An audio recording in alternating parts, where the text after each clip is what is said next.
Whole Story Quest Audiobooks presents Deadly Harm by Owen Mullen, narrated by David McCallion. Women's Refuge, Lennoxtown, 10 miles from Glasgow. The two women weren't friends. A month earlier they hadn't even known each other. They didn't notice the cold yellow moon hanging like a Christmas tree bauble in the clear sky above the Campsies, casting golden light over the hills. They had other things on their minds. One had short blonde hair. Her companion's was long and dark. Neither was dressed appropriately for the task.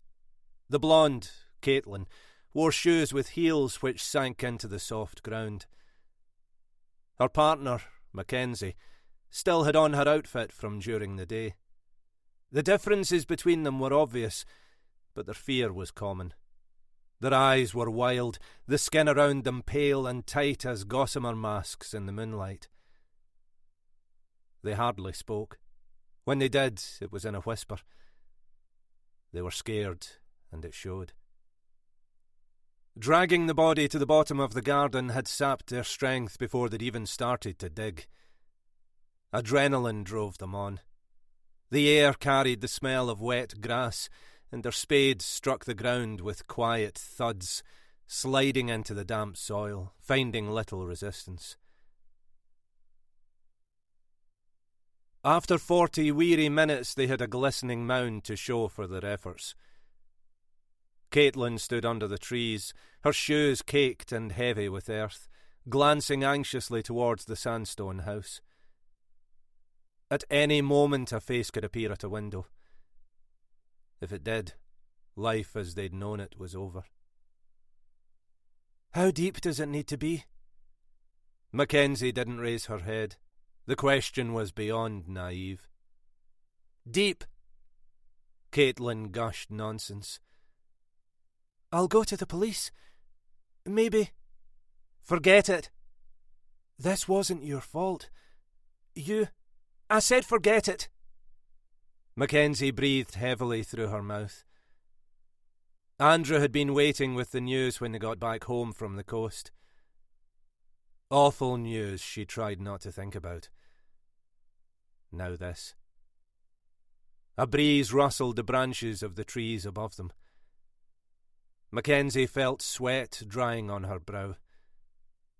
She closed her eyes, savouring the sensation. Panic was the enemy. No good lay down that road. Whatever story they gave the police wouldn't save them now. Digging was their only hope. She let her breath out slowly, forcing herself to stay calm. "We had that chance. It's gone." "But it's the truth." "Is it?" "You know it is." Mackenzie leaned on the spade, struggling to keep hold of her impatience. "I'll tell you what I know. There's a man with half a face lying in our garden." "Explain that."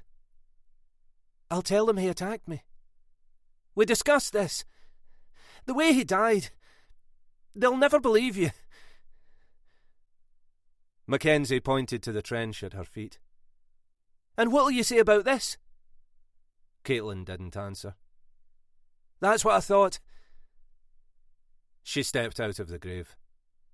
"Your turn."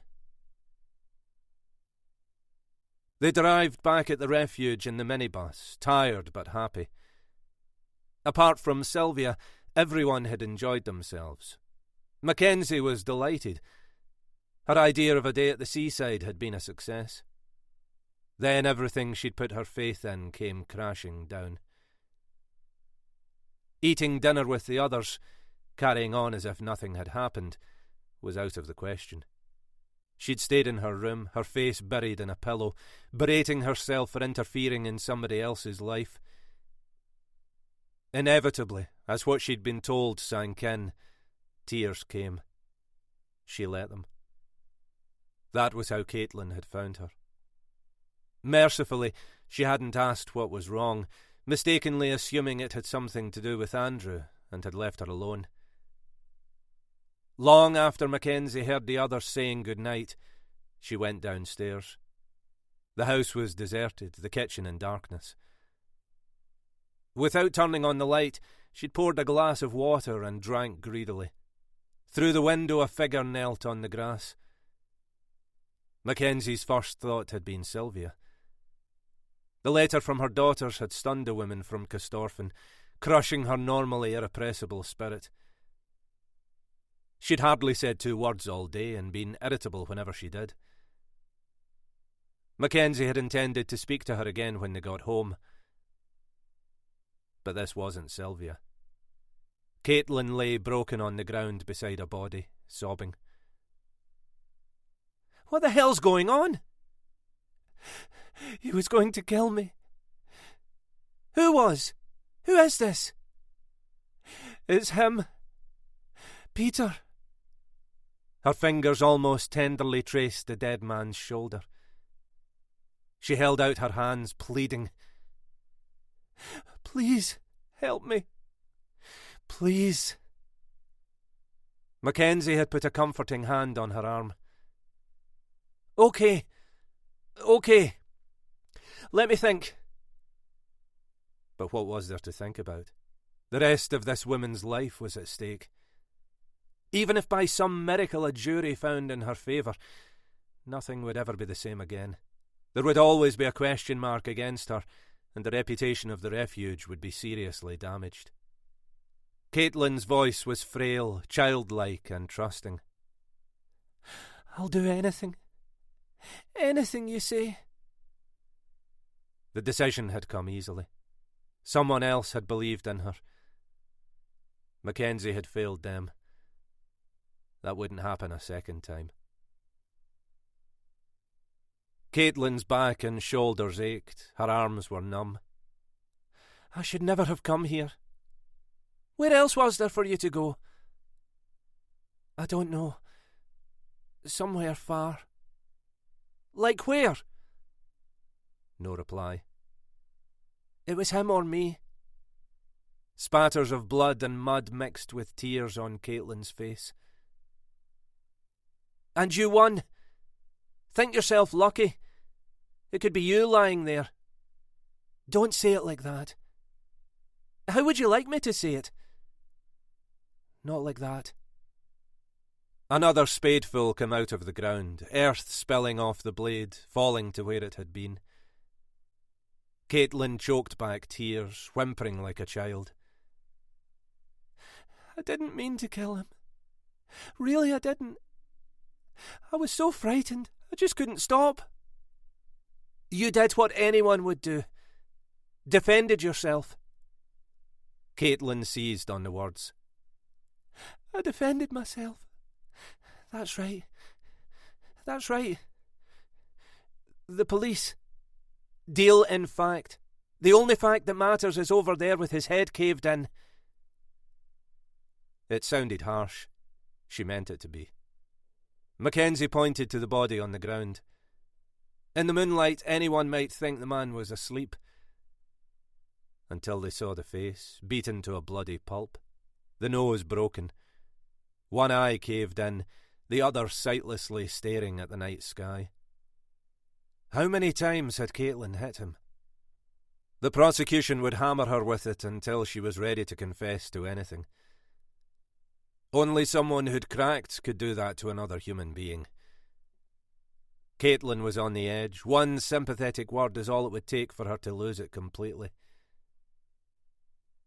"It'll be all right." Mackenzie heard her empty platitude. Did she really believe that?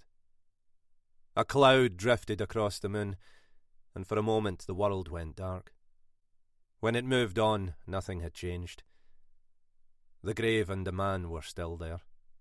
Suddenly he moaned, and Caitlin backed away, close to hysteria. "No, no, no! He should be dead. He has to be dead." Mackenzie dropped the spade and slapped her face, hissing through her teeth.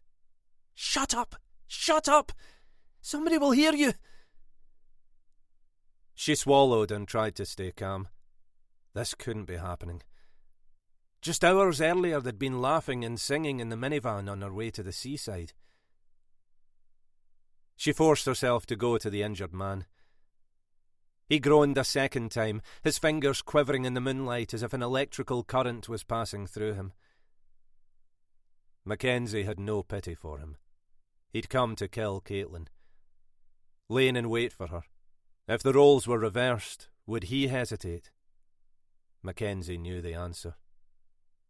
Was she going to fail Caitlin like she'd failed Kirsty McBride? Her chest tightened. Stopping wasn't an option. They'd both go to prison. They had to finish this. Caitlin wasn't up to it. She'd have to do it. Mackenzie felt the half-brick's roughness against her palm the moment before it crashed against his skull. The blow brought silence. Seconds passed. Then shock hit her, and she wanted to be sick. Caitlin was sobbing. "I'm sorry. I'm so sorry." Mackenzie ignored her, searched his pockets and removed the wallet, mobile phone and car keys. "Help me lift him." "I'm not sure Yeah, you can. Get hold of his legs." Caitlin hesitated. The woman was useless. Mackenzie snapped at her. "Get his fucking legs and let's end this." She took the shoulders. "Christ, he's heavy." Between them they dragged the body across the ground and rolled it into the hole. It landed with a muted thump. The bloodied rock with hairs sticking to it that had belonged to the dead man was thrown in after him, along with the brick. Caitlin shivered, shocked by what they'd done. "Don't look at him." "I can't help it." "Yes, you can. Remember what he did to you and what he was going to do. He got what he deserved. Now pull yourself together and start filling this in." By the time they'd finished, their hands were raw and blistered. Mackenzie threw her spade on the ground, physically and emotionally drained. But they'd succeeded. No one had seen them. Out of the corner of her eye, something moved at a window on the first floor. Dread gripped her. She looked again. Nothing. Just a trick of the light. "You did well." "Did I?" "Yes, it's over." Caitlin shook her head. "No, it isn't. It'll never be over. Not for me."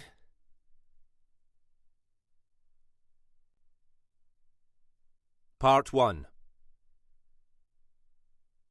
1. A month earlier. The black car came from nowhere and flashed past, throwing up spray from the wet road, dousing the windscreen in water. For a scary moment, Mackenzie couldn't see. She tapped the brake, her hands tight on the steering wheel. Then the wipers did their job and she was back in control, in time to witness the red taillights disappear into the darkness. There had been nothing in her mirror. So how fast was it travelling? Simple answer. Too fast. Not clever. This was a well-known black spot. People were killed on this stretch every year. Whoever was behind the wheel might be drunk. Although, since zero tolerance was introduced, that was less common in Scotland. More likely it was some middle-aged boy racer playing out his midlife crisis. The clock on the dashboard showed 10 minutes to 1 in the morning. These days later than Mackenzie would normally be out. She ran weary fingers through her hair, catching herself on the edge of resentment. But what was there to resent? She was run down and a little bit sorry for herself, no more than that. She'd survived. Better than survived. Now she had the purpose she'd lacked. And there had been no dreams in almost 3 years. Mackenzie had needed more. And she'd found it in the eyes of the women who stayed at the refuge. From a terrible ordeal, one that had so nearly destroyed her. She'd fashioned something good, extending the house in the shadow of the Campsies to accommodate 12 guests. Victims who'd suffered as she'd suffered had a roof over their heads and, more importantly, after what they'd been through, a chance to get their lives together in a safe space. It currently had 11 residents, all at different stages of rebuilding the conference ground out of them. Mackenzie's mood started to lighten. She could be proud of what she'd achieved. Except running the refuge for 36 months virtually alone had left her drained. Her thoughts wandered to where she'd spent the evening, smiling at the memory. She'd got her big sister back. Adele was her best friend again. 5 years earlier, when Mackenzie told her she was sure she was being stalked, Adele had accused her of looking for attention. In light of what was to come, a terrible error. At the time, the wound was deep. The family was split and might not have got over it if Mackenzie hadn't had her eyes opened to the part her drinking had played. Selfish and erratic, she'd been hard to be around. With the best will, a difficult person to trust. Yet good had come from bad. They were closer than they'd ever been, understanding each other better than they had. The catch-up had gone well, so well that, in the end, Mackenzie was reluctant to leave. In a strange way, Adele, divorced and bitter, had suffered most, still beating herself up over not believing her. Mackenzie reached to turn the radio on when a shape appeared in the distance on the other side of the road, half in the trees, the car that had raced past a few miles back. Mackenzie drew into the side, got out and ran towards it as rain fell in a thin, steady drizzle, landing on her hair and her cheeks. She barely noticed. It was a Mercedes, or at least it had been. The hood was bent and twisted towards the night sky. Steam rose from the mangled radiator under the collapsed front and jammed against a tree that had taken the impact, tilted and held firm. A section of bark shaved off in the collision was pale in the glow of the only remaining headlight, while shards of shattered windscreen shone diamond bright against what was left of the black bonnet. The near side tyre, blown and useless, rested on a nest of snakes, which, in the morning, would be a clump of roots torn from the ground. And above it all, the monotone wail of the horn, loud and ominous. She looked over her shoulder, hoping another vehicle would arrive, knowing they were well beyond the city, and the road was deserted. At this time there would be few cars. She was on her own. Mackenzie approached cautiously, afraid of what she might find. The driver's door was open and an arm stuck out. The figure behind the wheel was pinned by the airbag, which had engaged as it was supposed to, cushioning the full force of the collision. Mackenzie fought off panic and patted her coat pockets for her mobile, then remembered it was in the well of her car. The figure groaned and she saw the face. A woman's face, cut and bruised and battered, but alive. The next minutes were vital. Later, Mackenzie would have no memory of them, never knowing where she'd found the strength to pull her onto the verge, recalling only the smell of petrol and the terrifying realisation they had to get further away. Dragging the woman was almost impossible. She was too heavy. Her eyes fluttered open, immediately filled with fear and confusion. What? We can't stay here. It isn't safe. Can you walk? I don't know. Can you try? You have to try. Lean on me. Together they stumbled across the road. At the door of Mackenzie's car they looked back, sensing what would come. For seconds the air seemed charged with energy, and the rain stopped falling. Then the petrol tank exploded, sending metal and glass into the night. The women turned away from the blast. When they looked again, yellow serpents had already begun stripping the chassis to the aluminium bones, Shadows danced on the branches of the trees, whipped by a wind that had suddenly appeared. And the rain returned, renewed and relentless. They'd come close to death. Mackenzie helped the stranger into her passenger seat, found her mobile and picked it up. "I'm calling the police." The reaction was unexpected and impassioned. No, not the police. Please, don't bring them into it. We don't have a choice." Mackenzie pointed to the burning carcass. "We have to report it. You should get to a hospital." "I'm all right. I just need to get away." "How can you be sure? There could be internal bleeding." "I'm okay." "That's your decision, but we have to phone the police." Light from the flames lent the rapture of a martyr to the woman's features, until she spoke and the illusion shattered. Her voice was empty, no salvation in it. "Then you might as well have left me where I was." Her certainty shook Mackenzie. "What do you mean? I don't understand." "If he finds where I am, he'll kill me. He's already tried." She lifted her head and turned so Mackenzie could see the blackened half-closed eye, the purple swellings and cuts on her cheek, and the yellow gouges flecked with red on her throat. She'd assumed the injuries had come from the collision with the tree. They hadn't. "Who tried?" "My husband." "Why?" "Because he's crazy." "Is this the first time?" The woman laughed and didn't answer. "Did you report him?" "What good would that do? He'd deny it and things would be even worse." "Why didn't you leave him?" The question wasn't worth answering. "Just drive, will you? Drop me off wherever you like. Doesn't matter where." Reluctantly, Mackenzie started the engine. "You still need somebody to look at you. With the shock you've had, you can't—" "Listen." The voice was weak but insistent.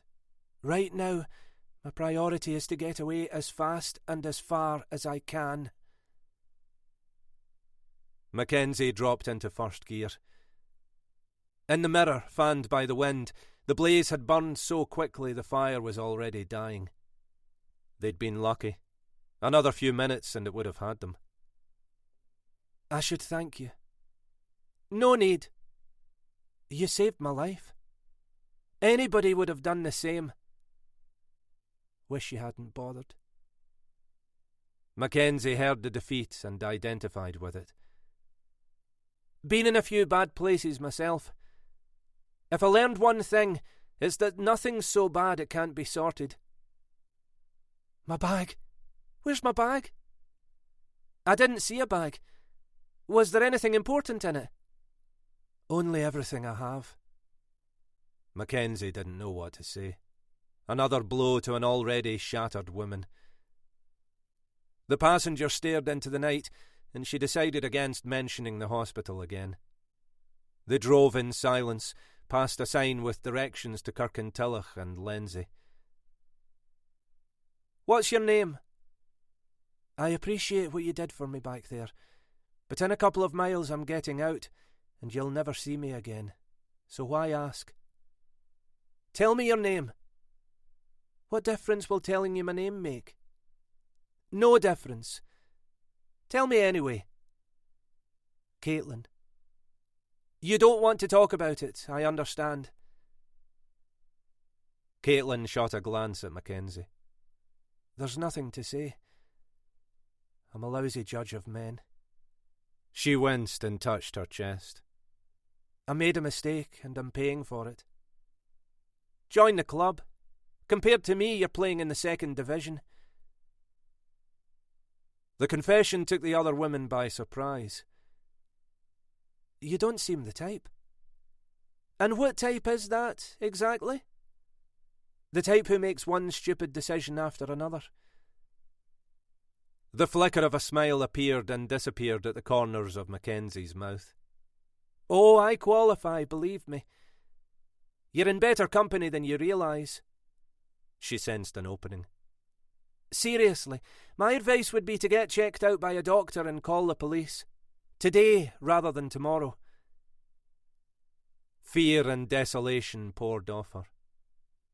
I can't. I just can't. I can offer you a bed for the night if it's any use. Unless you have other plans. I'll take it. The volcanic rocks of the Campsie Hills were sleeping black dogs against the night sky. Mackenzie parked at the side of the house and helped Caitlin out of the car. Rain matted her hair, plastering it to her head, and in the half-light her cheeks were hollow and ashen.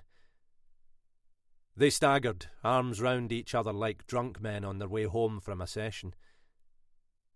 At the back door, Mackenzie took a key from her bag. Caitlin slumped against the frame, grateful for its support, her arms cradling her ribs. Feel like I've been kicked by a horse. Are you all right? Just a bit shaky. Mackenzie didn't believe her. Sure it's not more than that? It really would be better. No. He'll check the hospitals. Mackenzie let it go. The lock released with a click and they stumbled inside. She switched on the light and eased Caitlin into a chair. The kitchen was bright and welcoming, the dying embers of a coal fire slowly devouring each other in the hearth in the middle of one wall. Against another, an ancient Welsh dresser held rows of blue and white plates, and a wooden table, knotted and unvarnished, dominated the centre of the room. 2 loaves covered by a checked tea towel sat at the end. The smell of freshly baked bread filled the air. Is this where you stay? Yes. Big, isn't it? Not big enough, unfortunately. Often wish it was twice the size. Why? Because I don't live here alone. It's a refuge. A refuge? What do you mean? Who for? Women like you. Like us. Women who have nowhere else to go. And you're the boss? Mackenzie laughed. There isn't a boss. But it's your house. You own it. I don't think of it as mine. She saw the question in her guest's tired eyes. As for being the boss, I'll explain after I've made tea. Though maybe you need something stronger. She took a bottle of Johnny Walker from a drawer in the dresser and poured a stiff measure. Caitlin watched the amber climb the inside of the tumbler. Since losing control of the car on the wet road, she'd been running on adrenaline, unaware how badly she'd been affected. Now trauma was beginning to register. She shivered, suddenly cold, her joints aching. The alcohol couldn't have come at a better time. Be careful with that. Sip it. Caitlin held the whiskey in both hands to stop them shaking.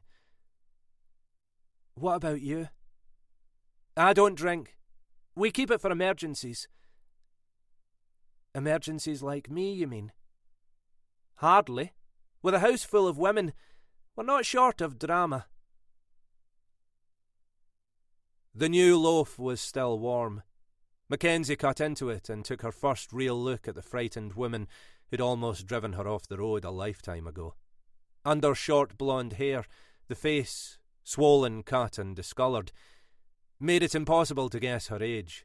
Somewhere in her early 30s, maybe. The black eye didn't help.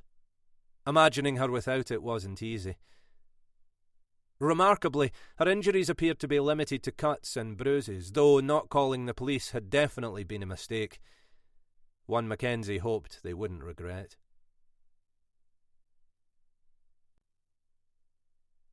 2. The lady who had come into her life tonight was a victim, something she understood only too well. The eye was the least of it. Whoever did this had heard her cries and kept hitting her. Another bastard. Mackenzie filled the kettle. "Ready for that tea?" Maybe the simple kindness was too much, or maybe it was the sheer ordinariness of the question that tipped her over the edge. The tumbler fell from her hands and shattered on the flagstone floor, sending whisky and tiny shards in all directions across the kitchen as unhappiness broke her. Caitlin bent forward in her chair, silently rocking, her face twisted in despair. Mackenzie held her until she stopped trembling, whispering, "It's all right. It's okay. You're safe now." "Am I? Am I?" "Of course you are. Safe as houses." The tears came again. Mackenzie let her cry herself out. When the weeping stopped, she said, "Keeping it inside is the worst thing you can do. Even if you don't want to, I think you should talk about it." Caitlin sobbed. "You're right. I need to face this." "I'll get you another drink." "No. Let me say it before I change my mind." She took a deep breath. "It took less than a week to realise I'd made a terrible mistake. Our honeymoon was a nightmare. His mood changed the moment we left the reception. From then on, everything I said, everything I did was wrong. As though I'd stopped existing. Now I was his. He owned me. I was a possession. Sex was loveless and totally degrading, as if I was only there to be used." "Why didn't you divorce him?" She already knew. Caitlin ran her fingers through her wet hair. I couldn't find the courage. So I told myself a fairy tale. Peter loved me. Of course he loved me. It was early days. We needed time to adjust. It would get better. But it didn't. It got worse. In public he put on a great act. As soon as we were alone..." Her breath came in heartbreaking sobs. "Why ask me to marry him if he hated me? Why would anybody do that?" "Some people don't have relationships. They take hostages." Mackenzie put her hand on Caitlin's arm and let her cry it out. Finally, Caitlin said, "Tonight I stopped kidding myself. We were in a restaurant in Glasgow. Peter was drinking heavily. I'd seen him like that often enough to know it would end with him using me as his punching bag. And I was right. As soon as we got home, he started. In the past, I'd just taken it. Not this time. When he fell asleep, I stole his car keys and got out of there." "What were you doing on the Strathblane Road? Where were you heading?" Caitlin shrugged. "I was just trying to get away. I had no idea where I was." "Do you remember overtaking me?" "No." "Well, you did. God knows how fast you were going." Caitlin grimaced and Mackenzie saw the pain on her face. "Let me look at that." She lifted her torn blouse. Underneath, from her breasts to her belly, was black and blue. She'd witnessed this or something like it more times than she could recall. It didn't get any easier. She pressed gently. "It doesn't feel like anything's broken. I'll bandage it up." "How could you drive in this state?" "Didn't have a choice. I was so scared none of it registered until the car skidded and hit the tree. Then I woke up on the ground with you standing over me." "It's a miracle you weren't killed." "At least it would be over." The fire dwindled in the hearth. Mackenzie said, "Is there anybody I could contact?" "Nobody." "There must be somebody, surely." "There isn't. I'm an only child and my parents are dead." Mackenzie sighed. It isn't too late to go to the police. The suggestion brought a sad smile. Yes, it is. It was too late the second he decided I was going to be his. You don't know him. He's obsessed. He'll follow me wherever I go and won't give up until he finds me. I shouldn't have dragged you into this. I'm sorry. No need to apologise. You didn't drag me into anything. I'm glad I was there. Would you like another whiskey? Caitlin shook her head. No thanks. I'll stick with tea. The best thing we can do is get you up to bed. We can talk in the morning. You must be exhausted. They climbed the stairs to the first floor. On the landing, Mackenzie whispered, This is part of the original house. I'm just next door. If you're unwell, don't hesitate. Wake me up. I will. Mackenzie doubted it. Breaking away from an abusive relationship took courage. This woman had that, and more, enough guts to steal the bastard's car. They hugged before going their separate ways. Caitlin held on to her a moment longer. Thanks again. If you hadn't come along... Mackenzie smiled. But I did. That's all that matters. You're safe, and you'll stay safe. Sleep well. Caitlin's fingers found the light and switched it on. Dark wood furniture she guessed had been here for years filled the room. Pictures hung on walls painted magnolia like a seaside B&B, the impression reinforced by the in case of fire instructions on the back of the door. She went to the window and gazed into the darkness. Somewhere out there, Peter was sleeping it off. It would be morning before he realised she was gone. His reaction was easy to predict. He'd rage and scream and smash things like he always did. Tonight was the turning point, the last straw. She'd lain until he was asleep and began her escape. Getting caught wasn't an option. Despite what he'd said, he'd never let her walk away. She'd crept into the room and stood for a moment by the side of the bed, listening to his snores echo through the empty house. Caitlin had considered smothering him, but decided she wasn't strong enough. Though, after the degrading and humiliating things he'd done to her, he deserved it. Sober or drunk, Peter Sanderson was an animal. In his inside jacket pocket she'd found the money he'd won, considered taking it all and changed her mind, settling for half, then unzipped a canvas bag and stuffed the notes in the bottom beside jeans and T-shirts pulled from the wardrobe. Clothes were unimportant. In the bathroom she put cream on her battered face, sickened by what stared back, crossed the bedroom and lifted the car keys from the bedside table. Don't be here in the morning. That would be her pleasure.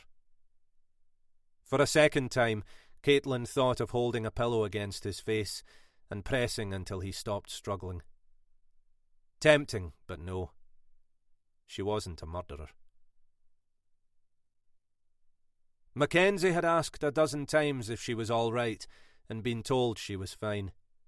Now Caitlin was alone. She wasn't so sure. Her body ached in 1,000 places, her head so heavy she could hardly hold it up. She lay on top of the covers without bothering to undress, her weary mind pulling her back to the crash and to him. Be lucky was one of his expressions. Tonight she had been. A gentle tap, tap, tap made her jump. Caitlin peered wearily round the door, a look Mackenzie had seen many times. Thought you'd need these. One hand held a glass of warm milk and honey, the other 2 paracetamol in the upturned palm. Under her arm was a pink hot water bottle. All I seem to do is thank you. I told you, there's no need. We've all been where you are. See you in the morning." Back at the bed, she swallowed the tablets, sipped the milk, lay down a second time, and stared at raindrops landing on the window and rolling to the bottom. Outside, a grey aura streaked with pink rose in the sky behind the Campsies. Dawn was coming. Caitlin got up and locked the door.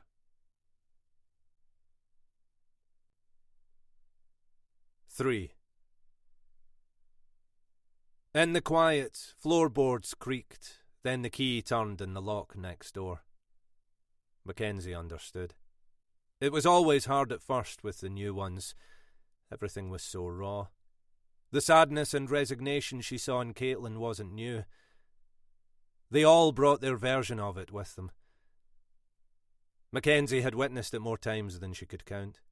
Fear, desperation, rage, and an overwhelming feeling of helplessness convinced victims there was no way out. For some, help arrived too late. Unable to stay strong, 2 women had returned to their partners and later killed themselves. One lay down in a bath and slit her wrists. The other used the belt from her dressing gown to hang herself on a wardrobe door.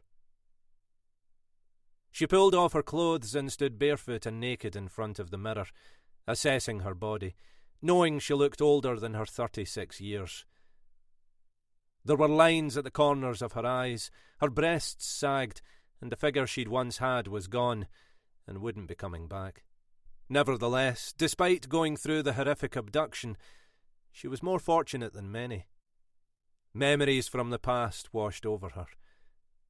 The stalker in the black coat, the sounds of rats scurrying and scraping behind the basement walls where she'd been tied to a bed, and, above all, the savage sexual assault which left her reluctant to ever again be intimate with a man. For Mackenzie, the road back had been long. Generously, Adele offered to let her stay with her and the 2 boys until she felt ready to make plans of her own. No rush, she'd said. No hurry. Well-intentioned, though they both knew it was a stopgap rather than a solution. Her sister had her own problems, counting the days to her divorce from her husband after he'd admitted his affair and moved out. And sometimes, with the best will in the world, the strain became too great. She had to find somewhere to stay. A Sunday morning drive, to give Adele space rather than anything else, took Mackenzie out of Glasgow towards Lenzie, Lennoxtown and the Campsie Hills. The sandstone house off a quiet country road immediately called to her. It wasn't practical and was much too large. Living there by herself wasn't a consideration. The idea and the decision to buy collided in the question, what if she wasn't by herself? And the women's refuge at the foot of the Campsies was born. 3 years and scores of residents later, she might have imagined it. Except it was real. But in the beginning, it had been emotionally tough going. Welcoming the first ones, their eyes devoid of hope, rekindled the horror of her own story. Staying detached hadn't been easy. Somehow, she'd survived the never-ending stream of victims, and now, even with the extension added 18 months ago, the refuge rarely had a spare bed for long. A lot to be proud of. Instead, she was rattled. The car exploding in flames seconds after she'd pulled the women from it had been terrifying to witness, impossible to forget.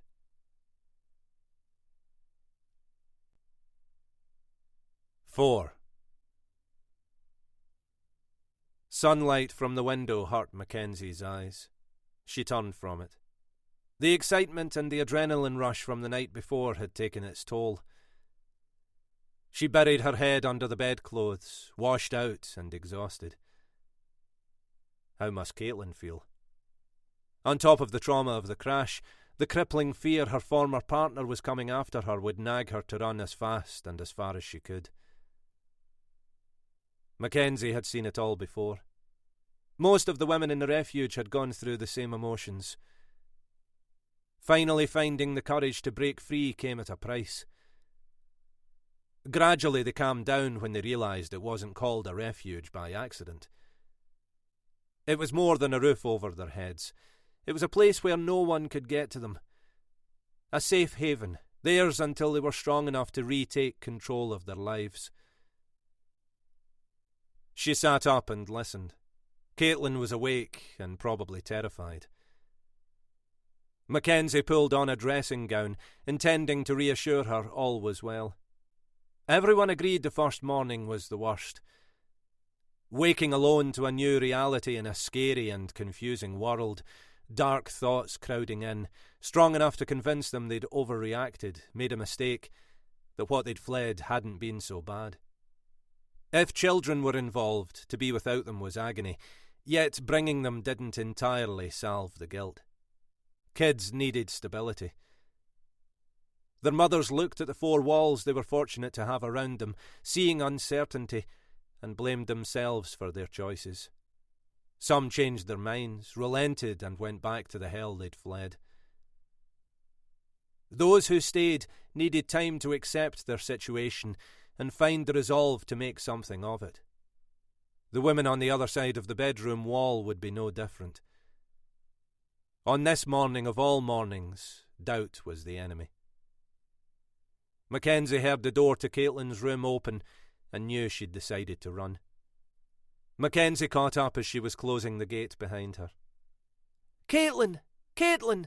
Wait! I thought we were going to talk. Caitlin kept her eyes on the Campsies, lush and green against a sky scattered with clouds. You've been really nice, but I could never afford this. Even if I could, I'd never fit in here. Mackenzie put her arms round her. How you feel is exactly how every one of us has felt. It passes, believe me. Next week or the week after, it'll be you standing here trying to explain to some frightened girl why she shouldn't go. And you'll know she'll be making a big mistake if she does. Caitlin blinked silent tears. Come and have breakfast. There's a gang of neurotic women I want you to meet. In spite of herself, Caitlin laughed. She took a deep breath and followed Mackenzie into the kitchen. A dozen females were seated round the table, chatting and laughing. The atmosphere was friendly, and the smell of freshly brewed coffee hung in the warm air. When the door opened, they looked up. Mackenzie said, Ladies, allow me to introduce our newest resident. This is Caitlin. The women broke into spontaneous applause, obviously genuine. An older woman with short grey hair patted the seat beside her. Sit here. I'm Sylvia. You're just in time. Irene makes the best pancakes on the planet. Even better than mine, and that's saying something. Mackenzie spoke again. I won't tell her everybody's name. She wouldn't remember them. You can do that yourselves when you get a chance. Right now, she needs to know she's among friends. Sylvia said, Are you hungry? When I arrived, I hadn't eaten all day and I was starving. I am a bit. Good. So what would you like? Just some flakes will be fine. Sylvia dismissed the idea. Nonsense. I've lived longer than you, and if there's one thing I've learned, it's never turn down a cooked meal, especially if somebody else is doing the cooking. She called to a woman at the stove. Irene, give Caitlin some of everything, will you? Irene answered without turning round. Coming up. Sylvia put a reassuring hand on Caitlin's arm. Only eat what you can manage. Juliet will get the rest. Who's Juliet? My dog. On cue, a Pekingese crawled from under the table. Sylvia picked her up. Say hello to Caitlin. Mackenzie knows how much you mean to me and lets you stay, doesn't she, baby? She's lovely. Juliet licked Caitlin's hand. Do you have any pets? Irene interrupted. How many pancakes, Caitlin? Sylvia answered for her. As many as you can spare. A brunette sitting on the other side of the table reached across. I'm Norma. A couple of weeks ago it was me coming through the door, so I know how you're feeling. Bloody scary, isn't it? All these mad females. At first I wasn't sure I wanted to be here. Women aren't always nice to other women, are they? But this is different. More like having your sisters around you. So, welcome. You'll be fine, honestly. Thanks. Caitlin spoke to Sylvia. She's nice, isn't she? Too bloody nice, unfortunately. Everybody has a story. In time you'll hear all of them. Norma was the PA to a company director for 12 years. Their offices are at the top of St. Vincent's Street. He told her his marriage was over, that he'd separated from his wife and they had an affair. Then his wife found out. His wife? Yes. None of it had been true. When the bastard told her he was letting her go, Norma refused, so he accused her of stealing and dismissed her on the spot. Didn't even give her time to clear out her desk. Security escorted her from the building. Norma took her case to an industrial tribunal. What happened? She lost. He'd faked evidence going back 6 months. How awful. That was just the beginning. With no reference and a judgment against her, she couldn't pay her mortgage. And she lost her house? Correct. The house and everything else. Had a bit of a breakdown and ended up on the street. Mackenzie found her begging outside Queen Street Station and brought her here. But she seems so cheerful. Because she's starting a new job next Monday. With any luck, she'll get back on her feet and be able to leave the refuge. The breakfast arrived. Sausage, crispy bacon, scrambled eggs, tomato and mushrooms, and a slice of fried bread. On a smaller plate, a knob of butter slowly melted on 4 golden brown pancakes. Start as you mean to go on, Sylvia said. Dig in. Coffee or tea? Coffee, please. Sylvia filled a cup from a pot in the middle of the table. When you're feeling overwhelmed, just remember Norma and don't give up. It will get better. I've no idea what's brought you here, but I'm guessing something bad. Caitlin didn't comment, and Sylvia went on. If you're anything like me, you're looking around thinking, so it's come to this. All I can tell you is, you'll be surprised how much we laugh. To prove the point, a stout woman tapped Caitlin on the shoulder. I'm Doreen. We'll talk when you've found your feet. You'll like the refuge. Not today and probably not tomorrow, but soon. And we aren't a bunch of man-hating dykes, if that's what you're thinking. If we were, none of us would be here. She threw her head back and laughed a throaty laugh. After breakfast, before they went their separate ways, all the women welcomed Caitlin. In the hall, she bumped into Mackenzie holding pruning shears and wearing rubber gloves, obviously coming from the garden. You look better already. Let's go and have that chat. Sylvia passed them, carrying an envelope in one hand and Juliet in the other. We're off into the village. Got letters to post to my daughters. She turned to Caitlin. We talk on the phone every week, but a letter's more personal, don't you think? I agree. And Juliet's out of biscuits, so we'll get her some in the co-op. See you later. When Sylvia had gone, deep lines of anxiety cut into Caitlin's face. The crash will be on the news. No, I watched earlier. There was nothing. There aren't any speed cameras on that stretch of road. The police will think it was joyriders, so relax. They settled themselves in the lounge. Caitlin appeared calm. She wasn't. There would only be one chance to convince her to stay.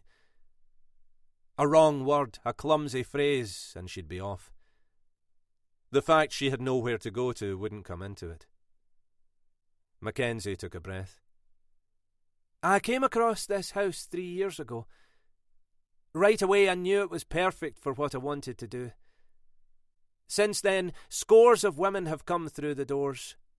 Women like you. Who pays for it? I do. I inherited money. A lot of money. She waved at the room. What better to do with it than this?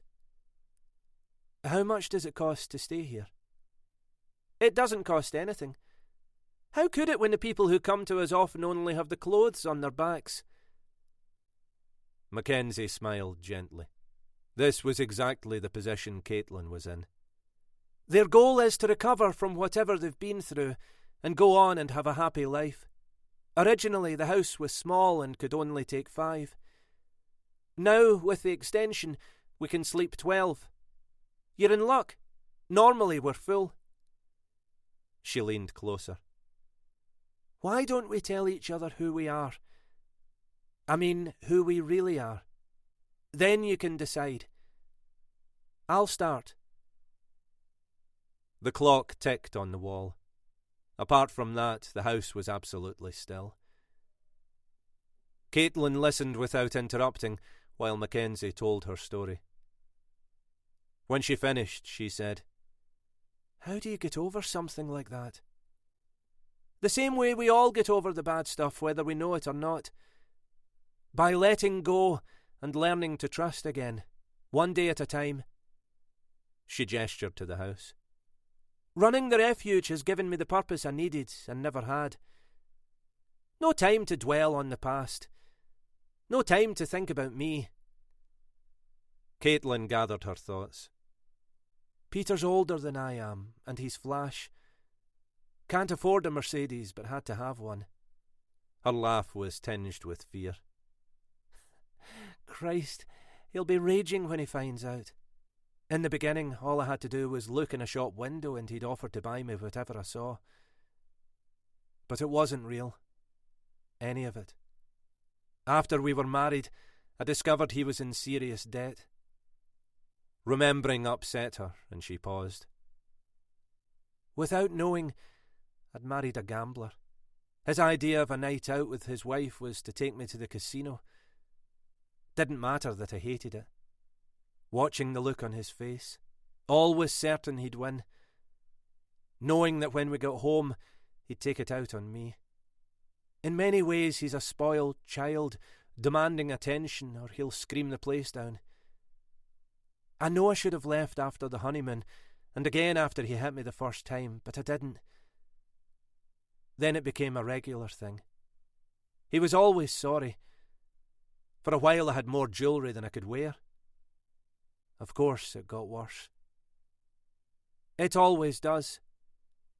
Caitlin pointed to her battered face. He gave me this because I asked him not to drink anymore.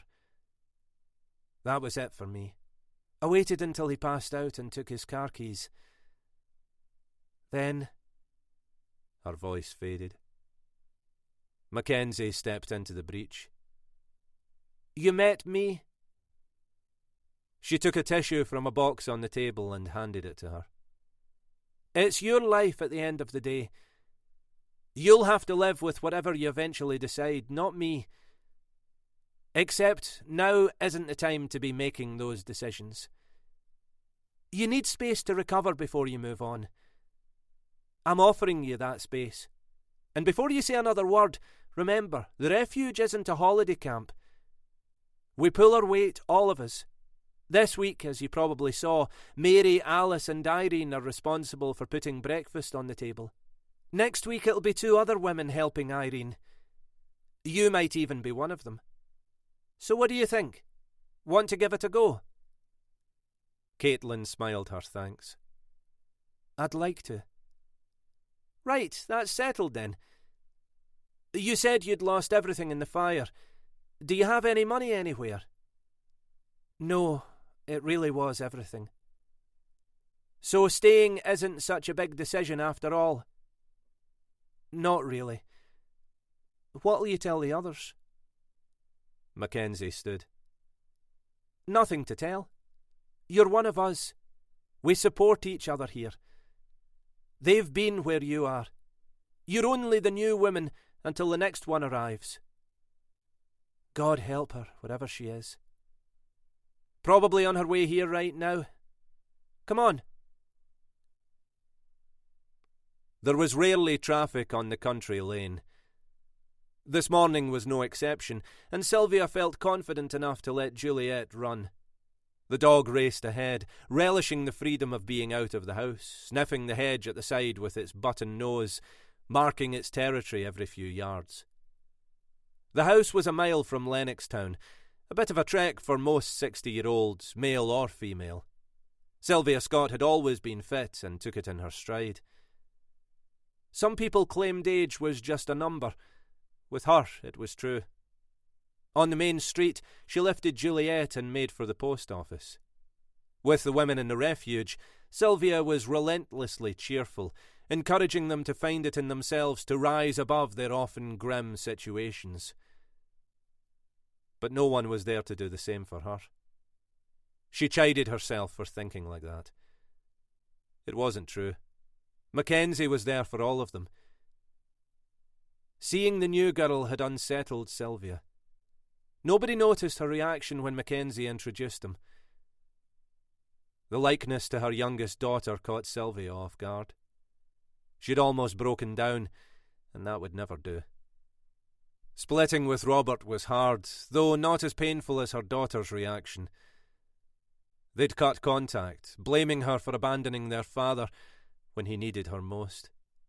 The judgment was harsh and unfair, expecting their mother to sacrifice what remained of her life for a man suffering from uncontrollable rage who refused to seek help, while their lives went on undisturbed. The letters were the fourth she'd written, so far without reply. In the past, they'd spoken on the phone every week. Robert would complain about the cost. But that was then, not now. The girls had come down on their father's side.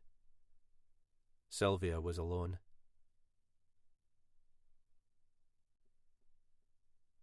Five. Someone banging on the door wakened Peter Sanderson from a drunken sleep. He opened his eyes and lay still. The noise continued. He groaned and rolled over. His head hurt. He yelled, "Caitlin! Tell whoever it is to fuck off!" No reply. Sanderson sat up. "Caitlin! Where the fuck?" He ran a tired hand through his black hair, greying at the temples, fingering the marks on his cheek. Scratch marks. There were others on his neck and arms. Angry red welts deep enough to have bled. Slowly the fog cleared, and he remembered. The night before they'd started in Malmaison, round the corner from Blytheswood Square. On a Tuesday, as expected, the bar hadn't been busy. One after another, the black labels had flashed amber in the dim light. Across the table, Caitlin was in one of her time-of-the-month moods, replying in terse one-word answers whenever he spoke. He should have accepted the evening was going to be a disaster, thrown her in a taxi, and sent her home. Instead, he'd pretended not to notice. Predictably, it hadn't got better when they arrived at the Regano. Caitlin had chosen some fish dish with a French name, then barely touched it. He hadn't let it put him off his steak, bloody and juicy, just how he liked it. The restaurant had its critics, but Sanderson appreciated more than its faded Art Deco look. For him, it was a symbol. 30 years ago, he couldn't have afforded to eat somewhere like this. A lot had changed in 3 decades. Without bothering to ask what she fancied, he'd ordered a Pinot Grigio, swirling the tiny amount the waiter poured round the glass, sniffing it the way he'd seen people who understood wine do. An act.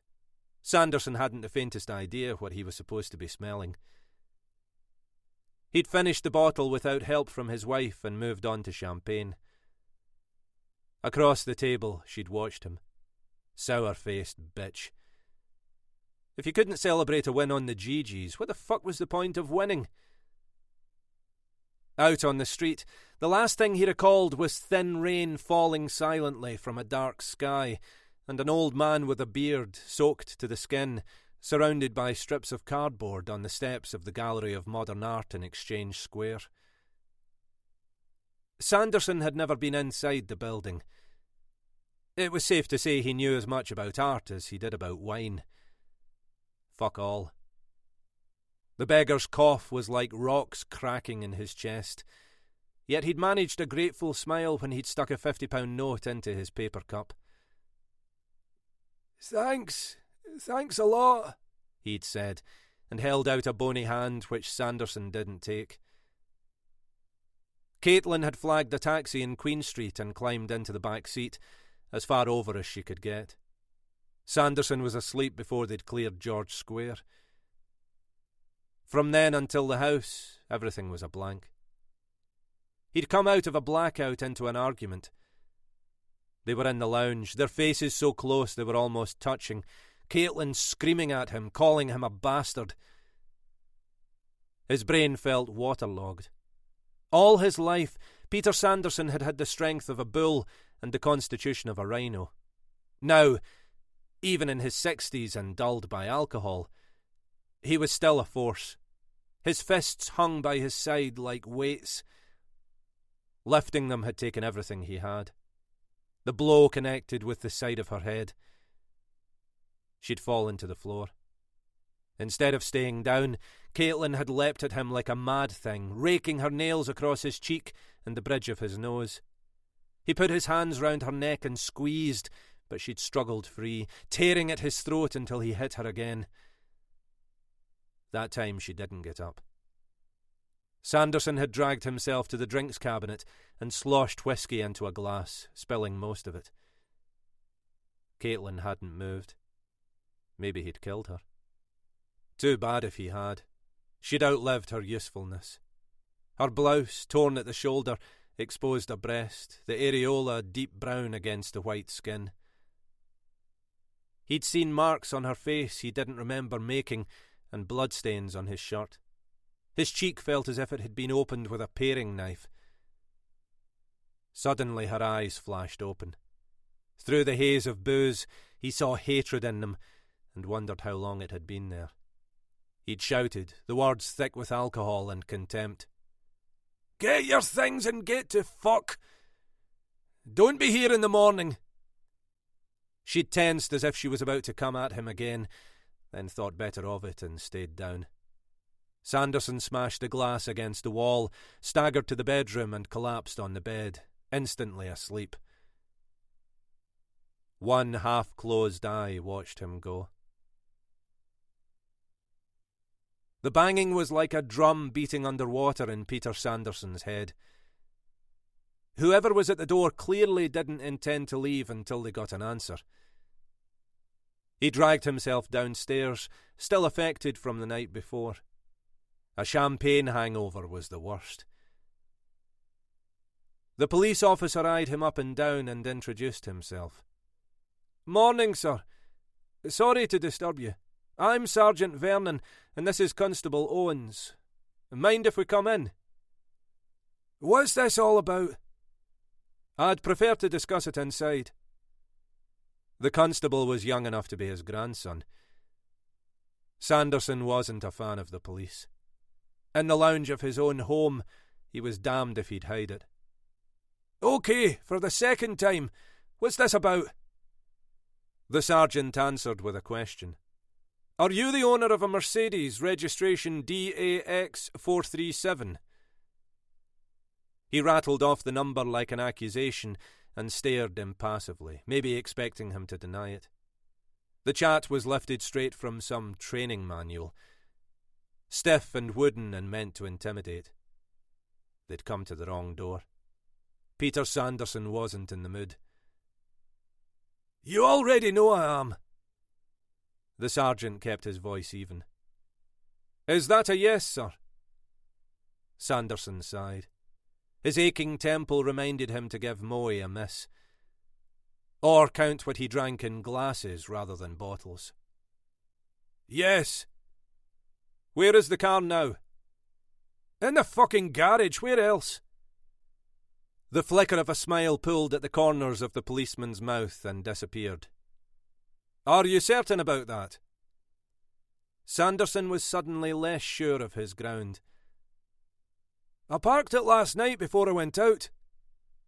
Could you check, please, sir? Sanderson stomped off, cursing, and was back a minute later. What the fuck's going on here? The sergeant read from a notebook in police speak. At approximately 5:10 this morning, we received a report of a burned-out vehicle on the... What the fuck? On the A891 between Strathblane and Lennoxtown. Can you explain how the vehicle came to be there, who was driving, and why this incident wasn't reported as required by law? No, I can't. As I've already said, I parked it before I went out.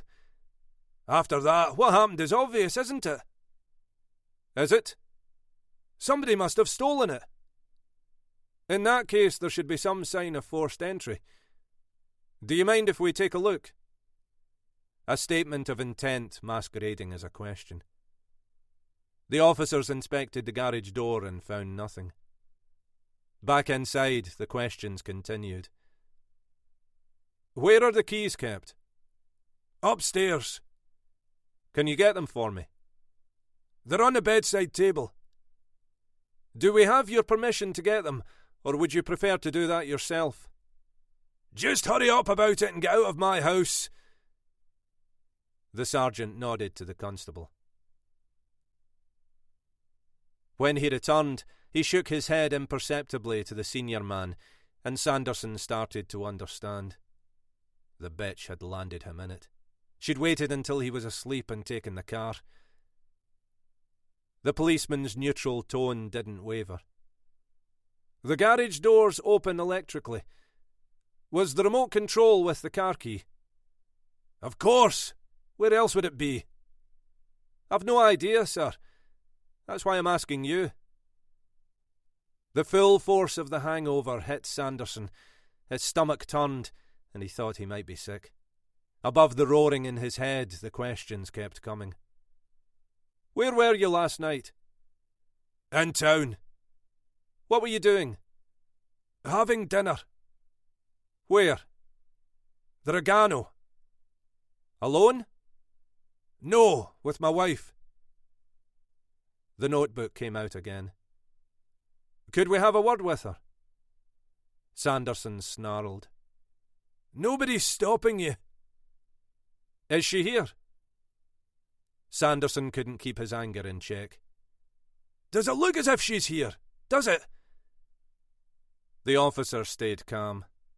Can you tell me where we can find her? She can't tell you anything I haven't. I'd still like to speak to her.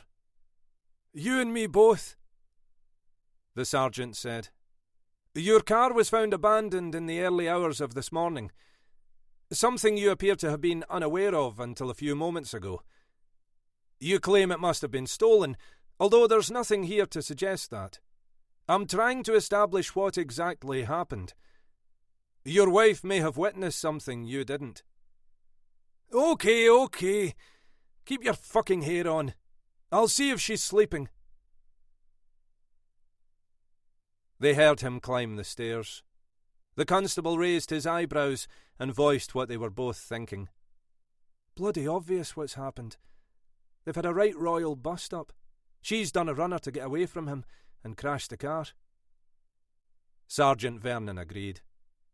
Looks like it. Place is a shambles. He's cut and bruised and smells like a brewery. Hasn't a clue where she is, let alone their car. They stopped talking when Sanderson came back down. She must have gone out. And before you start, I've no idea where. Could you telephone her, please? It's important we speak to her. Sanderson's mobile was on the floor beside an overturned chair. He picked it up and punched speed dial. Caitlin's number was unobtainable. Must have her phone switched off. His explanation was unconvincing. The policeman exchanged knowing looks. May I ask how you got those cuts on your face? I fell. Not very original. An image swam like a shark on the edge of Sanderson's memory, a featureless shape he'd rather not face. Caitlin on the floor glaring up at him, her face red and twisted. Don't be here in the morning. Then I'm afraid I'll have to ask you to come with us. Peter Sanderson got down on one knee, picking at the charred bark, crumbling it between his fingers. Eventually, after 12 fucking hours, the police had let him go. The bastards certainly enjoyed their job. The taxi driver who'd picked him up in Queen Street had confirmed how out of it he'd been, and they'd accepted he couldn't have made it home from the burning car. Sanderson gently caressed the marks on his cheek, imagining how it had been. Caitlin behind the wheel, her face taut with fear as the Mercedes, his Mercedes, skidded on the wet road, swerved out of control, and crashed into the tree. The police hadn't found a body in the blackened shell, so she'd got out before the fire scorched her tight little arse. He pulled his coat around him and dug his hands into the pockets. The insurance people had already said they'd inspect what was left of the Merc in the next few days. He'd be hearing from them once the police completed their report. Sanderson understood. Insurance companies were another shower of bastards. The very last thing they intended to do, ever, was pay out on a claim. Proof of negligence on his part would be the excuse they'd be searching for. No sign of forced entry didn't help his case. And the business they were in was legal. Well, the bastards would be getting the bill for the hire car. Black tyre tracks dug into the road. The stupid bitch had to be doing 80 at least, which meant she'd either miraculously walked away or somebody had given her a lift, probably to a hospital. Except the police checked that out and found nothing. Lennoxtown was a couple of miles. Lenzie and Kirkintilloch beyond that. Sanderson shook his head. She could be anywhere by now. If it was him, he certainly wouldn't hang around here, the back end of nowhere. At the house, he'd looked for her passport. Sure enough, she'd taken it. The cow could be lying on a beach in Spain by now. A vague memory flashed behind his eyes. He'd given some old dosser 50 quid, and he'd splashed it about a bit. But could he really have got through 3 grand? No way. The bitch had to have helped herself. Sanderson took no responsibility. This was down to her. A car drove by.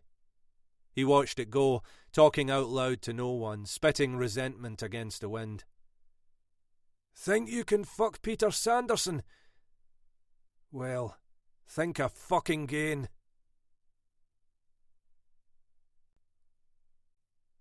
6. Women Together Conference, Crown Plaza Hotel, Glasgow. In the room a stone's throw from the River Clyde, every seat was taken. At 11 o'clock, the crowd hushed in anticipation. For 2 days they'd listened to female celebrities and prominent Scottish politicians give fiery speeches about violence against women and the need to end it. Stirring stuff. So far, nobody had heard from a victim. That was about to change. To the side of the stage, out of sight, Mackenzie heard the chairwoman lay out a potted history of events too harrowing for words, omitting the most graphic details. The premeditated callousness alone would have been enough to break a lesser spirit. Not her. She recovered and fought back. Since then, the refuge she opened has offered sanctuary to many women and helped them rebuild their lives.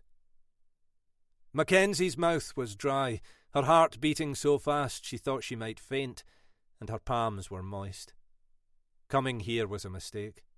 She should never have told Gavin about the invitation to speak at the conference. Her brother had been adamant. It was an honour she couldn't turn down. The media will be there. STV, the Herald, some of the nationals probably. Got no choice, sis. Never get a better chance. I don't want a better chance. Besides, I'd be too nervous. In the beginning, sure. Then you'll hit your stride. You have to do it. Why? Why me? Because you're the real deal, not some policy wonk from Holyrood or Westminster. An ordinary person who refused to let what happened to her define the rest of her life. You make it sound noble when it was anything but. You know. You were there. Gavin had shaken his head. It's more than noble. It's inspirational. Can't you see that? What you've done in the last 5 years is amazing. Your story helps women trapped in abusive relationships find the courage to break free. Mackenzie had scoffed. Should I tell him about being afraid to go out of the house for months, even after it was over? Being spooked by every man who passed, and if any so much as looked at me, running away as fast as I could? What about the nightmares every time I closed my eyes? What about the baseball bats I still keep under my bed and in my car? Will they want to hear about them? Tell them the truth, whatever it is. They need to hear from a survivor. And that's me.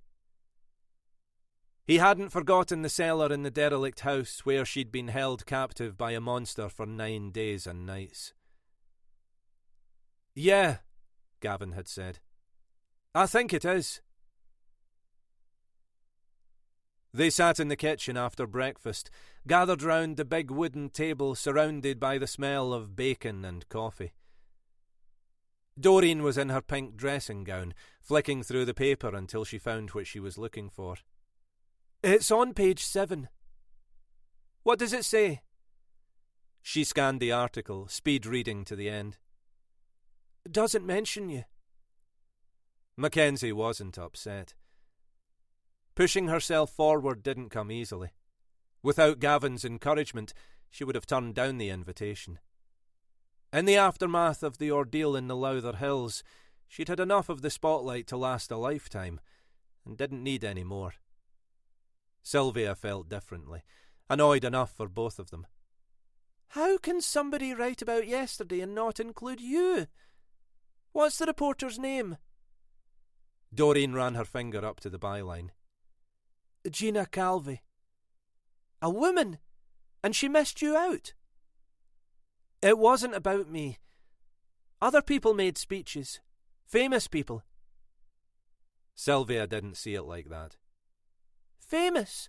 What's that got to do with anything? You've been there and come out the other side. Doesn't that count? They need to hear from a survivor. Sylvia's expression was rigid with indignation. Mackenzie said, Don't get yourself worked up about it. I'm not trying to save the world. All I care about is the refuge and the women who come here. We know, but leaving you out of the article seems bloody strange, Doreen said. Have you met Gina Calvi? Not so far as I know. Why? Doreen folded the paper and put it on the table. Wondered if there's a reason she didn't like you. It was time to close this down. Sylvia and Doreen meant well, defending her when she hadn't even been attacked. They were reading too much into the article. Nice, though unnecessary. Mackenzie had work to do. Look, I'm flattered you think she should have included me, but she's entitled to say whatever she wants. If that means leaving me out, then I'm fine about it. Except she didn't talk about the refuge either. Maybe that's just as well. We're full 99% of the year. Publicity would only attract more. As it is, it breaks my heart to turn people away. I'm just grateful we're here. She changed the subject. Was that Caitlin I heard singing this morning? What a lovely voice. Yeah, she's settled in well, hasn't she? Probably won't need to be here much longer. Sylvia said. The refuge has worked its magic yet again. Mackenzie went upstairs and lay on the bed, staring at the ceiling, thinking about the day before. At 9 o'clock, a car picked her up. As they'd passed through the city, she'd gone over what she was going to say for the 100th time, while Glasgow went about its business. At Finniston, they'd made a left towards the hotel. At the bottom, away to her right, traffic poured over the Kingston Bridge. Mackenzie hadn't allowed herself to look at it, or the muddy river flowing underneath. Too many memories. When they arrived at the Crown Plaza Hotel, she was taken to the green room and offered a glass of wine, which she refused. The waiter had been helpful. Is there anything else I can get you? Tea would be good. It had been 5 years since she'd drunk alcohol. During her time in the awful rat-infested Baxter house, the addiction that had scarred her adult life disappeared and hadn't returned. Instinctively, Mackenzie knew it was still there. There were moments when she was stressed or under pressure. She sensed it on her shoulder like a serpent, coiled, ready to strike, waiting for her to take the cork out of the bottle and go back to the hell she'd clawed her way out of. In the green room, faces she'd recognised smiled hello. She'd stood, awkward and alone, until her contact in a dozen email exchanges about the arrangements introduced herself. Ursula was in her early 20s, brimming with confidence, dressed in a dark blue two-piece suit. They shook hands. Nervous? A little bit, yes. There's no need. For you of all people. I'll come and get you 10 minutes before you're due to go on. Ursula patted Mackenzie's shoulder. Relax. Enjoy it. Everybody out there thinks you're a hero. I'll try not to let them down. Couldn't do that if you fell off the stage. You're an icon. Don't you know that? She had to be talking about someone else. Okay. See you soon. Mackenzie never discussed her ordeal, even with Adele, her sister. Counselling had been suggested. She had decided against it, preferring to bury the trauma in the deepest part of her, to turn an invisible key in an imaginary lock and throw it away. The rashness of agreeing to tell a room full of people about herself hit home, and for a moment she hadn't been certain she could go through with it. Hero or no hero. The nerves passed. The speech had been a success, and afterwards, basking in the handshakes and praise from dozens of delegates, she'd realised a weight had been lifted from her. Talking publicly, forced to revisit the past, had cleansed her too. Without wishing to repeat the experience, she realised she'd benefited from it. She closed her eyes and was almost asleep when her mobile rang and a gruff male voice said, "Mackenzie Darragh?" "Yes?" Mackenzie didn't recognise the number. "Who's this?" "It's D.I. Geddes." "D.S. Geddes? Great to hear from you." Andrew Geddes had been a detective sergeant and a football acquaintance of Gavin's. The policeman came across as someone whose patience with his fellow man ran out a very long time ago. She hadn't caught what he'd said. He corrected her. "D.I. these days."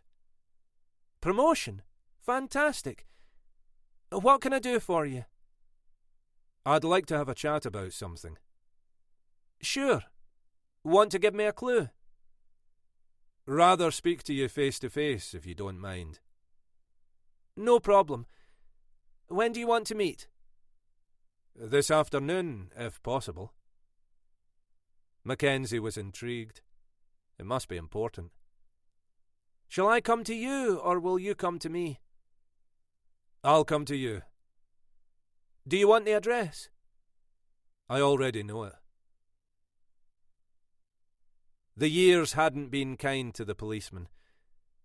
Standing at the door with the sun behind him, his eyes were tired and hooded, the skin around them puffy, as if he'd had more than a few sleepless nights recently. He wore a raincoat over a dark suit, Under it he'd put on weight. Mackenzie smiled. "Come in. Please come in, Detective." "Andrew." "Andrew, of course." In the lounge, Mackenzie said, "I've organised coffee for us. Is that all right?" "Coffee's fine." "Hope you like Jaffa cakes. All we've got, I'm afraid. With a house full of women, anything sweet just goes. Last week somebody handed in a tin of Quality Street. It lasted an hour." Small talk had never been his forte, but he tried. "Saw you on the news last night. Very impressive, if I may say so. Made me think you might be able to help with something." Not entirely the truth. Geddes knew all about the refuge and the great work Mackenzie had done. She was flattered. "If I can. First, tell me, how are you? I'll never be able to repay you for what you did for me." Geddes struggled with the compliment and stared at the carpet. "I was "Just doing your job. Is that what you were going to say? Then thank God for that." You're giving me too much credit. It was Gavin. How is he? Still playing football?" Mackenzie laughed. "No. His wife persuaded him he was in danger of breaking more than his leg. He gave it up." "Wise man. When you try to kick a young guy who's waltzed round you like you weren't there and can't get close enough to him to even do that, it's time to hang up your boots." He grinned. "Believe me, I'm speaking from experience." "Apart from that, he's fine. Him and Monica have 2 children now. Between them and the office, he's kept busy." "Can imagine. Tell him I said hello." "Will do." The flurry of conversation came to an end. Mackenzie noticed he'd said almost nothing about himself. She cut through the silence. "So what is it you think I can help with?" The detective coughed into his hand. "Ordinarily, I wouldn't be involved with something like this." "Something like what?" "A kid's got herself into a mess." "What's her name?" "Kirsty McBride." "What kind of mess?" "An abusive relationship she can't get out of." "With her husband?" "Her partner. The bastard's... sorry. He's hit her umpteen times and threatened to hurt the baby." "There's a baby?" "Unfortunately, yes. A little girl." "Can't you arrest him?" "We already have. That's how I got involved in the case. He made the mistake of assaulting a constable, following up a complaint from a neighbour about a domestic disturbance. Long list of offences. All the usual stuff." "Where is he now?" "In Barlinnie. But he'll be out again in a few days." And she's scared. "Sounds like a job for social services." Geddes traced the rim of the saucer with his finger. "Normally, that's exactly how it would go." Mackenzie sipped her coffee and waited for him to get to the point. "Cuts to local authority budgets mean social services have more cases than they can deal with. We don't hear about the successful interventions, only the ones that slip through the cracks onto the front page of the Daily Record. Those are the ones Kirsty believes and won't be talked into relying on them to protect her and her baby." What the detective was saying was true. Overworked and under-resourced, social workers could only do so much. The service was stretched to breaking point. "Where do I come in?" Asking for a favour, putting it into words, made Geddes feel awkward. "It's important to understand this is my idea. Nobody's pushing for it except me, certainly not Kirsty. I'm going out on a limb for this girl. She's young. So far, she hasn't had much of a break. I wondered if you could find a place for her here." His bloodshot eyes bored into Mackenzie, and she realised she was looking at a good man. "When would she need it?" Right away. Malky Boyle, that's the boyfriend, is due for release next week. Mackenzie shook her head, knowing what she had to tell him wasn't what he wanted to hear. Sorry, Andrew, we're full. Every bed's taken. The policeman couldn't hide his disappointment. That's what I thought you'd say. It was worth a try. Mackenzie hated to let him down. With all he'd done for her, it felt wrong to not be more helpful. He deserved better. I could speak to her if you'd like. Maybe convince her to let the system step in and take care of both of them. Geddes nodded. That would be great. Kirsty's parents died when she was young. For years she was shunted between relatives who didn't want her, until, finally, she was taken into care.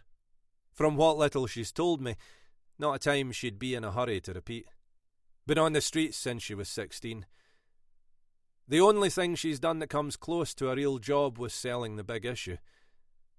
Finally, her luck, if you could call it luck, ran out and she got pregnant. Predictable stuff. Got nobody to turn to. Nobody to give her advice. This guy she's hooked up with is a 24-carat loser. Never worked a day in his life. Sells dope when he can be arsed to get out of bed. She told one of her officers he beats her up regularly. Yet she won't charge him. Got it in one. Poor kid. Some people never have a chance, do they? Why isn't a restraining order in place? Geddes laughed bitterly. She won't make a statement. Afraid it wouldn't stop him coming after her, and she could be right.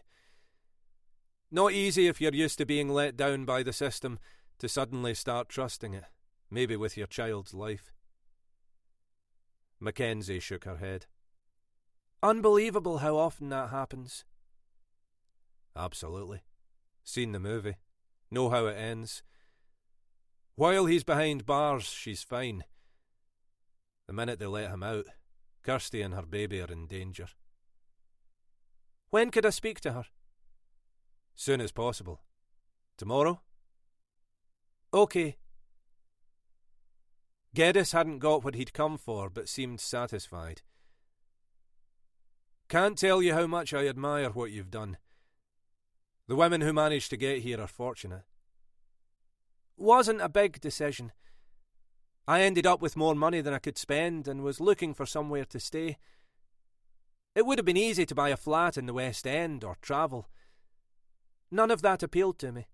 One day I drove past here and saw it was for sale.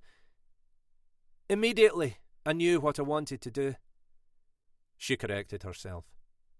Not wanted, needed to do. It just felt right. Divine inspiration.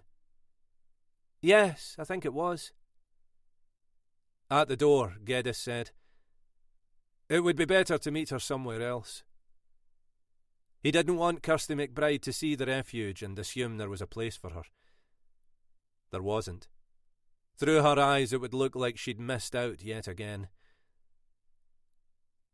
I'll go with whatever you think is best. Call and let me know. Geddes rested his arms on the steering wheel. Mackenzie hadn't aged a day. Remarkable in itself.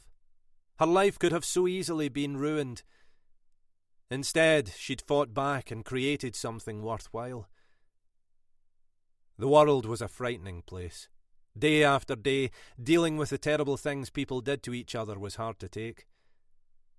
He'd known good men quit who couldn't handle the stress. Every police officer had to be able to put distance between himself and the job. Mostly, he succeeded.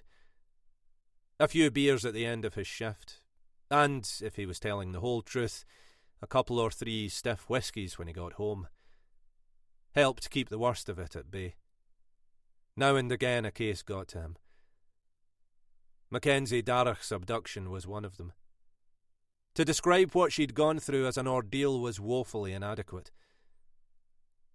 From the little he'd seen, she'd recovered. He guessed the refuge was her way of giving back. Impossible not to admire. Andrew Geddis's reason for coming here was real, but it wasn't his only reason. The last time he'd seen her was at the inquiry into her husband's death, sitting beside her brother a few seats from the back, wearing a dark grey jacket and skirt and a mustard blouse. She hadn't looked at Geddis, hadn't looked at anybody, staring ahead until the proceedings were over. Outside, he'd scanned the small crowd milling on the pavement, hoping to get a word with her brother. Gavin broke away from the people he was talking to and shook his hand. Our whole family owes you a debt of gratitude, Andrew. Not at all. You opened my eyes when you took on the case. Geddis summed it up for both of them. We saved her, that's all that matters. Where is she? The reply deflated the detective. Gone, I'm afraid. Couldn't get away fast enough. Had to practically drag her here. Completely understandable in the circumstances. And that had been that. Since then, DS had become DI, and, like always, Andrew Geddis had thrown himself into his work. The promotion brought a new set of challenges. There wasn't time to dwell on his motive for wanting to speak to Mackenzie, or why he'd been so anxious to meet her again. In the lounge it was obvious. She'd been a beautiful woman then, and she was a beautiful woman now. Mystery solved. He turned the key in the ignition and headed back to Glasgow.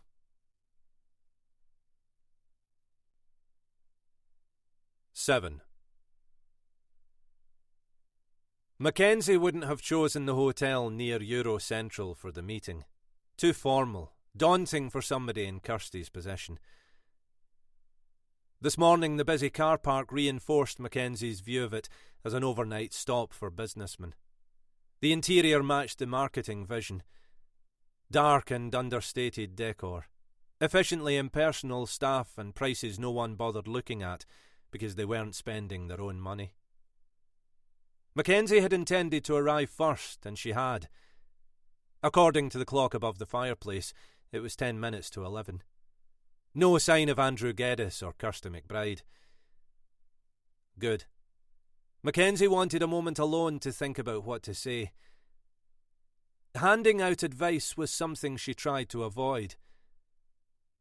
The refuge was full of women with important decisions to make about their lives. Over time, she'd learned to give them the space to do that. They were the ones who had to live with the consequences. And she'd discovered that, in the end, most people did what they wanted to do. At the door of the refuge, Geddis had said, "Once I introduce you, I'll get out of the picture. You can take it from there." He'd thanked her and shook her hand, clearly uncomfortable. She put it down to having the favour he'd asked refused, though refused was too strong. If there had been a spare place, the girl would have been welcome to it. Mackenzie ordered coffee from a waiter with short red hair and freckles and took stock of her surroundings. Behind the front desk, a pretty receptionist, absorbed in her work, checked a PC screen, writing what she'd found on a piece of paper. In the far corner, 4 grey suits huddled over papers spread on a table, listening to an animated explanation about what was in front of them. A handsome man in a herringbone coat came through the door and headed towards the rooms, whispering into his mobile. Mackenzie followed his progress, surprised to feel a flicker of interest. Since her marriage ended, there had been no one. Unless some very special guy turned up, it would stay that way. She wasn't against men, but her days of kissing frogs were over. At 11:15, the glass door slid apart, and the DI appeared with a girl pushing a pram, her long fair hair scraped back in a ponytail. Beside the detective, she seemed tiny, barely more than a child herself. Geddis smiled when he saw Mackenzie and steered him over. Kirsty didn't look at her or say hello. "Where's the toilet?" Mackenzie pointed to a sign on the wall. Turn right at the end of the corridor." Behind her back, Geddes made a face. When she left, he said, "Sorry if we've kept you waiting. The last hour hasn't been short on drama." "Why? What's happened?" The policeman grimaced. "She didn't want to come. Convinced herself they can make a go of it." "Really? What's happened to make her change her mind?" Geddes smiled. "Been here before, haven't you?" "Once or twice." "Yeah, he phoned and apologised." "Apologised?" "I know. Can you Sorry. Can you believe it? She can't have forgotten how he treats her. Not possible." "You're not allowing for how young she is." Mackenzie touched the pram. "Imagine you were 18 knowing this wee bundle's depending on you. You'd be scared witless. I certainly would be." Geddes conceded. "You're right. Of course you're right. It's just I feel so damned useless. Apart from her friend Paula, I'm the nearest she's got, and I'm getting nowhere with her." "Kirsty's clinging to what she knows." "Even if he beats her up?" Mackenzie shook her head. "It doesn't work like that, Andrew. When you're as frightened as she must be, change is too hard. So you lie to yourself, tell yourself it wasn't that bad. From what you said, Kirsty hasn't come across anyone in authority she can trust. I don't blame her for being more afraid of them than she is of him." Geddes pinched the corners of his eyes. "Social services is a non-starter. Unless you can persuade her, we can say bye-bye to that option." "When is this?" "Malky Boyle." "When's he due out?" "Next Friday, 8 days from now. I spoke to social services on Monday. They know the history and the danger and are ready to go into action. But Kirsty needs to cooperate, needs to agree. And, as of this morning, she's more against the idea than ever." The policeman's frustration poured out. "We were getting somewhere, or at least I thought we were, before this Geddes coloured. "Sorry. Before this bastard... Sorry again. Called her." Mackenzie rescued him. "That's okay. Been known to say the odd fuck myself." The DI laughed. "That should make conversation easier. Anyway, as I said, he's made all sorts of promises. Clean slate, fresh start. Things will be different. All that bollocks." "She doesn't believe it, but she wants to. Probably didn't sleep last night, lying awake telling herself it can work out with him, even when she knows it won't." "Then there's the baby to consider." "His baby." "Exactly. Wherever she turns, she's under pressure. Poor kid's paralysed with fear." Geddes nodded over Mackenzie's shoulder. "She's coming back. I'll make myself scarce." "Stay if you want to stay." "No thanks. You'll do better without me. I'll sit over there out of the way. Good luck. You'll need it." Kirsty McBride had the face of an angel, but the defiance behind the innocent hazel eyes and in the upturned chin was unmistakable. She fell heavily onto the couch, took a lighter and a pack of cigarettes from her jacket pocket, and put them on the table. She knew smoking wasn't allowed. In her immature way, she was threatening to break the rules. The girl wore jeans and a jacket over a t-shirt with "I understand, I just don't care" printed on it. Her first words, a surly reference to Andrew Geddes, supported the statement. "All right, he's got what he wanted. I'm here. Let's get on with it."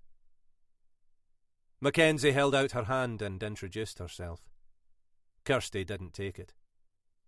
"I know who you are. He told me. Never stops talking about you. Think he fancies you." Mackenzie ignored the hostility and called a waiter. "Are you hungry?" Kirsty didn't answer. "Is coffee okay, or would you prefer something else?" No reply. She ordered. "Coffee and sandwiches, please. Roast beef." Andrew Geddes had been serious when he'd wished her luck. The moment to draw the red line was now, otherwise they were wasting their time. "First up, lose the attitude. D.I. Geddes is trying to help you, and so am I. If that isn't what you want, we'll step back. Except it isn't just about you now, is it?" She nodded towards the pram. "She's depending on her mum making a grown-up decision for both of you. What's her name?" "Alison." "How old is she?" 10 months. "I hear Malky called you from prison. What did he say?" Kirsty wouldn't go there. "Just stuff." "Like what?" "Private stuff." Mackenzie answered her own question. "Let me guess. He's sorry. It'll all be great this time."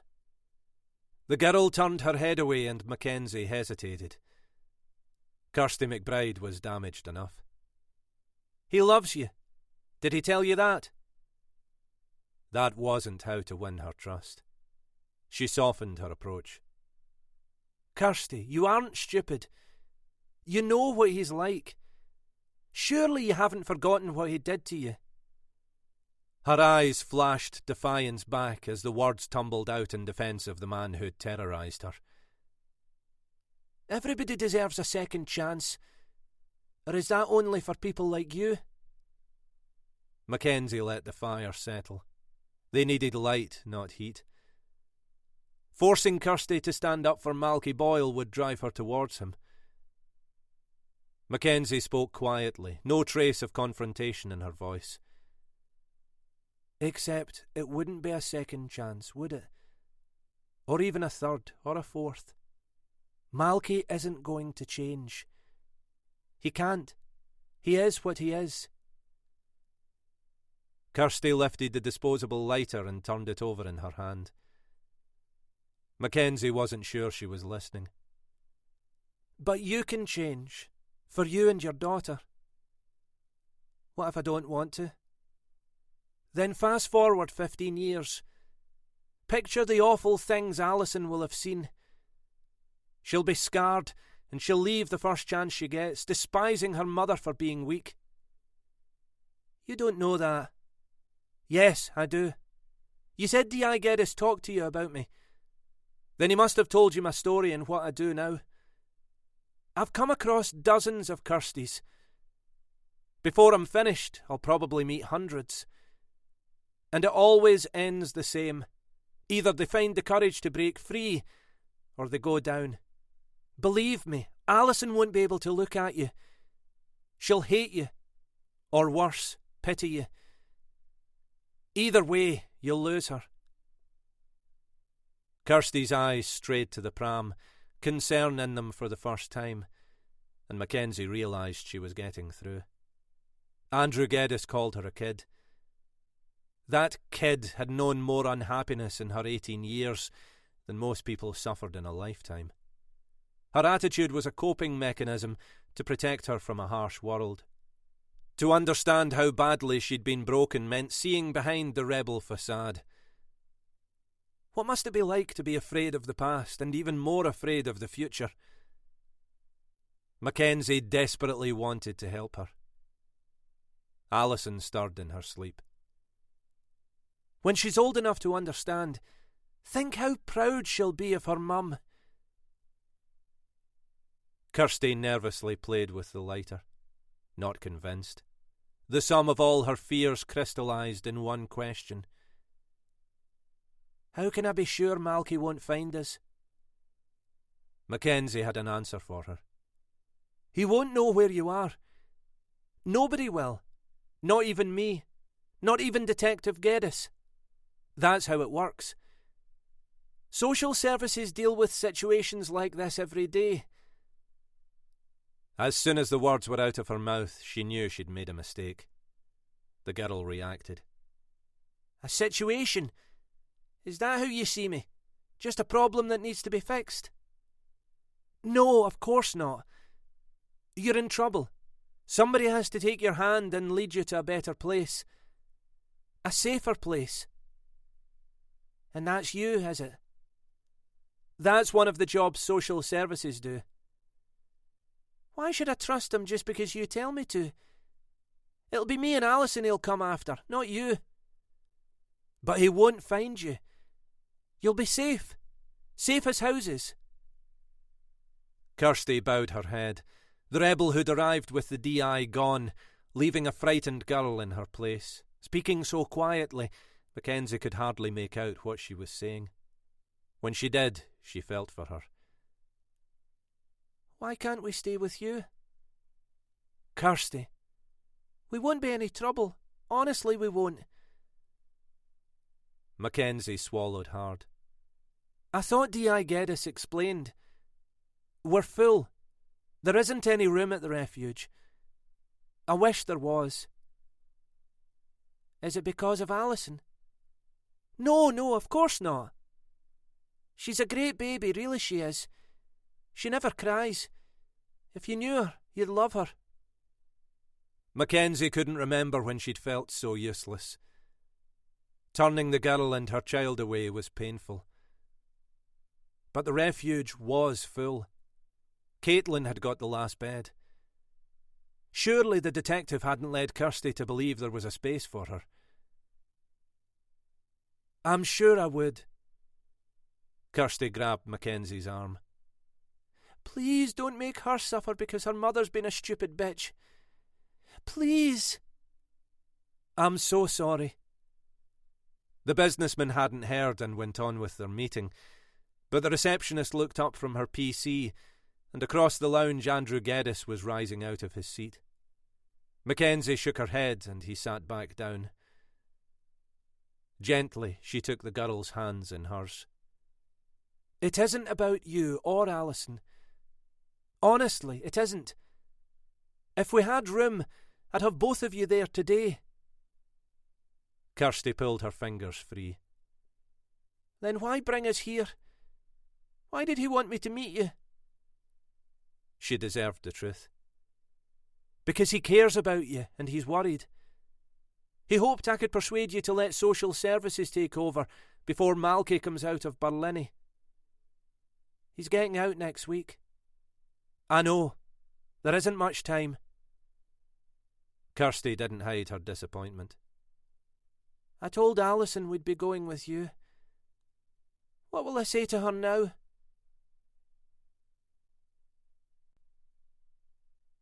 Eight.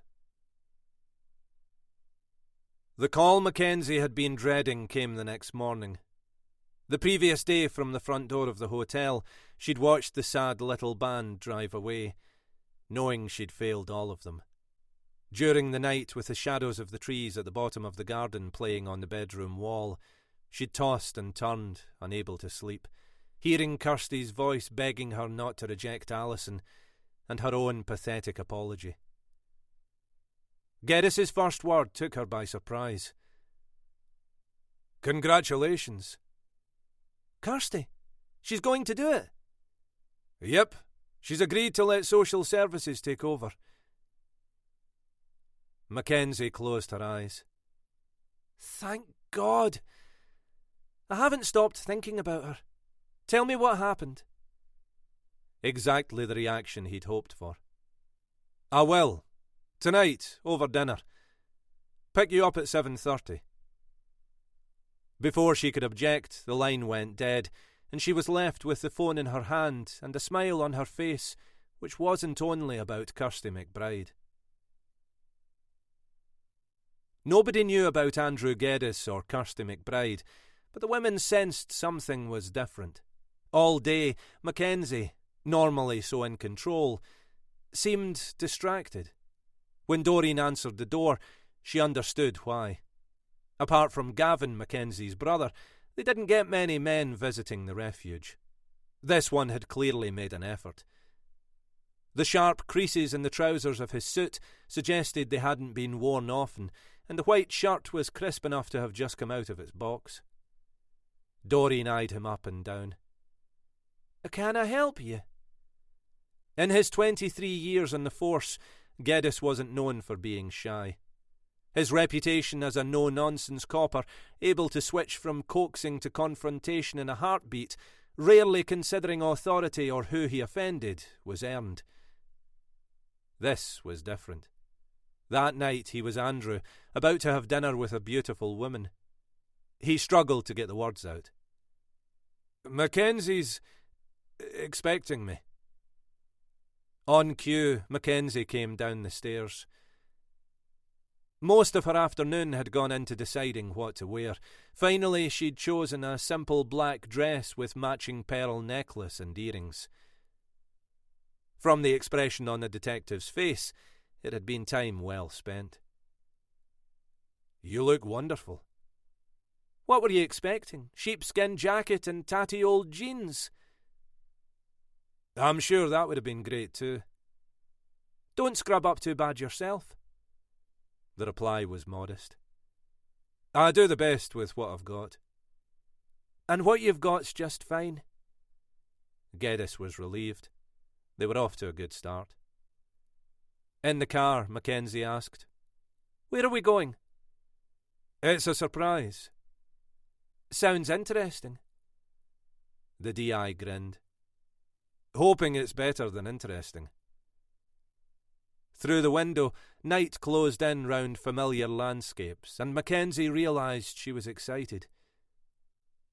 Geddes kept his eyes on the road, heading towards steps. Neither spoke, but the silence was comfortable. When they joined the M73, Mackenzie noticed his hands steady on the wheel, the fingers surprisingly slim and tapered for such a big guy, and wondered if there had ever been a wedding ring on one of them. It was possible. He was on the other side of 40. Plenty of opportunity to have been married and divorced. On the surface, she wouldn't have said he was her type. Did she actually have a type? Manly rather than handsome. Though she didn't know him well, she trusted the dour detective. At Bothwell, Geddes took the exit onto the East Kilbride Expressway and drove up the hill. In the passenger seat, Mackenzie mimicked a child's voice. "Are we nearly there yet?" He laughed. "It's worth the wait. I've booked for 8:30. They like you there half an hour before." "Sounds posh. Hope I'm dressed up enough." He glanced across, his eyes lingering for a second on her slender legs. "Wouldn't worry on that score." Mackenzie was right.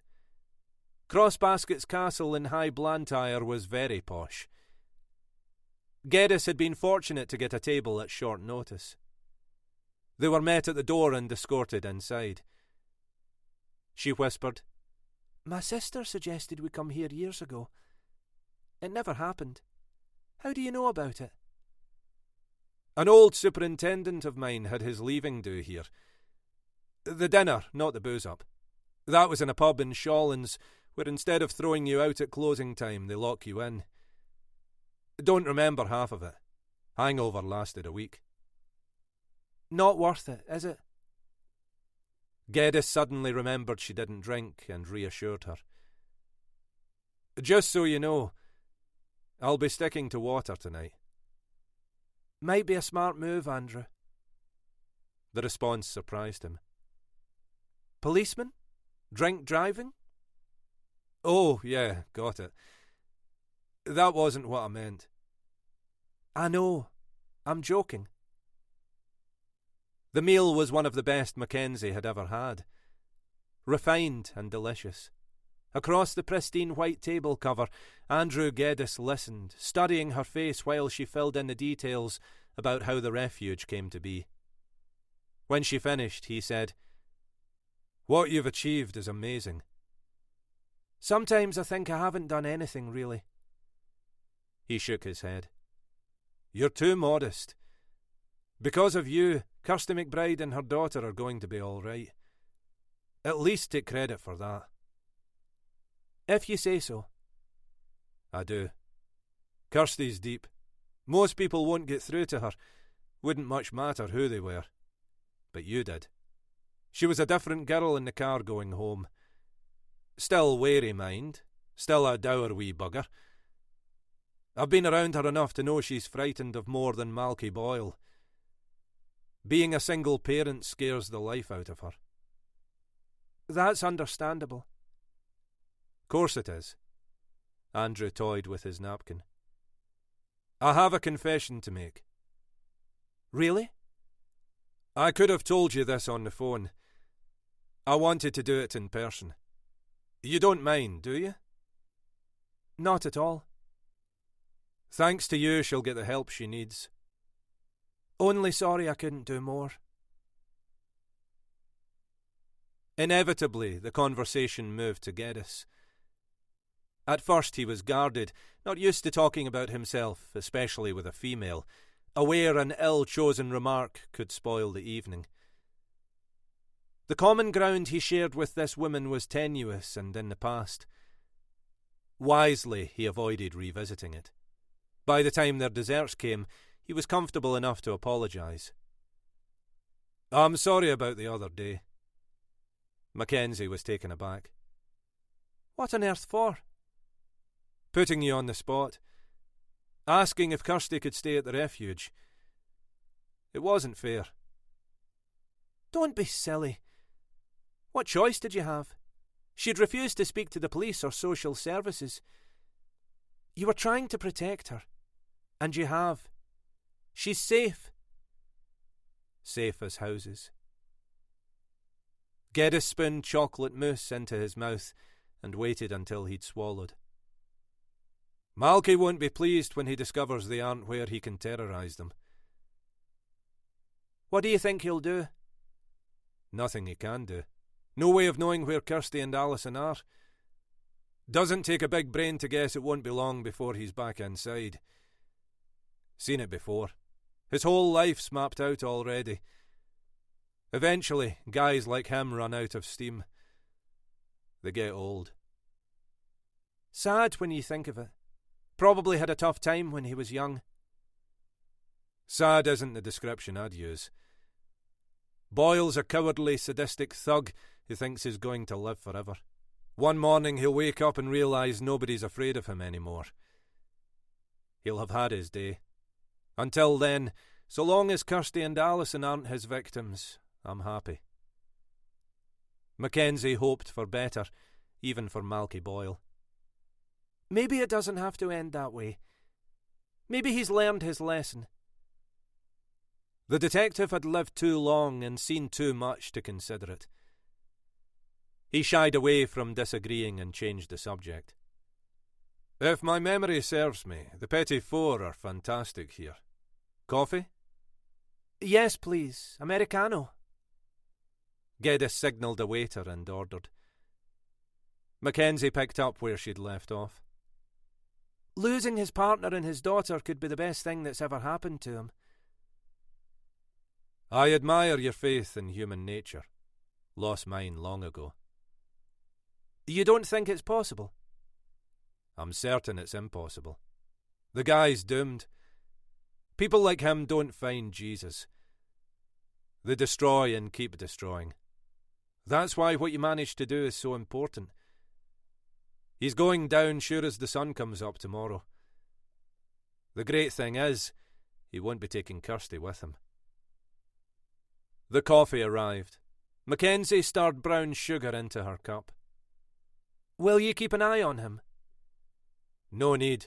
He's going where he's going with or without my assistance. Mackenzie believed the detective, although the world-weary cynic he'd become was a lot less attractive than the policeman working on his own time to help a teenage girl. Talking shop had been a mistake, and they both knew it. Anyway, change of subject. Tell me about you. Anything. What's your biggest fear? He squirmed inside. Given this woman's abduction, a clumsy choice of words. Mackenzie didn't hesitate.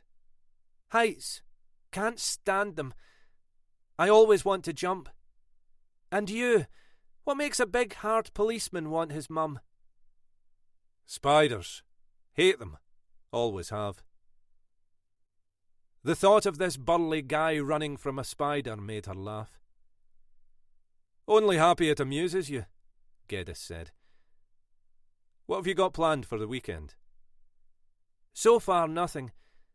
But I'd like to get everybody out of the refuge. We spend too much time there. It isn't good for us. Anything in mind? A night at the movies might be an idea. What about, instead of a night, make it a day? At the seaside? The seaside? Never thought of that. Might be fun. Have to wait until next week, though. The minivan's due to go in for a service. But yes, a great idea. He waited, hoping she'd suggest he come with them, disappointed when she didn't. His question had been about her, not the refuge. Insecurity washed through him. Maybe she wouldn't want to go out with him again. She reached for her bag. I really enjoyed tonight. Let's split the bill. Geddes leaned over and put his hand on her arm. That won't be happening. I asked you, remember? Promise you'll let me pay next time? Geddes took a credit card from his wallet and stopped himself from smiling. There was going to be a next time.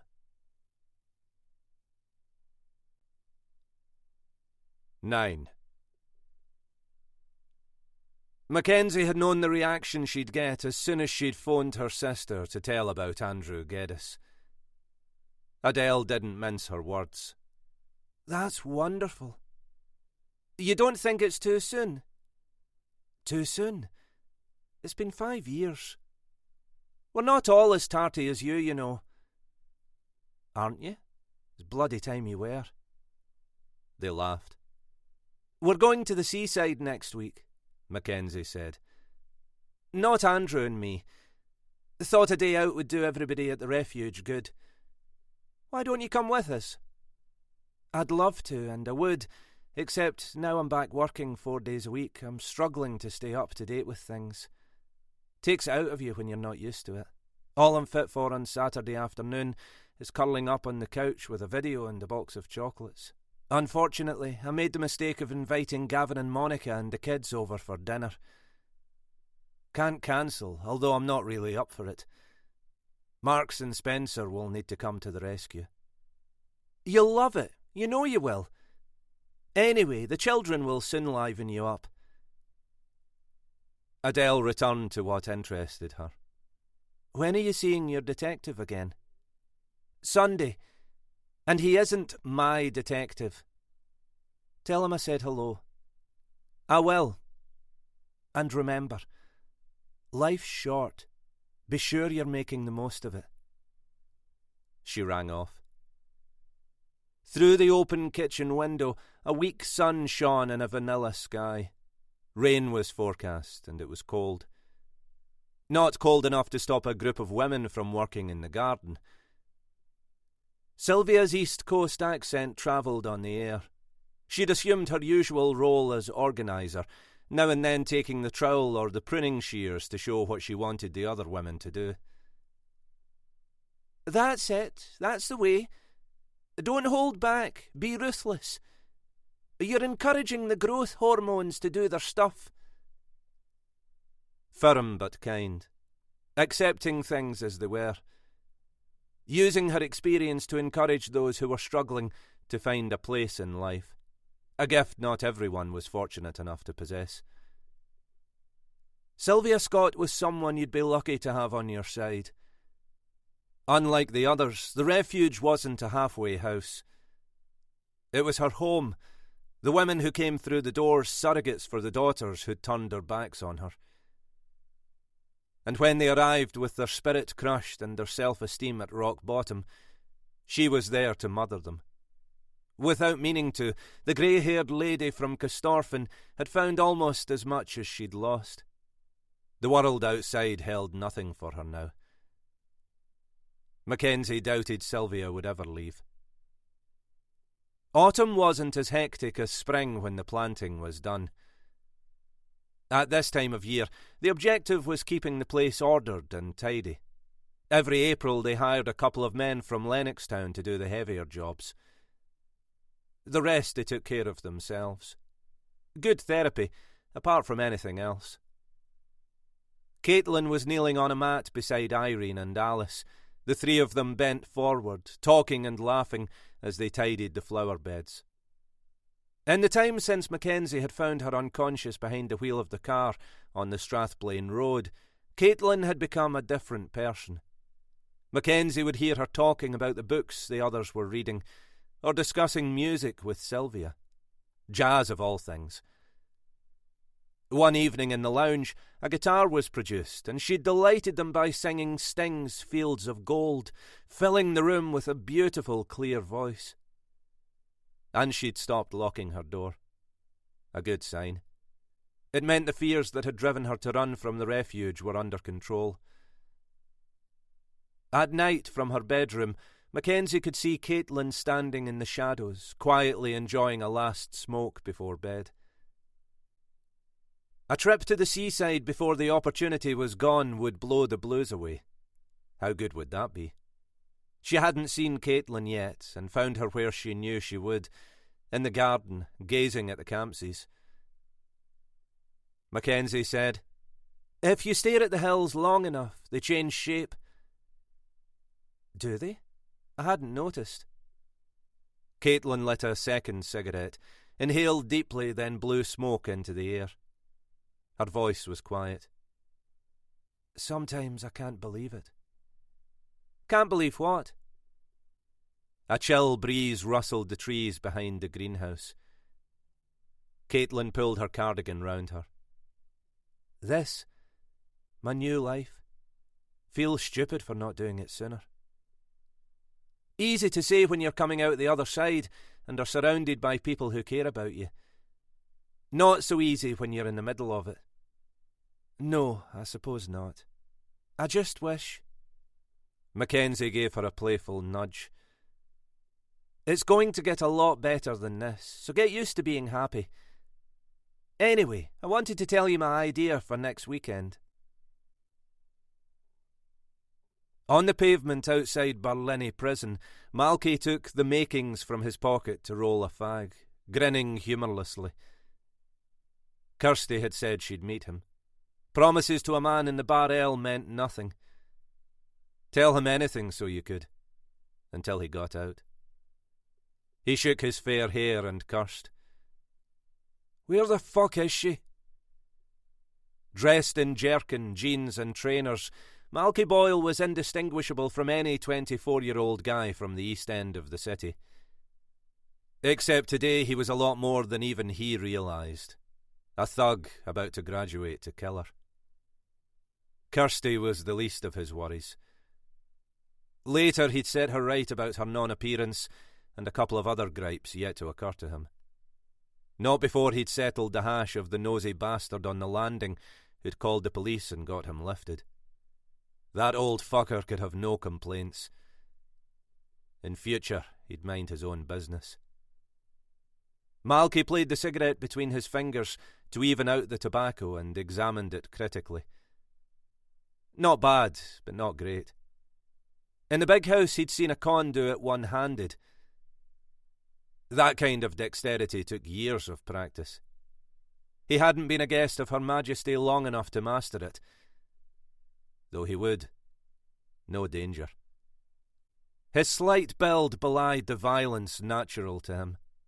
The face told a different tale. On his forehead above his eye, chib marks carved into his flesh, and a thin scar, a badge of honour in his world, acquired during a dispute over a friendly game of pool, ran from his ear to his neck. A second prize, his grandfather would have called it.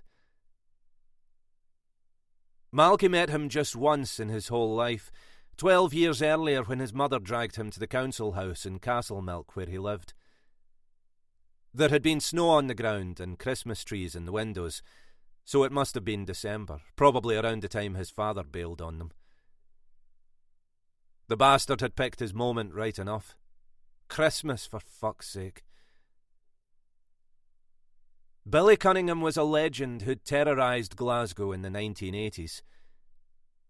In his heyday, sub-post offices and sawn-off shotguns were his trademark. Knives, hammers, clubs and the like he considered the tools of reckless youths and angry men. Serious criminals did what they did for money and used guns. Malky could still see his mother, older than her years, breathing clouds of cigarette smoke into the cold air, waiting for the door to open. She'd been nervous, squeezing his arm too tight, drawing on the stubby fag between her fingers in shallow, anxious puffs. Two memories stayed with him.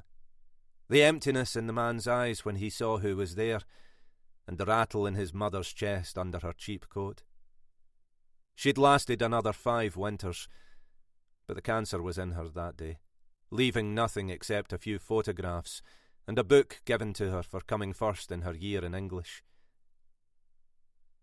The only reference to the father who'd shunned her was a faded scrap of newspaper with a report of the final day of his trial and an artist's impression of him in the dock, folded and slipped inside the book's back cover. Grim resignation was etched in black and white on Billy Cunningham's face as he and 2 other men listened as a judge sentenced them. What purpose was served by keeping it? He'd done fuck all for her in life. In spite of everything, she must have loved the bastard. Malky knew why he'd hung on to her stuff. It was all there was. During their meeting, Billy showed no interest in his only grandson, barely looking at him. Why she'd needed to see him was a mystery, because, even to the boy he'd been that day, it was clear Billy wanted nothing to do with them. In the lounge, the conversation between the adults had been brief. His mother cried, whatever she'd asked, rejected. Before they left, she'd gone to the toilet, and Malky was left alone with the stranger who was his flesh and blood. His grandfather lowered his voice and gave the bewildered boy the benefit of his experience. "You're a boil. Don't let me down. Get your thinking straight, and never settle for second prize in anything." The only words he'd ever said directly to him. His grandson hadn't forgotten. His thinking was straight. The first priority, more pressing than sex, was a drink. Plenty of people would be keen to ale him up on his first day out. Mates would welcome him like a returning hero, listen to his war stories, hanging on to every exaggerated word in exchange for a chance to spin yarns of their own. How was it? He'd shrug casually without answering. Run across anybody? As a matter of fact, yeah. In an hour it would be like he'd never been away. Big fish like Sean Rafferty would be spoken of in hushed tones in contrast to the raucous laughter over some nobody losing an eye in a dark alley. When he was mellow enough to be told, the rumours about his women would come, whispered in his ear while they watched his expression harden, his jaw tighten. "Sorry, Malky," they'd say, not sorry at all. "Thought you should know." He'd give them the strongman reaction they wanted, quietly vowing to cut the balls off whoever had rattled the arse off her. Then they'd buy a cargo of beer and wine, score some dope and go to somebody's flat, sit on the floor or a busted couch, and smoke and drink until they passed out. It was a ritual he'd seen before. Been on both sides. Told the lies. Done the whispering. This was his life. Malky stuck a roll up in the corner of his mouth and started walking. It was good to be back.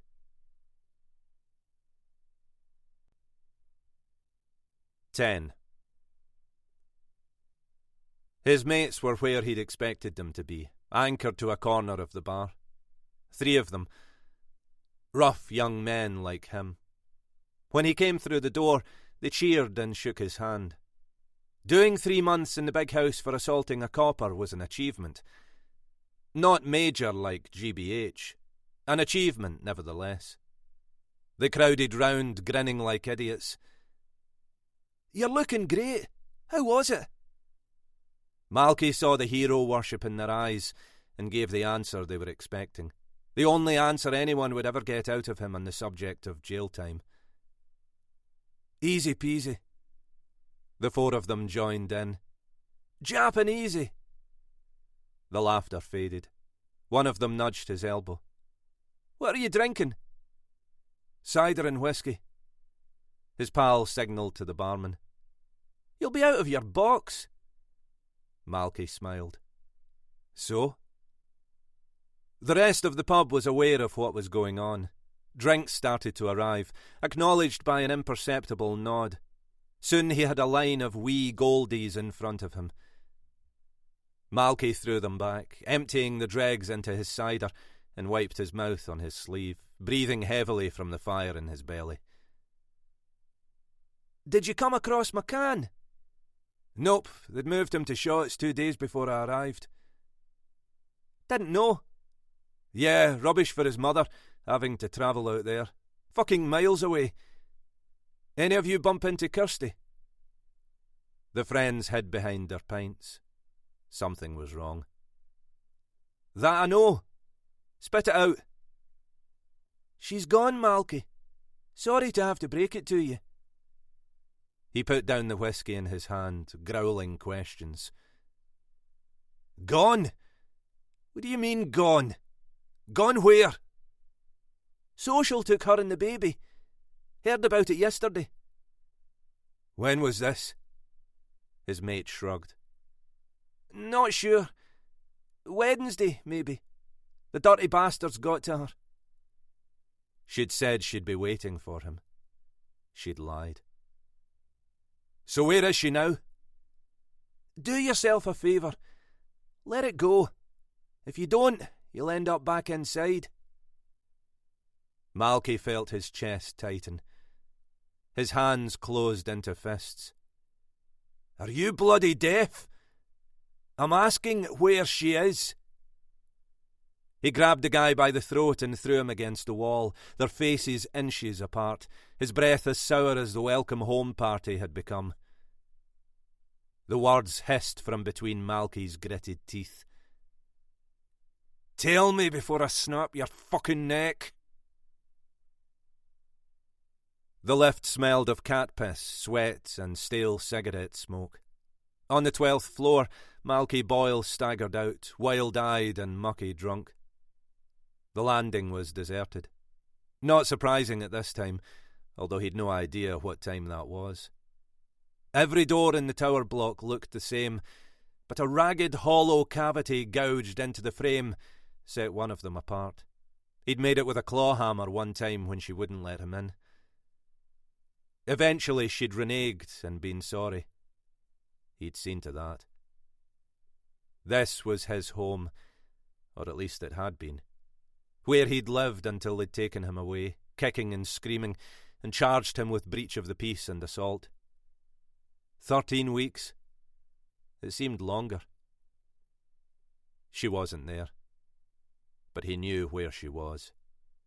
He booted the door, cursing at the top of his voice. Bitch! Fucking bitch!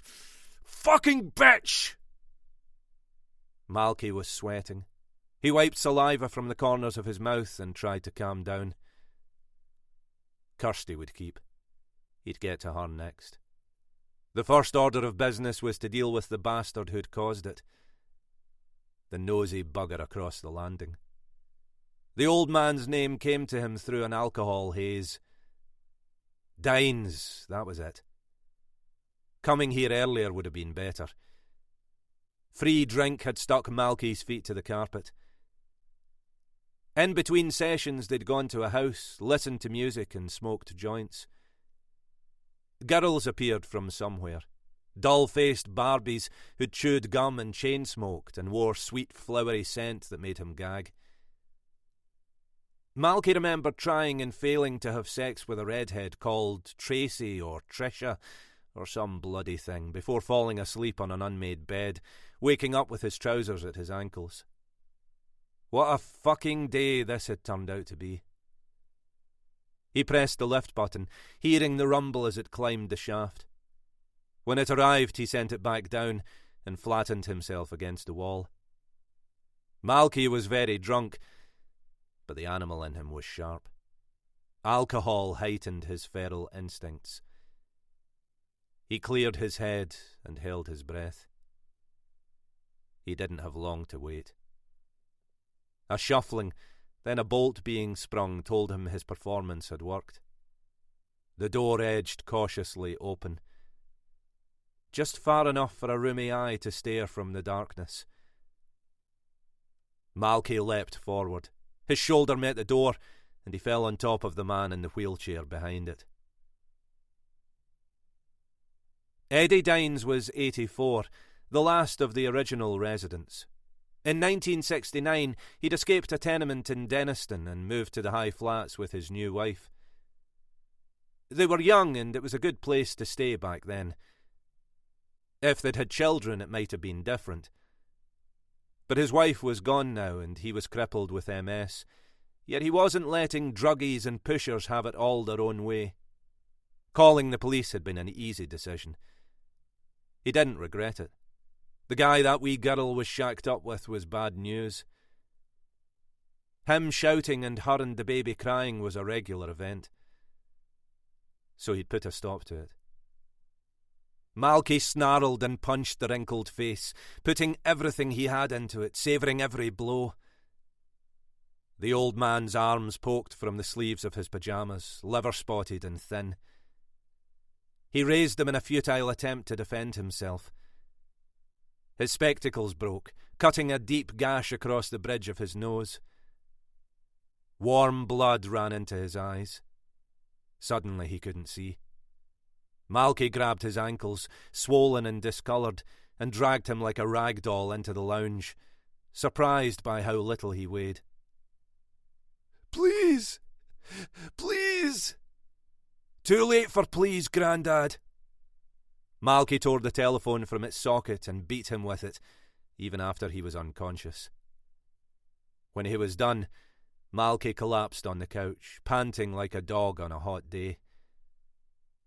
The old fucker had asked for it, hadn't he? One less to deal with. Kirsty was in bed, but she wasn't asleep. With so much going on, how could she? Alison had settled easily and was sound in the cot next to her, unaware of the drama going on around her. There would be no memory, no recollection, no baggage to drag through her life. Only questions she'd hesitate to ask. One day, 14 or 15 years from now, her mother would tell her how they'd hid like fugitives from her father. Like all teenagers, she wouldn't get it. Maybe even blame her. Call her a fool for having had anything to do with a scumbag. When she was old enough to have made mistakes of her own, then she'd understand. The wind rattled the window pane and Kirsty opened her eyes. It would take more than a couple of nights to get used to the shadows in her new surroundings. The flat was temporary, the social worker said. Just until they got something permanent sorted. The previous day, a man and a woman had called to make sure she was okay and had everything she needed. They'd smiled too much, white, toothy, annoying smiles, to reassure her she'd done the right thing. Not necessary. Kirsty was sure about that, and wished she'd done it sooner. But it was hard not to think. Hard not to worry. Malky would have been released. She pictured him in a filthy squat, some tart with her face in his crotch, and later, sniggering with his idiot's mates like he didn't have a care in the world. Didn't have a daughter. Kirsty hadn't thanked the policeman. Anybody else would have given up. Not him. He'd ignored her insults and her truculence and stayed with it. But it had been the woman, Mackenzie, who'd persuaded her to put her faith in social services. And, at last, Kirsty was talking to somebody who'd been where she'd been, and knew the crazy mix of fear and confusion she was going through. In the darkness, she blushed at begging for a place for her and Alison in the refuge. That would have been a dream come true. Never mind. They were here. Kirsty closed her eyes and finally went to sleep. When she woke, the wind had died down. Alison must have turned over. Perhaps she was hungry. From behind her, a cold hand slipped under the covers and cupped her breast, squeezing the nipple, hurting it. Kirsty cried out. This couldn't be happening. Mackenzie promised they'd be safe. Safe as houses. A wet tongue traced the edge of her ear, the voice thick with wine, whispering, Did you think I wouldn't find you? The city was deserted. Malky had no idea what time it was or how long he'd been walking. He'd seen a taxi with its for-hire light on and ducked into the shadows until it passed. Standing in the darkness watching it go by, he shivered. The dope and the alcohol had worn off, neutralised by the adrenaline surges, leaving him tired enough to lie down on the ground and go to sleep. The idea amused him. He ran a hand through his matted hair. Matted with what? He could guess. Under a street lamp he stopped to make a roll-up and noticed his fingers, black in the harsh light, sticky with blood. Hurting the neighbour had always been on the cards. That night or some other night. He had no regrets. His thinking was straight. The cripple had grasped him big time and got what he'd deserved. Maybe he'd imagined the wheelchair would give him immunity. Now he knew different, if he knew anything at all. Malky stopped to pee, swaying on the balls of his feet at the kerb, watching the steaming arc peak and die. Further along the road, a gang of marauding youths, 15 or 16 years old and looking for trouble, clocked him coming and fanned out on the pavement to block his path. 2 of them drained the last of the cider and tapped the empty bottle ominously in their palms. Fucking idiots. He could take them with one hand tied behind his back. Closer, they saw the blood, like Apache war paint smeared on his face, thought better of it and crossed the road. When they were well away, one of them found the courage to yell, "Wanker!" Malky shook his head. At least it had the sense to realise they were out of their depth. Malky took no responsibility for the mayhem he'd left. Kirsty was to blame. It was all down to her. If she'd kept her word, met him like she'd promised, it would have gone another way. Not for the neighbour, his number was up the night he'd called the police. But she'd still be alive. Her and the cripple had 2 things in common, 2 things there was no going back from. They'd both betrayed him, and they were both dead. His screams and the sound of the chair crashing against the cripple's head were crystal. After that, the curtain closed. Memory was a broken mirror, fragment piled on shattered fragment, each carrying a piece of the picture. He remembered tiptoeing to the side of Kirsty's bed, listening to the gentle rise and fall of her breathing. For a second, tempted to strip his clothes off, slide under the clothes and lose himself in her. Maybe that's what he should have done. Instead, he'd whispered, knowing she'd hear him and waken. Even then it wasn't too late. One word, the right word, might have saved her. It hadn't come. She lay still. The moment passed. He'd felt the hammer's wooden handle smooth against his skin and the weight on the other end. The cripple wouldn't have much use for it. The dull echo of iron against bone filled his head. The shades came down. The blows fell before she had a chance to lie to him. 2, then 3, then... nothing. He came out of the blackout, half running, half staggering, with no notion of where he was going. The locked gates of a public park offered temporary sanctuary. Malky climbed the railings and wandered on the grass until he found a bench away from the street and lay down. The slats bit into his back. He was thirsty beyond belief. His head hurt, and somewhere along the line he'd lost his jacket. Focusing was impossible. Unless he got his thinking straight, he was going back inside. Ideas, each more desperate than the last, arrived and were dismissed. With no money, where could he go? The police knew his friends. Later today they'd pull them in. What could they say? The last time they'd seen him was in the pub. There was nothing to tell. He had to think. Think straight. Malky smiled. Suddenly he knew where he was going. Every house was in darkness apart from the one at the corner, where a drunken sing-song drifted tunelessly into the night. Malky ignored it and forced himself to concentrate. He'd only been here once with his mother, a long time ago. Further up the street, he tapped on a window at the rear, guessing that's where he'd be, praying to a god he didn't believe in. When a light went on, he crept to the front and lifted the heavy brass knocker. After a minute, a voice, hoarse with sleep, asked, "Who is it?" He didn't answer. "Who's there?" He tapped again, slow and deliberate rather than loud, 3 times. 1, 2, 3. The door opened. In the crack, a face from the past peered at him. The hair was white, the skin wrinkled, the eyes wary but no less empty than when he'd refused his mother in this very house. "It's me, Grandad. It's Malky. How you doing?"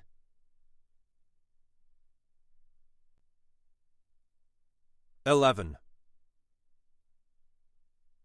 Geddes swirled the brown dregs in the bottom of his cup, wondering if he could be bothered making another. No matter what police office he'd worked out of in the city, one thing was always the same.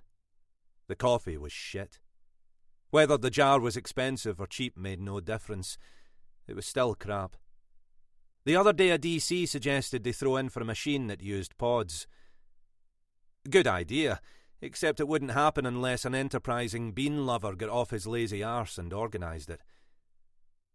Even then, 4 or 5 people would end up paying for it while the others skated by, not putting their hands in their pockets for as long as they could get away with it.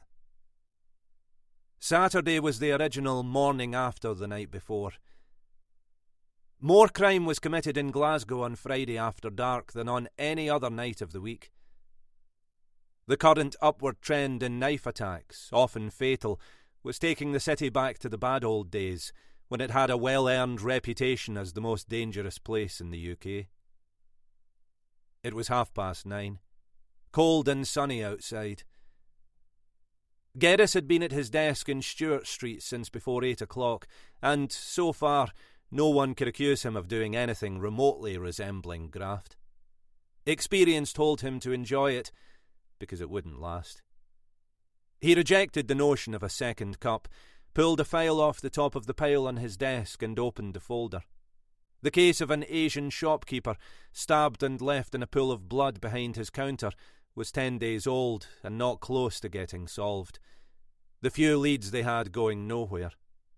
Though money was missing from the cash register, Geddes wasn't convinced theft was the motive. That left a personal grudge or racism. A grudge offered hope of a link between victim and perpetrator, which, with luck, might be uncovered. On the other hand, a racist attack with no personal connections would be more difficult to crack.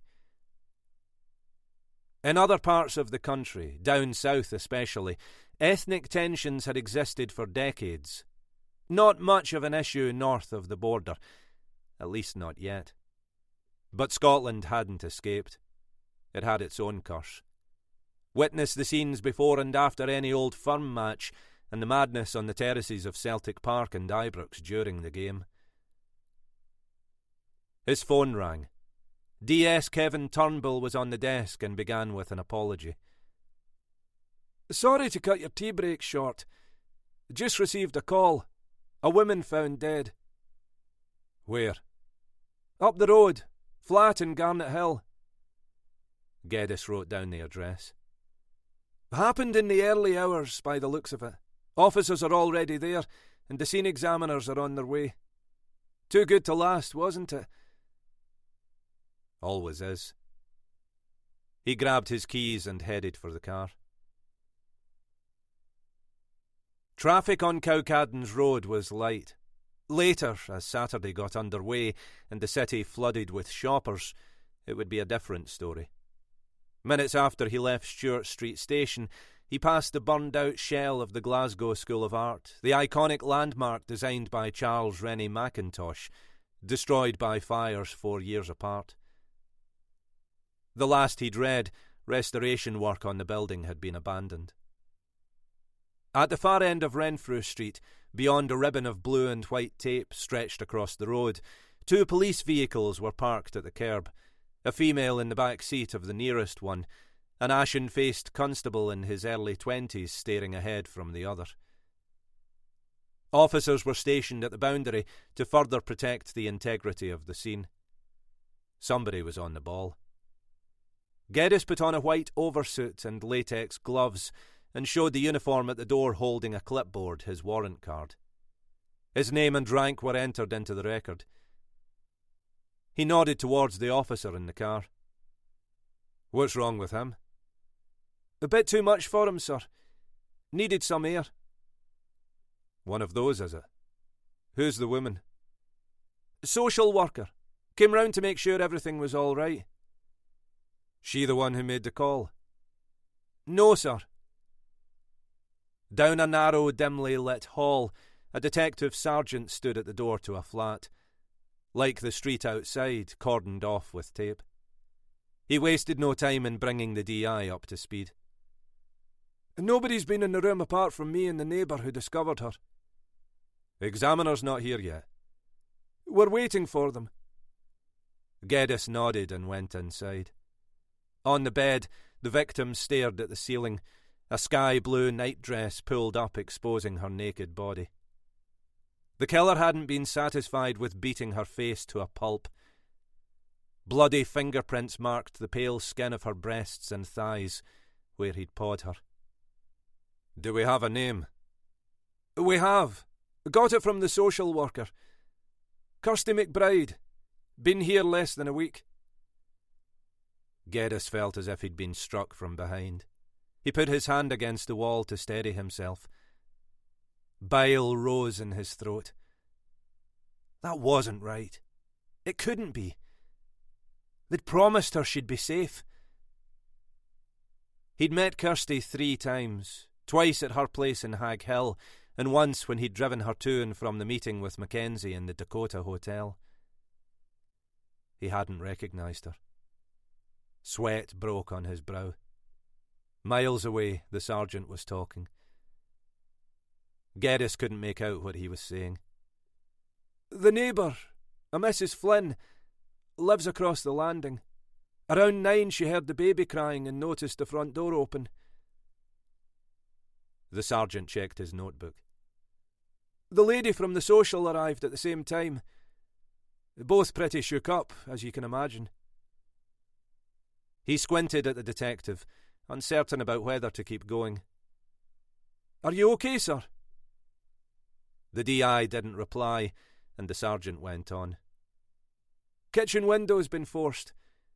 Not difficult in an old building like this. He pointed to the empty cot against the wall. Social services have taken the baby. Gave her to them myself. Cute wee thing. Howled the place down. Geddes spoke in a whisper. She's called Alison. Sorry? I said the baby's name is Alison. Really? You know them? You know these people? Geddes had to get out of there.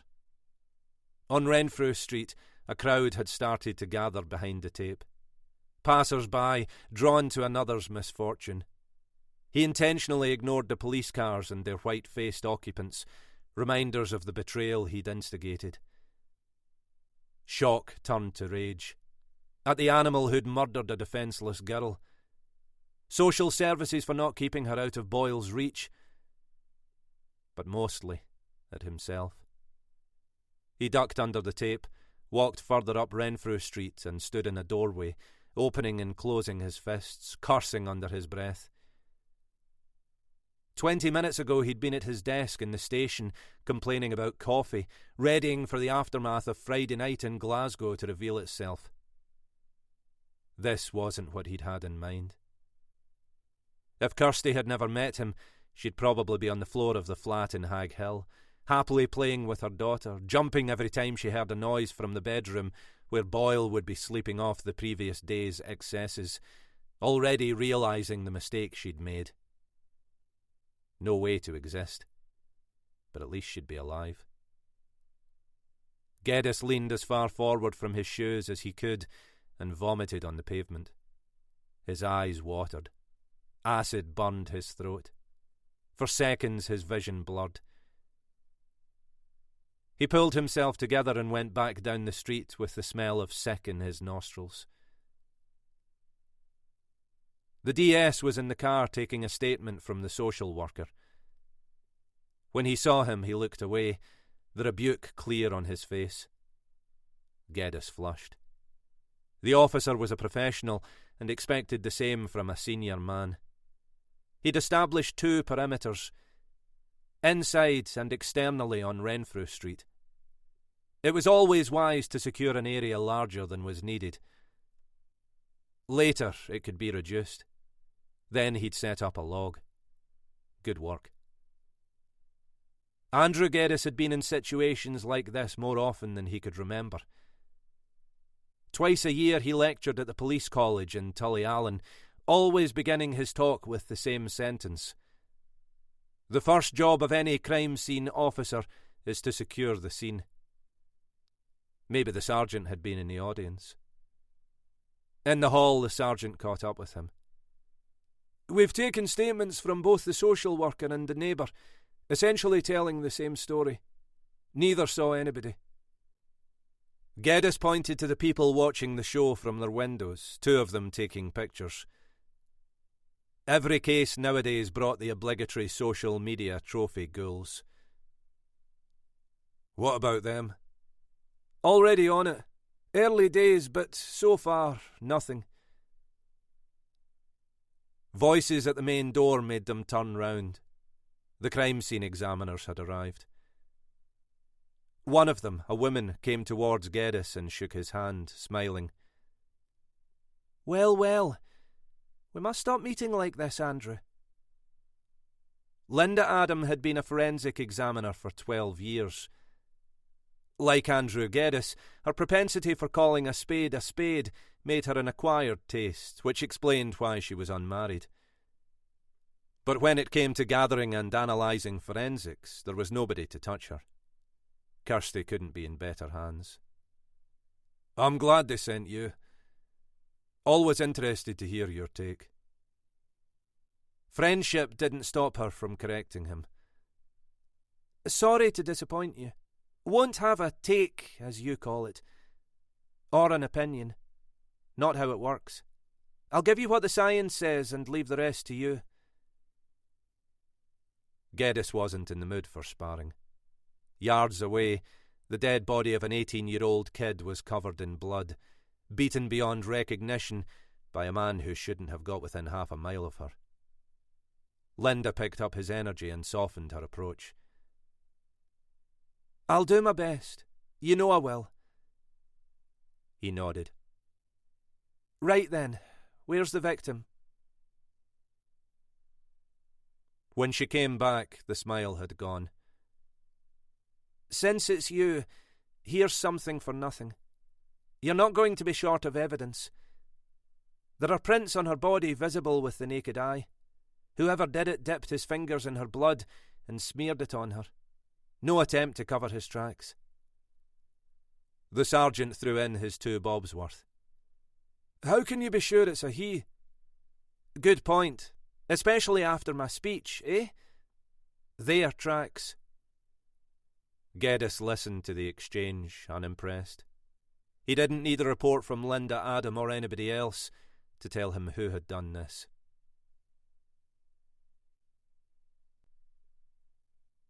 "12.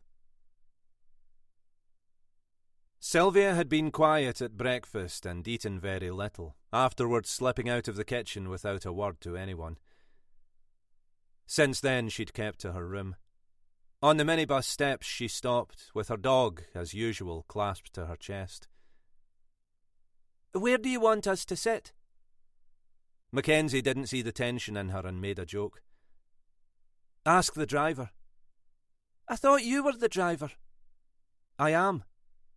Sylvia wasn't amused. "Where do you want us to sit?" "Down at the front."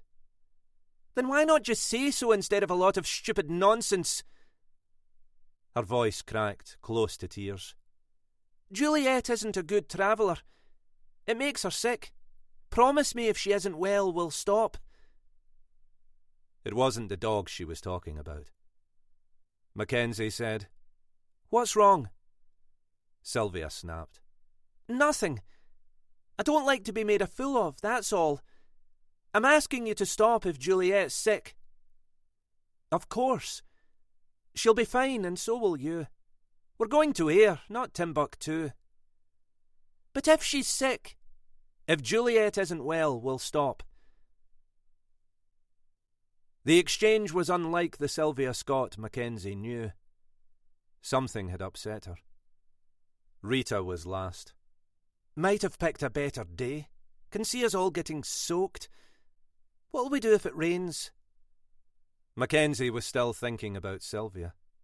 Her reply was terse. "What'll we do if it doesn't rain?" Rita shot her a look and got on. Inside the bus, the women chatted like kids on a school trip. Normally, Sylvia would be busy organising everyone. Instead, she sat stone-faced, staring ahead, not taking part. Mackenzie made a mental note to get to the bottom of what was wrong with her. The minibus carried 14, which meant everyone was able to go. Mackenzie smiled when she saw Caitlin. "Sit beside Sylvia, would you? She's in a funny mood today." "Looks like a storm coming," Caitlin said. "What'll we do if it rains?" "You're the second person to ask me that. What'll we do if it doesn't rain?" Driving to the coast was like embarking on an adventure. Everybody had dressed up, most were wearing makeup. Mackenzie kept her eyes on the road, listening to the banter behind her. With the exception of Rita and Sylvia, they were all in good form. These women were at a crossroads, heading towards a new life. Some, at least, were beginning to believe it. Mackenzie thought about Andrew. The last 8 days had been wonderful. They'd had dinner twice and been to the movies. As the policeman slowly opened up about himself, she discovered a thoughtful, sensitive man behind the sometimes gruff exterior. He was keen on her, that much was obvious. Beyond liking him, it was too soon to know how she felt. But in the cinema he'd taken her hand, and when he dropped her home, they'd kissed. Before they got as far as the motorway, Irene was passing round ham rolls and offering coffee from vacuum flasks. When she came to her, Mackenzie shook her head. "You do realise we'll be there in an hour?" Irene shrugged. "I'm a feeder. Giving people something to eat's my response to everything. I can't help it." Nobody wanted her to help it. Irene was a terrific cook and an even better baker. She was 37, quiet and petite, and always kept herself busy. Added to that, like almost everyone else here, she'd escaped a violent relationship. But a decade of emotional abuse had left deeper scars. Her confidence was shot, and she reacted like a frightened rabbit if anybody raised their voice. Irene had knocked on the door one Sunday morning with a suitcase and less than £10 in her pocket. A lost soul with nowhere to go. Within weeks, she'd made the kitchen hers. There were no objections. Should have let me put together a packed lunch. It wouldn't have been a problem. Could have eaten it on the bus. Except people need to get out. And that's the point. On a day like today, fish and chips is a better option. Suppose you're right. Mackenzie glanced at her, then back to the road. How are you doing? All right. Okay. Prefer to be working. Any thoughts about the future? Not really. Taking it a day at a time. It was obvious the question made Irene uncomfortable. Mackenzie understood why. The refuge was a short-term solution. In the beginning, a much-needed safe place, then a springboard into a new life. Irene had come a long way, far stronger than she'd been. The decision would always be hers, but she'd realised the time to leave was coming closer. Mackenzie had an idea. For the moment, she kept it to herself. She checked her mirror, indicated, and joined the motorway at Charing Cross, enjoying the experience. It happened so rarely. She'd bought the minibus the day before the renovation work on the house was completed, thinking it was something they'd need. The reality was very different. She hadn't driven it more than a dozen times. A voice in the back shouted, "Are we nearly there yet?" And Mackenzie smiled, remembering making the same joke with Andrew that first night. Further on, a plane with the familiar orange EasyJet logo rose to their right into the sky. Rita didn't let the opportunity to be pessimistic pass her by. Off to the sun, lucky buggers. Wish it was me. Bet it's tipping down where we're going. Somebody shouted, "Be glad you're going anywhere, Rita." Signs for the Burrell collection, Newton Mearns and Thronton Hall gave way to Kilmarnock, Ayr and Irvine. The clouds parted and it brightened up. When they saw the sea for the first time, everybody cheered like kids on a school trip. Caitlin was behind her, sitting beside Sylvia. Mackenzie couldn't tell how she was doing, how either of them was doing. Sylvia hadn't asked to stop, so she must be all right. It was so unlike her to be short-tempered. Maybe she'd received a long-overdue letter from one of her daughters and it had upset her. Behind Sylvia's motherly front hid a proud woman. If she wanted her to know, she'd tell her. Mackenzie made a right turn and headed towards Whitlett's Road and Ayr Town Centre. Many of the women hadn't been further than Lennoxtown in months, and an excited murmur ran through the bus.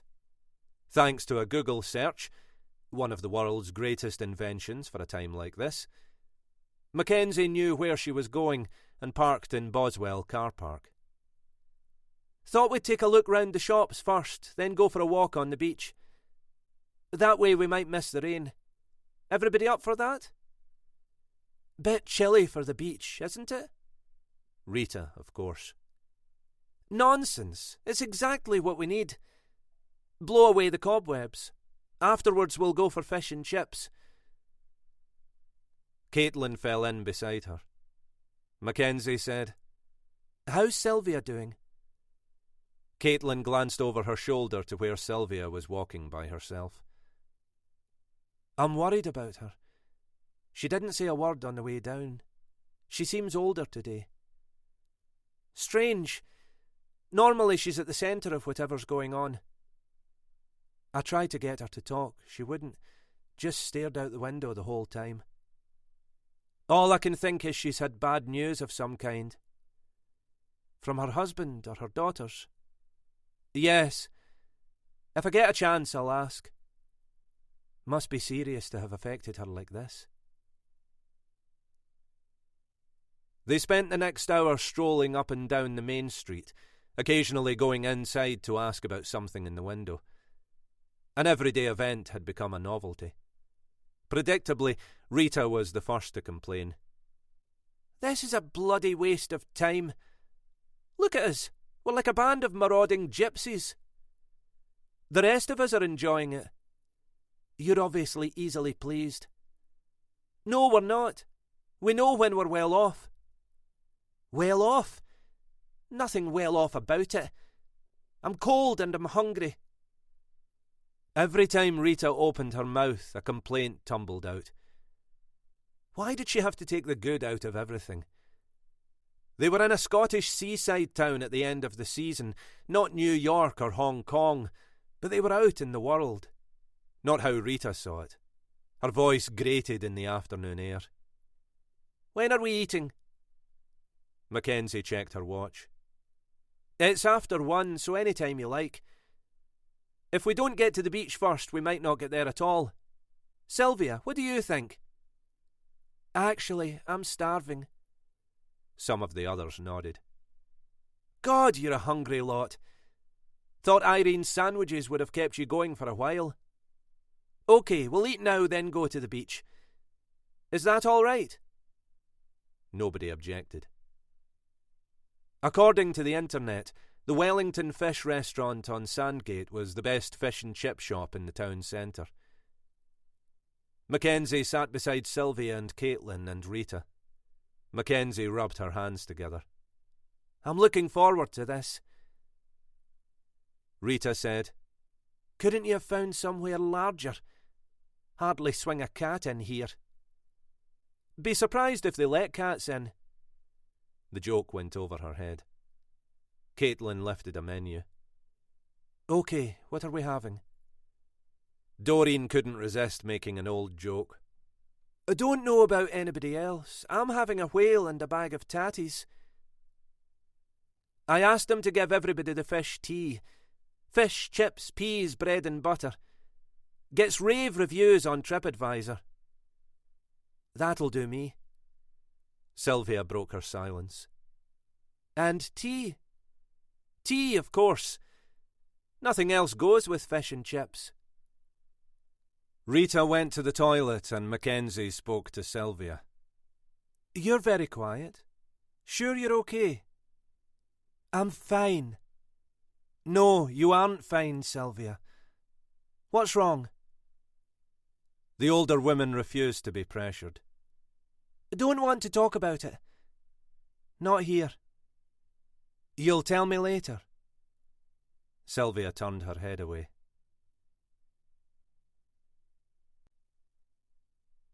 13. Andrew Geddes was tired. Tired of coming face to face with the reality of the city he loved. He had no doubts about the identity of Kirsty McBride's murderer. Malky Boyle was responsible. Glasgow had more than its share of Malky Boyles. More than anybody wanted to admit. Many of them only a bellyful of cheap wine away from going berserk and knifing some innocent bystander waiting for the last bus home. Not for the first time, the detective found himself questioning if this was really what he wanted to do with his life. He'd been here before and knew the empty feeling in the pit of his stomach would pass, and he'd do what he'd done more often than he could remember. Get on with the job of catching a killer. This one was different. A girl had met a violent death at the hands of a psycho, thanks to him. She'd been afraid and alone. He'd persuaded her she'd be safe if she did what he wanted her to do. On top of that, he'd selfishly dragged Mackenzie into his world. Realisation hit him. Christ! Somebody would have to tell her Kirsty McBride was dead. He would have to tell her. Geddes looked round the office and the unoccupied chairs. The detectives who hadn't been called to a case were busy ploughing their way through the paperwork mountains in front of them. Bureaucracy had ruined the job. Endless hours filling in forms instead of making the streets safe places for women and children. He unlocked the left-hand bottom drawer of his desk and pulled it open.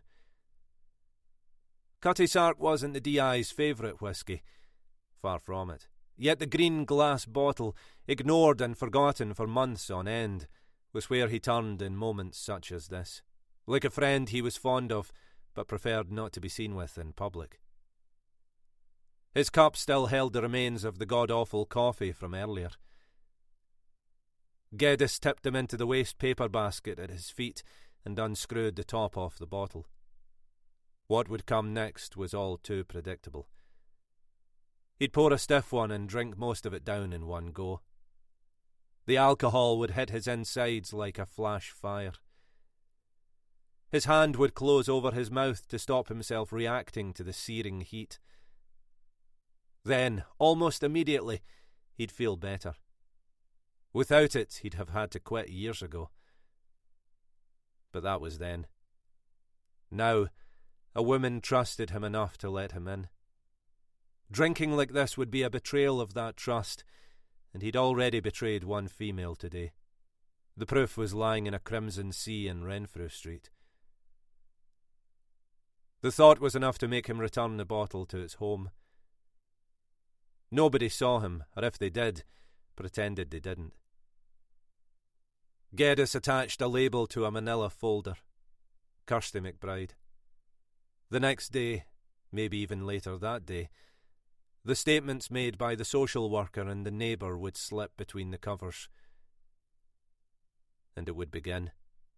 A week from now, 10 by 8 photographs of Kirsty in black and white and colour, taken from all angles, the sergeant's initial report, as well as his own, and others, added to Linda Adams' findings, would thicken it. On a corkboard in a room upstairs, Boyle would stare at the detectives, sullen and unreachable for as long as he remained free. A face every policeman in Glasgow, from the chief constable to the newest recruit, would come to recognise.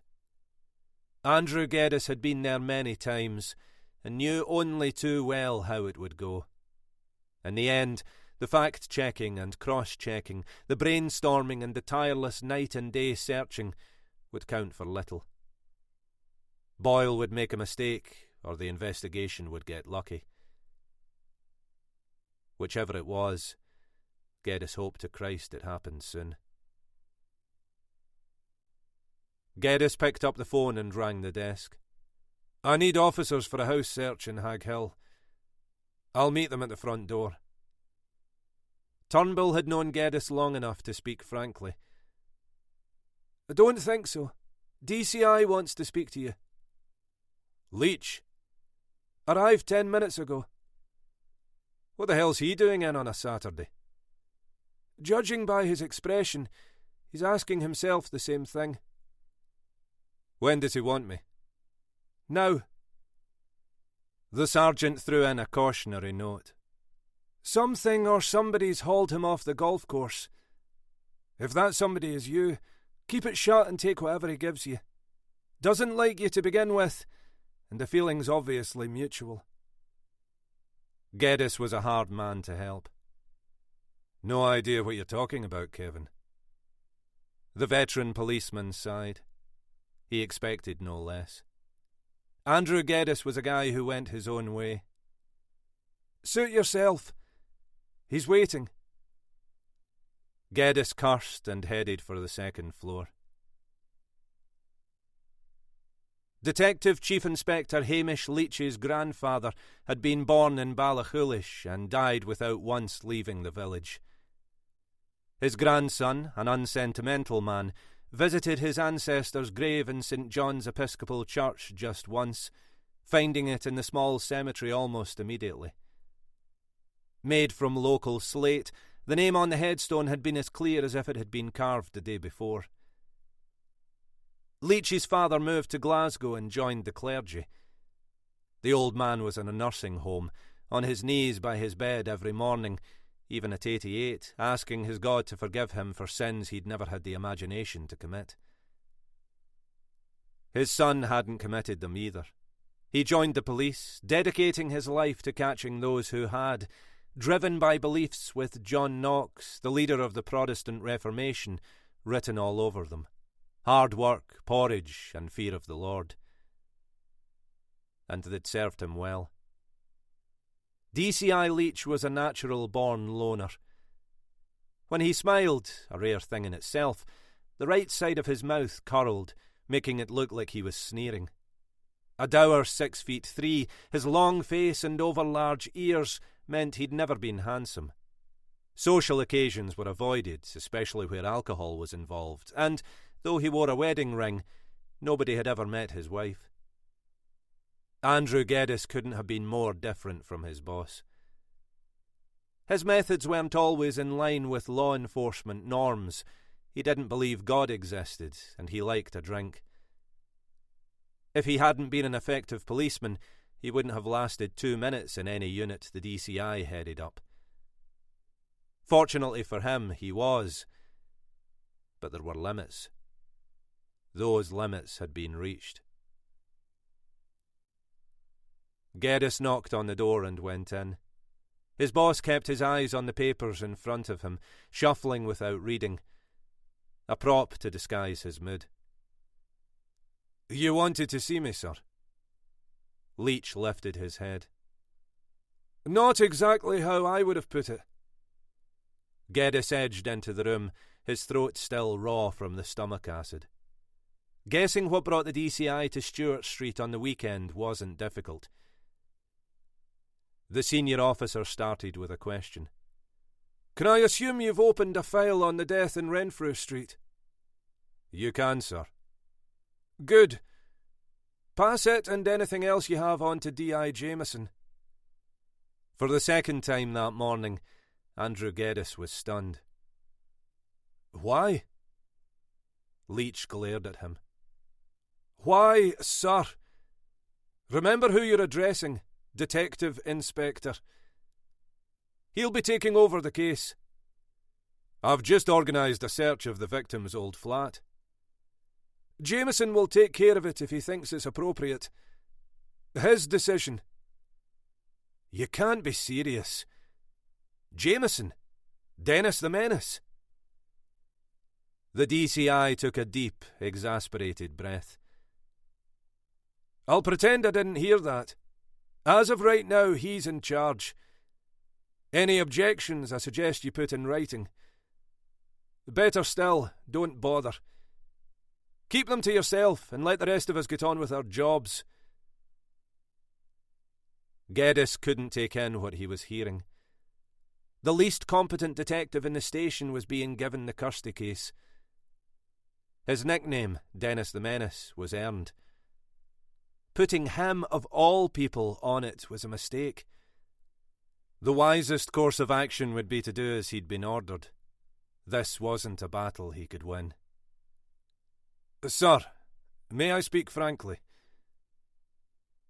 The DCI ticked an imaginary box on a sheet of paper. "Never known you do anything else. More's the pity." "I was the first EI on the scene. I saw what was done to the deceased. Statements have been taken from the neighbour who discovered the body and the social worker who arrived to make sure Kirsty, the victim, and her baby were all right. Door-to-door is in progress. I've also talked to the crime scene examiner. She—" Leach cut him off, his anger barely under control. "Don't insult my intelligence with half-truths. You contributed nothing. You weren't in a fit state. The witnesses gave statements, yes, but not to you. Likewise, the house-to-house. You played no part in it." He shook his head. "Taking credit for somebody else's work says a lot about a man, don't you think?" The DCI leaned across the desk. Geddes could see every bleak line on his horsey face.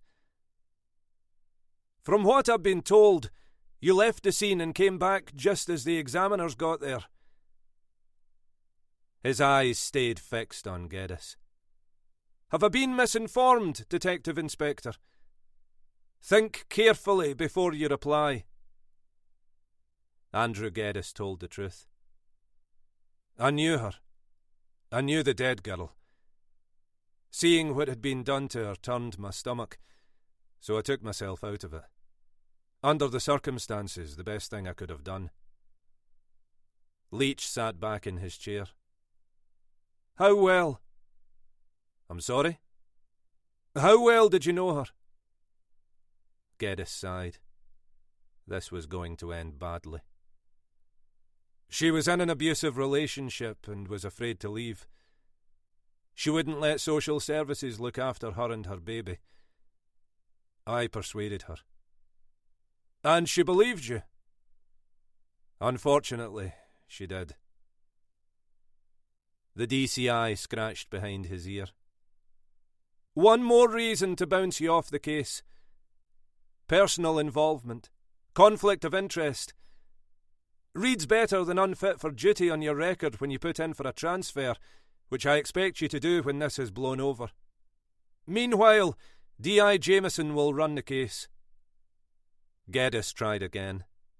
With respect, sir, I'll put my record up against any detective in the building. This morning took me by surprise. What?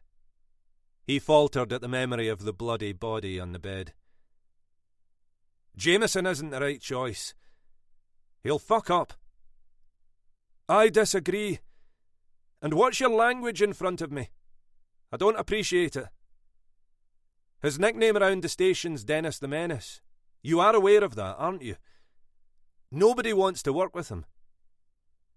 It sounded desperate, even to Geddes. Sour grapes because he was effectively being demoted. D.I. Jameson is a well-respected officer. Bad-mouthing him tells more about you than it does about anybody else. Station gossip and personality clashes don't interest me. Jameson doesn't have a personality to clash with. He's a lazy He's lazy. Worse, he makes mistakes. Leach defended his decision.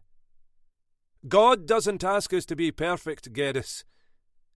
None of us are, as your performance, make that non-performance, in Renfrew Street this morning clearly illustrates. The argument had been lost from the beginning. Leach's mind was made up.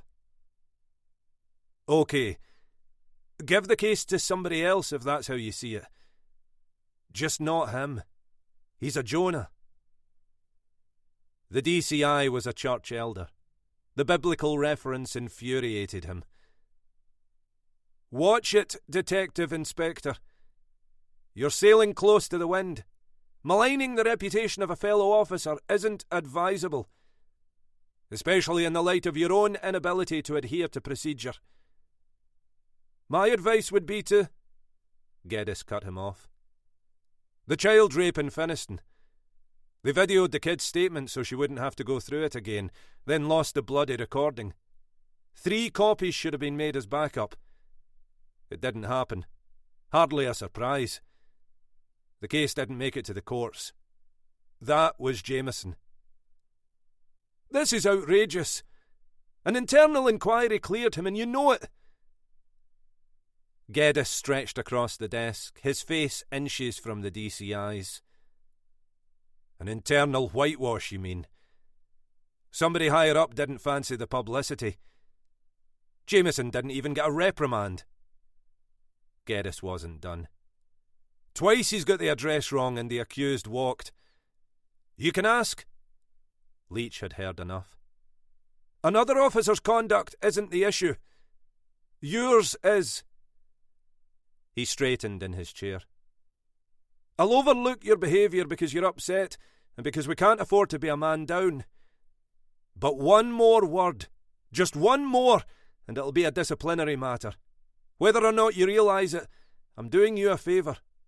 Go home and don't come back until you've got a hold of yourself. Do you understand?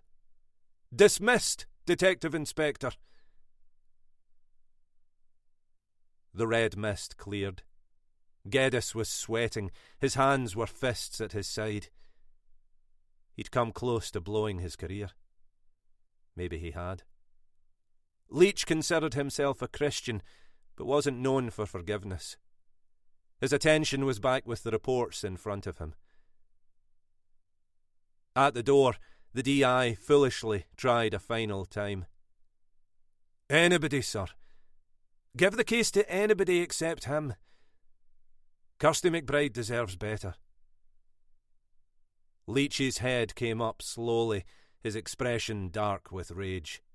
In all his years as a policeman, Nobody had met his wife, seen him take a drink, or heard him swear. Andrew Geddes became an exclusive group. A group of one. "You never learn, do you, Geddes? Now fuck off before I do something I'll regret. Take a telling. Go home." The meeting on the second floor was supposed to be private. How could it be with two men shouting at each other? Word Geddes had been summoned by the DCI had gone round like a virus. He was a respected policeman, even if he wouldn't win any popularity contests. Most of his colleagues rated him a top-class detective, responsible for closing any number of cases, including catching Dr. Richard Hill, Scotland's most prolific child serial killer. Geddes was aware the view wasn't shared by everybody. His response was typical of him. Everybody could go fuck themselves. He went back downstairs to silence. The same people who'd pretended not to see him swithering over the whiskey bottle had, mysteriously, gone deaf. Geddes slumped into his chair, still raging at his humiliation. His boss had come close to having alcohol fumes breathed all over his teetotal face. After that, suspending him would be the next step towards the door. A 23-year career ended in a morning. With his record and length of service, finding another job wouldn't be a problem. But checking people going in and out of some bastard fund manager's country estate wasn't Andrew Geddes. Working as a security guard was the last stop on the line. If monotony didn't kill him, drink surely would. Nothing he could do about it. He'd be dead in a year. As police stations went, Stewart Street was okay. He'd been in better and in worse. Moving on didn't appeal, though certainly that was likely. Leach had never fancied him. Now his card was marked. Geddes understood the script. Butting heads with a senior officer was the road to nowhere. More and more, he'd find himself behind a desk rather than involved in real policing. For a while he'd grin and bear it, until it got too much. Eventually, when he submitted his request for a transfer, it would go through in double quick time. The DCI would make certain it did. And he'd be on his way. Wherever he eventually landed, one thing was certain. The coffee would be shit. What angered him most was Leach's criticisms.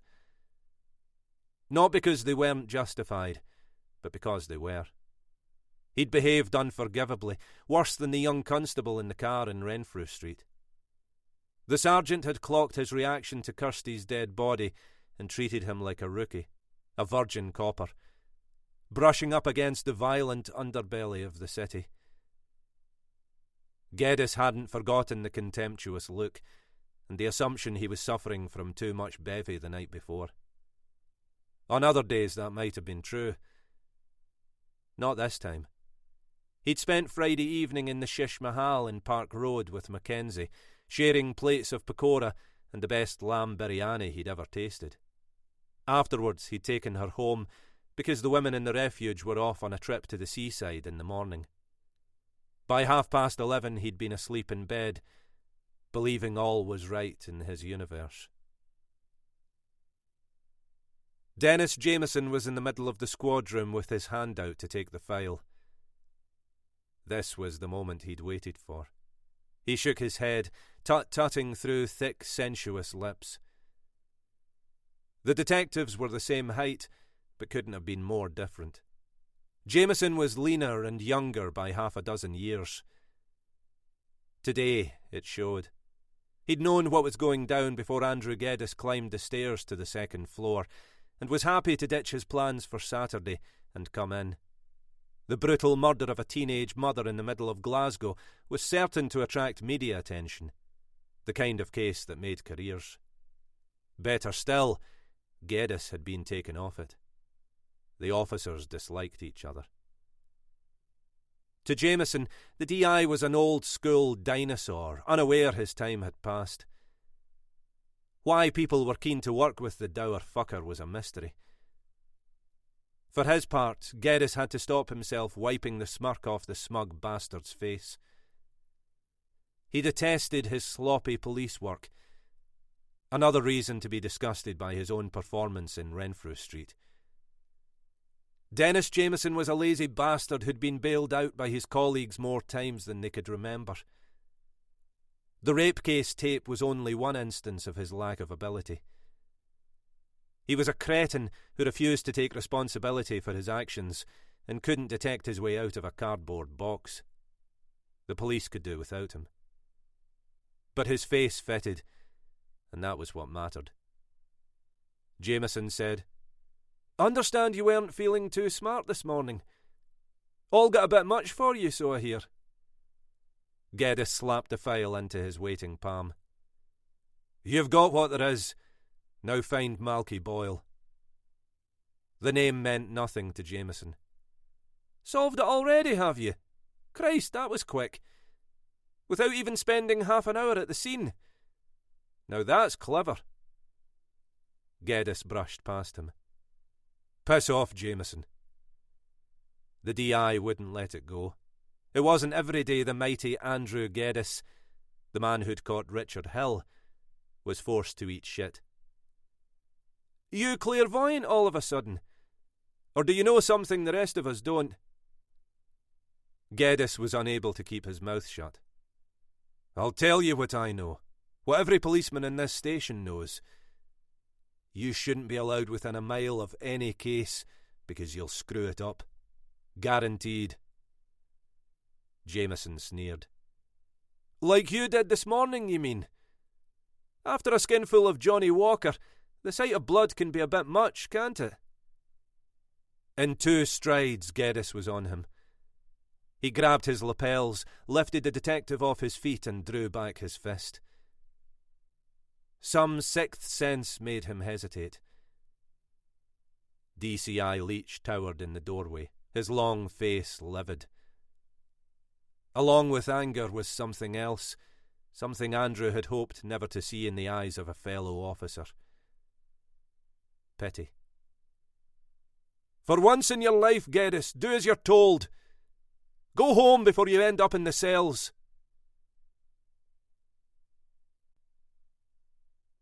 14. Peter Sanderson crushed the betting slip in his hand and dropped the mangled pink paper on the ground, quietly cursing. He forced his fists into the pockets of his black leather jacket. A present to himself after going through the card on a balmy June night at the Saints and Sinners meeting at Hamilton. 5 winners out of 7. He'd been inspired. Could do no wrong.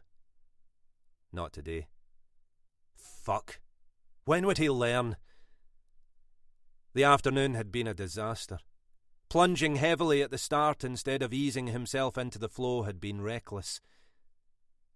At the time he'd felt powerful, invincible, seeing the future, knowing the result before the race had even been run.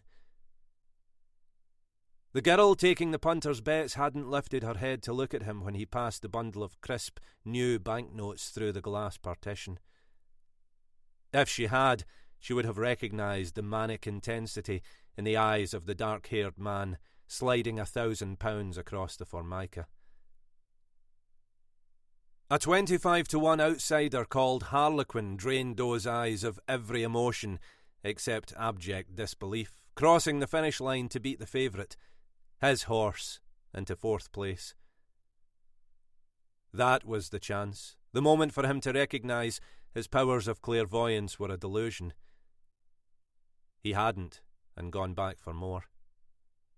The voice inside his head wouldn't be denied, urging him to follow his instincts, reaffirm his omnipotence. The last result had been a one-off, it assured his heart, hammering in his chest. A fluke not to be repeated. With the memory of his initial redress fresh in his mind and the fever in him hot on his brow, he'd laid the notes on the counter, casually pushing them towards the girl so she wouldn't see the excited tremble in his fingers. Walking to his seat in the stand, filled with the confidence of the hopelessly addicted gambler, The recent setback was forgotten. Losing didn't cross his mind. His only regret was he hadn't been able to go for it. Really go for it. 800 on an even money favourite wouldn't even get him to where he'd been. Not great, but better than nothing. The runners were still in the paddock. Sanderson bought a pint of Stella in the bar and stood beside a frail man who had to be at least 75. They nodded to each other, kindred souls on a shared journey. Threadbare cuffs poked from the arms of the crumpled suit. His nails were caked with dirt, and an unlit cigarette hung from his lips. Normally he wouldn't have given the old bugger the time of day. The wad of cash he was counting in his shaky, wrinkled, liver-spotted hands persuaded Sanderson he might be judging him prematurely. He raised his drink in a salute, one sportsman to another. "Somebody's off to a lucky start. Good on you." The man drew fingers down a grizzled cheek white with stubble. "Luck? If you believe that, you're kidding yourself."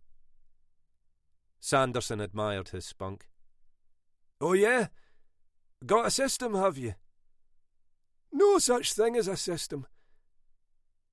"What's your secret?" The man laughed. "As if I'd tell you." Sanderson blew the top off his lager and took a drink. Foam coated his top lip. "Just making conversation." Out on the track, the runners and riders were cantering to the start. The old geezer pointed to the no smoking sign on the wall behind him. "You bastards! What have you got in this one?" Sanderson replied in kind. "As if I'd tell you." "Fair enough. Let me guess. You're on the favourite, Tweedledum." Sanderson smiled.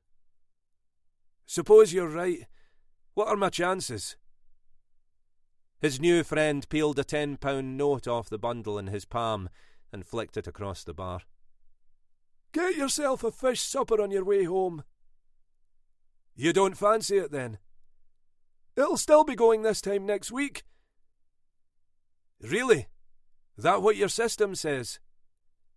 "No system. Told you." "Then how come you're so sure?" The man tapped the side of his nose. "Unless you know something the bookies don't, why bother giving them your money?" "What should I be on then?" "Too late now. Off in a minute." The old bastard was starting to annoy him. "Stop fucking about. What have you got?" He shrugged and headed for the door. Over his shoulder he said, "You don't want to know." Back in his seat in the Princess Royal stand, Sanderson watched a 3-year-old called Stormtrooper lead from the start to finish 12 lengths ahead of the much-fancied Tweedledum. Ashen-faced, he went back to the bar. Desperation took over. He made the classic error of chasing his money. Modest wagers, all he had left. If they pulled, they'd be enough to keep him in the game. The next 2 races, a novice chase and a filly's handicap over 1 mile and 4 furlongs, cleaned him out. In the car he tried to figure where he could get more cash, racking his brain. There was a night meeting in Glasgow at Shawfield Dogs on Rutherglen Road. Anything, even a couple of hundred, would give him a chance. Shawfield had been lucky for him. He'd had £2 grand on the other reg, the winner of the Scottish Greyhound Derby, at 5-2. But there was nowhere. His credit cards, all 7 of them, were maxed, and his checking account at Virgin Money in Queen Street was tapped out. Even the old guy's tenner was gone. The roar of the crowd rolled across the car park. Sanderson heard the distant thunder of hooves and imagined the field, tightly packed, moving like a single multicoloured beast into the last furlong. striking for home round the final bend, the blur of jockeys high in the saddles crouched over their horses as the pack split and the leaders broke away, racing down the home straight. Sanderson gripped the steering wheel with both hands, conscious of the familiar shortness of breath and the emptiness in his stomach, his mind picturing the winner crossing the finish line. Just thinking about it made him sick. When it passed, he switched on the ignition and edged out of the car park onto Whitlett's Road.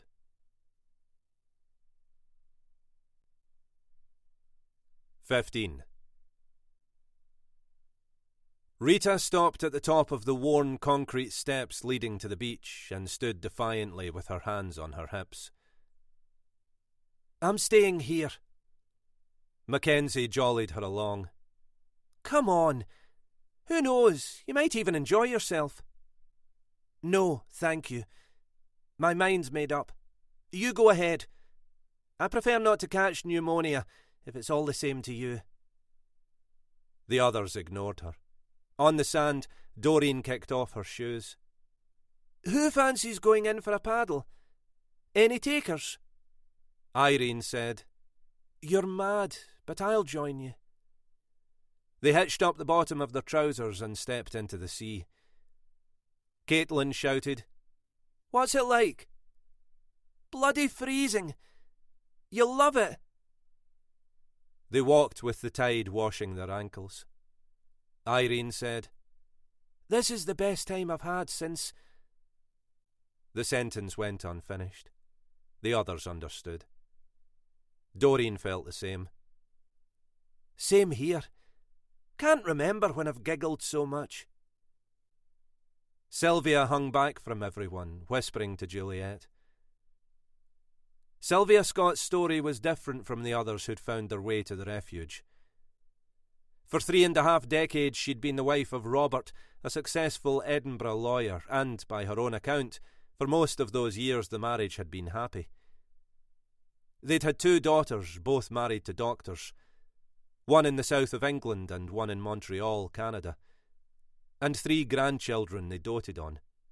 They regularly entertained their wide circle of friends in the detached house in Corstorphine, on the outskirts of the city, bought when a younger Robert was made partner in the firm. It had been a nice life, until her husband retired and everything changed.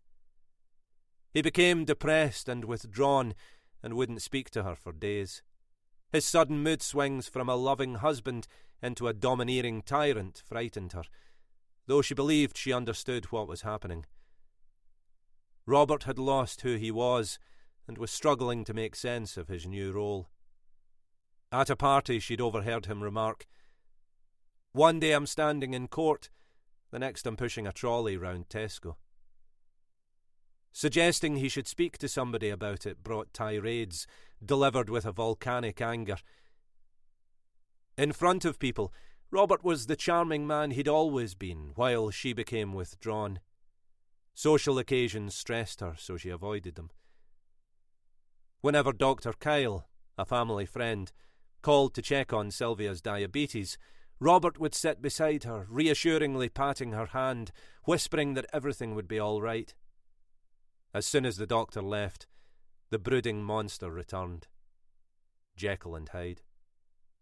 If the girls called, and this was the part that hurt most, the devious way he made sure they heard him being sweet to her, then accuse her of turning them against him as soon as he hung up, made her wonder if she'd ever really known him at all.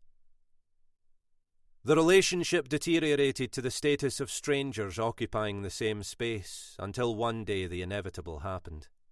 He lost his temper over some trivial thing and hit her. He'd cried and begged her to forgive him. She had, and life returned to what nowadays passed for normal in their house, each of them going their own way, awkward meetings in the kitchen, and sleeping in separate beds. Divorce wasn't a road she was keen to go down, so she'd stuck it out.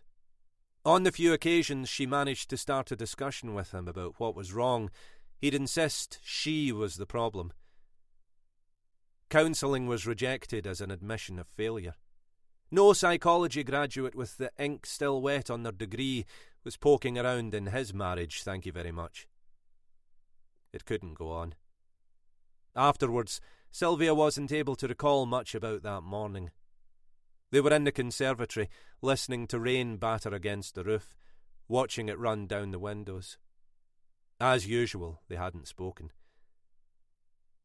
The blow came out of nowhere, so hard she fell over the cane chair, topped the table and landed on the floor. He towered over her, clenching and unclenching his fists, ready to strike again. Then he'd walked away. Sylvia didn't know who to turn to and called her eldest daughter in Montreal. Her reaction was unexpected, more shocking than anything she could have imagined. She didn't believe her, suggesting she was the one who needed help, and her sister agreed. Sylvia realised he'd got to them, and probably their friends too. 38 years after the young Robert and Sylvia pledged their love for each other, their marriage ended. An hour later she left. In the city, her credit card was refused by a cash line in Haymarket. An inquiry at the Bank of Scotland in Shandwick Place confirmed her worst fears. Their accounts, including their joint savings, had been emptied. Sylvia was numb and angry. She'd rolled up to the refuge at 10:30 at night in a taxi with a suitcase in one hand and her Pekingese, Juliet, in the other. Pets weren't allowed. She'd already been denied a room in half a dozen places. The desperation in her eyes, so at odds with the proud stance, persuaded Mackenzie to make an exception. On Ayr Beach, Rita was still firmly rooted to the stairs, while the others giggled their way along the sand in groups. Mackenzie decided to take the opportunity to find out what was wrong. Because something definitely was. She waited for Sylvia to catch up. Sylvia drew her coat around herself and shivered. "This is a stupid idea. It's too cold." Mackenzie put a hand on her shoulder. "Want to talk about it?" The older woman bristled. "I just think it's the wrong time of year." "For what it's worth, I disagree. There isn't a wrong time to enjoy yourself. Anyway, that isn't what I meant, and you know it. Something's upset you. What is it?" Sylvia considered denying it, then changed her mind. "The girls sent me a letter. They want me to go back to their father.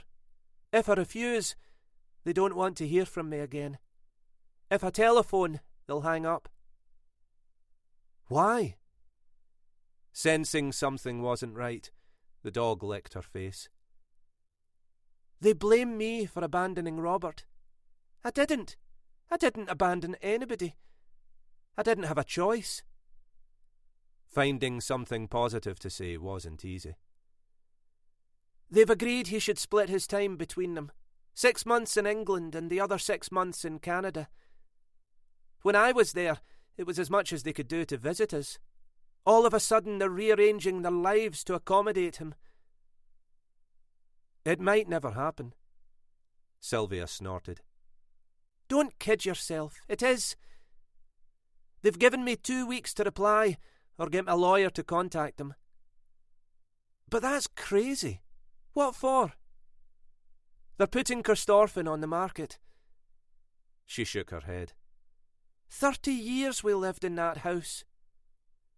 The girls will come round when they understand the position you were in." "No, they won't. Robert's poisoned them against me." Unhappiness made her lash out.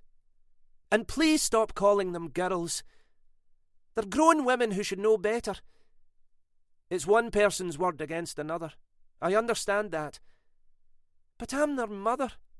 To come down on their father's side without even talking to me, asking me." Watching this proud woman broken by her family was hard. "All I did was protect myself because I had to. It's Robert who needs to speak to somebody about anger management. What was I supposed to do? Just keep letting him hit me? Of course not. You did the right thing, whether they realise it or not. I could write to them if you'd like. Explain your side of it. Sylvia wouldn't consider it. No, I won't beg. I'll be all right. But it makes me sad and angry at the same time. I was the one who looked after them. All three of them. And this is the thanks I get. Things have a way of working out. Mackenzie heard herself talking nonsense and flushed. Sylvia stroked Juliet's ear. Don't worry about us. We'll be okay. It's just the rejection. It hurts. Realising what a fool you've been, and that your whole life, everything you did, everything you imagined you'd achieved, was a lie.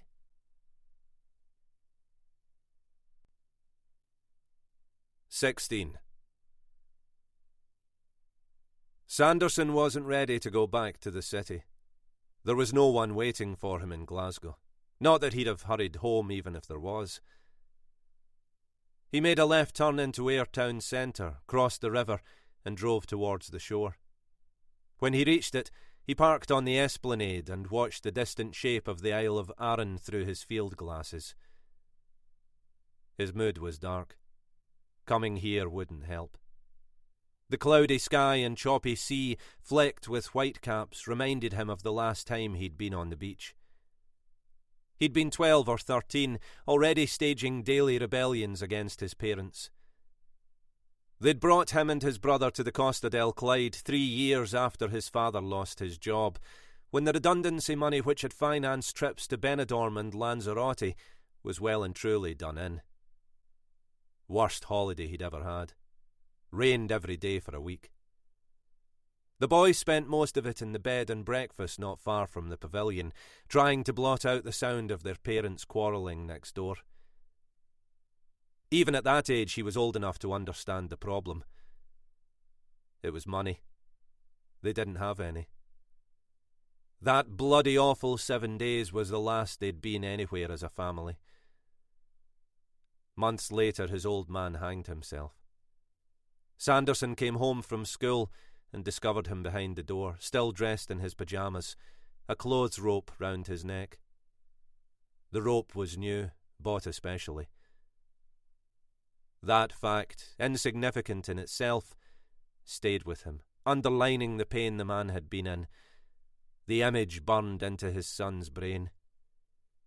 Sanderson guessed it always would. The bulging eyes, the blood on his mouth from where he'd bitten off his tongue, and his bare feet inches from the floor that would have saved him. Except he hadn't wanted to be saved. He'd had enough. His father wanted out.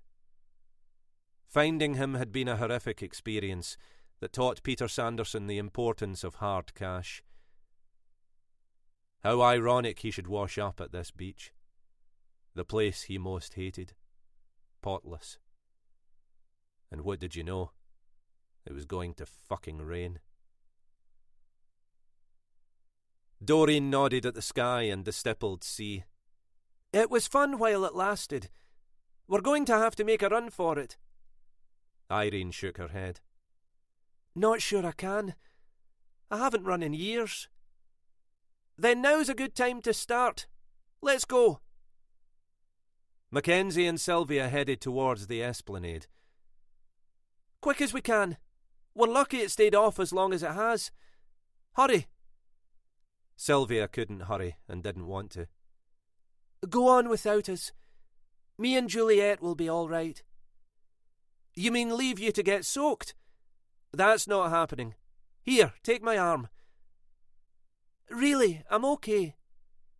You're an independent old bugger who won't let people help you. Come on, I don't fancy getting drenched, even if you do. Sylvia quickened her pace, though not by much. I can only go as fast as I can go. Fine, but do your talking walking, will you? Caitlin joined them and tried to put her arm through Sylvia's.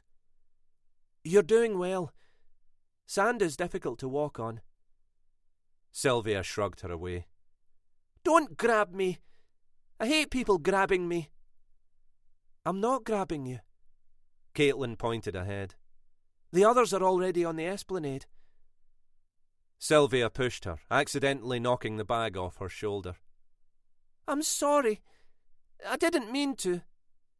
Caitlin took her arm again. Forget it. Just stop making a song and dance and walk as fast as you can. I'm a selfish old woman sometimes. No, but you're a bloody ton weight. Losing had depressed him. His whole life depressed him. He'd had a wad of 20s in his inside jacket pocket, neatly folded. Close on £2,500. Gone. Sanderson counted what was left into his hand, hearing the dull tinkle of coin against coin rather than the reassuring rustle of notes.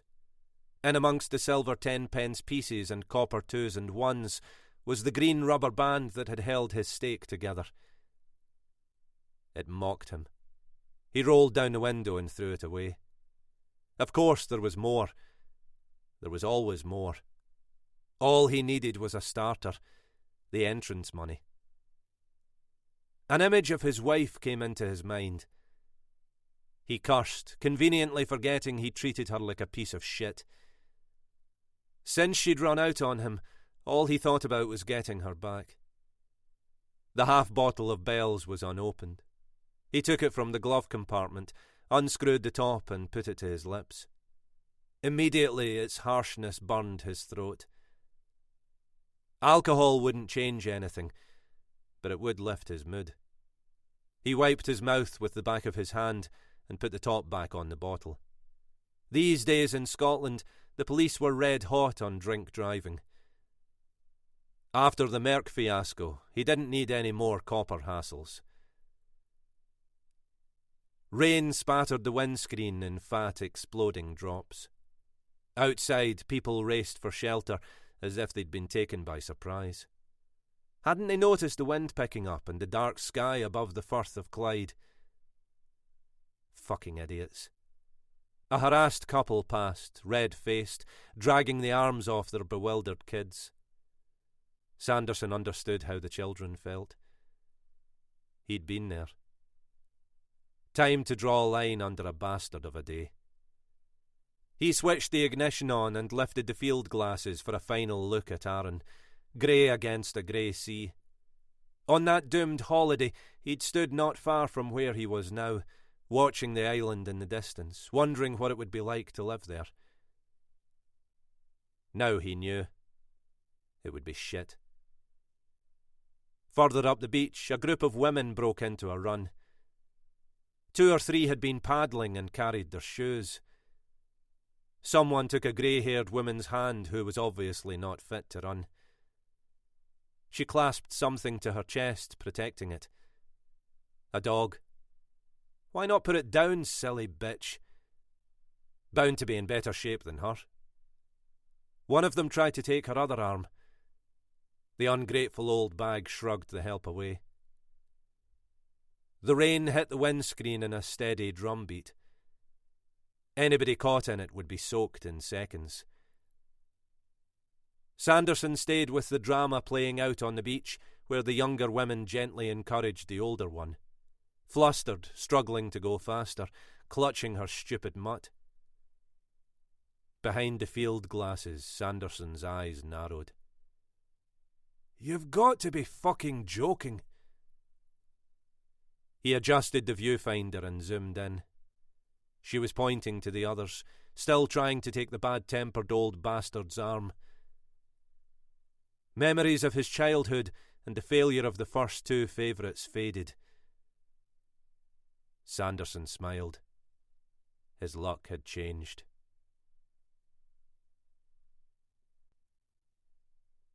"17. Malky slept for 12 straight, untroubled hours. When he woke, he was ravenously hungry, more thirsty than he'd ever been in his life. Somewhere his grandfather snored for Scotland. Fair play to him. He deserved credit. Finding a blood-stained stranger on his doorstep in the middle of the night would have fazed most people. Not him. He turned and gone back to his room without a word. Seeing the man who'd rejected his mother in her hour of need rekindled the anger he carried inside him. He'd always intended to sort him out for how he'd treated her. And he would. The old bastard was on borrowed time. Malky padded barefoot to the kitchen, helped himself to a cheese sandwich, then lay on the bed, replaying what he could remember of the day before. His first day of freedom, most of it a blur. Flashes rose behind his eyes. Outside Berlini waiting for Kirsty to show. The hero's welcome from his mates in the pub. Rolling a joint in somebody's house. And the girl with the horrible perfume he'd tried to fuck. He came out of the blackout standing over the cripple. From then on, his memory was crystal. The images were violent and vivid. Malky's twisted logic justified everything. In different ways, Kirsty and the cripple had betrayed him, so yeah, they deserved all they'd got, didn't they? He was fine with that. Settling the score with old Billy would happen. This wasn't the time. Malky's face would be on the front page of every newspaper and on every fucking telly in the country. For the moment, he was safe. How long that lasted depended on the old man. Malky closed his eyes. In minutes, he was asleep.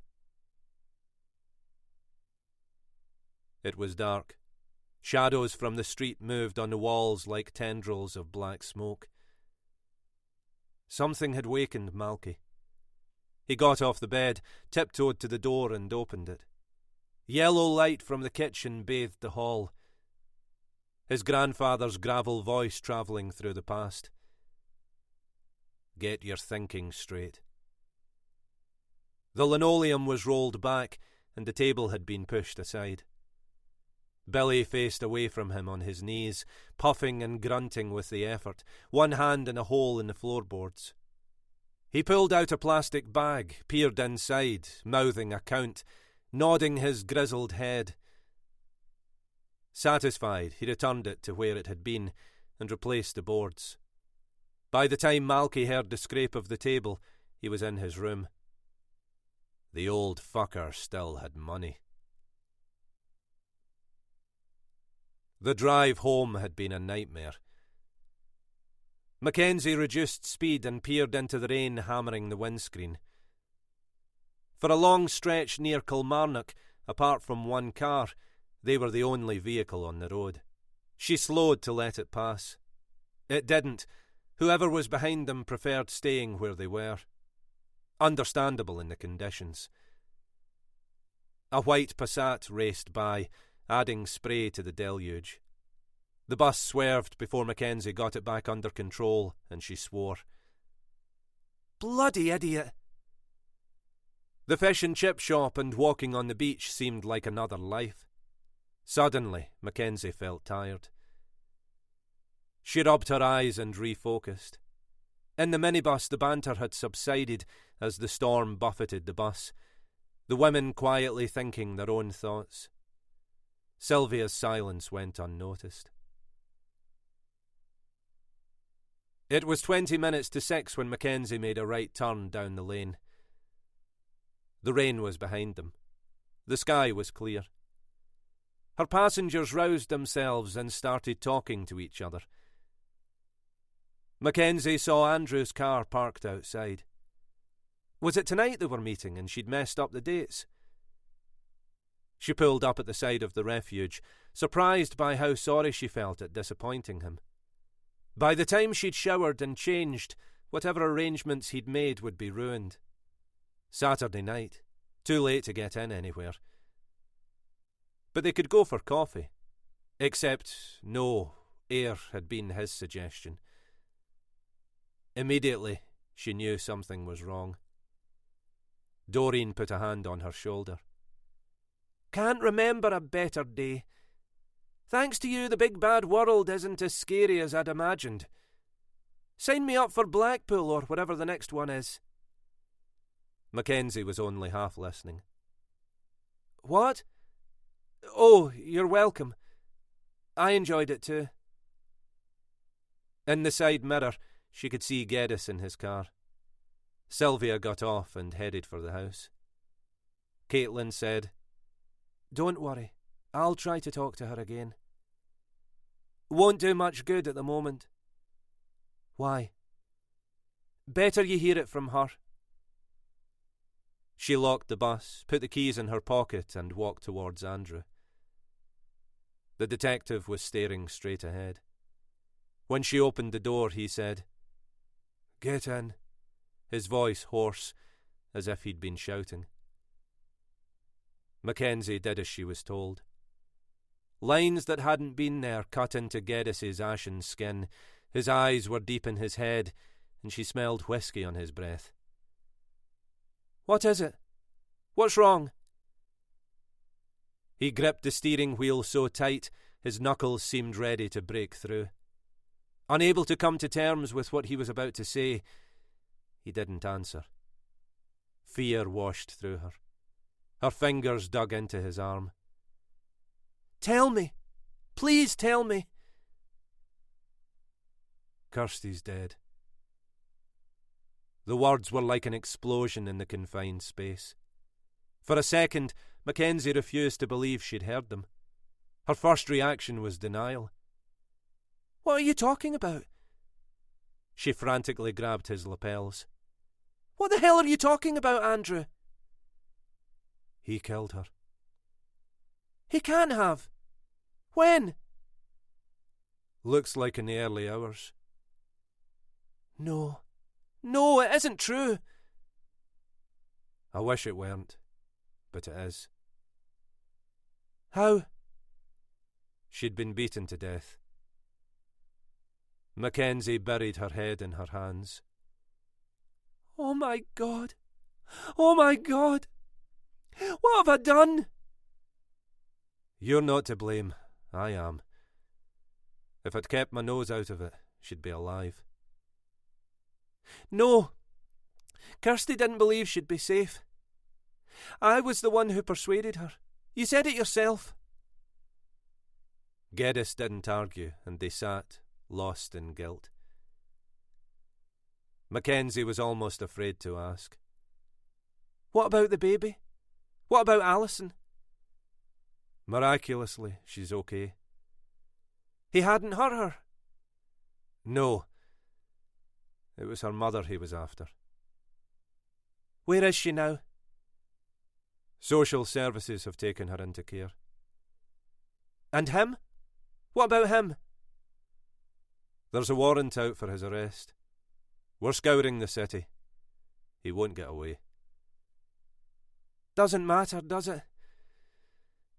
It's too late. He's done what she was afraid he'd do. Geddes gently turned Mackenzie's face towards him. I'm sorry I brought you into this. I really am. You shouldn't have been involved. I wanted to be involved. Scotland has too many Kirstys.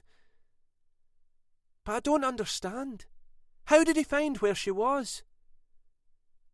We're still trying to figure that out. Best guess is she told somebody. She wouldn't. She was too scared. Or somebody had their ear to the ground. What do you mean? She was being watched.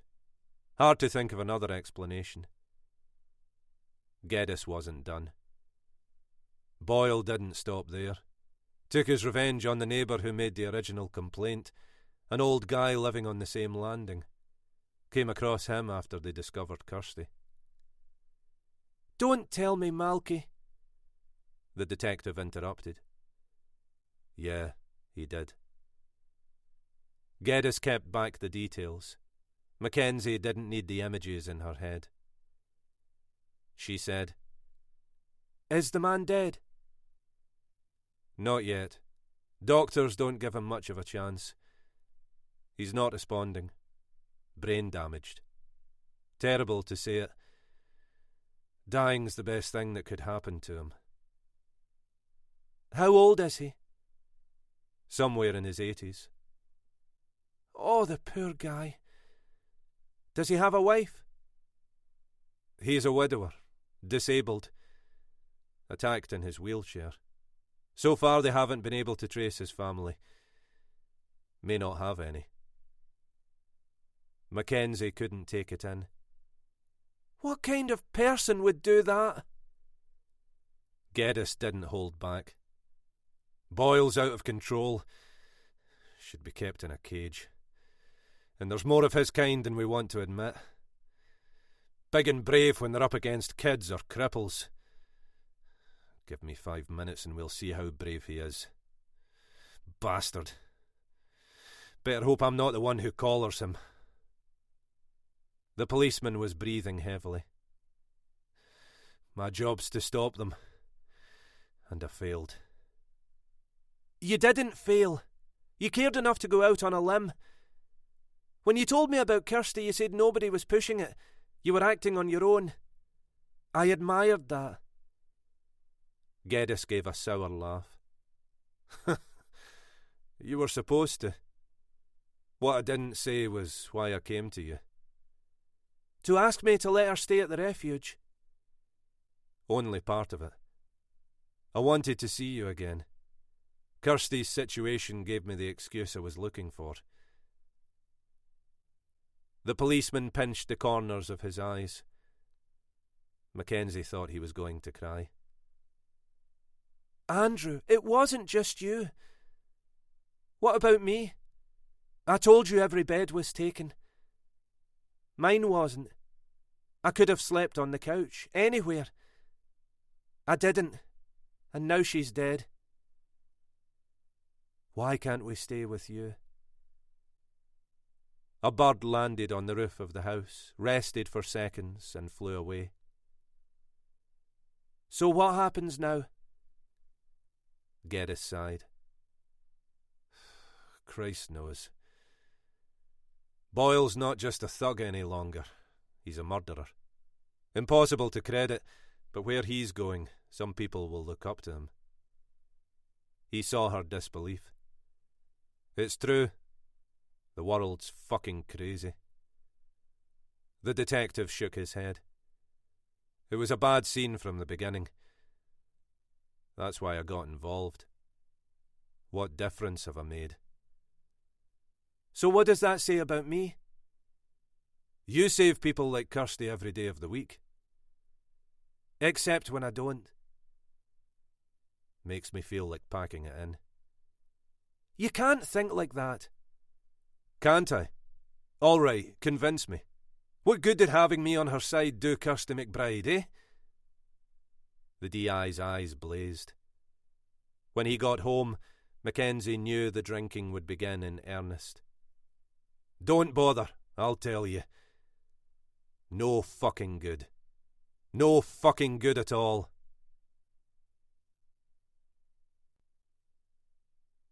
18. Geddes hadn't tried to stop Mackenzie when she'd opened the car door and run away. He had nothing to offer. He was hurting too much himself. At the house she'd looked back. The detective was still behind the wheel. In the kitchen, the women chattered away, unaware of the horror story the DI had brought with him. Mackenzie envied their ignorance. Upstairs, she threw herself on the bed, burying her head in the pillows, overwhelmed with grief for a stranger she'd only met once. Except Kirsty had been more than a stranger.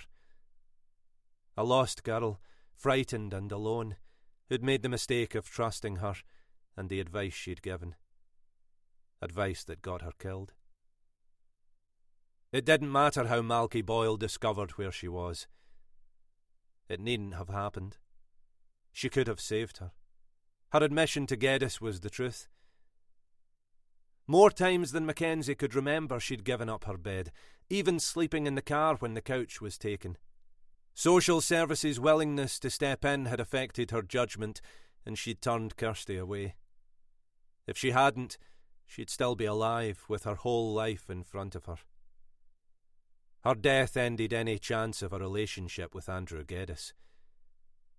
He'd realised it too. Neither of them said it out loud. They wouldn't see each other again. It was over before it had ever really started. And he was right. He'd failed. They both had. How could you be with someone knowing they were responsible for an innocent girl's murder? How could they be with you? The rain left the air cool and fresh, as if the world had been washed clean. Most of the women had gone to bed early, tired and happy. Sylvia and Mackenzie were the exceptions. They hadn't come down for dinner. Caitlin felt sorry for the older woman. She'd tried to talk to her again, but Sylvia hadn't been ready and started crying. Heartbreaking to watch. She apologised for pushing her on the beach. "I've never told you. You're so like my youngest daughter, and when you took my arm it was like her. I was angry. I'm so sorry." Caitlin had hugged her until the tears stopped. And now Mackenzie was upset too. Caitlin had gone to her room to talk about Sylvia and found her face down on her bed, breaking her heart. She wouldn't tell her what was wrong, and Caitlin assumed she'd had a row with Andrew. It had been difficult with Sylvia, but watching her new friend weep, powerless to help, was worse. Mackenzie was the rock the rest of them leaned on. In the garden, with the shadow of the refuge behind her, Caitlin drew hard on the cigarette between her lips and blew the smoke through her nose in a slow stream. The crowd in the minibus laughing and joking had been great and given her a lot to think about. She'd been living there for over a month now and was starting to realise what normal looked like. Air was an important step in building shattered confidence. It had been fun. Even Rita, though she'd never admit it, enjoyed herself. Everyone, in fact, except the usually irrepressible Sylvia. Caitlin flicked a length of grey ash off the end of her cigarette, thinking about Sylvia. How traumatic to have life as you've known it turned upside down at her age. What kind of courage did it take to come back from that? Everybody had problems. Just when you imagined you were safe, they could appear and blow you out of the water. She lit a second cigarette and stubbed the first one under her shoe into the gravel. An owl hooting in the trees beyond the greenhouse startled her, and her fears came rushing in. She chided herself. Was this how it was going to be? Jumping any time she heard a noise? Surely not. No, she was edgy because of Sylvia and Mackenzie. Caitlin's thoughts moved to her own situation. She lifted her eyes to the yellow moon over the hills. Her husband would move heaven and earth to find her, but in 4.5 weeks he hadn't. Maybe he'd given up, forgotten about her. Perhaps she really was safe. Safe as houses. An owl rose from a branch above Peter Sanderson into the night sky. He'd been in among the trees for hours, confident that sooner or later his wife would appear. The journey from Ayr had been tricky in more ways than one, especially the last part. Out in the country, the only vehicles on the road and nowhere to hide. Easy to spot if anyone was paying attention. It seemed nobody was. 6 miles from the coast, near Kilmarnock, the rain had come on in earnest and the wipers struggled to clear the windscreen. Water gathered in pools, dragging the car towards the verge. He'd reduced speed, turned off the radio and tightened his grip on the steering wheel. Ahead, the minibus drove steadily into the torrent, while a fool in the outside lane overtook it. Sanderson stayed well behind, his eyes on the wet road. Running into her out of the blue was a game-changer. Crossing the Kingston Bridge, the sky began to clear. Sanderson saw it as an omen. Caitlin was his wife. He didn't intend to let her go. Ever. The minibus headed east on the M8, and he assumed it was going to Edinburgh, until it turned off and headed towards Kirkintilloch. The voice, the one that had encouraged him to put £1,000 on the first favourite, assured him he could handle this. Somewhere between Lennoxtown and Strathblane, the minibus turned down a narrow lane. Instinctively, he tapped the brake and held back. They were almost there. Had to be. He stopped at the side of the road, got out and walked. It wasn't long before he got his reward. The bus was parked behind a car at the side of a sandstone house. Another car was at the gate with 2 people inside, busy talking. They didn't notice him. By the looks of it, Caitlin had joined some hippie commune in the middle of nowhere, become one of the Happy Clappy Brigade. That explained why he hadn't been able to find her. Sanderson returned to his car and drove slowly past the house. She'd blagged her way in here, the last place anyone would think to look for her. Clever girl. He parked further down out of sight on the grass verge and circled the house on foot.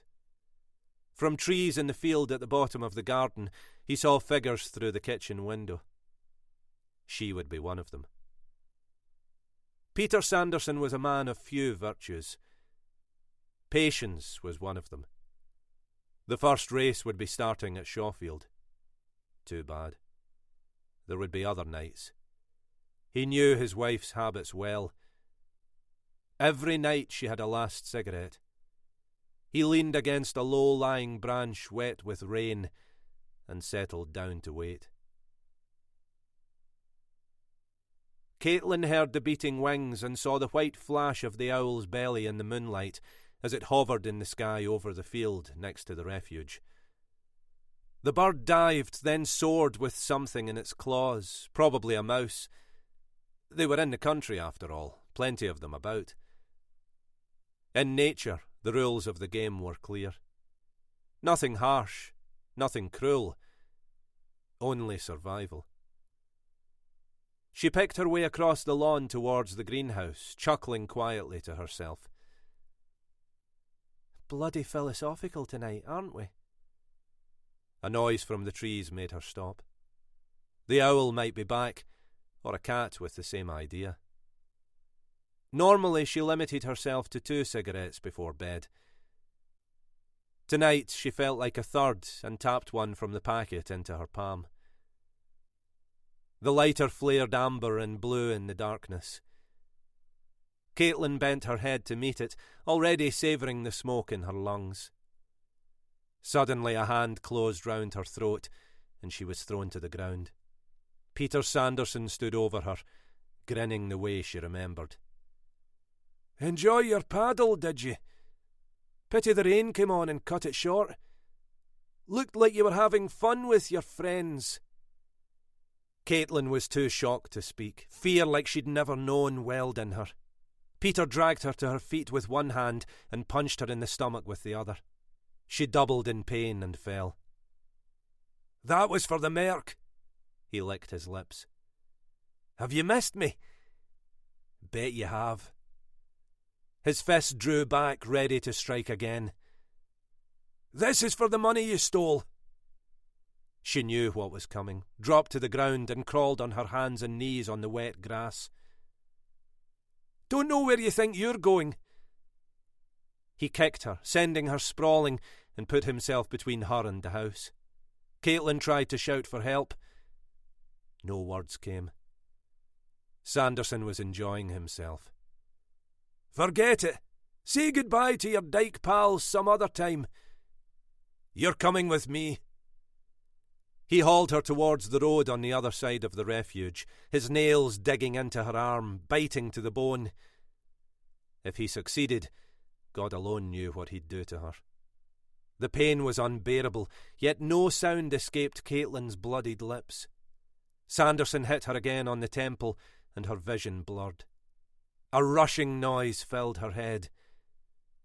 She was going to pass out. He released his grip, and she fell. Sanderson mocked her.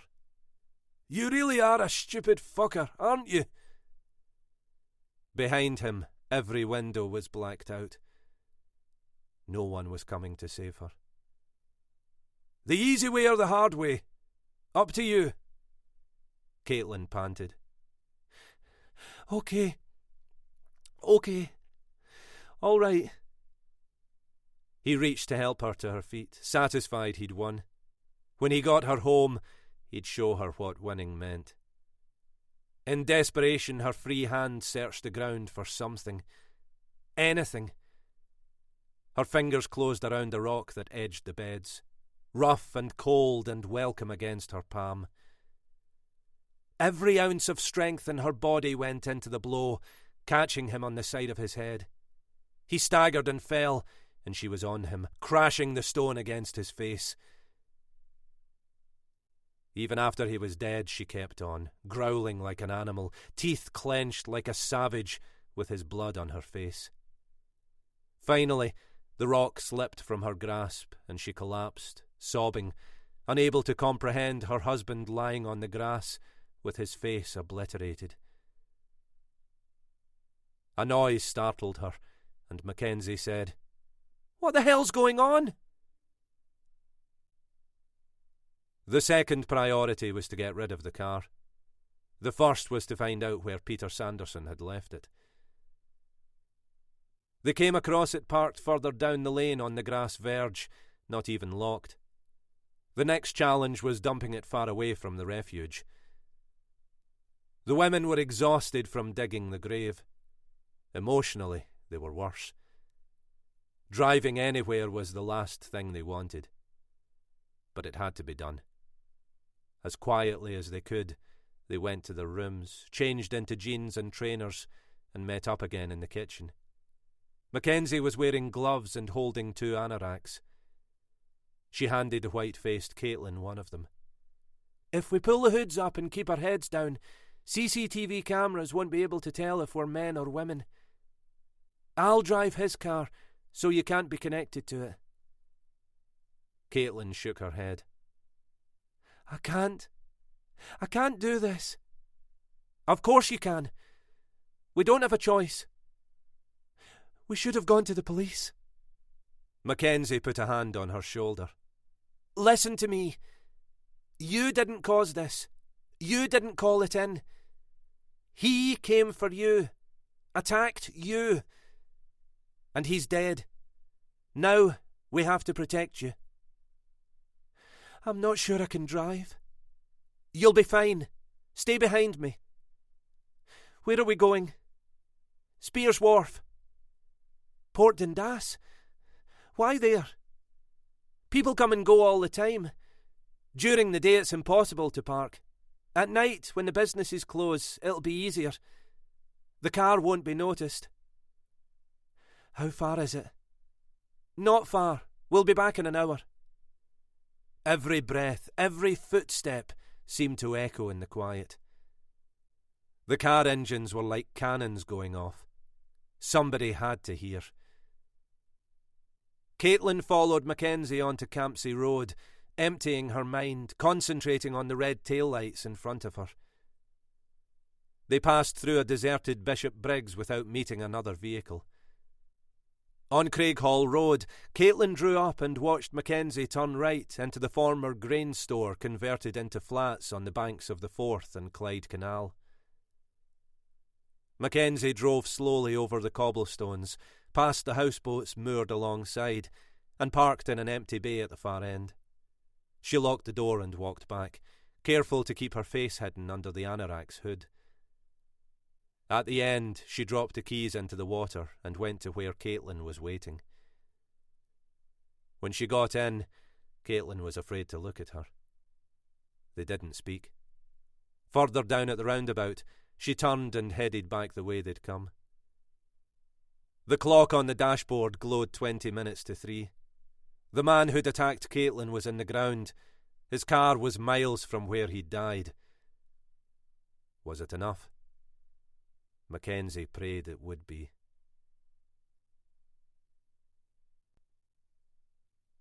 "19. They sat at the big wooden kitchen table, drinking cocoa from white mugs Mackenzie found in a cupboard when she'd bought the place. In the background, the washing machine churned through its cycle, cleaning the clothes they'd had on. Caitlin was wearing the faded pink dressing gown given to her the night she arrived at the refuge with nothing. Mackenzie stood with her back against the sink in t-shirt and pants. She brought the half bottle of whisky from a drawer in the Welsh dresser and offered it to Caitlin. Caitlin refused. "Take it. It'll calm you down." Reluctantly, she put it to her lips and took a sip. "Not like that.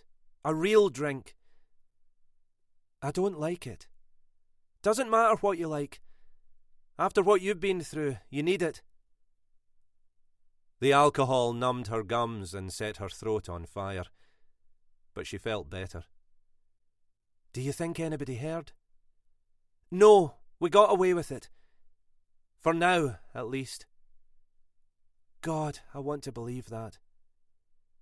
Mackenzie pointed to the bruise on Caitlin's forehead. "If anybody asks about that, say you tripped in the dark. There's no reason for them not to believe you. Tell me what happened." The second mouthful went over easier than the first. "I was having a last cigarette out in the garden, like I always do before I go to bed. The moon was over the fells. It was beautiful, and I was remembering what a great day we'd had." She choked back tears. "He must have been there watching me the whole time." A noise in the hall outside made her stop talking. The door opened and Sylvia came in. "Sorry, needed a drink of water. I didn't know anybody else was up. Can't sleep." Mackenzie smiled. "No problem. We couldn't sleep either." Sylvia filled a tumbler from the tap. On her way out, she said, "Sorry again." When she'd gone, Caitlin continued. "He must have been hiding in the trees, waiting for me." Her fingers closed over the lighter and the pack of Benson and Hedges in her pocket. "Do you mind if I smoke in here?" Mackenzie did mind. That wasn't what she answered. Caitlin's hand shook so badly it took 3 attempts to get the cigarette started. "He was choking me. I couldn't breathe, and I knew he'd come to kill me. Suddenly there was a rock in my hand. I hit him with it and he fell." She shuddered. "I wanted to run, except there was nowhere to run to. Then you came along. I told you, you were defending yourself. Maybe we should have called the police. Tried to explain. Make them believe me." Mackenzie screwed the top back on the bottle without taking a drink herself. "Would you? I mean, a dead man in the garden's bad enough. But beside a half-dug grave." The questions came, frightened and frantic. "And you're certain we did the right thing with the car? The best we could do in the circumstances? You think we'll be all right? So long as nobody decides to dig behind the greenhouse?" The answer was flippant, meant to diffuse the panic rising in the woman across the table. In truth, Mackenzie wasn't sure of anything except that she was as much to blame as anyone. Calling the police would have been the wiser option. Caitlin could have told them her story and taken her chances. In the moment, it felt like abandoning her. Half an hour and a couple of whiskies later, colour was back in Caitlin's cheeks. On the table, a saucer overflowed with ash and cigarette butts. She blew a cloud of cigarette smoke into the air. "Seeing me like that must have been a shock for you." "You could say. Most people would have just called the police." "Would they?" "Yeah, they would. You didn't. Why?" Caitlin knew nothing about Kirsty McBride. Mackenzie wasn't about to tell her. The shame was too much. "The refuge is supposed to be a safe place. And it was. until he came after you. You still could have called them. No, I couldn't. Why? I just couldn't, Caitlin said. And what you did. Don't know how, but I'll pay it back someday. Alone in the kitchen, Mackenzie looked out of the window at the grey dawn streaked with red breaking over the hills and the garden where Peter Sanderson was buried. They'd made a decent job of covering their tracks, flattening the earth behind the greenhouse. Nobody went down there, and if they did, they'd see nothing out of place.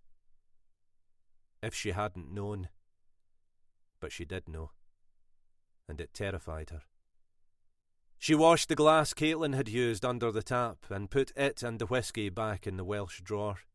The simple task brought a kind of peace. Short-lived. Mackenzie slumped into a chair, cradling her head in her hands. What were the chances of getting away with what they'd done? They were amateurs making amateur mistakes. Like not burying the body somewhere else. Somewhere far from the refuge. Like not covering up the number plates on her car. CCTV cameras would have no difficulty identifying. She stopped. No good lay down that road. In the heat of the moment, they'd panicked. Now the threat of it being discovered would always hang over them. With no time to think or plan, Spears Wharf was as good a place as any to dump Sanderson's car. Eventually, some eagle-eyed resident would notice it hadn't moved. Questions would be asked. So long as they remained unanswered, everything would be fine. If they led here, finding the body wouldn't be difficult. Sniffer dogs would show them where to dig. Identifying it even easier. Between them they'd put the future of the refuge and the women who depended on it in danger. Tears welled in Mackenzie's eyes. For a minute she couldn't stop them falling. The previous day's good feelings were a dream. The drive to the coast with a bunch of chattering females. Surreal images of Irene and Caitlin and Doreen paddling in the cold sea. Blinded by the storm and the rain hammering the windscreen. Eventually outrunning it. Mackenzie remembered the car overtaking them and the one that held back all the way to the city. At the time she'd thought nothing of it, assuming whoever was behind the wheel was being cautious in the difficult conditions. Wrong. So very wrong. It had been him, coming to finish what he'd started. Then, arriving home, and Andrew waiting for her with the pain of the burden he was carrying on his face and shadows at the corners of his eyes. She could still hear the sorrow in his voice as he delivered his news, and the awful moment, whatever feelings they might have had, died, and they were strangers unable to look at each other. Peddlers of untruths a trusting girl had mistakenly, fatally, put her faith in. When she didn't show for dinner, Caitlin had come to her room and found her face down on the bed, breaking her heart. She'd seen her in the car with Andrew and thought they'd had a row. She knew nothing about the remorse driving Mackenzie, or that discovering Caitlin kneeling beside her husband's dead body was her chance to atone for Kirsty McBride.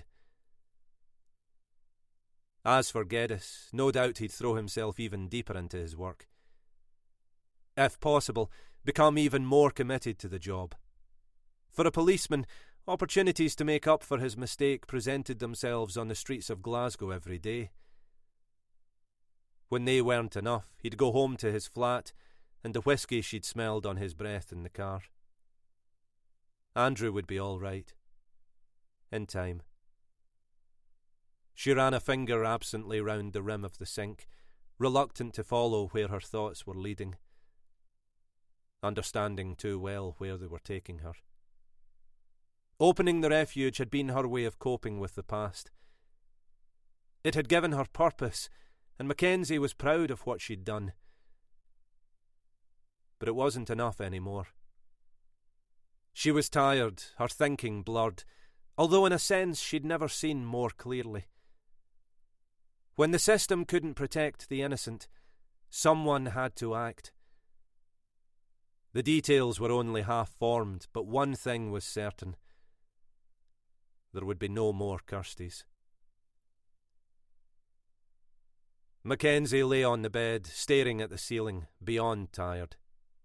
Last night had been horrendous. Twice she'd wakened in the middle of a full-blown panic attack, soaked in sweat, gasping for air, her arms and legs numb, and the sour earth smell of the cellar where she'd been held by the man in the black coat in the bedroom with her. The dreams were back, darker and more terrifying than ever. Being forced to relive the past after so long left her subdued, washed out, and unwilling to face the world. When she was sure the others weren't around, she threw on jeans and an old jumper, kept for working in the garden, without combing her hair or looking in the mirror. No need. She knew only too well she'd see cracked lips, the usually flawless skin dry and flaky, her eyes bloodshot and hooded. Irene knocked and stuck her head round the door. "Not disturbing you, am I?" She lied. "No, you're fine. There's a police car outside. You can see it from my window." Mackenzie followed her across the landing, on the surface calm. Inside she was shaking. A uniformed officer stood at the gate, hands cupped, sheltering the flame from his lighter. "What on earth are they doing here on a Sunday morning?" Mackenzie didn't answer. She knew. From the front door, Andrew's gruff voice drifted upstairs. Irene noticed Mackenzie tense and put a hand on her arm. "You look pale. Are you okay?" "Didn't sleep much, that's all." Muffled conversation downstairs ended when Doreen shouted, "Mackenzie, Andrew Geddes needs to speak to you. He says it's urgent." Paranoia ran rampant. Caitlin must have confessed. The movement at the window hadn't been Mackenzie's imagination after all. Somebody in the house had watched them dig the grave and called the police. Andrew seemed no better than when she'd last seen him. If anything, he was more intense. "I have to talk to you." He looked at Doreen. "Alone." It was too early for the fire to be lit, and the lounge was cold. Mackenzie stopped in the middle of the floor, determined to say her piece, suffer his contempt, and get it over with. "Andrew, listen. I want you to know I'm not sorry." "Neither am I." The words caught her off balance. "You're not?" "Absolutely not. What happened was terrible, but we can't blame ourselves, and we mustn't." She was confused. "You're right." Kirsty needed help. We acted in good faith. Malky Boyle's responsible. He killed her. Mackenzie felt the tension wash out of her. Her legs gave way and she almost fell. Geddes caught her. "Look at what I've done to you. This is why I'm here." "Why?" "To apologise for getting you into a situation that was always ending badly. Boyle was determined to find her. Unless she got far away, sooner or later he would have." Andrew took her hands in his. "I shouldn't have come to you." "Of course you should." No. It was wrong. Kirsty was an excuse to get close to you. Can you forgive me?" He took hold of her shoulders. "Whatever happens, from now on I promise I'll keep it away from you. We have something good, and we both deserve it. The rest of the world can go fuck itself. Sorry for swearing. This is too special to risk losing it." He put a finger to her lips. "Don't answer now. Take your time. I'll accept whatever you decide. But please think about it. I believe we'd be fools to let this slip through our fingers. I want to start again. Let's put the last 24 hours behind us and start again. She raised her head so he could kiss her and said, I've never wanted anything so much in my life.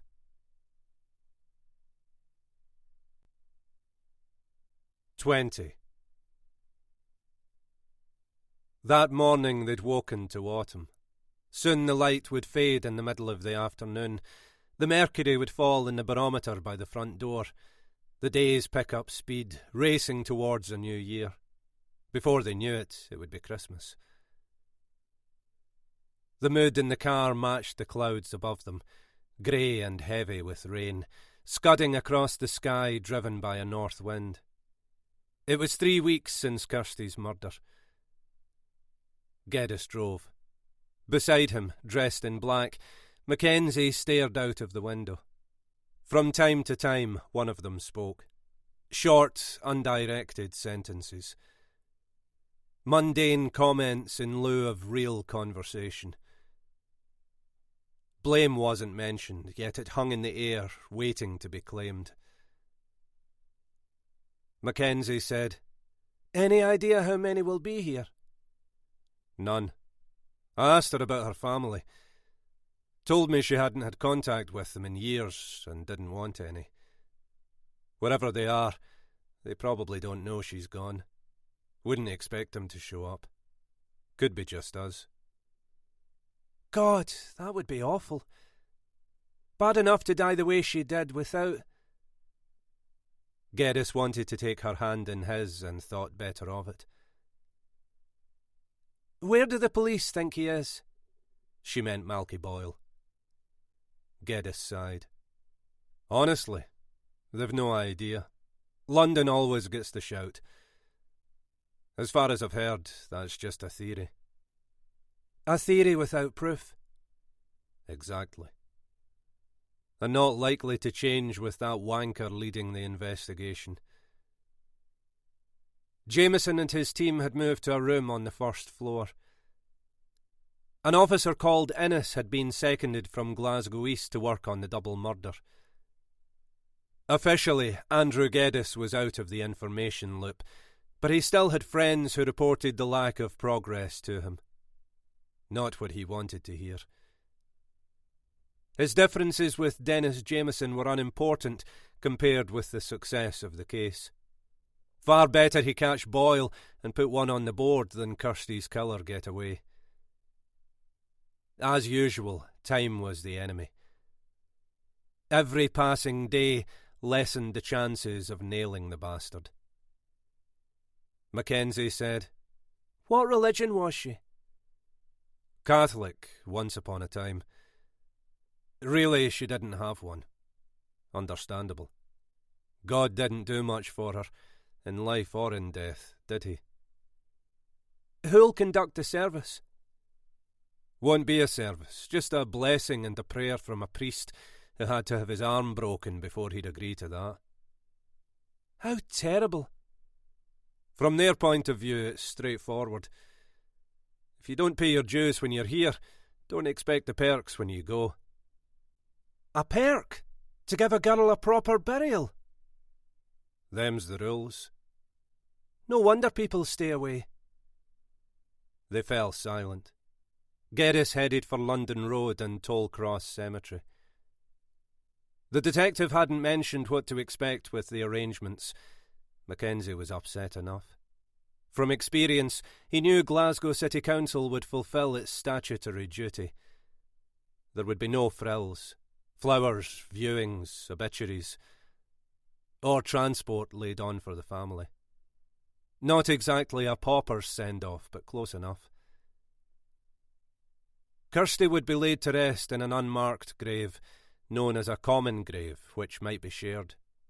She wasn't the first, and she wouldn't be the last.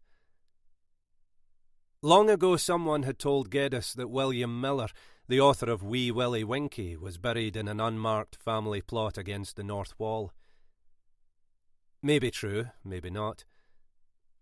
That interesting little vignette wouldn't make Mackenzie feel better. The interment was scheduled for 11 o'clock. Geddes was wrong. They weren't the only ones there. Scores of people spilled on either side of the grave across the cemetery, shoulder to shoulder in the cold daylight. Floral tributes from the community surrounded the grave, his and Mackenzie's among them. Who are all these people? Christ, half of Hag Hill's turned out. Pity they hadn't paid more attention to her when she was here. The cynical comment annoyed her. That's enough, Andrew. They're showing the care for a girl most of them had never met. They don't need to be here. They're doing a good thing. Don't belittle it. He knew she was right and said no more. At 11:01, the coffin slid from the back of the hearse and was carried to the hole between mounds of dirt piled on either side. Slowly, silently, it was lowered into the grave. A man in a dog collar and a dark overcoat readied himself to read from the Bible he held in his hands. Geddes didn't doubt the passage would be apt, fitting the occasion as it was meant to, uplifting talk of redemption and how great it was all going to be on the other side. So do not fear, for I am with you. Do not be dismayed, for I am your God.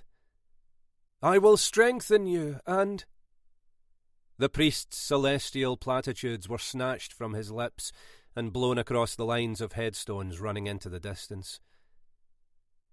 The detective didn't believe a word of it. This was all there was, as good as it was going to get. The guy in the dog collar would have a soft, comforting voice and a message of hope people needed, especially at times like this. In the end, the business he was in boiled down to peddling mumbo-jumbo to the masses. Hell was right here, right now. Not every life was worth celebrating. Kirsty McBride's had been cut tragically short before it had even got started.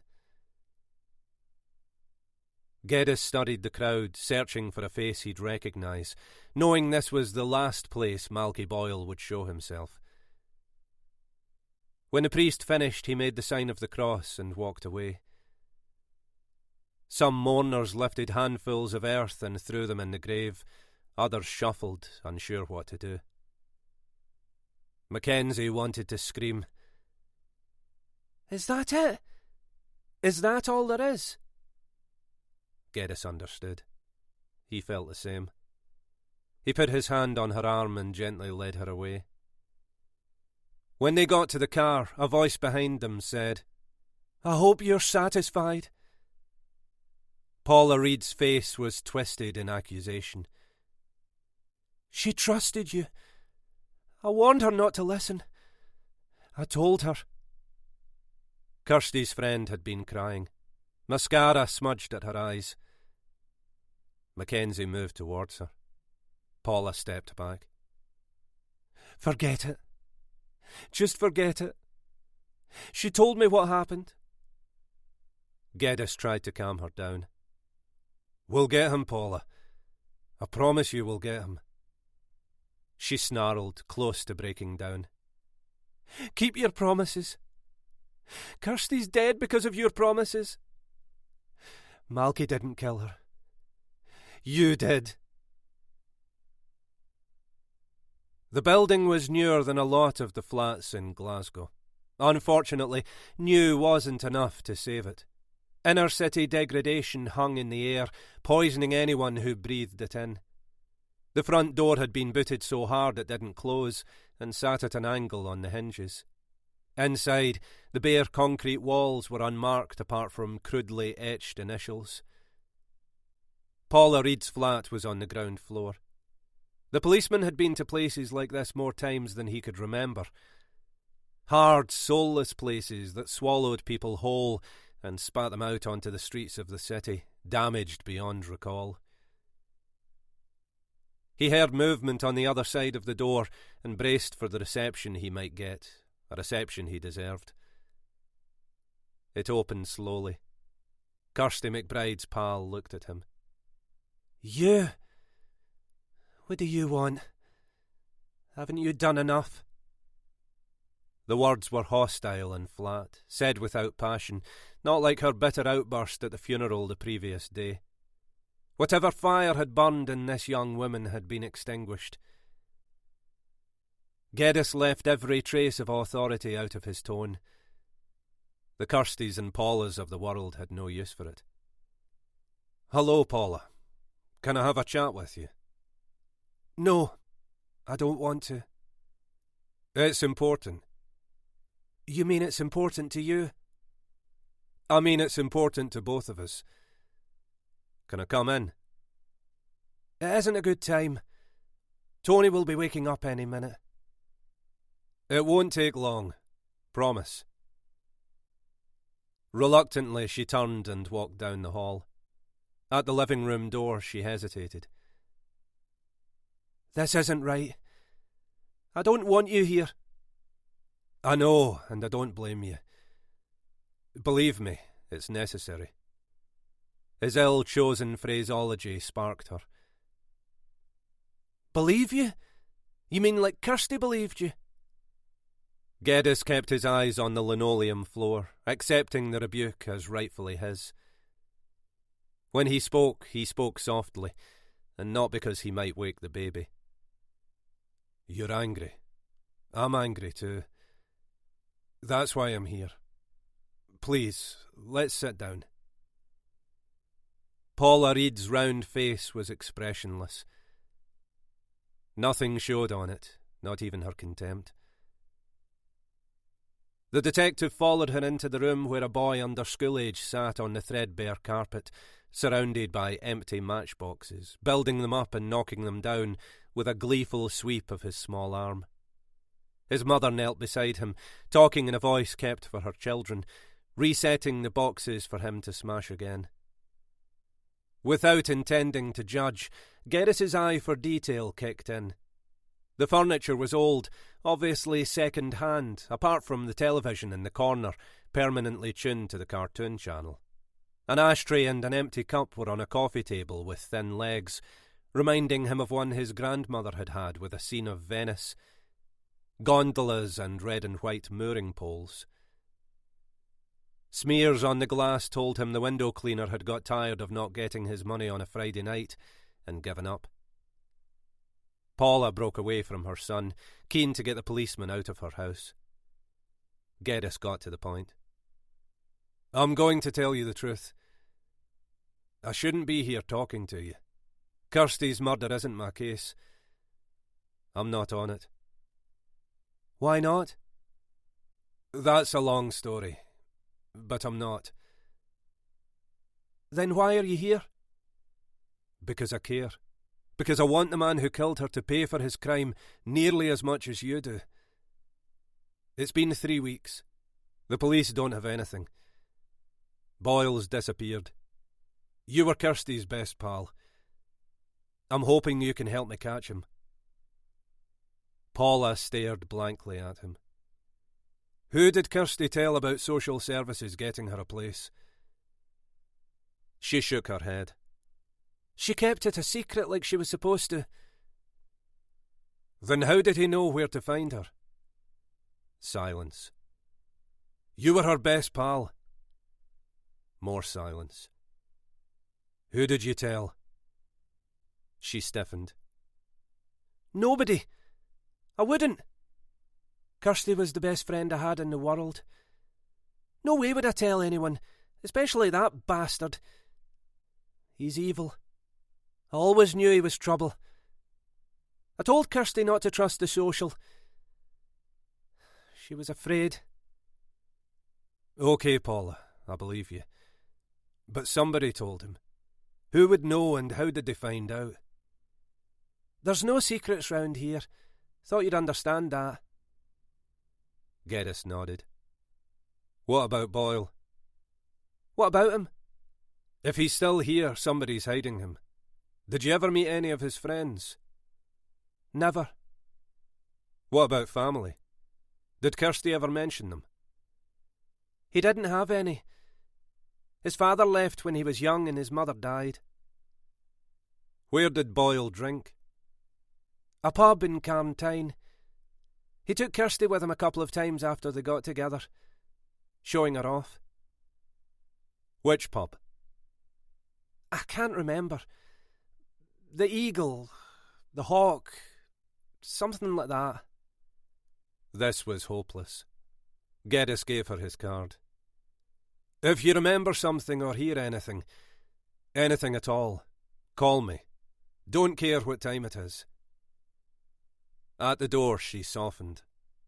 I'm sorry for blaming you. I know it wasn't your fault. You tried to help. A nice thing to say. It didn't make Geddes feel better. The man polishing glasses hadn't shaved in days. Thick stubble darkened his jaw. When he reached to lift empty pint measures off the chipped formica counter, snakes inked into his forearms seemed to coil and twist and disappear into the rolled-up sleeves of his grubby shirt.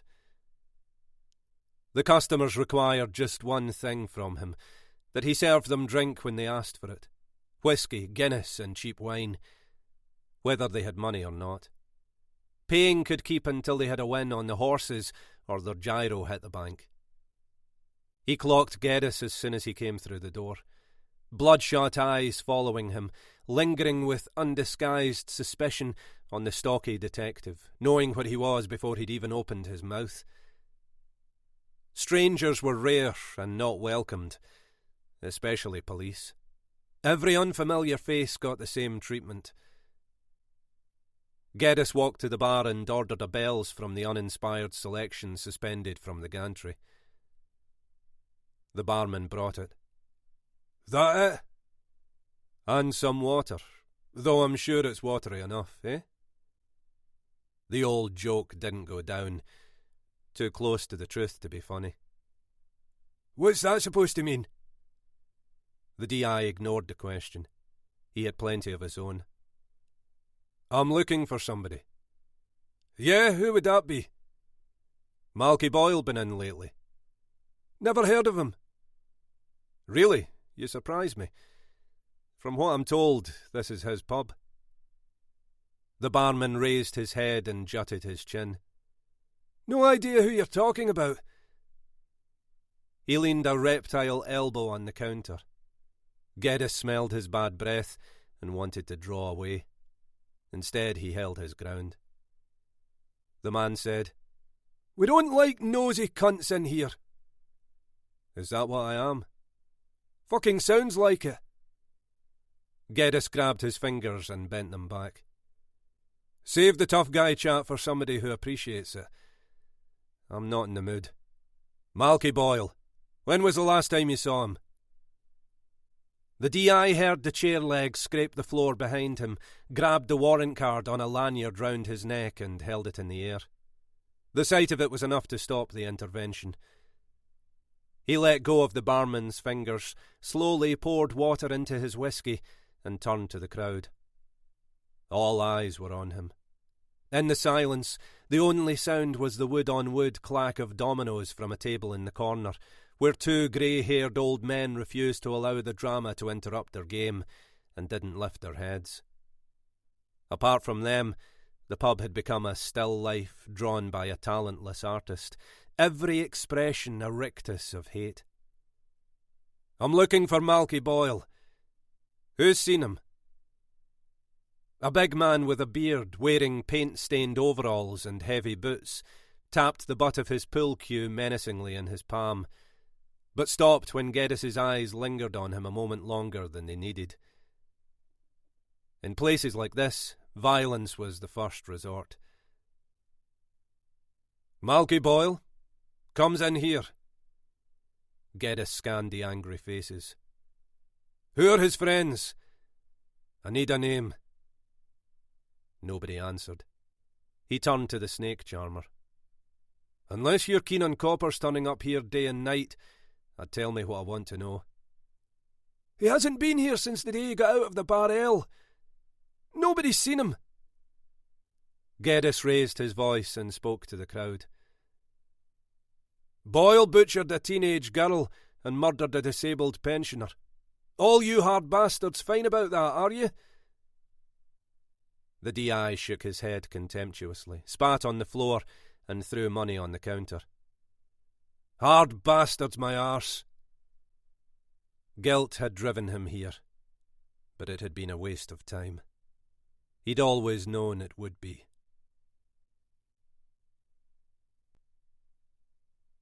Part 2. 21. 3 months later. They were in the lounge discussing the radio interview, with spiders' webs of frost glazing the windows and a January wind rattling the wooden frames. Winter was making its presence felt. A smiling Irene brought the coffee. When she'd gone, Geddes said, "Can't believe the change in her. She's happy." "Giving her a job was the right thing to do. This is her home now. She feels safe." "Looks like it." "It's been good for Sylvia too. She's a mother to the women here, and they're the daughters she misses so much. Between them there's hardly anything for me to do." "What about Caitlin?"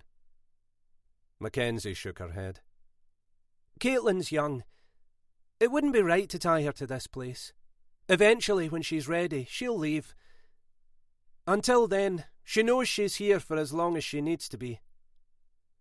Geddes toasted Mackenzie with his cup. "Smart decision. Leaves you free for other things." He peered over the rim and voiced what they were both thinking. "You know they're bound to ask, don't you?" "I'll tell them the truth." "Which is?" "I've got a job, and I'm not looking for another one." That's what everybody says just before they announce they're standing for election. Mackenzie wasn't persuaded. "Don't care whether it is or it isn't. Politics doesn't interest me." She drew a hand through her hair. "Who starts these rumours?" "Usually the people at the centre of them. It's how they get their name in front of the public." "Couldn't they just admit they're ambitious and get on with it?" Andrew leaned over and squeezed her hand. Mackenzie was naive. One of the things he loved about her. Looks better if they're seen as selflessly answering the call of a higher purpose. Known as optics in the trade. "That's devious. Why in God's name does the BBC want to talk to me? Who cares what I think about anything?" He didn't miss his cue. "They've been tipped off you're in the running." "But I'm not. Who would tell them I was?"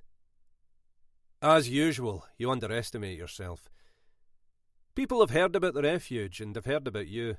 And, just for the record, I care very much what you think about everything. You've got my vote." She smiled. "That's nice, but you haven't answered my question." "I assume your name was mentioned at a Labour Party selection committee meeting and someone let it out." "Nobody's spoken to me about it." "They will." "And I'll tell them I'm not interested." "Only if you're absolutely sure, because you'd be great at it. But if your mind's made up, the interview's your chance to nip it in the bud once and for all." Light from a cold sun glanced off the impressive glass exterior of BBC Scotland. Mackenzie parked, got out and walked towards reception, still wondering why on earth she'd allowed Andrew to talk her into this. Without him pushing, she wouldn't have considered it. He was in love with her, and it showed, imagining she was a woman in control of her life, capable of making a go of anything she put her mind to. That wasn't the truth. No one had come to the refuge asking about Peter Sanderson, but the fear of what her and Caitlin had done on a night in late September hadn't gone away. Neither had the determination to help the Kirsties of the world. If she could change the life of just one person in a situation like that, it would be worth doing. An intern with an Australian accent and Julia on the name badge round her neck took Mackenzie to one of the 6 studios used for radio broadcasts.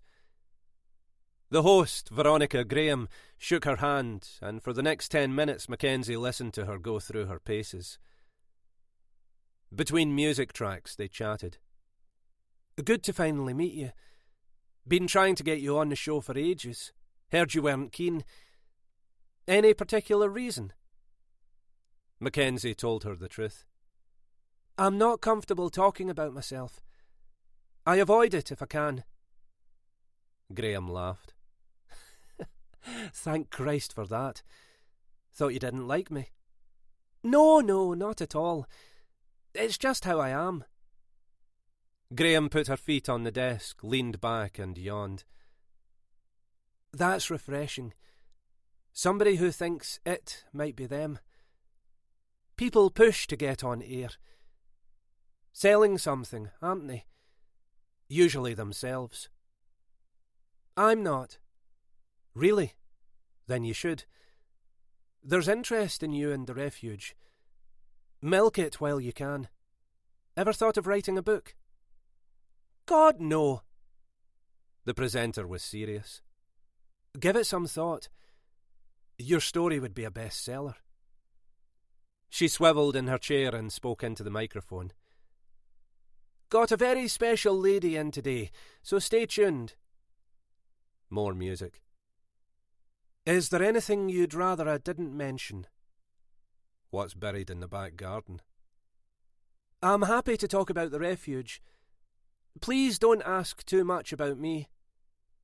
I understand, except that's the part my listeners are interested in. Your abduction was kept out of the papers at the time. Naturally, people are curious. Mackenzie had said all she was going to. Graham got the message. OK, let's focus on the refuge. How you started it, how it's going, that kind of stuff. Fine. When this song finishes, I'll introduce you. No need to be nervous. You'll be great. Great wasn't how Mackenzie would have described herself. For 15 minutes she answered questions about how the refuge started and what life was like for the women lucky enough to be there. At the end, the presenter said, One final question, if I may. There's a whisper doing the rounds you're thinking of standing for Parliament. Any truth in it? Mackenzie batted it away. Absolutely none. I'm happy to leave politics to others. Veronica tried to pin her down. Then you agree you've thought about it? Mackenzie gently corrected her. Not what I said. But you've been approached. I haven't, and if anyone did approach me, they'd get the answer I'm giving you. Could you change your mind further down the line? Mackenzie sighed and tried to explain. The refuge and places like it are more needed than ever. Giving it up isn't an option. There are people in Edinburgh and Westminster doing a far better job of running the country than I ever could. I'm happy to leave them to it and concentrate on where I can make a difference. Then that's a no. A very definite no. I consider myself privileged to be doing what I'm doing. The host thanked her for her time and ended with an aside for the listeners. Something tells me in the not-too-distant future I'll be talking to Scotland's newest MP. In the car park, Mackenzie breathed a sigh of relief and made a promise to herself. No more publicity. She didn't want it, and the refuge didn't need it. What she did need was coffee. Andrew had suggested meeting in New York Blue, the cafe bar in the Italian centre he'd been going to for years. He'd waited almost 3 months before bringing her there, probably because it was his place and he wanted to be sure the relationship was solid. The manageress, Jackie Mallon, was behind the bar and smiled when she saw Mackenzie. He hasn't been in today. He's on his way. I'm early. Can I get you anything? Latte, please. Coming up. The only other customer was Patrick Logue, at the end of the bar, in the middle of a tale about his latest bad luck with the horses. Jackie, the manageress, was expressionless. Obviously bored. Experience told her where the story was headed. He was skint. In a minute he'd ask if he could drink on the slate. She turned to the coffee machine and interrupted him over her shoulder. "Just so you know, I stopped listening 5 minutes ago." His reply was instant and unabashed. "Then you've missed some great stuff." Mackenzie laughed. She liked Pat Logue. Andrew didn't. Waster in residence, he called him. In Andrew Geddis's world, everything was either black or white. He was scathing about anybody who crossed the line. The only thing about him Mackenzie didn't like, and she understood why. It unnerved her. How would he react if he discovered what she'd done? Would he let her explain? Believe her when she told him that, after what Boyle had done to Kirsty, she didn't have a choice? Mackenzie didn't have to ask. She knew. He'd arrest her and Caitlin on the spot. His feelings wouldn't come into it. He wouldn't let them. Admirable, unless you found yourself on the wrong side of it. Patrick walked over to the Rockola and pressed a couple of keys. On his way back to the bar, he winked at her like the Jack the Lad he imagined himself to be. Seconds later, the bright piano intro of Bruce Hornsby and Range playing Valley Road filled NYB. The music snapped Mackenzie out of it. Worrying was unnecessary. Andrew wasn't going to find out. Peter Sanderson was dead and buried. It was over. By the time the second track, the Doobie Brothers' Long Train Running, faded out, she was looking forward to seeing Andrew again. In the first weeks, Caitlin had searched the newspapers looking for a report on a missing man, and found nothing. Months on, she seemed to have put the horrific episode behind her, gradually taking some responsibility for the day-to-day running of the refuge. The previous day was an example. Doreen's last morning with them. Caitlin gathered the whole house at the front door to say goodbye and brought them updates. "She'll be down in 5 minutes." To Mackenzie, she'd said, "Doreen makes a joke of everything. Underneath, she's more sensitive than she lets on. She's going to be all right, isn't she? Nobody expects to stay here forever. She knows that. She'll be fine. Must be scary, though. We'll always be here if she needs us." Doreen had put on a brave face. The women could see she'd been crying. She came downstairs carrying the case she'd arrived with on a hot August evening. Caitlin said, "Ready? The taxi's waiting." Somebody shouted, "Send us a postcard." "A postcard? Bloody hell, I'm only going to Motherwell." "Send us one anyway." She'd thrown her arms round Mackenzie. "You saved my life. I'll never be able to thank you." Sylvia said, "Good luck in the new job. Back running my own life. Wonder if I can handle it." Caitlin shook her hand. "You'll be great. Least I won't have to see your ugly mugs over my cornflakes every morning." Mackenzie agreed. "There's always that. Tell Andrew he'd better take good care of you, or he'll have me to answer to." Doreen closed the gate and didn't look back. Mackenzie waved until the taxi was out of sight, whispering under her breath, "Good for you. Good for you." Everybody was delighted for the woman with the big personality and bigger heart. She'd be missed. Mackenzie remembered her shouting up the stairs, frightening her rigid. "Andrew Geddis needs to speak to you. He says it's urgent." Geddis pulled his unbuttoned coat tight against the wind that had sprung from nowhere and hurried down Buchanan Street. The temperature was falling. More snow might be on the way. It certainly felt like it. Winter had kicked in early and was lasting forever this year. He'd read it was because of global warming. Fair enough, except why was it so bloody cold? He cut through Exchange Square and onto Ingram Street. Mackenzie would be at NYB, anxious to ask how she'd done. It wasn't fair to keep her waiting. Geddes had listened to the interview in the car, unable to understand why she'd wanted to cancel it. She'd sounded relaxed, almost as if she was enjoying herself. The detective knew that wasn't the case. Last night she'd phoned him at 10 minutes to 12 to tell him she'd decided to call it off. Her mind was made up. Changing it hadn't been easy, but he'd succeeded. Why someone who'd overcome what she had shied away from the spotlight didn't make sense. Mackenzie was beautiful and smart. Better than that, she cared, devoting her life to the refuge in the shadow of the Campsie Hills. If she ever did stand for Parliament, he was sure she would throw herself into it, and he'd rarely see her. His loss would be politics' gain. But what she'd gone through wasn't over. That much was clear the first time she'd stayed at his flat. He'd wakened to find her standing naked by the window. When he'd slipped his arms around her waist, she was shivering, or maybe trembling was a better description. He'd whispered, "What's wrong?" She'd hesitated.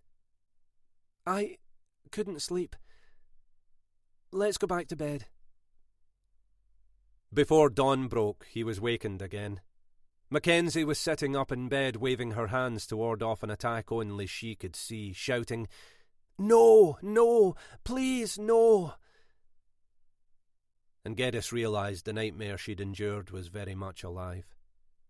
The next morning she'd been pale and withdrawn, refusing the breakfast he'd made for them. Soon afterwards she'd left, and in the days that followed, when he'd telephoned, she was distant and cut the conversation short. A week later she'd invited him for dinner, which ended with them upstairs in bed. The incidents weren't mentioned. The relationship carried on. As a policeman in Glasgow, Geddes had been involved with enough victims to recognise trauma when he saw it. Mackenzie was scarred. Damage only time and love could heal. He had both. Telling her about Kirsty had been hard, and he'd skirted the details, instinctively knowing she wasn't strong enough to hear them. Boyle hadn't just murdered Kirsty McBride, he'd taken a hammer to her. Geddes went to the city mortuary to view her body, and had nightmares for his trouble. The public wrongly imagined seasoned police officers took the violence, so much a part of the job, in their stride. Often that was true, otherwise they wouldn't be able to function. Not always. He didn't lie to himself. He'd made the cardinal error of getting too close, and recognised the tragic outcome was, at least in part, his fault. A gnawing sense of responsibility, coupled with a need for vengeance, raged in him. Giving the case to Jameson had been a mistake on the DCI's part, not one the big bastard would ever admit. The closest he'd come to an apology was not putting pressure on the DI to follow through with a transfer request. Boyle had never been apprehended. Geddes's greatest wish was that he be the one to catch him, preferably alone. 5 minutes was all it would take. Something else Mackenzie would never know.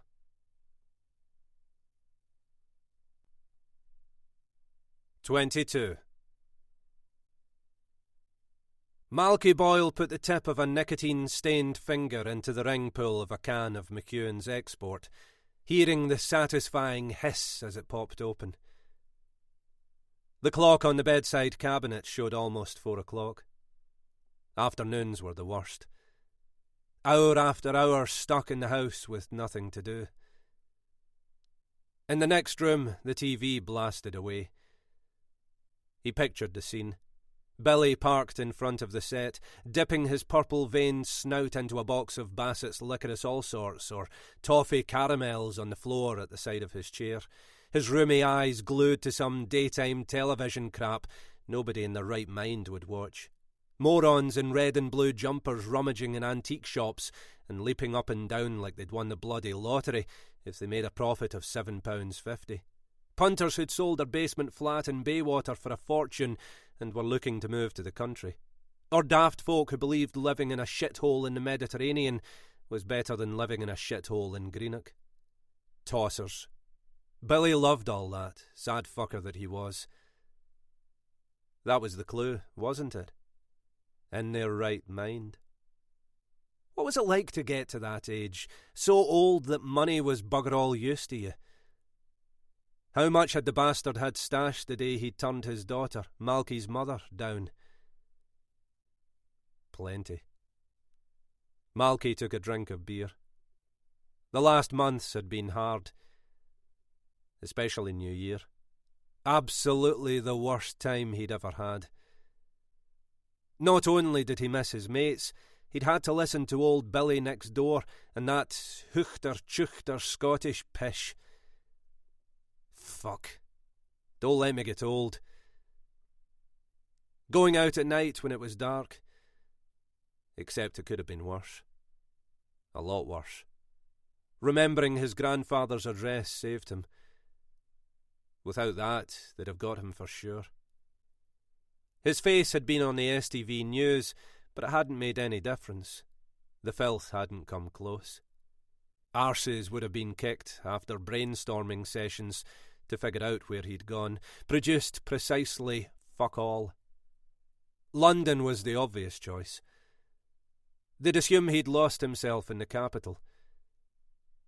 Gradually, the fire would go out of the investigation. People would get transferred to other cases, and he'd make his move, leaving old Billy considerably lighter. Tying his grandson to the legendary scourge of Glasgow's sub-post offices wouldn't happen. Billy Cunningham served the last of his prison sentence in 1996, the best part of 25 years. When he'd come out, the glory days were behind him, and he'd dropped off the radar. Malky didn't fancy their chances of finding anybody who even remembered the old thief, let alone gave a fuck. The cops who'd arrested him were retired, in a care home, maybe even dead. In the tiny lounge with its magnolia walls and tartan carpet, the volume from the television was unbearable. Malky walked over and turned it off. Billy's expression didn't change. He stared at the silent screen, unblinking. Weird.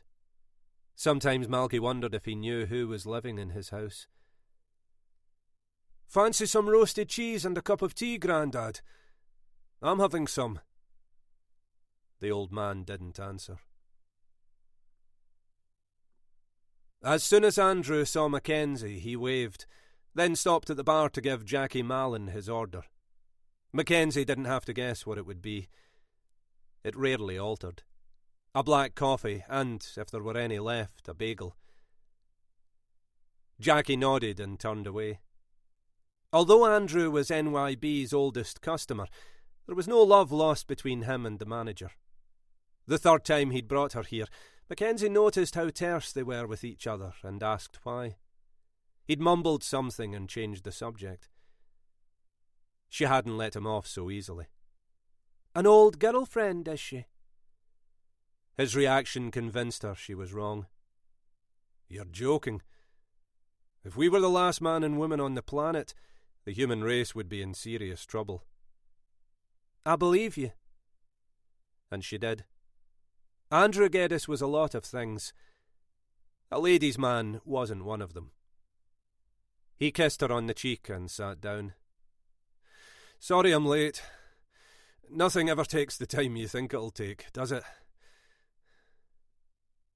He was breathing hard. Mackenzie realised he'd been running, or as close to it as Andrew ever got. "Did you hear the interview?" "Yes, it was good." Answered a bit too readily. Or was that her insecurity? "You're not just saying that."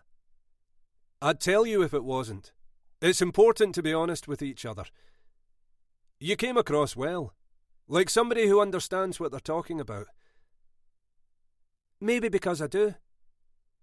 Even when she threw in the question about standing as an MP, it didn't catch you out. That was easy. I was expecting it. A waitress arrived with a coffee and a bagel on a tray. Andrew thanked her. His next comment surprised Mackenzie. Except, if you're asked again, be more neutral. More neutral? What does that mean? He dipped the bagel in the coffee. Pieces of pastry floated on the surface. Haven't made up your mind. Aren't ruling anything out. That kind of thing. The usual crap. Why on earth would I say that? It isn't true. The annoyance in her voice didn't register with him. At the moment it isn't. Who knows how you'll feel 6 months or a year down the line? I know, Andrew. I won't be interested. He wiped his mouth on a napkin. You could help a lot of people. Isn't that what the refuge is about? Of course. You're right, I do want to do more. Except politics has no appeal for me. Then what? I'm not sure. She turned the focus on him. How long have you been a policeman? Longer than I want to remember. What's that got to do with anything? So how long? The detective counted in his head. 23 years. Then you've seen criminals get away with their crimes? Too many to count. And when it happens, how do you feel? Makes my blood boil. When you've been sure, I mean really, really sure, ever thought of doing something about it? He lied. No. Why not? That would mean breaking the law. Mackenzie drew away, unconvinced or unimpressed, Andrew couldn't say. And that would be more wrong than standing by watching an injustice, would it? Geddes was uncomfortable. Years spent in courtrooms listening to lawyers glibly making a case for clients who were obviously guilty had taken him to the edge. More than once he'd thought of resigning from the force and going into a line of work which didn't involve dirtying his hands every other day on the scum of the earth. Always he'd resisted, because the alternative was opting out. Across the table, Mackenzie wasn't letting it go. Would it, Andrew? Before he could reply, Charlie Cameron interrupted. Andrew Geddes was brusque, uncompromising, rarely allowing what he was thinking to go unsaid. As a result, he had few friends. Charlie was the best of them. He was a private investigator with an office round the corner in Cochrane Street. Mackenzie liked him. And they said it wouldn't last. Andrew's reply to the joke was gruff and humourless. Did they? Charlie turned to Mackenzie. Heard you on the radio earlier. Great stuff. What was that about running for Parliament?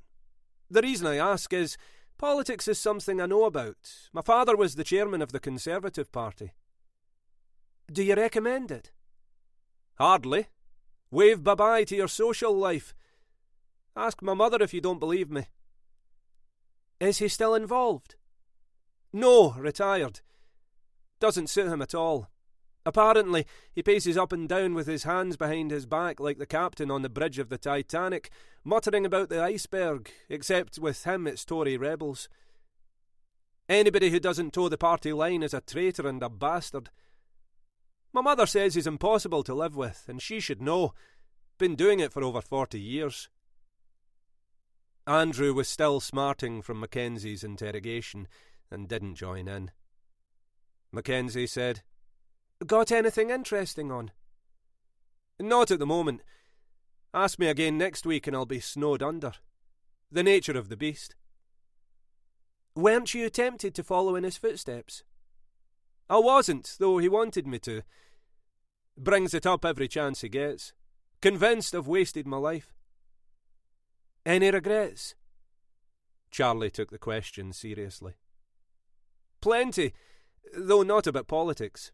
I'd seen enough growing up to know it wasn't for me. No, this way I can tell myself I'm making a difference. He spoke to Andrew. Better shoot. Only come in for a takeaway cappuccino. Give me a call.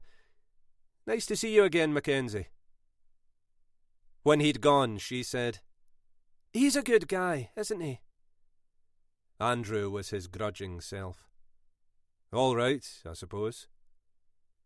She swirled the dregs in her cup. You didn't give me an answer. Didn't I? What was the question again? Isn't the worst thing, the very worst thing, to see suffering and do nothing? Andrew sighed.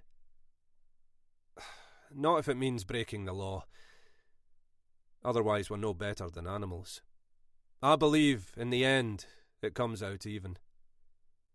And what if you're wrong? What if it doesn't? What had got into her today? We have to accept it and move on. And if somebody can't? Mackenzie hadn't been searching for romance when she'd agreed to go out with the dour detective. It had crept up on her. One day he'd come into her head, and she'd realised she was in love with the policeman and his black and white view of the world. The last months had been the happiest of her life. Now, sitting beside him in a cafe bar in the centre of Glasgow, she felt a gulf open up between them. His reply left no room for doubt about where he stood. Then I'll come after them, whoever they are.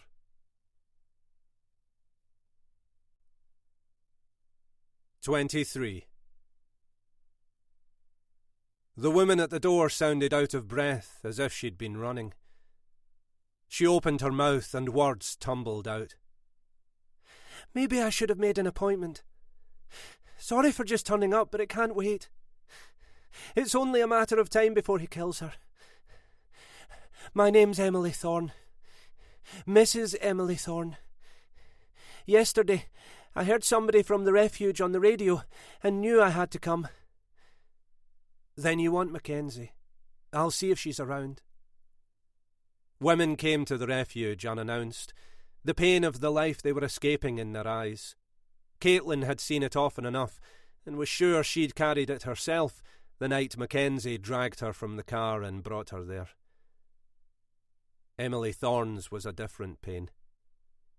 Mackenzie was in the kitchen with Irene, peeling potatoes. Caitlin tapped her on the shoulder.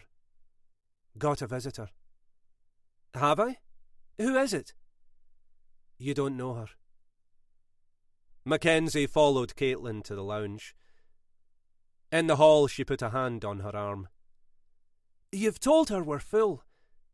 I've had 3 phone calls today already from people who heard me on that stupid bloody show. Knew I shouldn't have done it. Imagine finally finding the courage to break free, only to be told there isn't room for you. Just a guess, but I don't think that's why she's here. What other reason could there be? You're about to find out. Mackenzie closed the lounge door behind her and took a seat. Black eyes, bruises and broken bones were common with women who came to the refuge. The obvious signs of physical abuse. Emily Thorne was unmarked. She was wearing a tan coat, a Burberry scarf and brown leather gloves. A neat package, not more than 5 feet tall, with clear skin apart from shadows under her eyes. When she spoke, her voice was soft and Mackenzie had to strain to hear. I told the lady how sorry I am for barging in. You must be very busy. Mackenzie shook the woman's hand, noticing how thin the fingers felt inside the leather, and swept her concerns aside. Don't worry about that. What can I do for you? Not me. My daughter, Judith. She's in danger. From who? Her husband. I think you better start at the beginning. Take as long as you need. There's no rush. The woman smiled a nervous smile. You're right. I need to slow down, don't I? Except when it's your only child. It's hard. I can get us some tea if you'd like. No, don't go to any trouble. I won't stay long. It's just that I'm out of my mind worrying about what's going to happen. Yesterday on the radio you were discussing a difficult subject, yet you seemed calm. I knew I had to talk to you. My name's Emily Thorne. And you're here about your daughter, Judith? I am. Mrs. Thorne took a deep breath, visibly trying to get hold of herself. OK.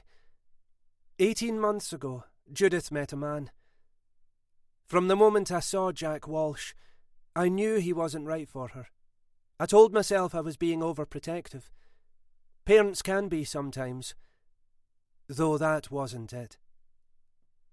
What was wrong with him? It's not easy to put into words, but whenever he came into a room, the atmosphere changed. At least, it did for me. Was she happy? Deliriously. She'd come out of a relationship which ended badly. I didn't want to spoil it for her, so I kept my opinions to myself. Her husband's called Jack, you said? That's right. What did her father think of him? He died when she was 7, though I'm certain he would have been the same as me. I brought her up by myself. That's what made me doubt my reaction. It had been just the two of us for so long. Perhaps I was afraid of losing her and inventing objections. Maybe no man would have been good enough for me. What did you do? For months and months, nothing. Not until after she admitted they were in love. Then I told her how I felt. And how did she take it? Emily Thorne sighed. The same as anyone would. Refused to speak to me. Accused me of being jealous. A few days later, she moved out. Where do they live? He has a farm cottage near Alloa. He's a farmer? That's the story he spun Judith in the beginning. Turns out he's a farm labourer. Surely she discovered that when she moved in. I'm sure she did. Unfortunately, she's like her father. Once his mind was made up, nobody could change it. On top of that, I taught my daughter to be independent. Speaking out against Jack was a mistake. The worst thing I could have done. They got married in a registry office without inviting me or anybody else. He'd convinced her to stop seeing her friends too. Mackenzie understood how easy it was for a controlling person to engineer a rift between people who'd known each other for years until there was no one left but them. Emily Thorne was upsetting herself. They pulled some strangers off the street to be witnesses. She shook her head at the memory. Not what I wanted for her at all. Mackenzie hadn't heard anything to explain why this woman was in her lounge. You said Judith was in danger. How? Emily's fingers played with the buckle of her coat. I tried to reach her. When she saw it was me, she turned her mobile off. 6 weeks ago, I tried again. This time it was unobtainable. She could have changed her number. Emily Thorne nodded. That's what I thought. She's a legal secretary. I contacted the office, normally something I'd never do. Judith hated anybody phoning her at work. Said it embarrassed her. Mackenzie guessed what was coming. And she wasn't there. Not only that, they told me she'd left months ago. No explanation. One day she just didn't show up. Like me, their efforts to get in touch with her failed. Eventually, they assumed she wasn't coming back and hired another girl. Did you go to the cottage? Yes, twice. Did you see her? Was she there? No, the curtains were drawn. I knocked and got no answer. But somebody was inside. I sensed it. Your daughter? Somebody. Telling her tale had taken a toll. Tears weren't far away. Sitting on the couch, Mrs. Thorne seemed suddenly smaller. I'd take that tea now if the offer's still open. Of course. Give me a minute. In the kitchen, Caitlin said, What's the story? From what I've heard so far, it's hard to say. She seems genuine, though you can never be completely certain. Mackenzie put the tray on the table and poured for both of them. Emily Thorne took sweeteners from her bag and tapped 2 into her cup. Everything about her was measured and precise, and Mackenzie wondered if the answer wasn't that Judith had met a man her mother hadn't liked and was still finding fault with. Did you go to the police? Right away. They promised they'd look into it. And did they? Yes, they called at the farmhouse. An officer came round later to let me know what had happened. And what did happen? Jack and Judith were at home, playing Scrabble of all things. Jack invited the policeman in. When they told them why they were there, they laughed, said they'd had to cut me out of their lives because I was an interfering old bag who disapproved of them getting married and wanted to split them up. According to the officer, Judith told them I was a lonely woman causing mischief. Can't tell you how much that hurt. They believed them. Emily blew gently on her coffee to cool it. No choice, given what they'd seen. Of course, that meant I couldn't go to them again. I was on my own. Emily leaned closer. I said I went to the cottage twice. Jack's a heavy drinker. One of the things I didn't like. When Judith introduced him, I smelled alcohol. There's a pub in the village close to where they live. I guessed they'd know him. Mackenzie admired how far the mother had gone to protect her child. And did they? Not half. The landlord said he spent every night of the week propping up the bar.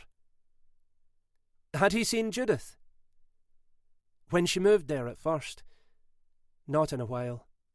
I parked further down the road and walked back to where I could see the cottage. The curtains were drawn and the lights were on in one room. Apart from a dog barking in the distance, there wasn't a sound. At 8:30 he came out and stood on the steps like an animal sniffing the air. For a moment he hesitated. I thought he'd changed his mind and would go back inside. But he didn't.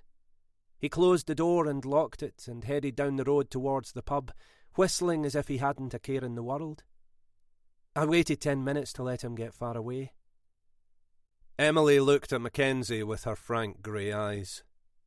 Don't mind telling you, my hands were shaking. What did you do? I knocked on the door and called through the letterbox. Judith didn't answer. Nobody answered. But I wasn't leaving it. The police were no use. They'd proved that, hadn't they? It was up to me. This tiny woman had more courage in her little finger than most people had in their whole body. I crept round the side and tried the kitchen door. It was locked too, so I hammered on a window, shouting to her. By this time I was really scared. If my daughter wasn't there, then where was she? Breaking the law doesn't come easy to me, but I was desperate. I had to get inside. Mackenzie tried to imagine her creeping around somebody else's house in the dark. It wasn't easy. There were logs piled against the wall. I picked one up and was ready to throw it through the glass when a noise stopped me. Mackenzie sat straight in her chair. A noise from inside. Emily Thorne brushed a strand of hair from her face. No, from behind me.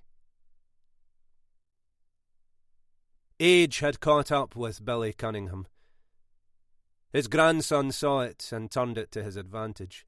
Stealing from the old bastard was the easiest thing he'd ever done. The universe of the man who'd once been among the most respected figures in the city's underworld had come down to the council house he'd lived in most of his life. More and more, Billy spent the day in bed, only getting up in the afternoon for his favourite TV programmes. Malky's idea had been a success. Hiding hadn't been difficult because there were no visitors, and months after he'd seen to Kirsty, the police hadn't a clue where he was. According to the STV news at the time, the neighbour was in a coma. Since then he'd heard nothing. Not that he gave a tuppenny damn one way or the other. He looked into his grandfather's room. Billy was sound, his grizzled head buried beneath the covers, snoring loudly, the whisky glass he took to bed with him at the end of every night, half full on the cabinet. When Malky first arrived at the house, it would be empty the next morning. What was the point of living if you couldn't get it up to bevy? Siphoning off a couple of hundred at a time to sponsor his new nocturnal adventures meant the 22,000 under the linoleum in the kitchen had barely been scratched. Usually, after dark, he went to Asda in Prospect Hill Road and stocked up on wine.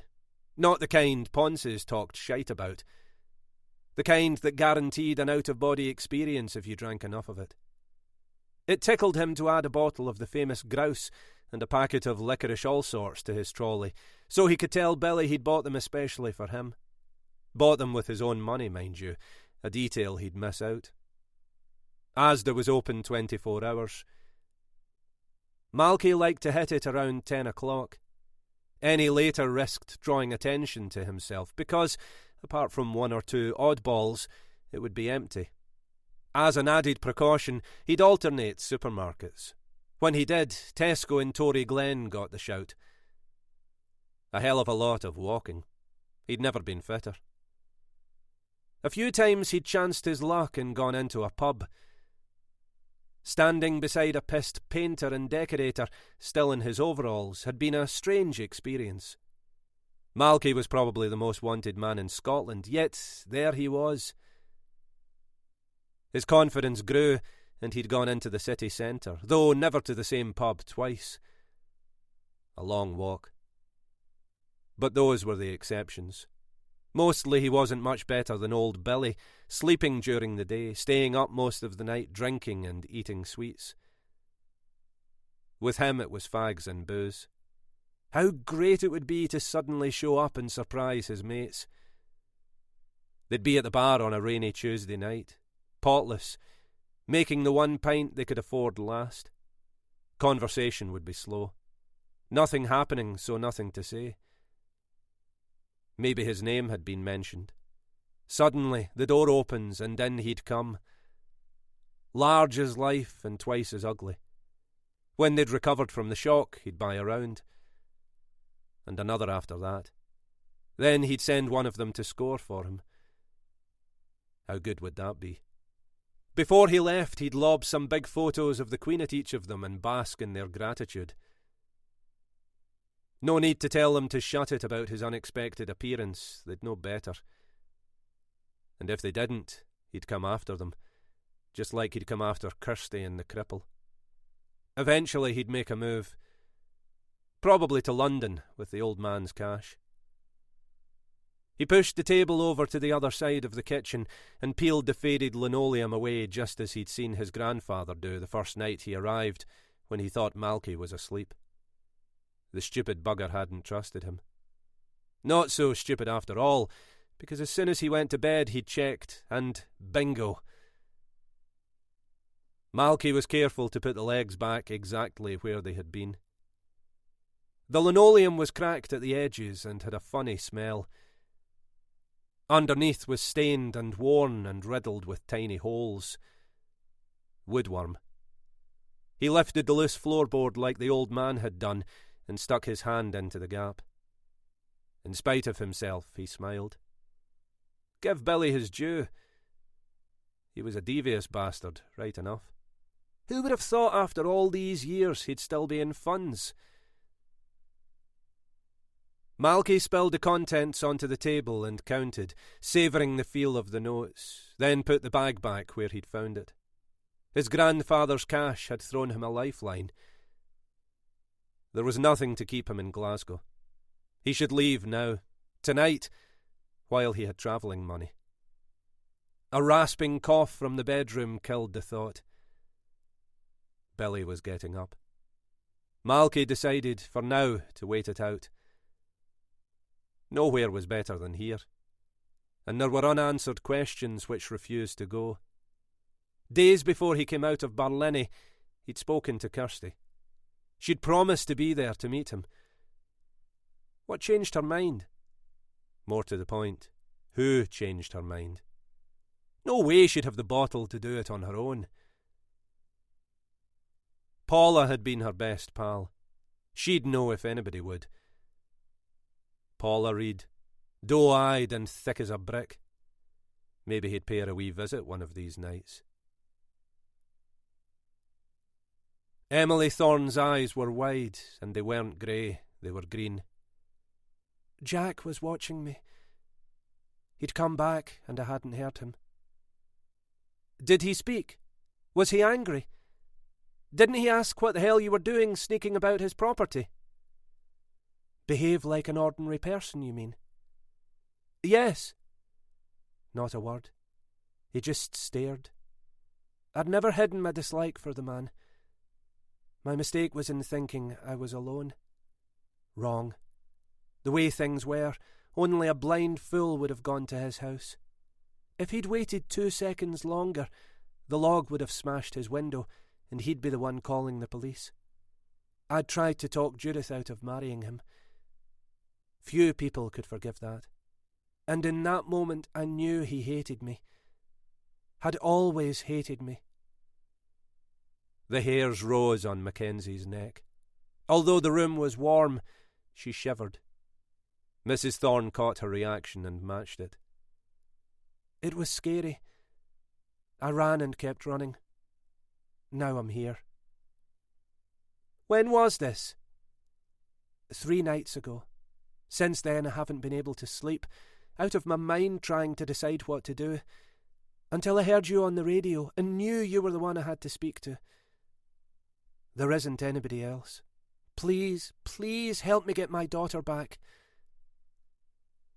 How do you think I can? By finding out what he's done to her. Mackenzie had been ready to turn this woman away. Now, how could she? The story reminded her all too clearly of her own. We can't be certain Judith's even there. If she is, why did the police see nothing amiss when they went to the cottage? Obviously she was afraid to say anything with him sitting there. Mackenzie spoke gently. Mrs. Thorne, Emily, have you considered the possibility that Judith has left him and didn't want to face you? I have. Of course I have. But that isn't what's happened. How can you be so certain? Because when I was at that cottage, I felt her. She's there and she needs me. Unless we're sure, absolutely sure, your daughter's being held against her will, there isn't much we can do. We can't involve the police a second time without proof.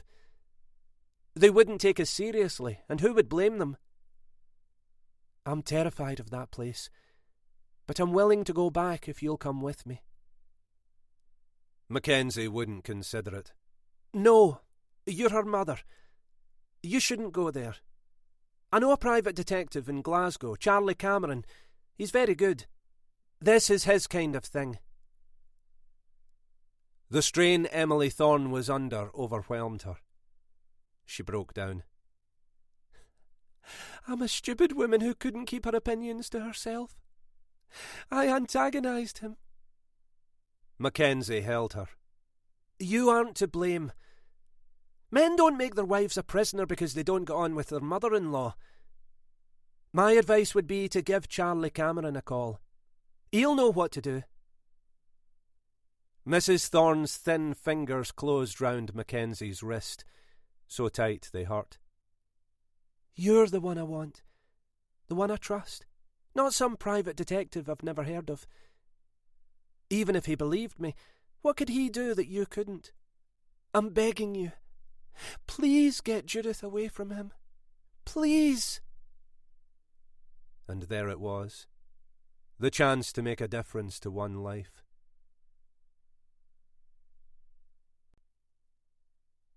"24. They were upstairs in Mackenzie's bedroom, Caitlin listening while she repeated the conversation she'd had with Emily Thorne. When she finished, she said, Sounds to me like her daughter's moved on with her life and her mother can't accept it. Nobody except my brother believed I was in trouble. There wasn't any evidence there either. We aren't talking abduction here. Don't forget, Judith left of her own free will to be with this guy. Then she married him. Okay, except look what's happened since. She stops speaking to her mother, pulls away from her friends, abruptly packs her job in, and when Mrs. Thorne went to the cottage, she saw Jack Walsh but not her daughter. Now Judith's mobile's dead. Taken individually, I agree, these things don't prove anything. Together, I'm not so sure. What are you thinking? Honestly, I've no idea. The police haven't worked it out. Emily Thorne doesn't know where else to go, so she came here. To me. To us. Could you speak to Andrew? Mackenzie dismissed the suggestion. You overestimate my influence. Andrew would do almost anything for me. But when it comes to the law, he's his own man. The first thing he'd ask would be, had she spoken to the police? If I told him she'd not only spoken to them, but they'd visited the cottage and found nothing. She corrected herself. I mean, apart from the daughter, who was supposed to be in danger, playing Scrabble with the partner her mother disliked. Can you imagine his face? I can. Then what does that leave? Mackenzie realised her reply would take them down a road it might be better not to travel, and paused. We could see for ourselves. Caitlin let the idea sink in. You mean go to the cottage? Why not? But what could we do? Take a look around for starters. All I know is a woman might be in trouble. If she is, maybe we could help. That's what we do, isn't it? The plan to leave without telling anybody failed at the first hurdle. Sylvia came across them in the hall on their way out the door. Sylvia Scott was nobody's fool. She guessed they were sneaking away and eyed them up and down. Going somewhere? Caitlin lied for both of them. A quick trip into Glasgow. Catch the shops before they close. Cutting it a bit fine with the traffic, aren't you? Mackenzie put the car in gear and pulled away. Caitlin said, She didn't believe us. You could see it. Wouldn't make great spies, would we? Let's hope the rest goes better than that. They headed towards Stirling and crossed the muddy waters of the Firth of Forth on the Clackmannan Bridge under a black sky. Will we find it okay?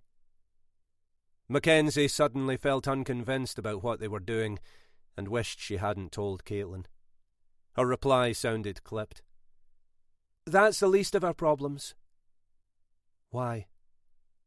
Sorry. I'm a bit uptight. Maybe I'm overreacting. And maybe you're right about Mrs. Thorne. Maybe this is a waste of time. We're nearly there. May as well see it through. Then we'll know one way or the other. You're right. Let's agree what we're going to do.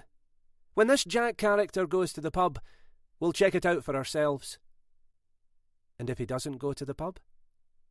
Then we'll go up to the door and pretend there's something wrong with the car. Aren't you forgetting what happened to Mrs. Thorne? She struck me as the nervous type. Maybe she read too much into it. Or was lucky to escape. Caitlin voiced what they were both thinking. What'll we do if he's hurt Judith? Will we call the police? Mackenzie kept her eyes on the road and didn't share the fear bubbling inside her. They were out of their depth. If it went wrong, they could be putting themselves in danger, and Emily Thorne's daughter in deadly harm. We'll deal with that when it happens. West of Alloa, an alarm ringing, 2 flashing lights and a barrier brought them to a stop at the canvas level crossing near the River Devon. They sat in silence, the only vehicle on the road, each lost in their own thoughts.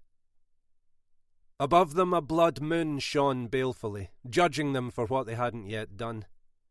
Mackenzie could feel Emily Thorne's fingers digging into her arm and hear her voice begging her to get her daughter away from the cottage.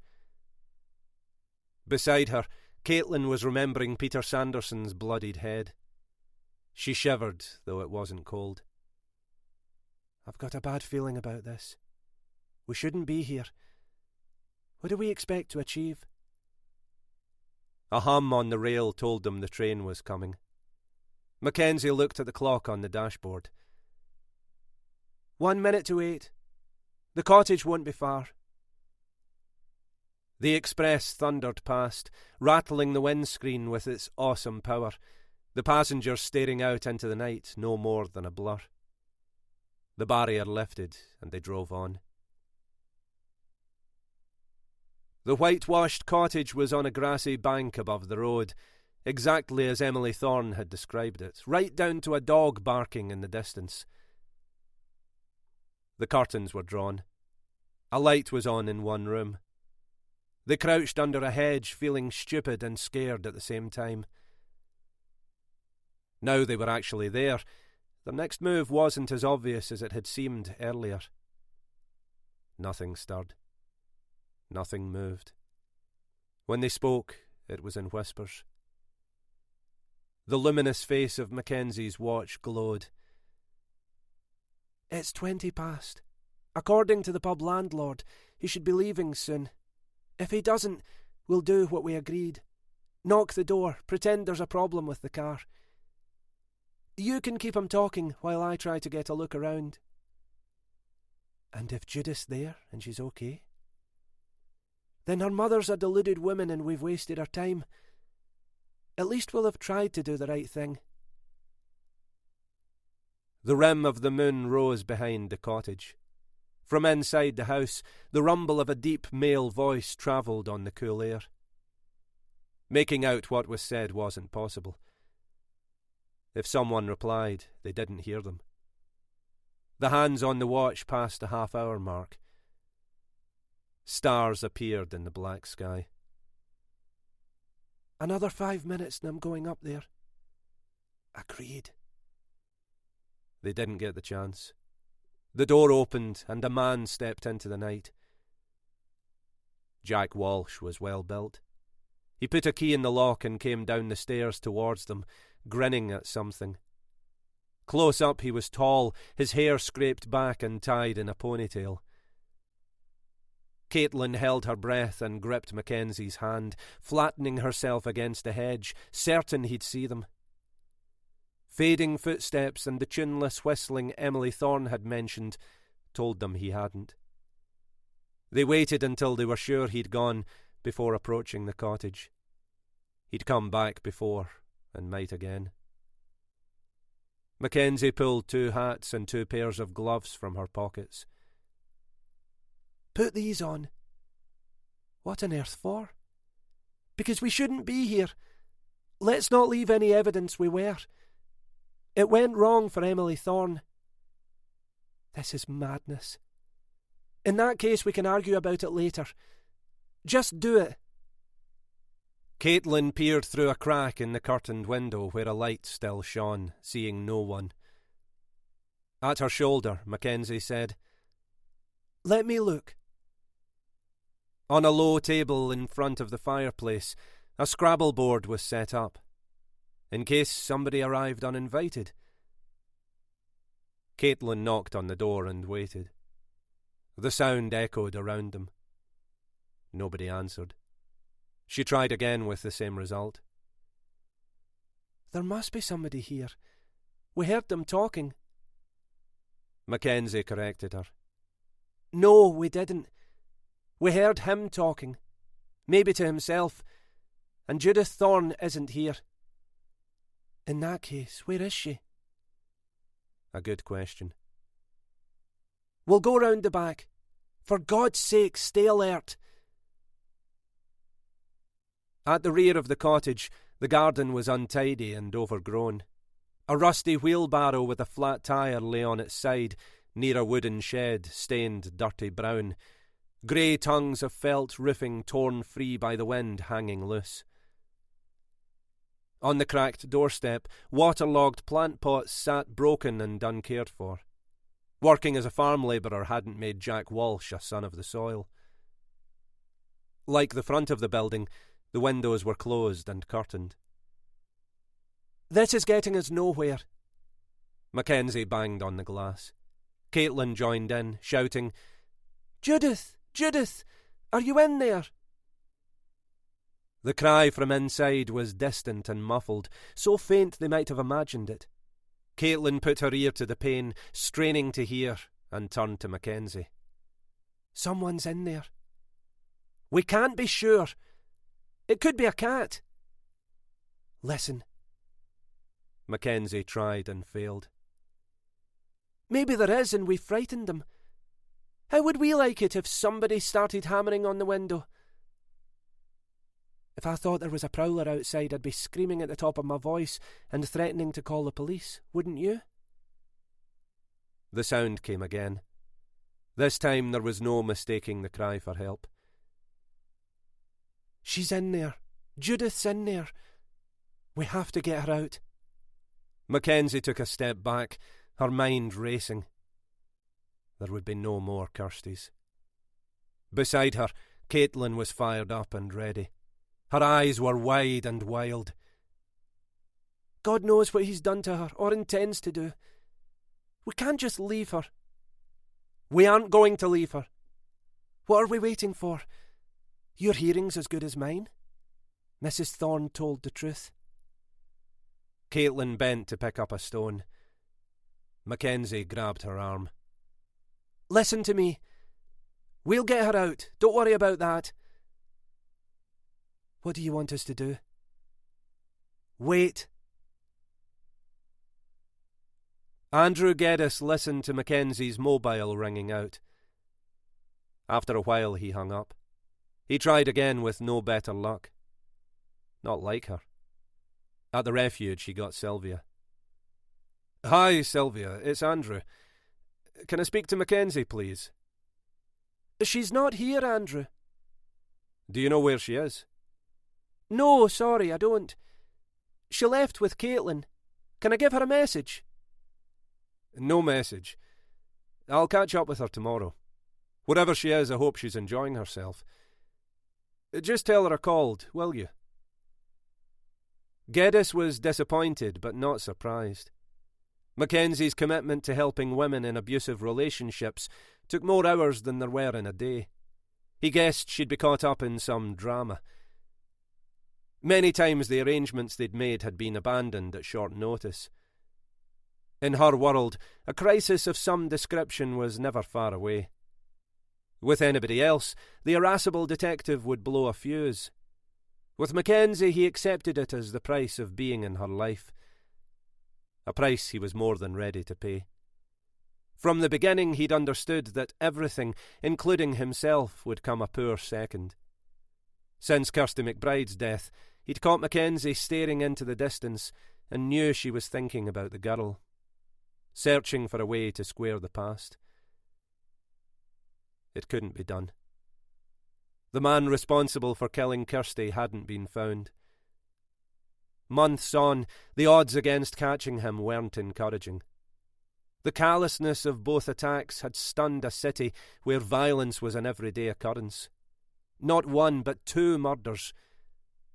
The already crippled Eddie Dines never regained consciousness and died of massive head trauma. Geddes guessed, like so often in the past, that London had swallowed Malky Boyle, and doubted he'd show his face in Scotland, let alone Glasgow, again. No, though nobody would admit it, they'd missed their chance. Putting Dennis Jameson in charge had been a huge mistake. Dennis the fucking Menace. Whoever coined that nickname had spoken from experience. At the other end of the line, Sylvia hung up. These days she rarely used the telephone. Who would she call? Her husband, her daughters, and her grandchildren were lost to her.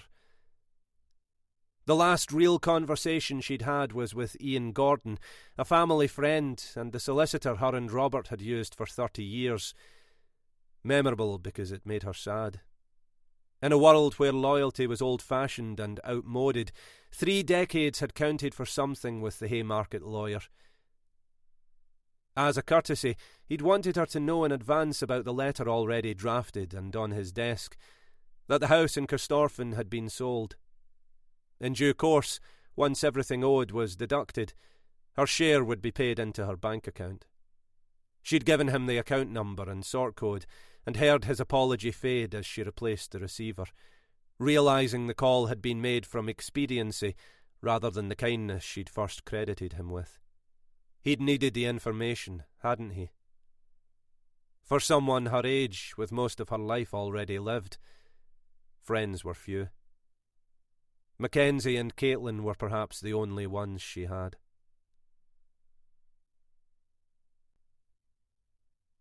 "25. Billy Cunningham shuffled from the kitchen with a mug of tea in one hand and his dinner in the other. Toasted cheese slathered in HP sauce. The door of the boy's bedroom was closed. He heard music, probably coming from the gadget he'd bought himself. Except they weren't called gadgets nowadays. They were called devices. Billy didn't understand technology, gadgets or devices, and didn't want to understand it. Every time he'd come out of prison, the world had moved on. Knew this, knew that. So long as the television in the corner worked, so long as he could watch his soaps and his quiz shows, he was happy. The old robber wasn't certain exactly how long the boy had been in his house. Too fucking long, that was for sure. Billy could have called the police and turned him in. He hadn't, because informing went against everything he believed. Only the lowest of the low did that. He knew. It had happened to him. And his daughter had married the bastard. Loyalty was one of the few things he valued. Family meant nothing to him, and hadn't since his daughter's betrayal. In their later years, men sometimes questioned how good a father they'd been. Not him. He couldn't have cared less. He didn't have to be told the boy was on the run. He'd seen his face on the evening news. Billy went into the living room, took a bite from the cheese and put the plate on the table next to his chair. What was left of an almost empty box of licorice all sorts was scattered on the carpet. He saw the survivors at his feet. The box was new, only opened the previous day. Surely he hadn't gone through the whole lot.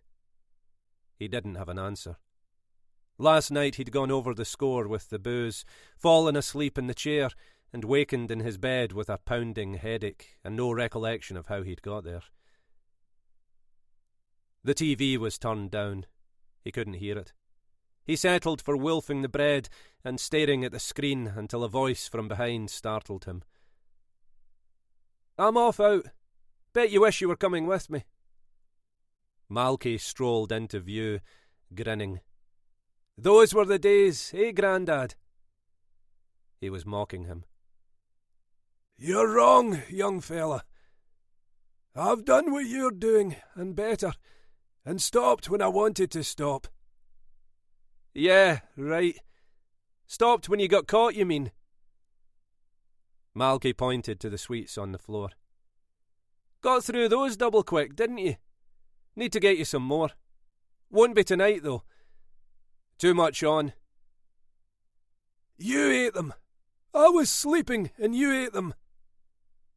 Malky shook his head. You're losing it, Grandad. Why would I do that?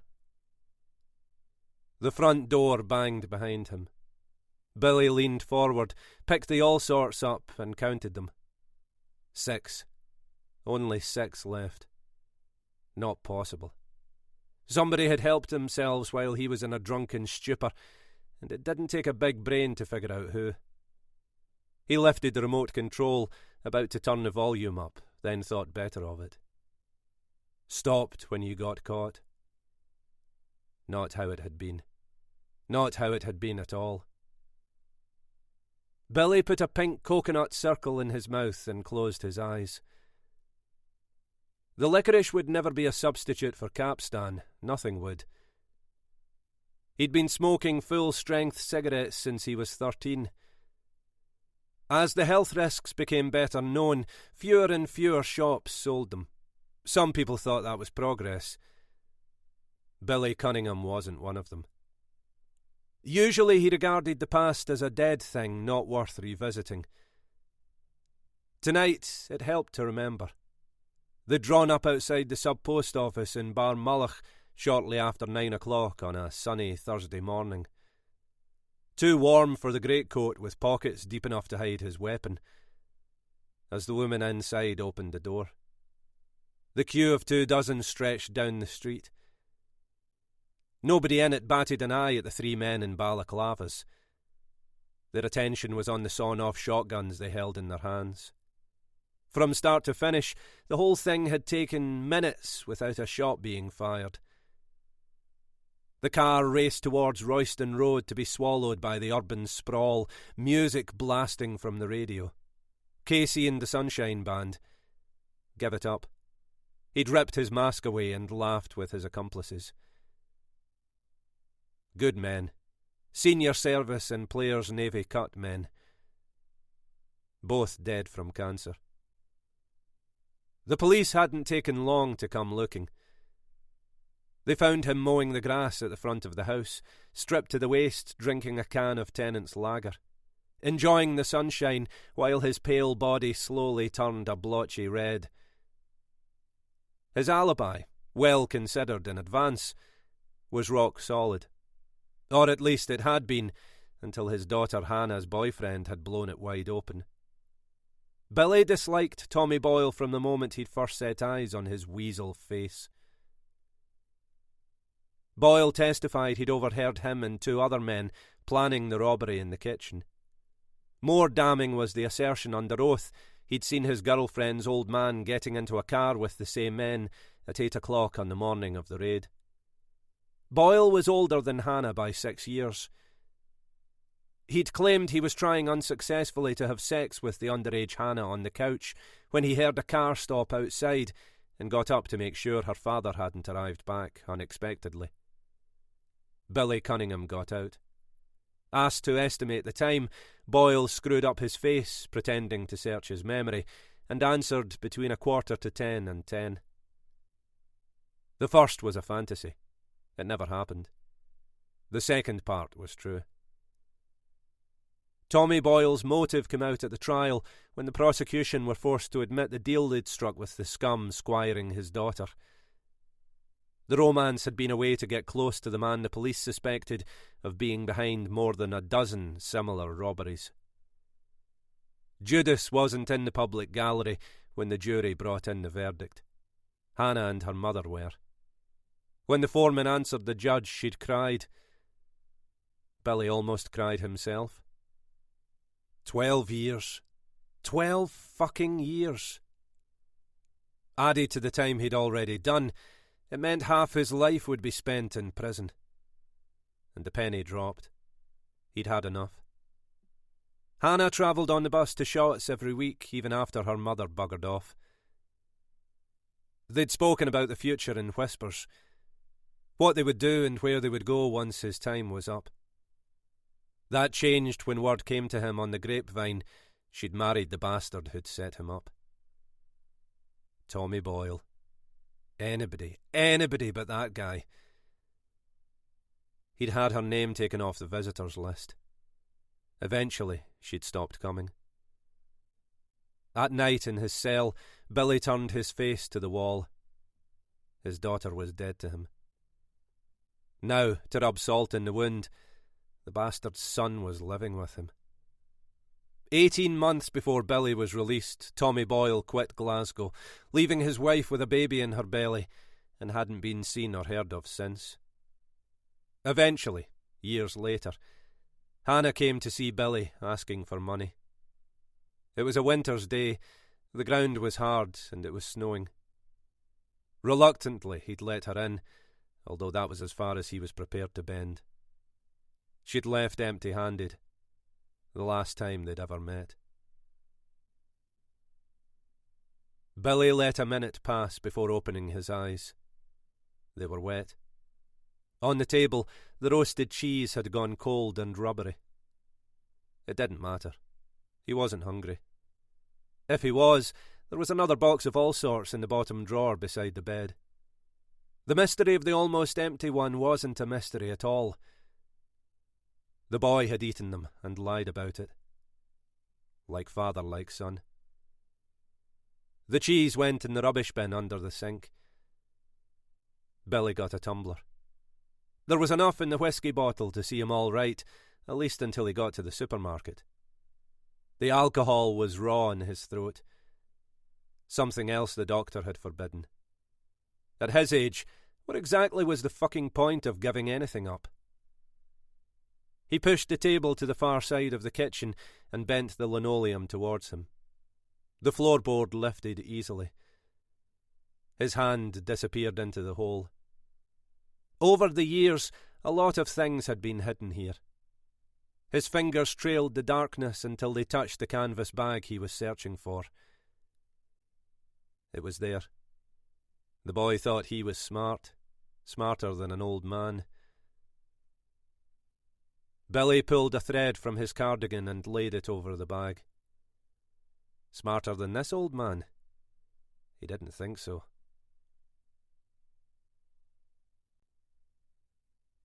"26. Malky Boyle had come to a decision. He fingered the money in his pocket, thinking for the upteenth time about what he was going to do. £3,000. Still 18 thou left. Nobody needed to remind him he was chancing it. Showing himself anywhere in the city was a risk, there especially, but it was a risk he needed to take. Besides, he was sick of skulking through Glasgow. Inside the pub door he scanned the bar for a face and was in luck. The guy he was after was in a booth, huddled over the Evening Times, the oil-stained fingers of one hand wrapped round a pint. If you wanted a car in this town, Vinny was the man to get it for you. Vincent O'Rourke wasn't like Malky's other acquaintances. For starters, he read books and not just bestseller trash. Histories, biographies, even the occasional political memoir. In the circles he moved in, that set him apart. So did something else. Vinny had never been in prison. As a time-served car mechanic working in his father's garage in Carntine, he'd carved out a nice little sideline doing up bangers bought on the cheap at central car auctions and selling them on. His evenings were spent browsing the current stock on the 13-acre site in Easterhouse. He looked up from his paper when Malky slid in beside him. "For fuck's sake, what are you doing here? Heard you were in the smoke." "Then you heard wrong. Coming to this place isn't wise." Malky didn't do criticism, however well intended. "Wise or not, I'm here." "They'll still be after you for cursing the old boy." O'Rourke should stick to what he knew best. Malky put a hand on his shoulder, friendly and intimidating at the same time. "Why don't you let me worry about that, eh? Got a job for you." O'Rourke felt his mouth go dry. Boyle was bad news. He forced himself to sound relaxed. "Oh yeah? What kind of job? I need a car. Want you to get me it. Something decent, not the crap you palm off to punters who don't know better. Vinny let the slight go. Boyle was capable of pulling out a Stanley knife and slicing your face off. A crazy bastard on a good day. What he'd done to Kirsty McBride and the cripple had been the talk of the city. Being in a wheelchair hadn't helped the old man, and once Malky discovered where the social were keeping the girl, nothing would have saved her. Vinny folded the newspaper and put it under his arm. How much do you want to spend? He scratched his ear. Won't get anything worth having under £2,000. 3's better. 3 it is. How soon? Depends on what comes up. Might spy something nice this week, then again I might not. Usually takes another week to get it purring. Wouldn't feel I'd done a job if I knocked it out quicker than that. Too long. You've got 4 days. Malky dropped the money on the table between them. O'Rourke stared down at the bundles of notes and didn't pick them up. If he was going to concoct a reason for not getting involved, it had to be now, otherwise it would be too late. His brain couldn't come up with anything, and he resigned himself to doing business with this guy. Can't promise. I'll do my best. Let's hope your best's good enough, eh? Malky lifted O'Rourke's pint, drained it, and sighed with satisfaction. Oh, and before I forget, the car will be yours. My name won't be on the papers. But if anything happens... Malky grinned. That's right. One of us will be in the shit. He stood. I'll meet you outside here at 9 o'clock 4 nights from now. Saturday. Make sure you've got something good to tell me. Always been bad with bad news, even as a kid. If you need more cash, go fuck yourself. That's it. Take the road tax and whatever else out of your end. And get me a new mobile while you're at it. When Malky had gone, Vinny's hands were shaking. Over the years he'd supplied wheels to half the bad guys in Glasgow. This was different.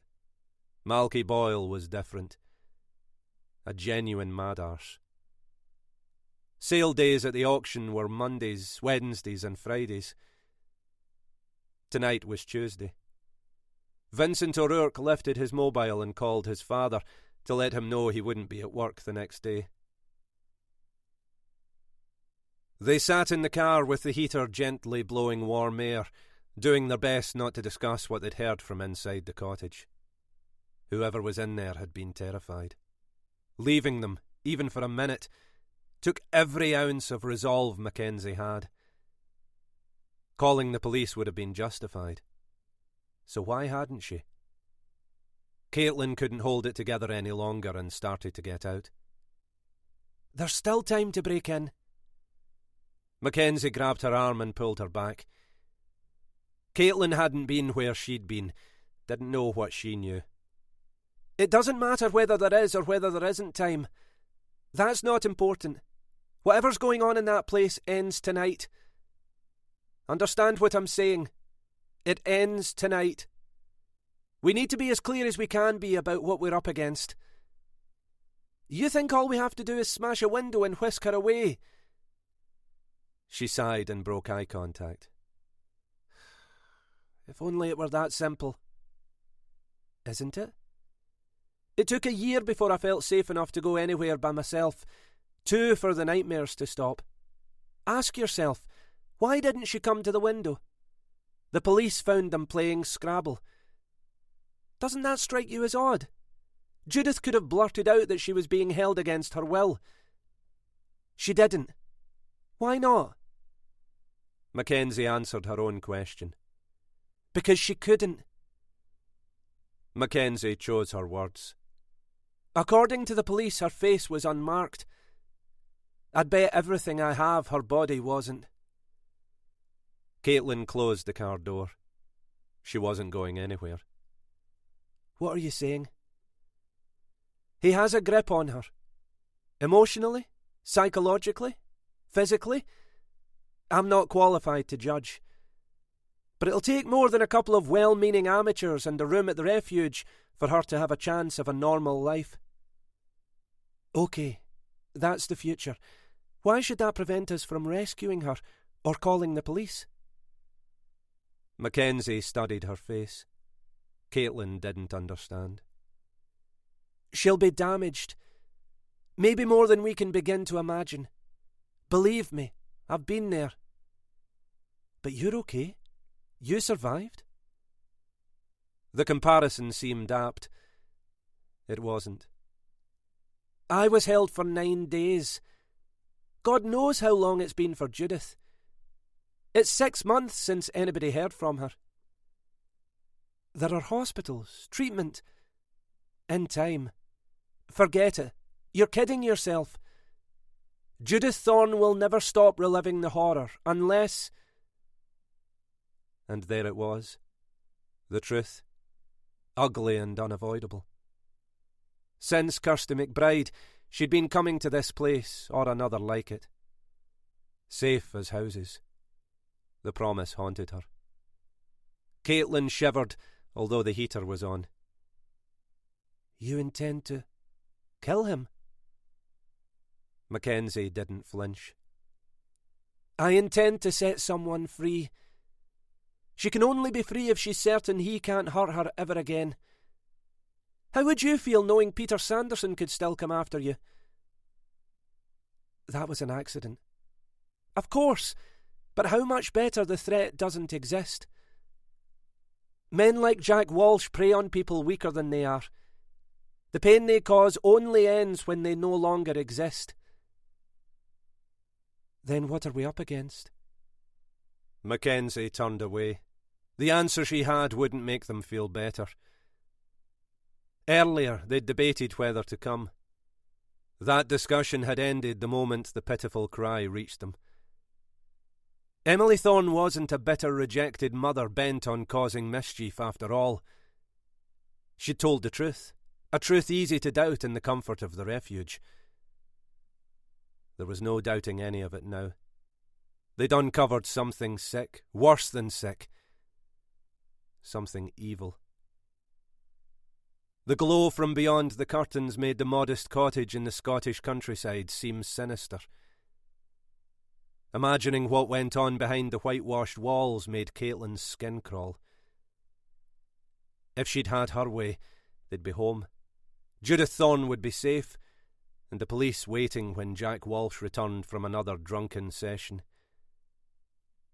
Impatience made her irritable. Mackenzie understood her concern. She shared it. But how? How are we going to kill him?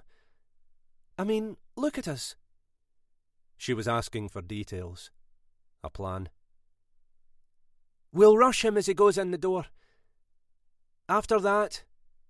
Mackenzie hesitated. I'll take care of it. We'll never get away with it. Mackenzie's eyes were hard and unblinking. He'll be drunk and won't be expecting anything. That gives us an edge. This is wrong. No, this might be the most right thing we'll ever do. Are you with me? You don't have to be. What, leave you to do it yourself? You know better than that. I couldn't be sure. You deserved a chance to back out. Thanks, I don't need one. They waited. The clock on the dashboard showed 11:35. For fuck's sake, let's just break in and get Judith out. You know why we can't. Do I? Tell me again. Because the only way this will really be over, the only way Judith Thorne will really be free, is if Jack Walsh can't come after her. Caitlin played with her fingers, unable to relax. She got what Mackenzie was saying and didn't doubt she was telling the truth. It didn't help. She banged her fist against the dashboard. How much longer?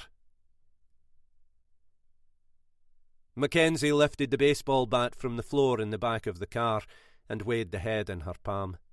Its heaviness reassured her. Caitlin said. "You've got to be joking. He might be drunk, but he's still bigger than us. How else will we get the better of him?" Their footsteps were loud against the broken concrete stairs to the patch of green at the front of the cottage. When they reached the top, they hid behind a large rhododendron, a relic from the days when caring hands had tended the garden. To the right, the unlit road stretched into the night. As soon as Jack Walsh appeared, they'd know. Mackenzie touched Caitlin's arm. Wound tight, she drew away. Working at the refuge brought her face to face with mental as well as physical cruelty. Nothing like this. Suddenly she felt tired. Her eyes burned in her head. She struggled to keep them open. Mackenzie sensed the energy dip.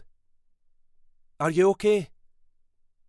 Caitlin lied and pulled herself together. "Don't worry about me. I'm fine." "Good, because we'll only get one chance to do this. And remember, no heroics. If it goes wrong, run as hard and as fast as you can." She didn't respond. Abandoning Emily Thorne's daughter a second time wouldn't be happening. One way or another, Judith was coming with them. They heard Jack Walsh before they saw him, singing out of tune at the top of his voice, mangling the same melody he'd whistled on his way out. Whiskey had added a bawdy lyric of his own creation.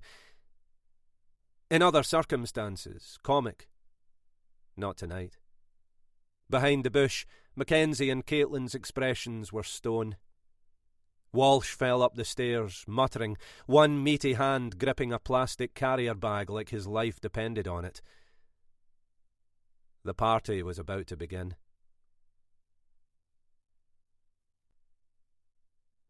"27. Jack Walsh fumbled for the key, cursing loudly when he didn't find it, and the women got their first close look at the man Mrs. Thorne had taken an instant dislike to. Walsh was broad-shouldered and tall, an intimidating presence, sober, let alone drunk. His unshaved face, bloated by alcohol, made it difficult to believe any woman would find him attractive. Caitlin's fingers dug into Mackenzie's arm. Knowing what they knew, going up against him was a terrifying prospect. He dropped the key on the step and bent to pick it up. On his third attempt, he managed to find the keyhole.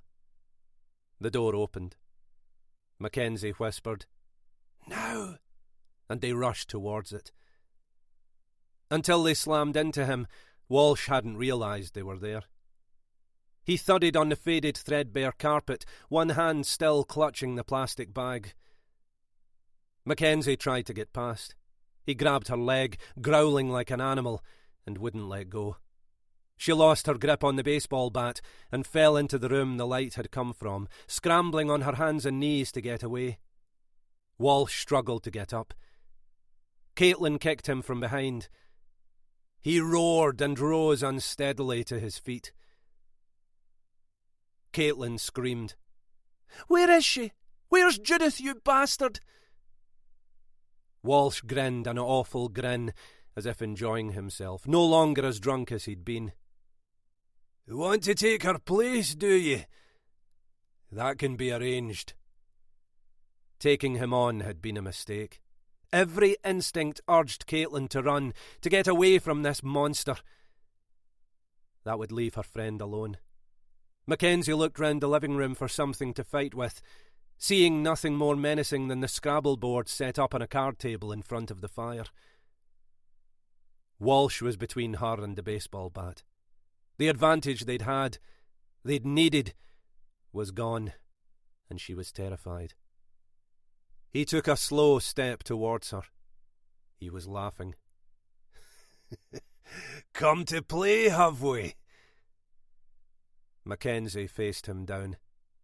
"Too late for games, Jack." "Oh, you're frightening me." Caitlin jumped on his back and held on. Walsh spun in a crazy dance, trying to break free. Suddenly Caitlin let go.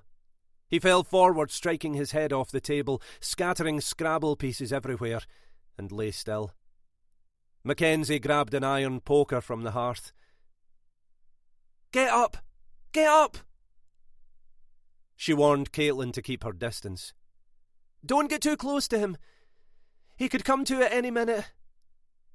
"No, I think he's dead." Mackenzie didn't believe it. "No, he'll get up. Won't you, Jack? You're working out what to do, aren't you?" Caitlin moved to pick up the bat. His eyes opened. A calloused hand closed round her ankle. The next thing she knew, she was on the floor beside him, his hands round her throat, fighting for her life with stale beer and whiskey in her nostrils. Walsh dragged himself on top of her. "Bitch! You fucking bitch! I'll do the fucking both of you!" Mackenzie tightened her grip on the fire iron, heavy and blackened from decades of use. "Wrong, Jack! You'll never hurt anyone again!" She raised the poker above her head, her face twisted in hate, then brought it down. Again and again and again. Andrew Geddes mopped his brow with the back of his hand and loosened his tie. The tinfoil containers on the table had been scraped clean, and the pungent aroma of curry spices filled the flat. As usual, he'd managed to spill some down the front of his shirt. Once again, ordering too much hadn't stopped him eating everything apart from a last shard of naan bread and 2 golden pieces of vegetable pakora. Putting them in the fridge for the next day crossed his mind. The DI tilted the bottle until the last of the whiskey dripped into the glass in his unsteady hand. Not exactly the ideal accompaniment to chicken madras. He'd overdone it on all fronts and would suffer in the morning. Geddes unfastened his belt, not sure if he was happy or sad.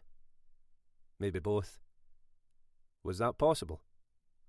He'd wanted Mackenzie in his life, and he'd got her. But more and more it was clear he'd never be the centre of her universe.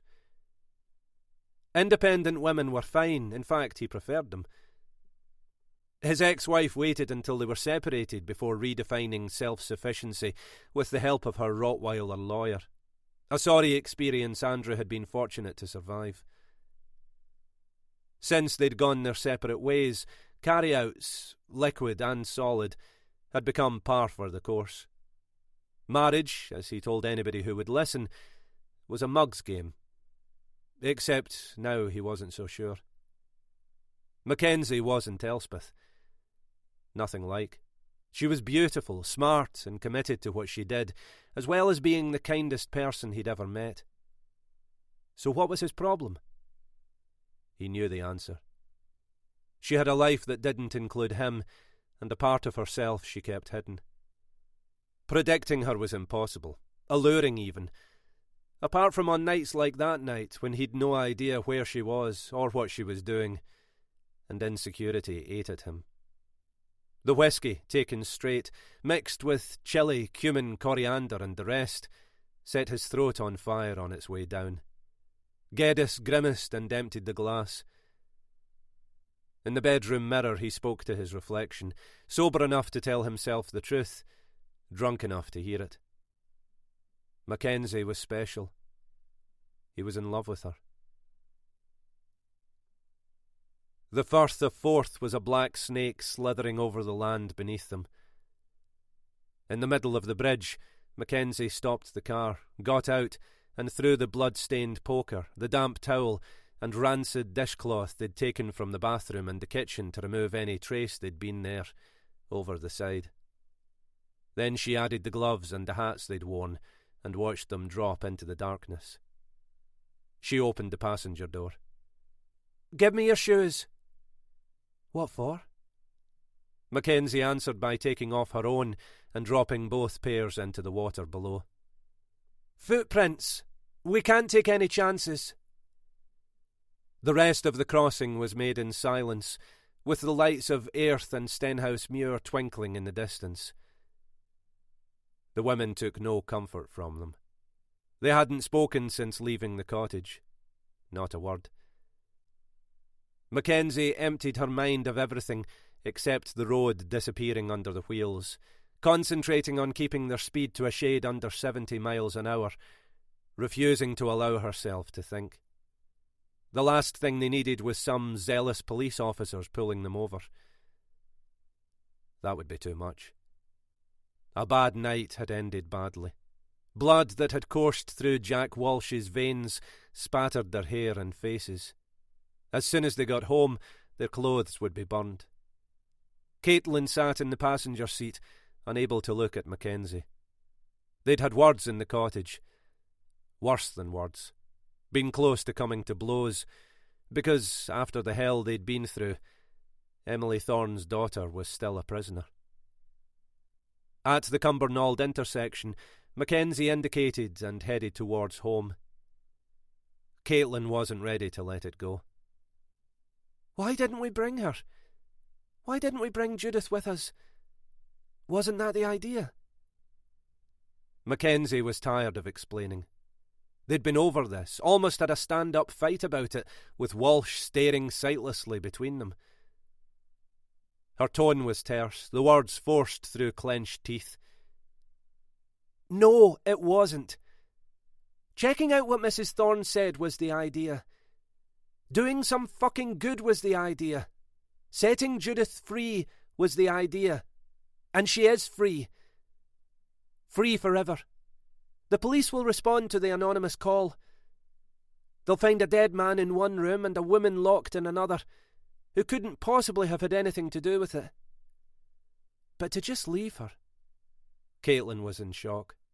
They both were. For the last time, we didn't have a choice. If she'd seen our faces, she'd be able to identify us. What was the point of removing all traces of us being there? This way her mother gets her back, and nobody knows we were at the cottage. You seem okay about it. Mackenzie lost her temper and immediately regretted it. You mean the same as when I came across you kneeling over Peter with his head caved in? The same as when I finished him off? That kind of okay? She took a deep breath and spoke softly. We did what we had to do. The world won't cry for a man like Jack Walsh. We may never understand why he turned on his wife. Maybe she was going to leave him. Maybe that's who he was and it was always going where it went. I don't know and I don't care. It's over. At least, it is for us. Her house was in darkness when Mackenzie pulled the car into the drive. She turned off the ignition. It's been a tough few hours. We'll feel better in the morning. I've no regrets. None. As far as I'm concerned, we did what we had to do, and, in case you're wondering, I'd do it again. In a heartbeat. No more Kirstys. Mackenzie thought Caitlin was going to cry. Instead, her voice was strong and certain. Nice speech. But the fact remains we killed a man tonight. We? A bad man. You lied to me. How? Leading me to believe we were only there to have a look, not to murder somebody. You'd already decided to be judge, jury and executioner. What do you think he'd do with Judith? Just let her go? Sooner or later, somebody in that cottage was going to die. What else was I supposed to do? Caitlin's eyes were hard and uncompromising. Diamonds in the dark. Tell the truth. Leave me a choice, for God's sake. That's not fair. You were given a choice. I didn't know, couldn't know, what we'd find. When we did, it was too late. You were there. You saw what I saw. The police had their chance. Walsh fooled them into thinking everything was fine. If I'd imagined for a minute calling them would have been enough to save Judith, I would have. Sometimes it just goes the way it goes. So why did we need gloves and our hair tucked under those stupid hats? Again, because we couldn't know what we'd find. She stopped herself, adding that if Caitlin had had the experience she'd had in the cellar in the Lowther Hills, she wouldn't be so quick to question. There was nothing more to say. The women got out, and, shoeless, stepped carefully over the gravel so as not to wake anyone in the house, aware of how they must look. Inside, they closed the door behind them without turning on the light. Caitlin was exhausted. In the last few hours, she'd gone through more emotions than her nervous system could cope with. Jack Walsh grabbing her ankle had been like something from a low-budget horror movie. She was too tired to be afraid, just grateful to be alive. Mackenzie whispered, "Take off your clothes. Everything. I'll burn them." Caitlin did as she was told, went to the sink and poured herself a glass of water. Outside, the same red moon that had lit the cottage in Clackmannan hung over the Campsies. Peter Sanderson died on a night not unlike this. Mackenzie was right. It went the way it went. No one was to blame. She turned to apologise. Instead, she screamed. The glass slipped from her hand and smashed on the floor. Mackenzie dropped the pile of clothes she was holding and switched on the light. Sylvia Scott was sitting at the table with Juliet asleep in her lap.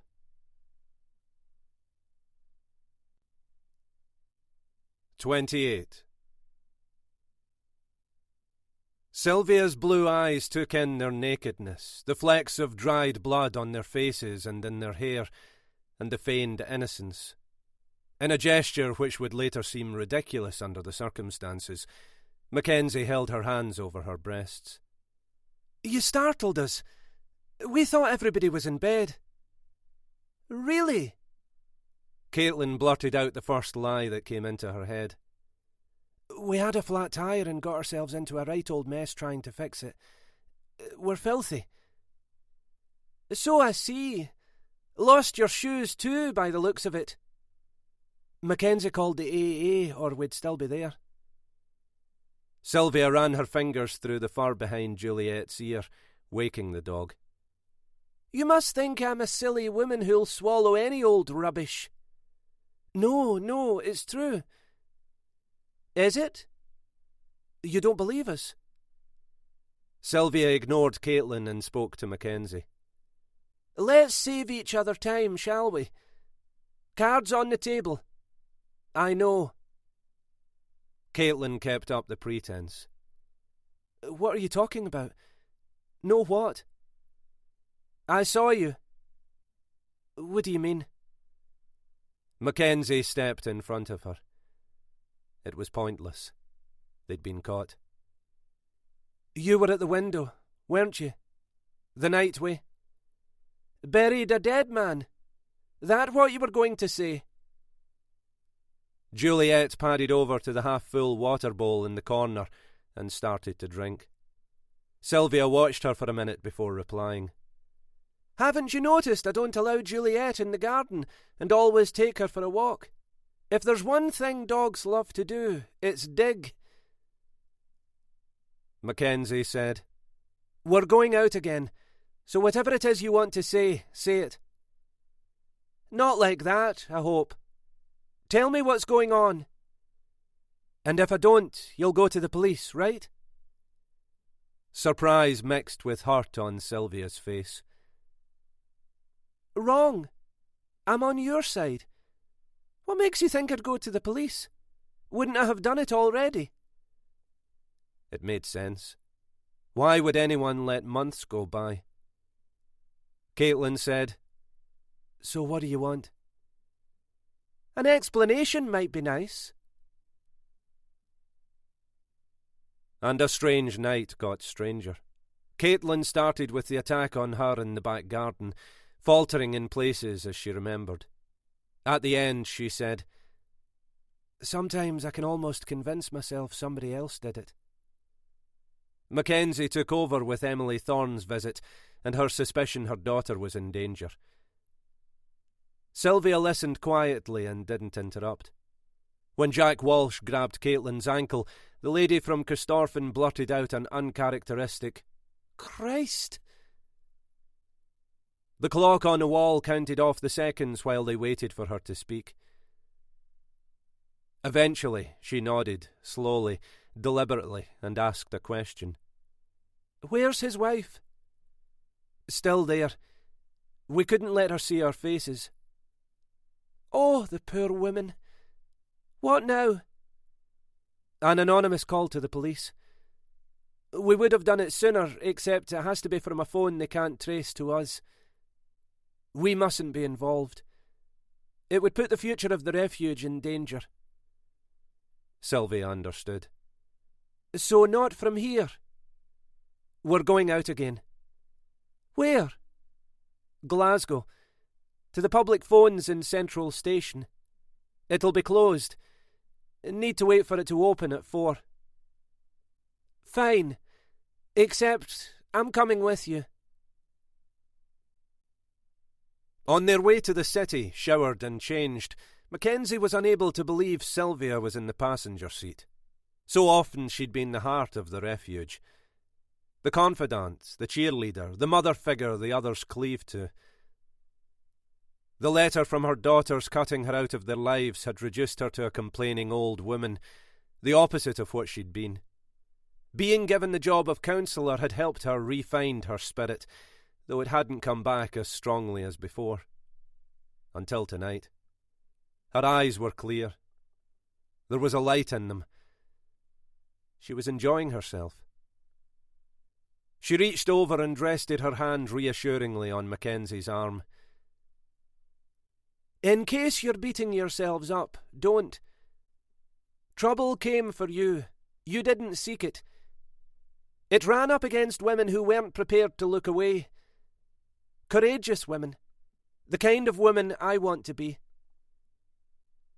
Sylvia Scott had no idea how much her words meant.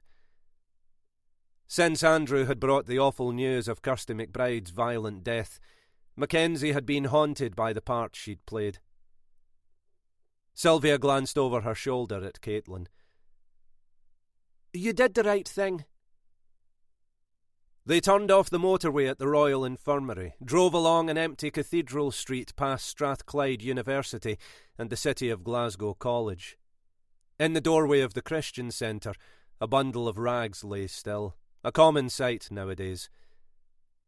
The irony didn't escape them. Mackenzie turned left, down the hill towards George Square. Apart from the occasional black cab, Glasgow was almost deserted. At the lights on St. Vincent Street, she reminded Sylvia what they'd agreed. "Keep it short. Don't answer any questions or give any information." Caitlin threw in her 2 pence worth.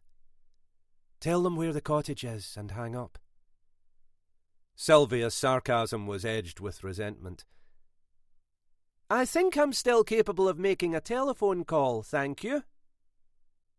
Mackenzie smiled. The old Sylvia was back. And there they were, 3 women rattling around Glasgow in the middle of the night. Renfield was one of the busiest streets in the city. During the day, cars raced each other from traffic lights to traffic lights on their way to the River Clyde. Mackenzie pulled in and Sylvia got out. Caitlin couldn't help herself. "Don't forget, they may be recording the call." "I'll do my Cilla Black impersonation." "Relax. I'll be in and out." The black and white face of the clock suspended above the concourse showed 4:15. At this hour, Central was a train station without trains, and the giant electric sign which usually listed departures might be used for advertising space. It was blacked out and would stay that way until services started running. 4 youths in jeans and trainers larked about under it, barely giving Sylvia a second look. She was more familiar with Edinburgh's Waverley station. Glasgow was a foreign country, though at this time there wouldn't be much difference. All kinds of nocturnal creatures found their way to places like this. The bank of telephone booths was where Mackenzie told her it would be. Sylvia stepped inside one, picked up the receiver, and dialed. His grandfather was asleep, his grey head hidden under the clothes. He listened for a moment to him snoring, then closed the bedroom door. The £3,000 was gone. Malky would need more. Might as well get it now while the old bastard was out of it. His fingers searched the hole underneath the floorboards in the kitchen, pulled out the plastic bag, and emptied the contents on the table. He peeled a couple of hundred off, folded the notes, and stuck them in the pocket of his jeans. Anxiety creased his forehead. He'd been kidding himself. It didn't take a clairvoyant to see the future. Sooner or later it would run out. And then what? It was time. Once he had wheels, he intended to quit Glasgow. Whatever was left of the cash going with him. Everybody thought he was in London. Maybe he'd do something different and go north, to Dundee or Aberdeen. One thing was clear. He couldn't stay there much longer.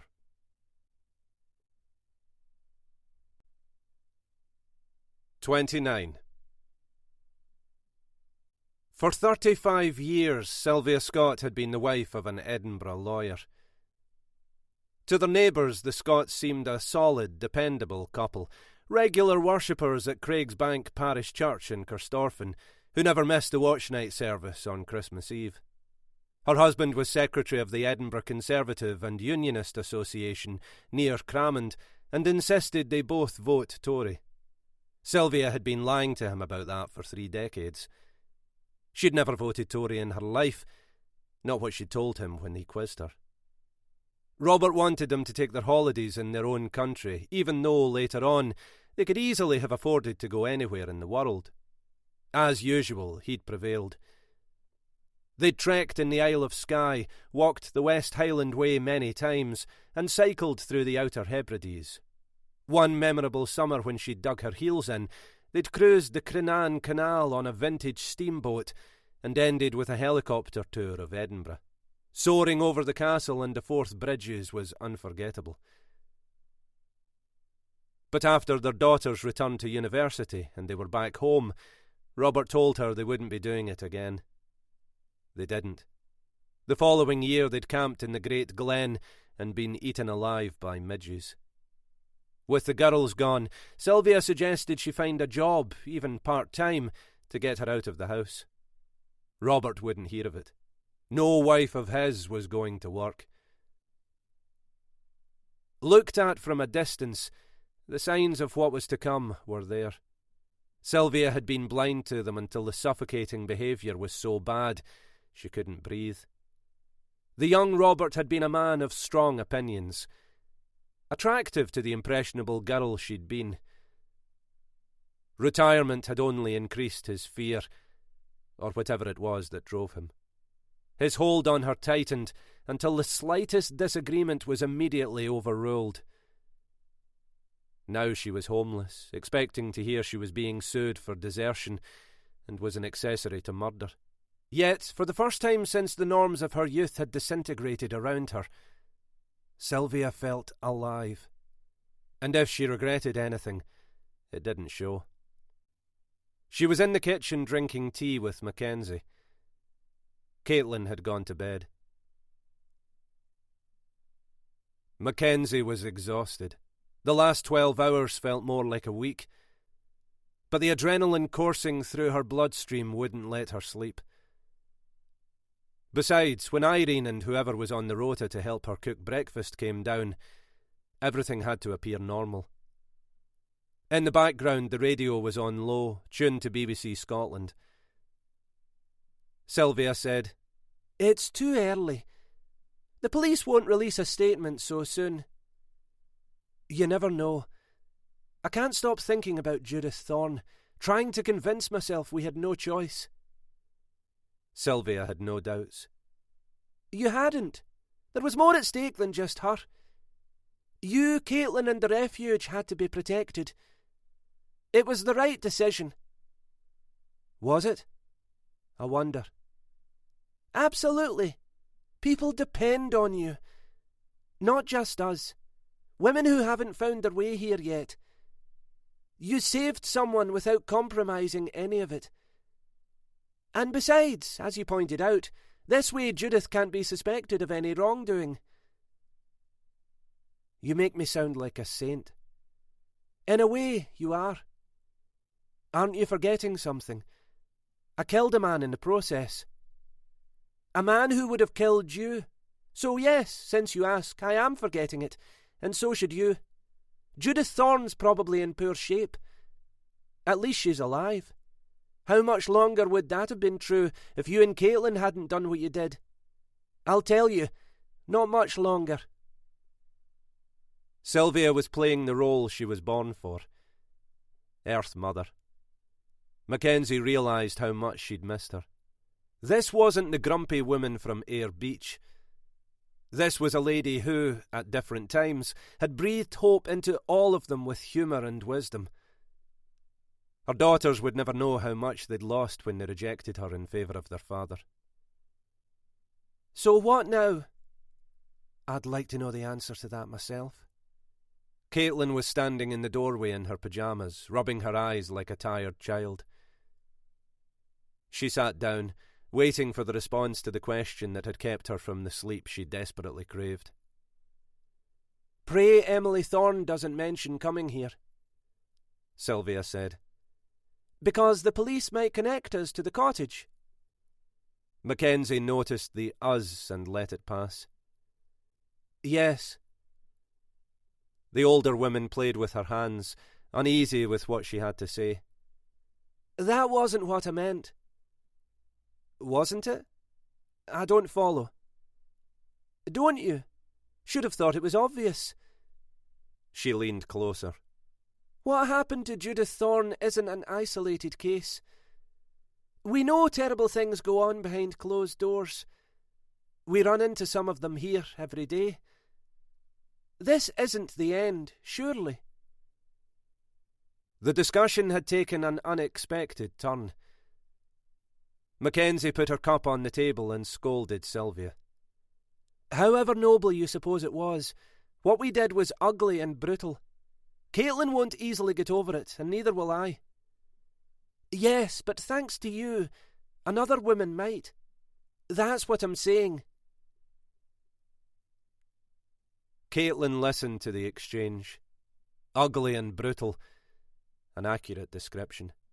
Jack Walsh had been bludgeoned with the poker not once, but many times, the sheer viciousness of the attack shocking to witness. She'd been there.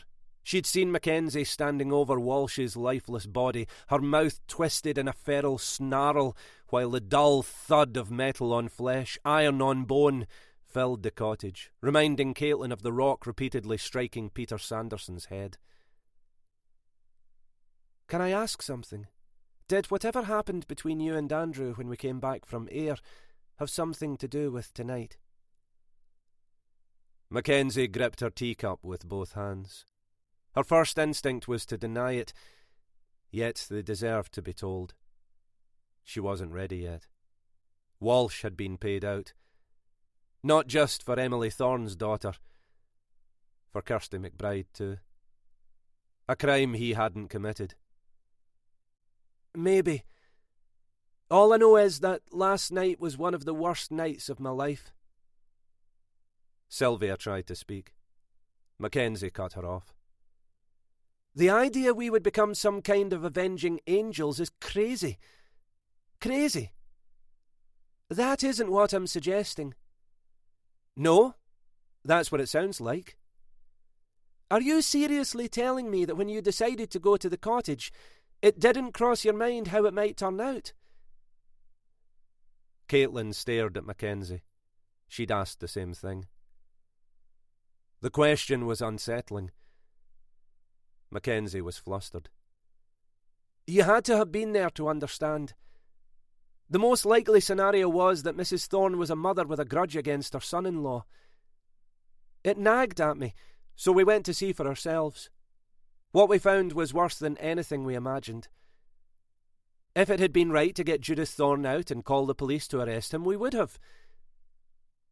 The situation was beyond that. Yes, we could have put a stop to him by calling the police, but we would have been sentencing Judith to a lifetime of sleepless nights and days looking over her shoulder. She would have been destroyed. Walsh would have won. You're saying Walsh had to die? Yes. So you killed him? Yes. The cold statement of fact sent a chill down Caitlin's spine. Sylvia considered how far to push it and decided to go all the way. I'm sorry. I don't believe you. I think you were willing to do whatever it took to finish it, really finish it, once and for all, even before you left here. You'd already accepted what you might have to do to Jack Walsh. She paused, a humourless half-smile on her lips. I'm right, aren't I? Please don't misunderstand. I'm not judging.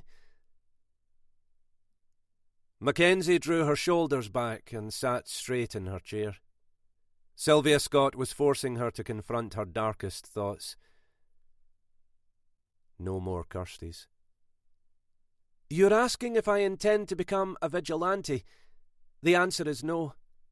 Am I prepared to do it again? The answer is yes. 30.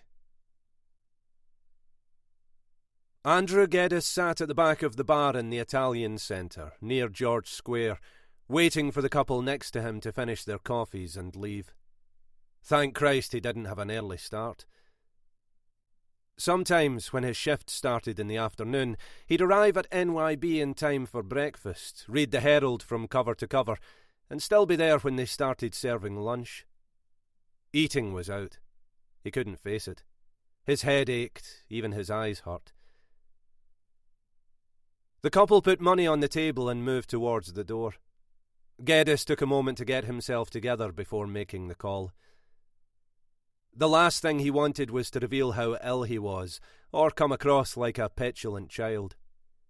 Mackenzie wouldn't appreciate either. She didn't drink alcohol. He knew why. An under-the-weather man wouldn't impress. From the start, she'd made it clear she was her own person and intended to stay that way. Accounting for every minute of her day wasn't their deal.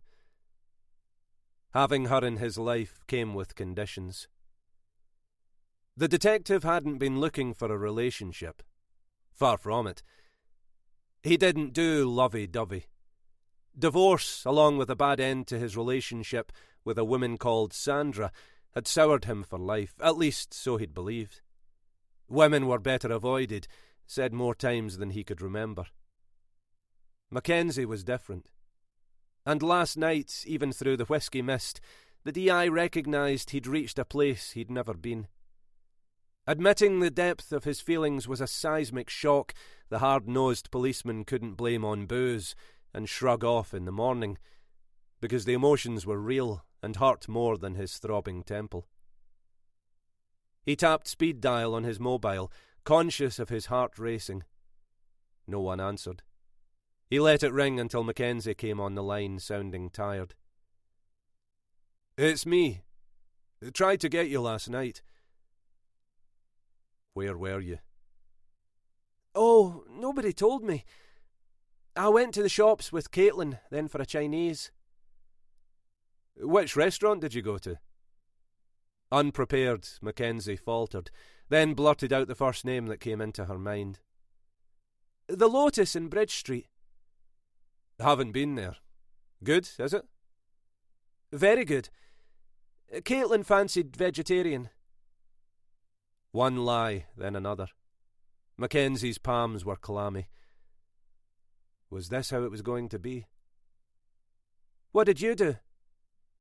Down the line, truth was in equally short supply. Watch TV. Anything good? Is there ever? Switched off and went to bed. Felt the benefit of it this morning. Do you want to meet in town tomorrow? Maybe grab something to eat? The hesitation was almost imperceptible, yet Geddes noticed. It fired his insecurities. She was going off him, wasn't she? Had enough of him. Who would blame her? He was hardly anybody's idea of Prince Charming. Can I take a rain check? Hook up in a day or two? He tried the empathetic approach. You sound exhausted. Well spotted, Detective. I am. I really am. Sometimes it catches up with me. That's all, Andrew. At the other end of the call, Geddes breathed a sigh of relief. Andrew. That was a good sign, wasn't it? Will I call you, or will you call me? It's my turn. I'll call you. He waited for her to hang up. The headache had gone to a new level, but he felt better. Mackenzie's reaction was very different. She lay on the bed, curled in a ball, close to tears. This wasn't what she wanted.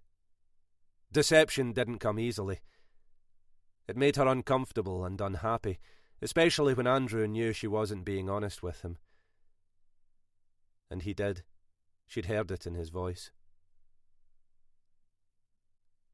This was when Billy Cunningham missed the fags most, especially that first one, smoked to the butt before he got out of bed. He went through to the kitchen, lit the gas under the teapot from the previous night, and poured milk over the cornflakes in the bottom of the bowl. Breakfast at 2 o'clock in the day had become his life. That and coughing what was left of his lungs up into the handkerchief he carried in his pocket. More blood than yesterday, less than tomorrow. By the time he'd eaten the cereal, the tea would be stewed black, just how he liked it. No need to check on the thread. It wasn't there. The boy had been at it again. His grandfather wondered how much he'd taken, then dismissed the thought. It didn't matter. 40 years ago, money was all he'd cared about. In those days he'd been reckless, prepared if need be to shoot. People responded to guns, so he hadn't had to actually kill anybody, although if it had come to it, he would have. That's how important getting the cash had been. Crazy days. In the end, the sand had fallen through the glass. All he'd ended up with were years and more years behind bars. He'd no wish to go back to that time. What was done was done. The news the serious young GP had given him wasn't a surprise. He'd known for months. When Billy asked how long he had, the doctor shied away from offering a guess, maybe believing dying was the worst thing that could happen to you. It wasn't. Not even close. He'd settled for telling him in a roundabout way. It would be an idea to get your affairs in order, Mr. Cunningham. On an otherwise bleak morning, that made him smile. Affairs? Billy had no affairs. Everyone related to him was dead. Apart from the devil's spawn in the room next door. The boy. 4 sugars transformed the tea into the nectar of the gods. Billy refilled the cup and shuffled down the hall towards the living room, stopping outside the spare bedroom door to listen. Nothing. But he was in there. Billy eased himself into his chair. Old age was a bastard, and it didn't come alone. Folk assumed you were half daft and treated you like a child, talking about you as if you weren't there. Billy Cunningham wasn't looking to be noticed. He'd had more than his share of that after he'd robbed the sub-post office in Ridley. The 12th one in 3 years, and a stone's throw from Barlinnie, the big house, where he'd end up when they caught him. The police were onto him by then. It had only been a matter of time. Tommy Boyle was ready to set him up, and now his bastard son was sleeping his hangover off in Billy's house and stealing from him, just like his father had done. Hannah had been a daddy's girl, running to him when he came into the street to be scooped up into his arms. Sometimes, even after all that had gone between them, he could still feel her adoring kisses on his cheek. A sense of loss rolled over him. So much wasted time. Billy sipped the tea, enjoying the underlying bitterness, cutting the sweetness of the sugar. Few things stayed the same. Hannah grew up, rebellious like him. They'd quarrelled more than talked. In the middle of one tempestuous row, she told him she didn't love him. That was the worst. There was no coming back from that. Because they weren't just hot words spewed in the heat of an argument, intended to wound and soon forgotten. She'd meant it. No kisses now. Truth was, he'd already lost her before Tommy Boyle came on the scene. It suited Billy to blame him. Later, when she'd come to the house he was sitting in with his brat in tow, it was too late for both of them. Turning her away empty-handed after her rat of a husband deserted her hadn't cost Billy a minute's regret. He'd squared the account, no more than that. Hannah had made her choices, picked her side. Pity it was the losing one.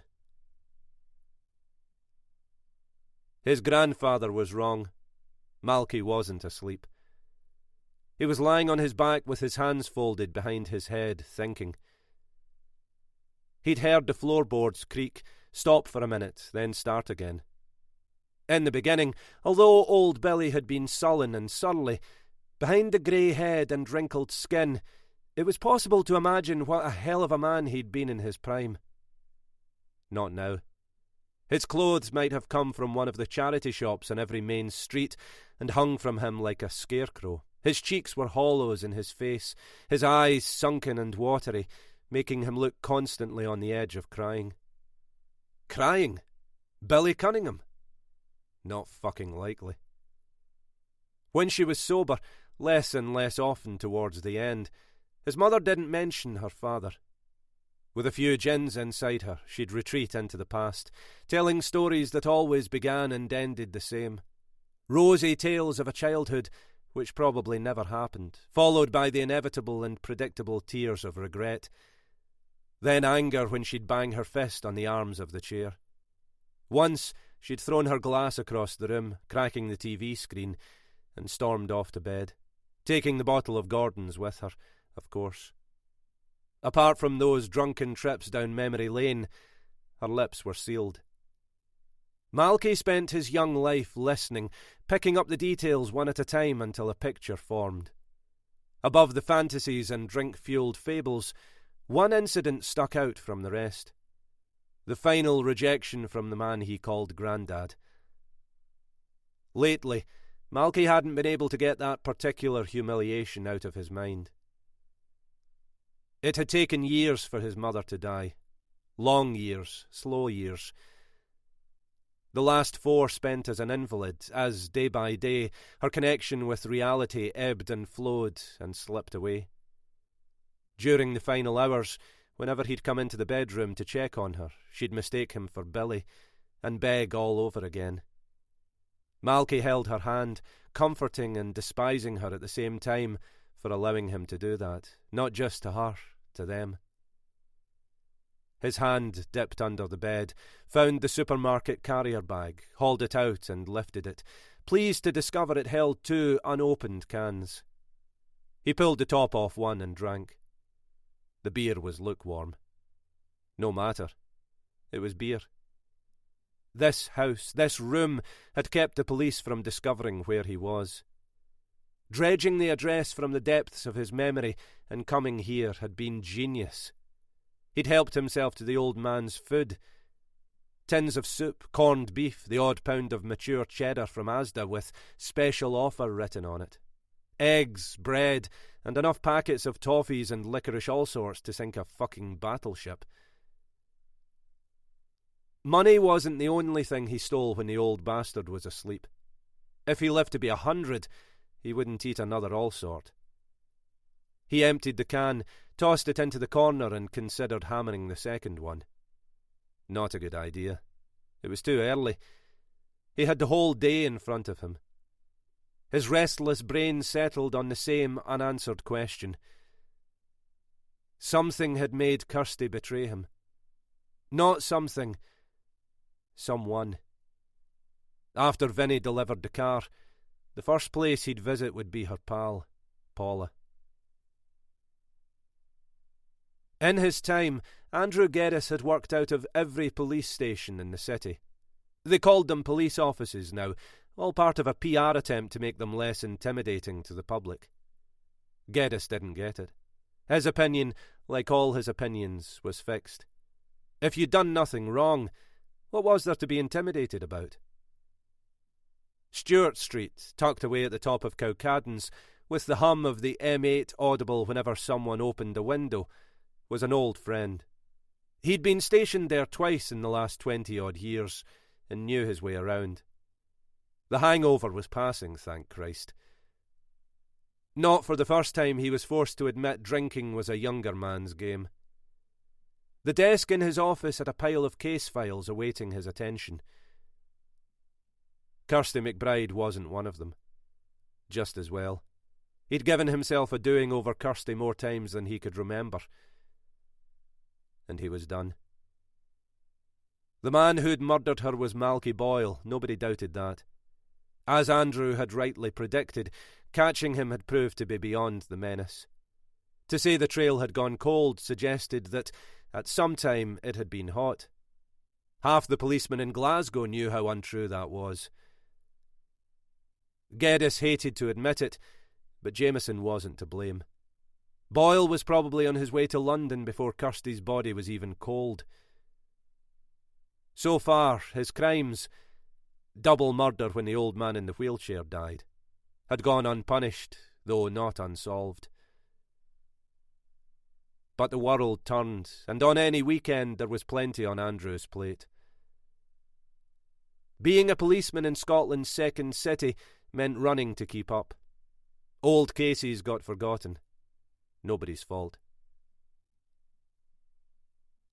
Around 4 in the afternoon, he felt strong enough to unwrap a sandwich he'd bought in Queen Street Station. Egg and cress. The thought of it made his stomach churn, but he was hungry. The first bite was a step into the unknown, gingerly masticated, swallowed in small pieces. He let a minute pass to convince his tortured system it wasn't under fresh attack. 2 constables on the way to their car saw the performance and elbowed each other. The inquiry seemed genuine, though it wasn't. One of them called over in an exaggerated, cheery voice. "Feeling all right, sir? Look a bit green about the gills." Geddes didn't reply. Ollie Norman, the duty sergeant on his tea break, came over. Norman was grey-haired and overweight. He'd seen everything there was to see and hadn't been surprised by any of it. Him and Geddes went all the way back. He sat on the edge of the desk. "Cheeky young bastards." "No problem, John. Next week or next month, doesn't matter how long, I'll get my chance. And when it comes, I'll make their life hell." The sergeant nodded. Geddes was serious. "Something queer going on in Clackmannan last night." "I haven't heard." "A mate of mine on the force in Alloa's just off the phone. They got an anonymous phone call in the early hours about a dead body in a cottage. Expected it was kids having a laugh. Of course, they followed it up. Got to, haven't you?" He had Geddes's attention. "And?" "Wasn't a hoax. Found a guy lying in front of the fire with his head beaten in. Not just the head. According to my mate, his whole face was raw meat." "Nasty. Any theories about who did it?" "None at all. This is the odd bit. A woman was bound and stuffed into a wardrobe in one of the bedrooms. The wardrobe was locked. So was the bedroom door." "So that rules her out." "My mate says she'd been beaten so badly, it had to be personal." "Why didn't the killer get her out if it wasn't him who put her in there?" "Why, indeed. More likely he didn't know and it wasn't about her. Corpse smelled like a distillery, according to my mate." Glad I'm not on that one. When will they make a statement? Tomorrow, he thinks. Haven't been able to interview the woman. You can imagine she's not in great shape, physically or mentally, so they don't have a clue where to start. I said the beginning might be the place, wherever the hell that is. He didn't appreciate the joke. Geddes understood how the officer in Alloa felt and disagreed with the sergeant. No, the anonymous phone call's the key. And what does it tell you? I've no idea, Ollie.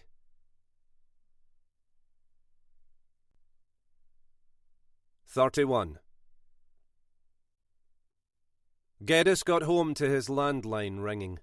He lifted the receiver and breathed a sigh of relief when he heard Mackenzie's voice, more like her usual self, the weariness of earlier in the day gone. Her question instantly lifted his spirits. Listen, I know this is short notice, and feel free to turn me down. Would it be possible to meet tomorrow morning for a couple of hours? Say no if it isn't. I realise I'm not the only busy person in this relationship. The DI slumped into an armchair, a stupid grin on his face. Absolutely, couldn't be better. I don't start until the afternoon. What do you fancy? Coffee? Lunch and a walk? I'm not bothered. I just want to see you. Shall we say 11 o'clock at your place? NYB. I'll be there. You normally are. Geddes pushed his luck. Hope it isn't Charlie Cameron you're after. He's a pretty handsome guy, so I'm told. Mackenzie laughed. Expect he's got more women than he can handle. I'll settle for you. She rang off and turned to Caitlin. How did I do? Caitlin hugged her. Great. Andrew's a good guy and he's crazy about you. Why should he be punished for what we did? Unless you're prepared to finish with him, you had to face him sometime. If you want him in your life, you better let him know. The sooner the better. The words hit home. Another man would have walked away, tired of the uncertainty. Andrew Geddes hadn't. That couldn't last. She'd chosen to keep distance between them because of things he'd had no part in. Her own abduction, Peter Sanderson buried in the garden, and now Emily Thorne's daughter and Jack Walsh. Time to make a decision. Geddes sat for a minute, letting what had just happened sink in. From the beginning, he'd made the running, and made a pretty good job of it, even if he said so himself. This was a turning point. The woman he believed Mackenzie to be had emerged. Delighted, he shucked off his jacket and went into the kitchen. A bottle of Talisker Storm kept for special occasions was waiting for him when he opened the cupboard. Geddes paused for a second, then reached behind it for the HP sauce. Scrambled eggs and HP, a match made in heaven. He boiled the kettle and made himself a cup of tea. Tomorrow he intended to be on top form, so no whiskey. Not that night, or any night, if that's what it took. For the first time in his life, never again actually meant something. Geddes stared blankly at the movie on the TV. He'd missed the beginning of the film and couldn't be bothered trying to figure out who hated who and why. Television was wasted on him. Working shifts meant he could go weeks without seeing it, so there was no point in getting into the shows half the country avidly followed. By the time he got home, he was tired. As for those reality programmes, Christ almighty, where did they find them? Did they intentionally pick people with the IQ of a worm, or was that just luck? The world must have too much time on its hands to watch that garbage. Reading a book with the radio on in the background was his preferred way of relaxing, until the words on the page started to blur. Now he was happy just to sit, quietly sipping his tea, thinking about Mackenzie. She really was a remarkable woman. He'd known it from the moment he'd met her. But she hadn't left the past behind, and it showed. From the beginning he'd understood he would have to be patient, and he had been. When, eventually, they'd had sex for the first time, he'd held back, afraid she was too fragile to survive his passion. And though things were good between them, it was always him who instigated it. The phone call was a breakthrough. For a euphoric few seconds she'd needed him. Really needed him. This relationship, she'd called it. Geddes said the words out loud, taking heart from them. It crossed his mind again to treat himself to a glass of celebratory whisky. He dismissed the idea. Who was he kidding? When had one drink been any good to him? One meant 3, meant half a dozen. He'd made a promise, and he intended to keep it. Mackenzie had been hurt enough. She needed a man she could rely on, lean on. Someone who'd be there in the middle of the night when the demons rose in her troubled mind. The knock startled him. Geddes' tendency to abruptness guaranteed he wasn't a social animal. Apart from Charlie Cameron occasionally showing up with a bottle of something 12 years old under his arm, visitors were few. At this time, close to 2 a.m, according to the clock above the fireplace, they were unknown. A career in the force had taught him to be cautious, with good reason. In his time, he'd helped put plenty of people away. Some hated him, but accepted the outcome as part of the game. Others vowed as they were led in handcuffs from the sheriff court to start their sentences, to even the score. Every policeman worthy of the uniform had enemies who might decide to come after him when he was least expecting it.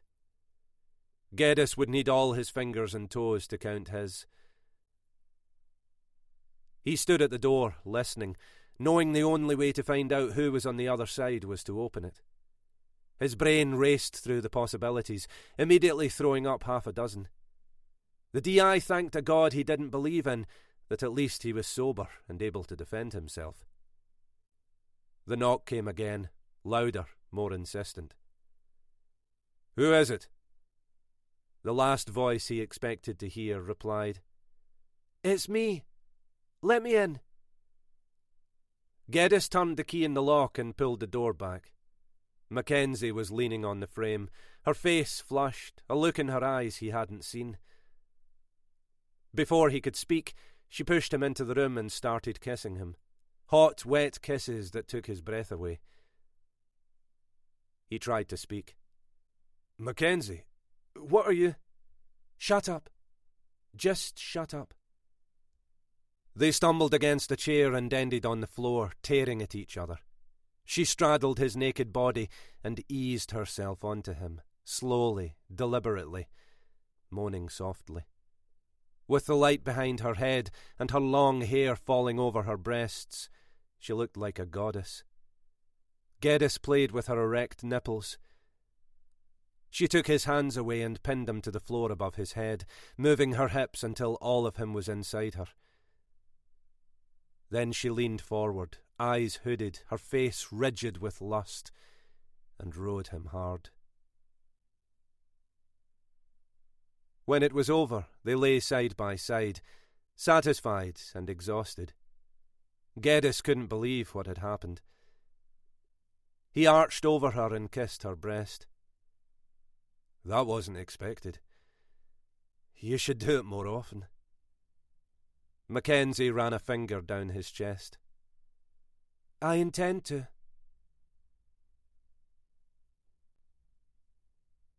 32.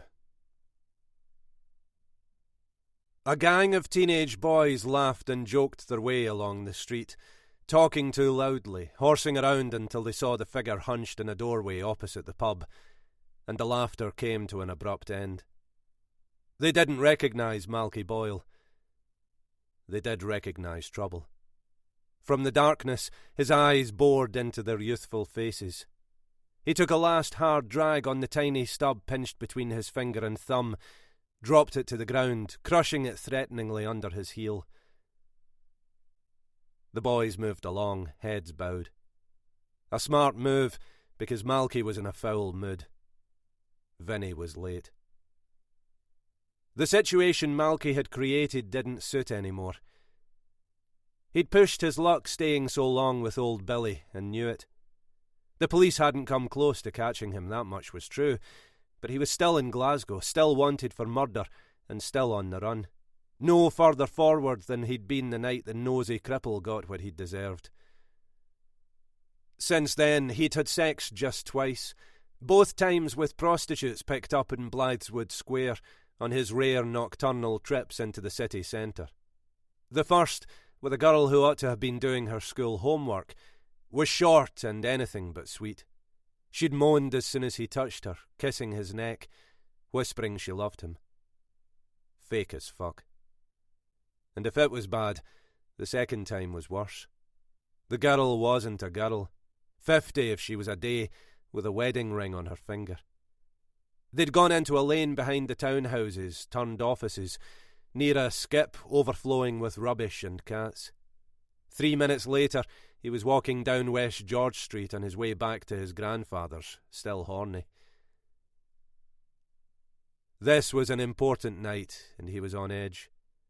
O'Rourke should have been there. Across the road, the door of the pub opened. A man came out, looked directly to where Malky was, and didn't see him. Mr. fucking Magoo. When he'd gone, Malky lit another cigarette, blowing smoke impatiently through his nose. If O'Rourke was taking him for a mug, he'd regret it. His father's garage was a run-down shack on a piece of open ground near the railway line to Helensburgh. 10 to 1 the dump wasn't insured. Easy to torch it. Oil burned a treat. Music drifted from inside the pub. Some idiot had Ava Max, Sweet But Psycho, on the jukebox. Vinny was about to discover just how apt that was. Vincent O'Rourke turned the car into the street. Boyle stepped from the shadows, squinting into the Citroen's headlights. He got in and turned his anger on the mechanic. "Your old man came this close." He measured the distance with his fingers. "This close to losing his garage. We said 9 o'clock. What kept you?" Vinny held up his hands, black with grease. "Was working on this thing until 20 minutes ago. Thought you might appreciate collecting it in tip-top condition." "What have you got me? It better be good." "It's better than good. 2013 reg, 44,000 miles on the clock, full tank, cleaned and serviced. Get years out of it." "How much?" 2.8. "You owe me 200. Vinny wanted to tell this arsehole to stop dreaming. 4 hours trailing round to find the thing, another 4 servicing it and tinkering with the engine to make sure it was giving everything it had. Not counting a morning at the auction and a bloody long wait in a queue at the post office. This was the thanks he got. "Don't bother asking if it's insured." Malky laughed. "Couldn't give a toss, Vinny. It's your car. All I'm doing is taking a loan of it for a wee while. If there's a crash, it's your door they'll be knocking, mate. Now fuck off out of it. And don't forget, you never saw me. Otherwise I might change my mind about your old fella's crock shop." O'Rourke disliked Boyle more than anyone he'd ever known, and like most people who were unlucky enough to cross his path, was afraid of him. That said, fear had its limits. He put his hand in his pocket and brought out a mobile. Malky took it without bothering to thank him. Vinny said, "Pay as you go. Put a tenner in it to kick you off. Do me a favour. Don't use it to call me. I've done my bit." The lights were on. She was home. Malky decided to wait a bit longer before making his move, and drove on. At 10 minutes to midnight he was back, holding the steering wheel with one hand, the famous grouse with the other. He parked the Citroen round the corner behind the green Volkswagen with 2 flat tyres and a huge dent in the passenger door that had been allowed to crack and rust. Whoever owned the Beetle was obviously not acquainted with Vincent O'Rourke. Malky took a swig of whisky and slid the bottle into his jacket pocket. Getting the car had relaxed him. He was in a party mood. All he needed was the girl. The street was lined on either side with buildings 3 stories high, their walls covered in graffiti. Caustic messages written in code understood by those it was intended to impress or intimidate. Further down, a boarded window, its edges blackened where heat exploded the glass and flames had licked the grey, rough-cast frame, caught his attention. A common sight in this neighbourhood. Probably some alky had fallen asleep with a lit cigarette in his hand, or left the chip pan on. Old Billy might go out like that. His still smoking body welded to the charred skeleton of his armchair, staring at the corner where the television had been. Malky's footsteps echoed in the empty entrance. He lifted the letterbox and peered into the hall. Nothing to see. Was Paula in there on her back with a man on her? Or had they finished and were on the couch, sitting together watching a movie? Whoever he was, he'd get off his mark if he knew what was good for him. This was between Malky and her, and was overdue. He knocked and waited. Noise from inside told him she was coming up the hall. The door opened a cautious fraction. The look on her face said he was the last guy on the planet she'd expected. He threw his arms wide. "Paula! Long time no see!" Paula and Kirsty had gone to the same school, started on the same day and left on the same day. Having children before she was 18, to a husband who'd never had a job and spent most of his time hanging round outside the bookies with his mates, guaranteed Paula a hard life. Compared with the rocky road her friends had taken, it was easy. Paula's man was a work-shy loser who'd shirked his responsibilities and deserted his family, leaving her to bring up 2 kids under 3 by herself. But whatever his shortcomings, and they were many, he wasn't Malky Boyle. Malky moved towards her. She stepped back, aware the future had just changed, and not for the better. He hugged her without a shred of tenderness, whisky on his breath, kissing her neck. "That's no way to welcome an old friend, eh? Come here."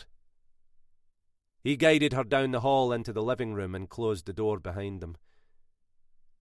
"We're going to have a wee chat, you and me. About old times. That'll be nice, won't it?" Malky didn't rate Kirsty's pal in the looks department. Not enough meat on her. But she was different from how he remembered. Lit by the standard lamp in the corner, the face framed by her dark hair was pleasant enough. The tits were bigger than he remembered. Her legs were definitely worth spreading. All in all, not too bad. Or maybe it was so long, what a woman looked like didn't matter. He sat on the couch, pulled the half bottle out of his pocket, and unscrewed the top. From the armchair, Paula watched, terrified, thinking about her children asleep next door, already sure how this would end for her. Malky's eyes burned. "Never liked me, have you?" She started to deny it. He held his hand up to silence her. "That's all right. I'm okay with it. To tell the truth, never fancied you much either. Warned Kirsty you were a bad influence. The lying cow told me she'd stopped seeing you." Paula found her voice. "What do you want, Malky? Why are you here?" "Why am I here? Good question. For a smart girl, you're not very smart, are you? Somebody turned Kirsty against me. I don't mean you, though Christ knows you tried often enough." He saw her reaction and smiled. "Think I didn't know? Those hushed conversations in the kitchen that stopped as soon as I showed up. Course I knew. The reason I told her to get shot of you. Well, one of them." "We weren't always talking about you." Yeah, you were. You were, Paula. And we both know it, so don't waste time lying about it. Can't stand a split-arsed scrubber insulting me with her rubbish. The bottle came out again. He played with the top, savouring his power. Those tits were definitely bigger. But that last time, it wasn't you. Wouldn't be surprised if you were in there somewhere, putting in the poison. But it wasn't you. He took another pull on the whiskey. Take your top off. Let's see those melons. Paula pleaded with him. Malky, please. My kids are next door. They'll have to wait their turn, won't they? He laughed at his joke. Take the fucking thing off and let the dog see the rabbit. He leered. Unless you'd prefer me to come over and do it. She loosened the line of buttons at the front. Come on, come on. Don't be a tease. The blouse fell open. She sat with her head bowed, filled with a shame not her own. Across the room, his voice was hoarse with lust. That's the form. Now the rest. And don't rush. Not like we're in a hurry, is it? Terrified fingers unfastened the hook between her bra's cups. A front loader. The bra parted and she heard him gasp, his eyes ravishing the plump, uneven breasts, taking in the dark red areolas and the nipples at their centres. Then he was beside her, feeling and fondling, breathing whiskey in her face. Paula turned her head away as wet lips closed round her left nipple, his thumb and forefinger squeezing the right. He swapped over, panting, his touch rough enough to make her cry out. Suddenly he stopped and went back to his seat. She drew the blouse round her, glad it was over, if only for now. Very nice. Your husband didn't appreciate how lucky he was, or he'd have stuck around. We'll come back to that later. First things first. You were about to tell me who got to Kirsty. He held up an admonishing hand. And no bullshit. She must have told you how angry that makes me. According to Kirsty, everything made him angry. Don't want to see me when I'm angry, Paula. He helped himself to more of the grouse, screwing his face up at its harshness. You really don't believe me? So, no fucking about. Who was it? Who am I looking for? I'll tell you now. He's a dead man. The words wouldn't come even if she'd wanted them to. I... Malky sat on the edge of the couch, leaning into her. The last time I spoke to her, she promised to meet me outside Barlinnie. Some bastard turned her against me. Who? A child cried out in the bedroom. His raised voice had awakened one of her kids. Malky smiled. Paula whimpered, even more afraid than she'd been. The children were all she had, the most important thing in the world to her. This monster would hurt them. She couldn't let that happen. Telling on the detective was the last thing she wanted to do, but what choice did she have? If she warned him and Boyle found out, he'd kill her and the kids. No way was she going out like Kirsty. He's a policeman. A detective. A name. I need a name. Geddes. D.I. Andrew Geddes. It sounded familiar. He was the one who persuaded her. Now both children were crying. No, not him. Kirsty didn't trust the social. He was just trying to help. Help her get away from me, you mean? She wouldn't trust the filth. No chance. So who else? A woman. He grabbed Paula's nipple and squeezed it. Paula didn't want to tell him. She couldn't help herself. What woman? She runs a refuge near Lennoxtown. Kirsty liked her. Malky's breath was vile. Whisky fumes and stale cigarette smoke choked her. He slapped her face hard, spitting questions through his teeth. Who is she? Who the fuck is she? Tell me her name, bitch! Darragh. Mackenzie Darragh. Now let me go to my children. He positioned himself between the bedroom and the front door so she couldn't make a break for it.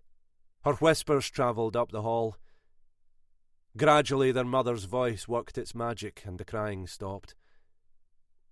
When she came out, he was waiting, holding the empty bottle, his eyes glazed, and Paula knew that for her there was no escape. She didn't resist. What he did to her wasn't important so long as her children were safe.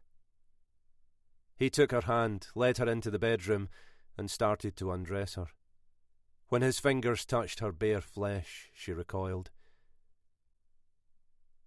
He was too drunk to notice how he repelled her. Even if he had, it wouldn't have changed anything.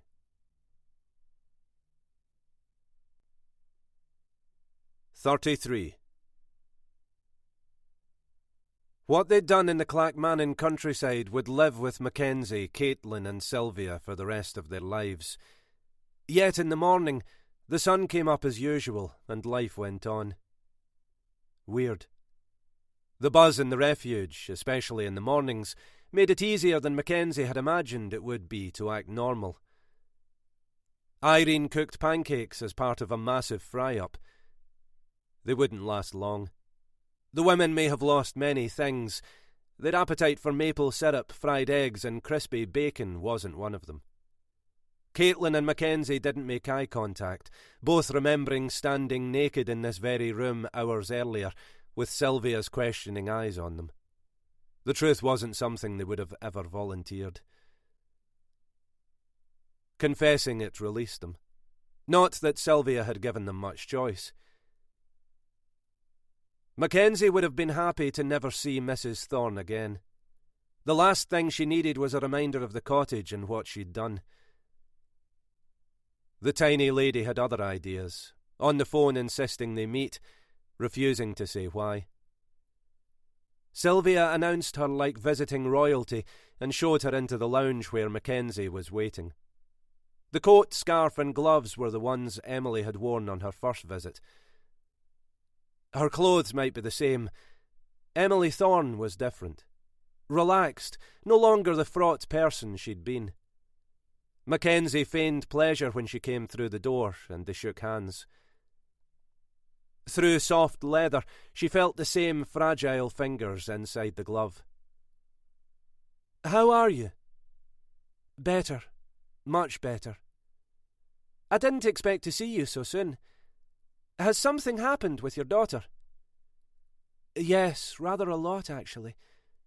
Judith's in hospital. The doctors say she'll be there for some time." Mackenzie kept up the facade. "I'm sorry to hear that.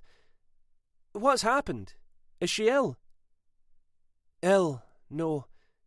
Damaged would be a more accurate description." "Will she be all right?" "With love and care, I hope so. She's been through a terrible ordeal. Everything I told you, everything I suspected turned out to be true.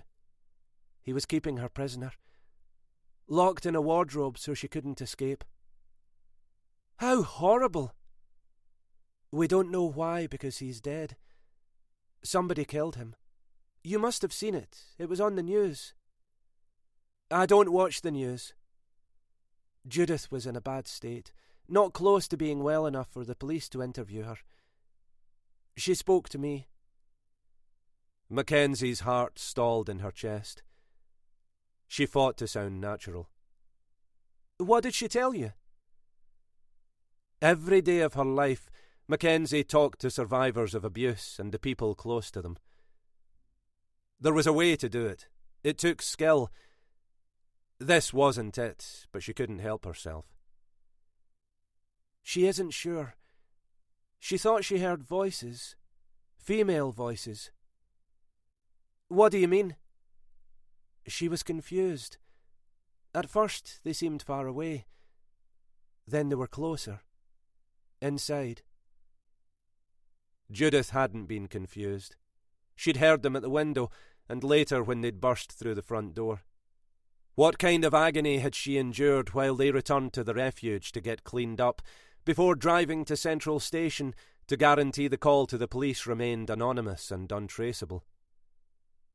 Wouldn't they have got her out? Nobody in their right mind could leave her. It would be cruel. Disbelieving eyes fixed on Mackenzie. When the police found her, she was undernourished and incoherent. Not surprising after what she'd been through. She'd been beaten. Often. For fun. Didn't you tell me they were playing Scrabble when the police followed up your accusation? You were angry and frustrated because they said they were satisfied everything was okay. He'd guessed I'd go to them and had it all set up to look normal. Whatever else, Jack Walsh was clever. Evil man that he was, he never hit her face. So the police couldn't tell what was really going on? That's right. They still hadn't sat down, and Mackenzie was no nearer knowing why Emily Thorne had been set on coming to the refuge. I appreciate you telling me. Judith's lucky to have you. I'm sure she'll be okay. She will. I'll make sure of it. When the doctors say she's well enough, I'm taking her home with me. Mackenzie nodded. Mrs. Thorne was a good mother, though she was unaware what lay ahead for her daughter. The sleepless nights.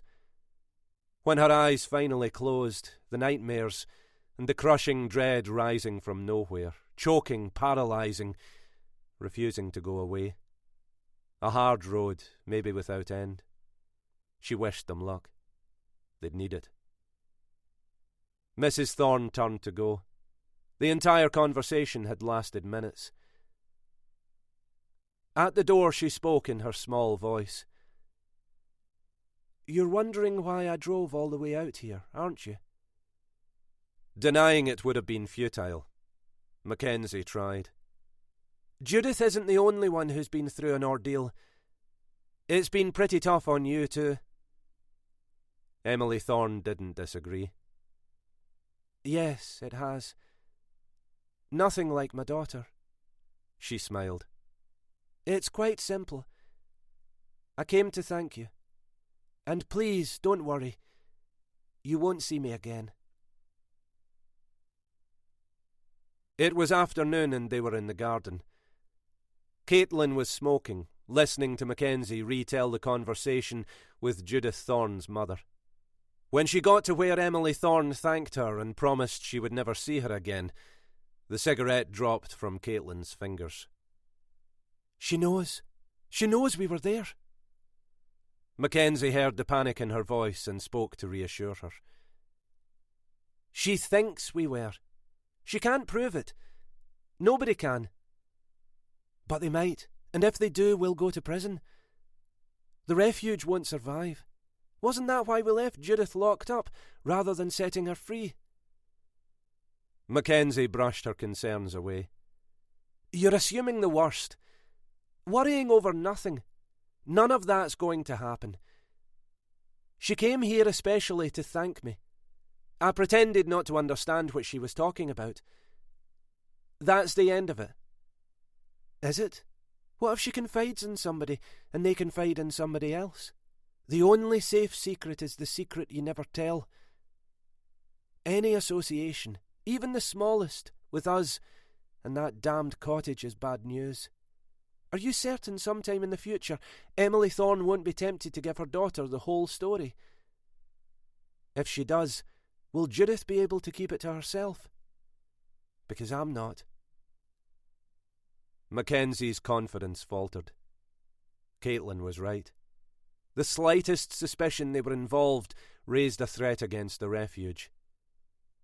I'll say you weren't there. Then you'll go to prison. But you'll carry on. What we do is too important.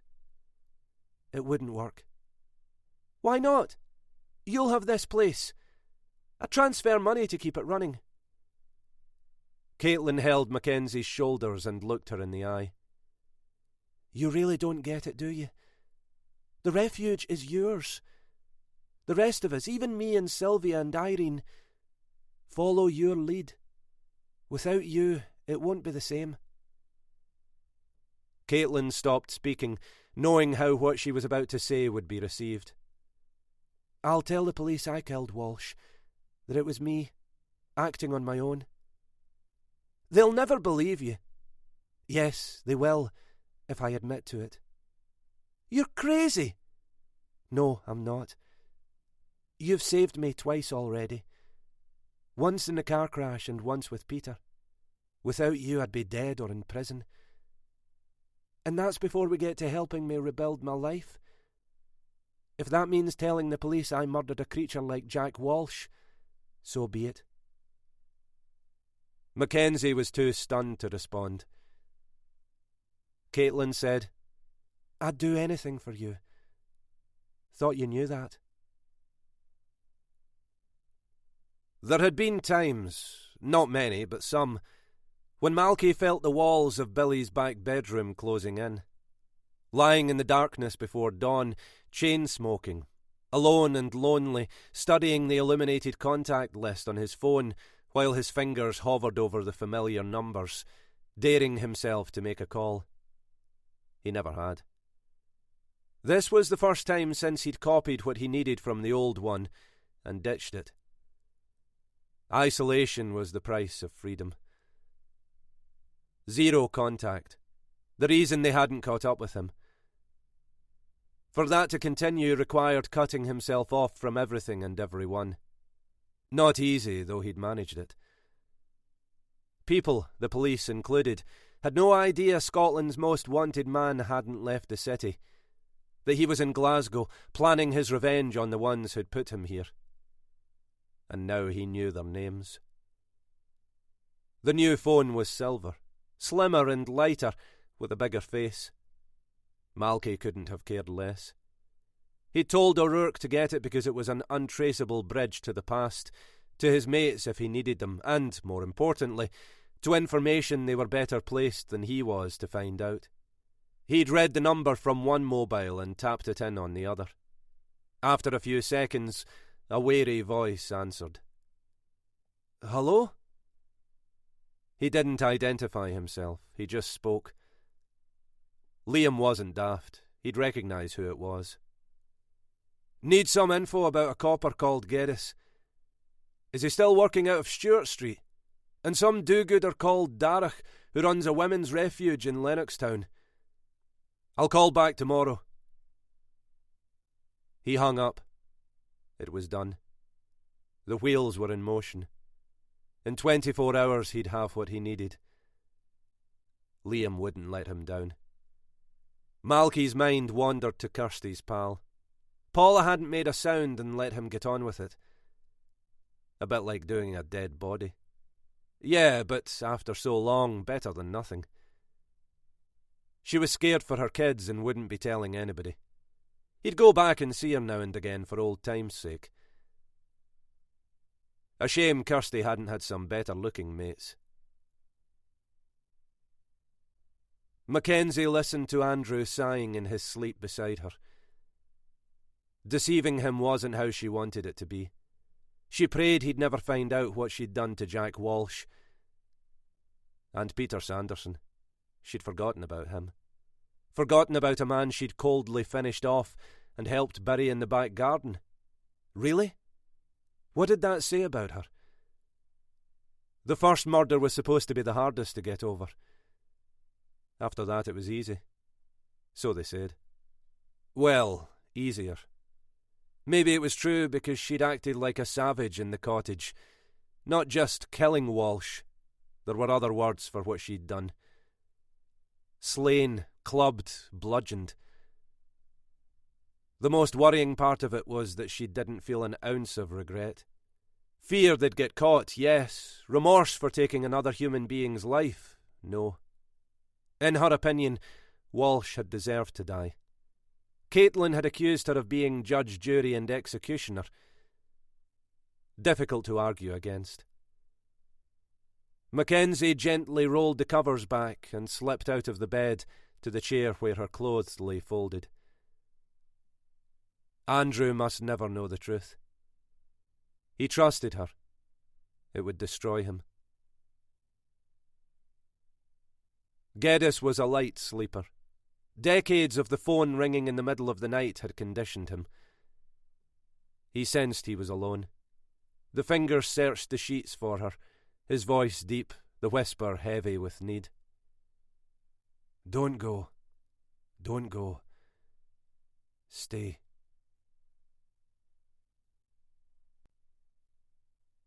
34. The house was large, sitting on its own surrounded by fields and stands of trees, breaking up the otherwise uninteresting landscape. Uninteresting until you looked beyond to the Campsie Hills, even more beautiful white with snow. Malky was blind to the beauty. That wasn't why he was there. He hunkered down behind the Citroen's wheel with only one objective in mind: seeing her. Finding the refuge hadn't been easy. When he finally did, he'd driven past slowly, watching for signs of life, seeing none. This Darragh woman was in there. Liam's information confirmed it. Sooner or later they'd come face to face, and he'd introduce her to the consequences of messing with Malky Boyle. He checked the time on his new mobile. 10 to 5. He'd been there for over an hour without seeing a soul. Why hadn't Kirsty come there? If she had, he would have had to settle for the cripple. No way would he have attempted to get close to her in this place. They probably had female guards on duty at night. Big bastards with arms like legs of lamb, ready to deal with men stupid enough to get too close. Where he was, 100 yards further on, was plenty close, thanks very much. A car appeared and eased into the drive. Malky followed its progress until it stopped at the side of the house. A man, tall and well-built, went to the passenger side and opened the door to let the woman out. Smooth fucker. Malky wouldn't do that for any female. Not in a million years. The woman took it in her stride like she expected it, straightened her skirt and walked to the front door. They spoke for a moment, heads close together, holding hands. Then he kissed her on the lips, a long, lingering kiss. Malky captured their intimacy on his phone before the man drove off, smiling, pleased with himself. The woman waved until he was out of sight, obviously sorry he was going. Her expression gave the game away, and Malky thumped the steering wheel with his fist. Now he understood. It was the bastard detective who'd got him on the assault charge, and couldn't let it go at that. In his head, Malky built a case against the people who'd come between him and Kirsty. It was simple. He was shagging it, wasn't he? They'd taken time off from fucking each other to confuse her into rejecting him. Jackpot. Just hours after he'd got the info, he struck gold. 2 for the price of 1. At the Kirkintilloch bypass, he headed for the motorway in the city, skirting Provan Mill, one of old Billy's hangouts in the 1980s, exiting at Junction 16 for George Square. He knew where the detective was going.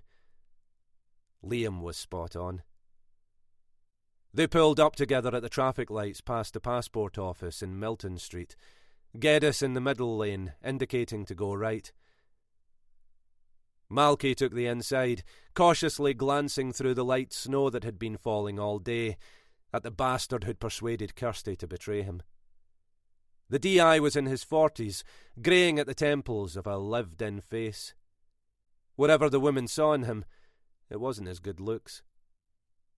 Malky let him draw ahead, then made the same turn himself, stopping opposite Stewart Street Police Office.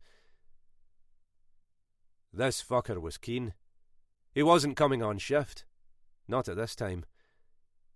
A conscientious copper married to the job. Poring over case files on his day off. Was Kirsty's one of them? Or was that somebody else's problem? Whoever it was, he hadn't a Scooby. At 9:20 at night, 4 hours after he'd arrived in the arse end of Cowcaddens, the detective reappeared, got into his car and drove away. Malky did as he'd done earlier and followed him to the West End. Geddes parked at the pavement outside a block of flats and went inside. Boyle watched the light reveal which one was his. In the Citron's darkness, smoke curled from the cigarette between his fingers. "Too bad for you, Mr. Policeman. Now I know where you live."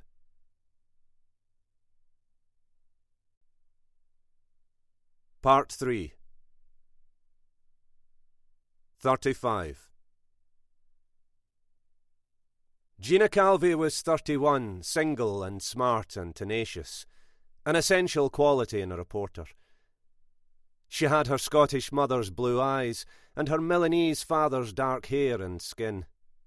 All fine, apart from the nose, which she detested, her worst feature.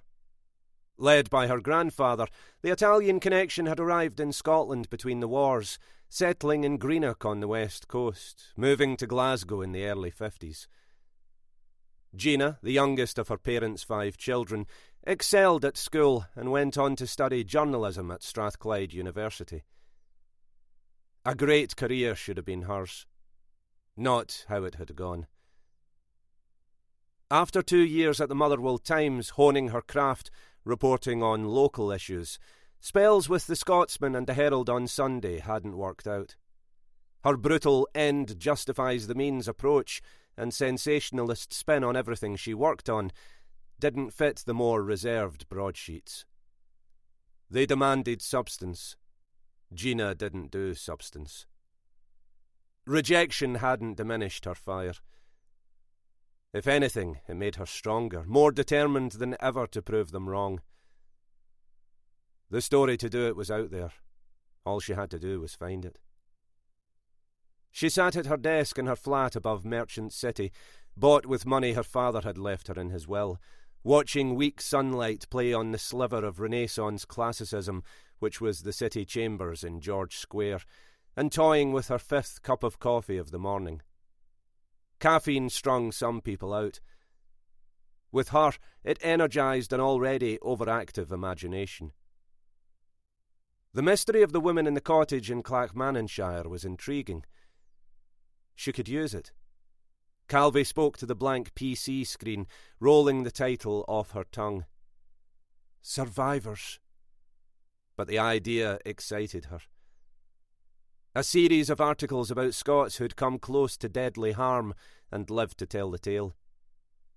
Except they wouldn't tell it. She would. The police hadn't revealed the victim's identity. Not a big problem for a resourceful lady who knew how to use her sex to advantage. Over the years, the contacts network she'd built had come through for her. More than a few times, a well-placed phone call produced gold. Gina scrolled through her mobile until she found the name of a DS she'd had a thing with and still saw occasionally. Not for the sex, which was average, though she hadn't told him that. To keep a useful connection open. Before Frank Armstrong's phone rang out, she knew how the conversation would go. He'd be delighted to hear from her after all this time and begin planning how to get her into bed. It was a game, and Gina Calvi knew how to play it.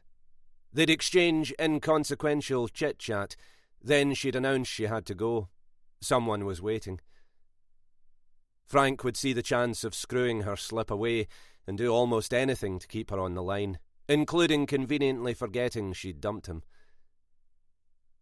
Asking him to get information for her wasn't the way to go. Better if the offer came from him. Horny bastard. Frank, it's Gina. Gina! Great to hear from you. Where are you? Still in Glasgow. You haven't made the move to the Big Smoke? She laughed a girlish laugh, honed to perfection for occasions like this. London isn't ready for me. Now that I can believe. What can I do for you? Can't a girl call an old friend without having an ulterior motive? Frank chose not to access his prefrontal lobe, which processed long-term memory. Otherwise he'd recall dancing this dance before.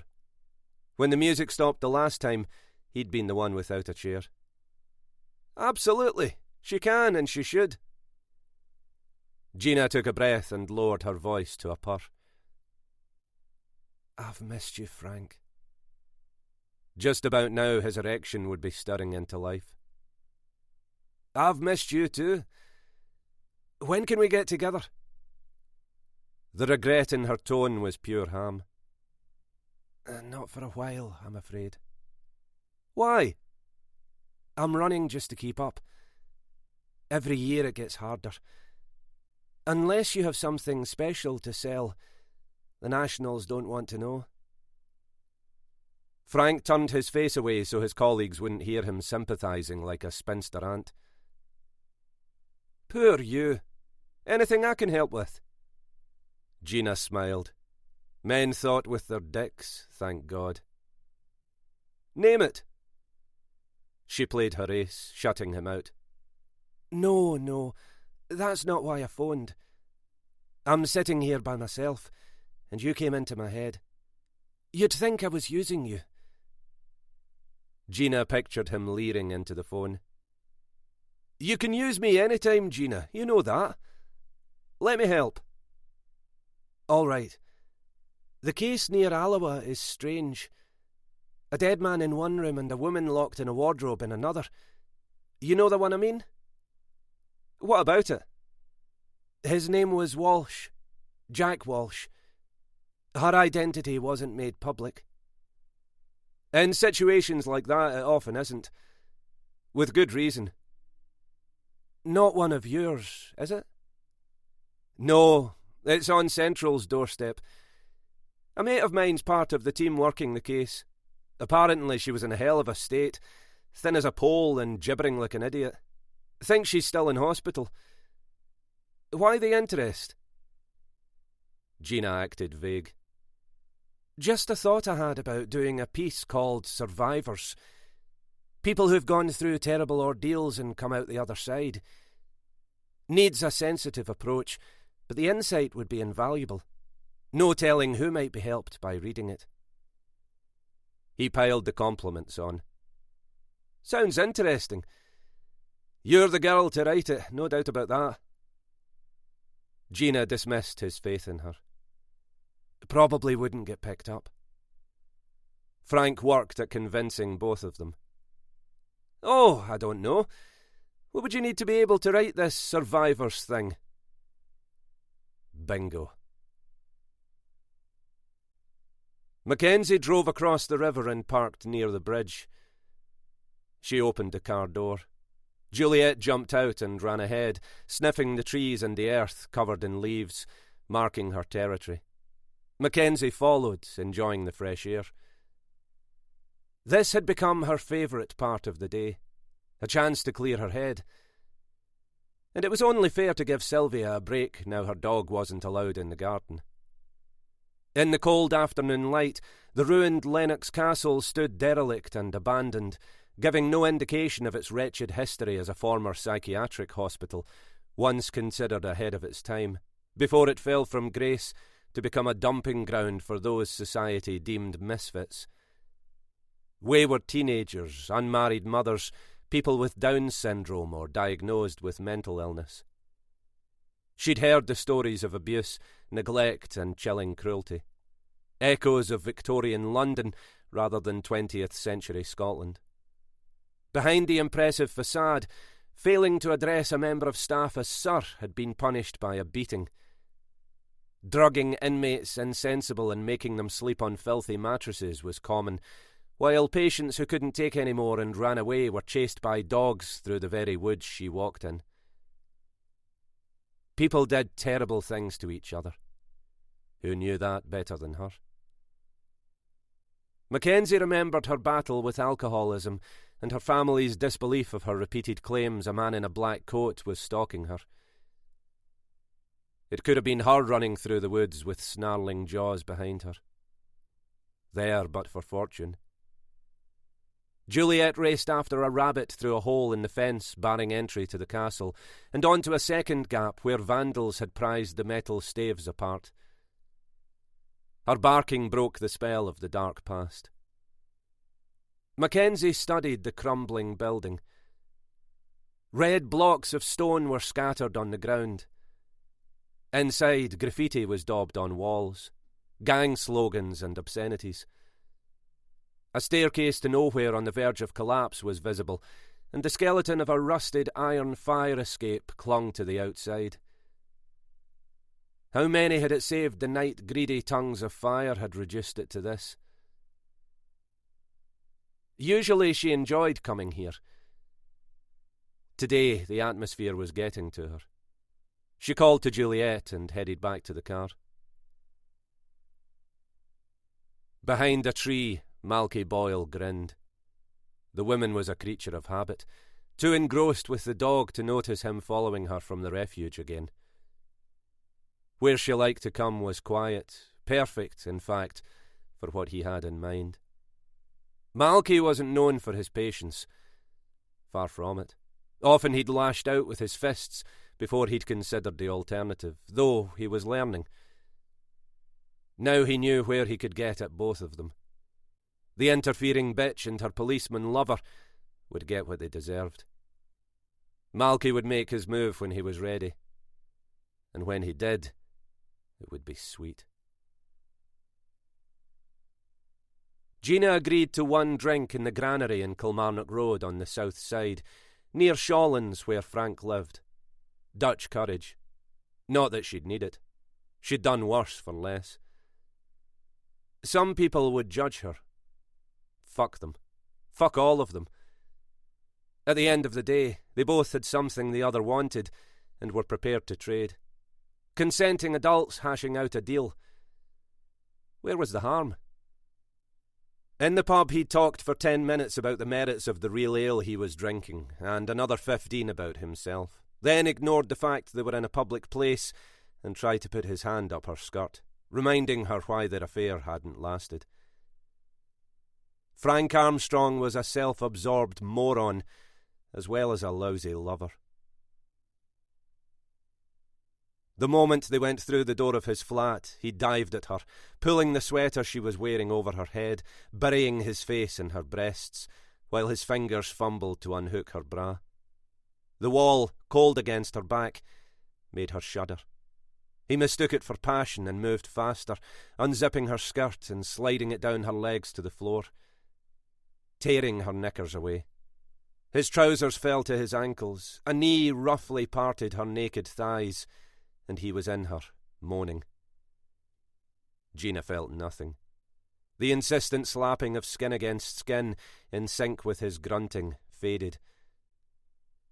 Over his shoulder she studied the ornate cornice on the ceiling, wondering if it was an original feature or just a plaster moulding put there by a property developer to add character to an unremarkable room. When it was over, he staggered to the bed, lay down and closed his eyes. Gina picked her clothes off the floor and started to put them on.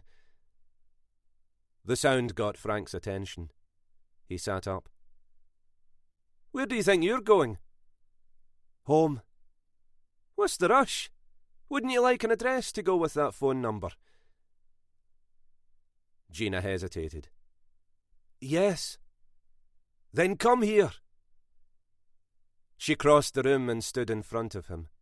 Frank cupped her bare buttocks and squeezed them. "How badly do you want it?" Stupid question. She was here, wasn't she? She sat beside him on the bed, gazing into his eyes. Not only a moron, a sleaze. She kissed him. In for a penny. "I want it." He patted the mattress, smiling slowly. "Then turn over and kneel on the edge." In the car on the way back to her place, Gina tried to put the last 2 hours out of her head. She'd hated every minute of it, and could still feel his hands on her. The piece of paper in her pocket with a phone number and an address written on it better be worth it. She punched in the number and heard it ring at the other end of the line. Emily Thorne had just come from the supermarket and sounded out of breath. The reporter measured her words. Mrs. Thorne, my name is Calvey. Gina Calvey. Emily Thorne had been warned to expect the gutter press to hound her daughter. Because of the nature of the crime, Judith's identity was being protected. Apart from the doctors looking after her, no one knew, or might ever know, who the woman in the cottage was. The FLO, Family Liaison Officer on the case, had been specific. We understand how important it is for victims to be given time to heal. Physically, mentally, and emotionally. The people who would turn what Judith suffered into a media circus won't respect that. All thereafter is a story. Today it's your daughter. Tomorrow they'll move on to ruin somebody else's life. So if anybody contacts you, it's in your best interest to say nothing. Mrs. Thorne knew good advice when she heard it, and answered the reporter stiffly. I'm sorry. Do I know you? Honesty was Gina Calvey's better option. A lie now, and the door would close forever. No, you don't. And I'll be frank with you. I imagine you've been advised by the police not to speak to people like me. In their position, that would be my advice too. I promise, all I want is to talk. Not to Judith. I understand why that isn't on. To you. The voice was warm, persuasive. Judith Thorne's mother wavered, very much wanting to discuss her daughter with someone. Other than the doctors and Mackenzie Darragh in Lennoxtown, she'd spoken to no one about the awful event that had her visiting Gartnavel Royal twice a day, once Judith was transferred from Forth Valley Hospital in Larbert. Gina turned the screw. It's difficult to know who to trust, isn't it? Emily faltered. Yes. Eventually you have to trust somebody because it's too much on your own. Emily Thorne caught the misstep. How did you know I was on my own? Gina Calvey swore under her breath and walked back her error. I didn't. I just assumed you... Emily remembered the police advice and cut through the explanation. The conversation had been short. Now it was over. I'm sorry. I don't have anything to say. The line went dead. Gina hadn't expected to be welcomed with open arms, but the rejection was unequivocal. For other, less resourceful people, that would have been the end of it. Gina Calvey wasn't other people. The phone call hadn't worked. Plan B was more direct. Go to the door and ring the bell. The lady who answered was small, grey-haired and suspicious. Her opening statement told Gina she'd have to be clever to win her over. Whoever you are, whatever you're selling, the answer's the same. I don't want any. Is that clear? Gina stepped back. Absolutely clear. I'm not selling anything, and at least let me introduce myself before you decide you don't like me. The straightforward defence of her presence on the step stopped Emily Thorne from closing the door in her face. You're trying to get me to talk about my daughter, aren't you? No, not if you don't want to. What you say is up to you. Off the record if it makes you more comfortable. How did you find us? Gina let the question go unanswered. All I'm asking is you hear me out. You're afraid I'll exploit your daughter's pain. I won't. So why are you here? I'm writing a series of articles about people who've come through horrendous experiences, Stuff we can't begin to understand. Judith and others like her are inspiration to the rest of us. They've overcome tremendous odds. They're survivors. Emily studied the young woman. How do you know her name? I'm a reporter. Said as if that explained everything. The police told me nobody would know. Gina sighed. If she admitted what she'd had to do to get the information, this woman would be shocked. These things get out. They just do. That's why it's important to use Judith's story for good. I've no idea what she's been through. Neither has anybody else. What was she thinking? Did she ever lose hope? The things ordinary folk are fascinated by, and other victims need to hear. Who else will be in it? An inspired lie came from nowhere. A memory of the women from the conference who'd been held prisoner in a derelict house in the Lowther Hills. Mackenzie Darragh.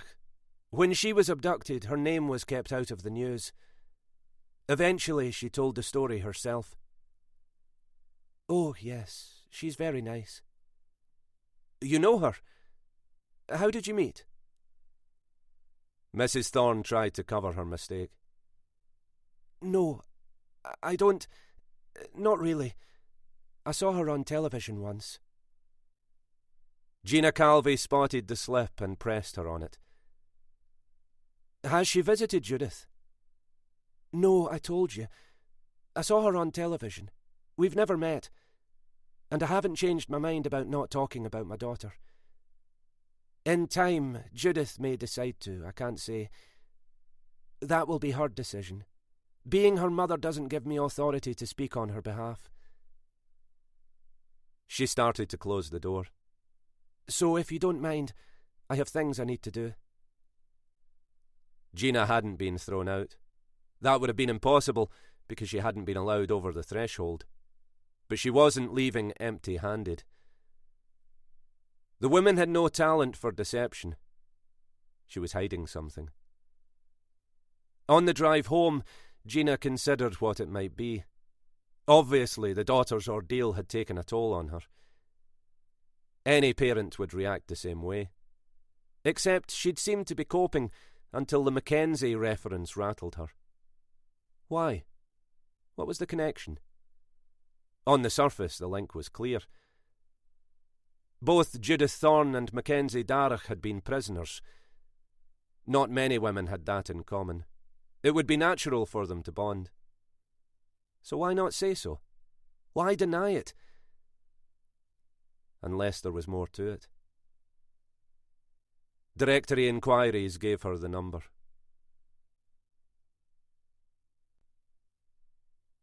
"36. Andrew Geddes parked at the side of the house and peered through the windscreen at the heavy sky. The day had begun grey and overcast, with the temperature in single digits. Now it looked like they were in for some more of the white stuff. What must it be like to live where the sun shone all the time? On his salary, he was unlikely to find out. He knocked on the front door, turned the handle and went inside. In the beginning, he'd felt uncomfortable there. Not because he was the only male, because of the circumstances that brought the women to the refuge. "Hello? Anybody there?" He stuck his head round the lounge door. Half a dozen females were watching a chat show on TV. Rita said, "She's outside, Andrew. Has it started snowing yet? They're mad. Wouldn't catch me out there." Juliet ran ahead of the policeman to the back door, whining. When Geddes opened it, she darted past into the garden. Mackenzie, Caitlin and Sylvia huddled under a duvet drinking tea. "So, this is how you spend your day. Sunbathing. It's all right for some." Sylvia was wearing a coat with a scarf. "We're pretending we're actors, resting between jobs. You wouldn't grudge us a couple of minutes to ourselves, would you?" "So long as it's only a couple. No time for slackers." Mackenzie deserved a good man, and Andrew Geddes was certainly that. He didn't visit the refuge often, claiming he preferred to let them get on with the important work they were doing without having him cluttering the place.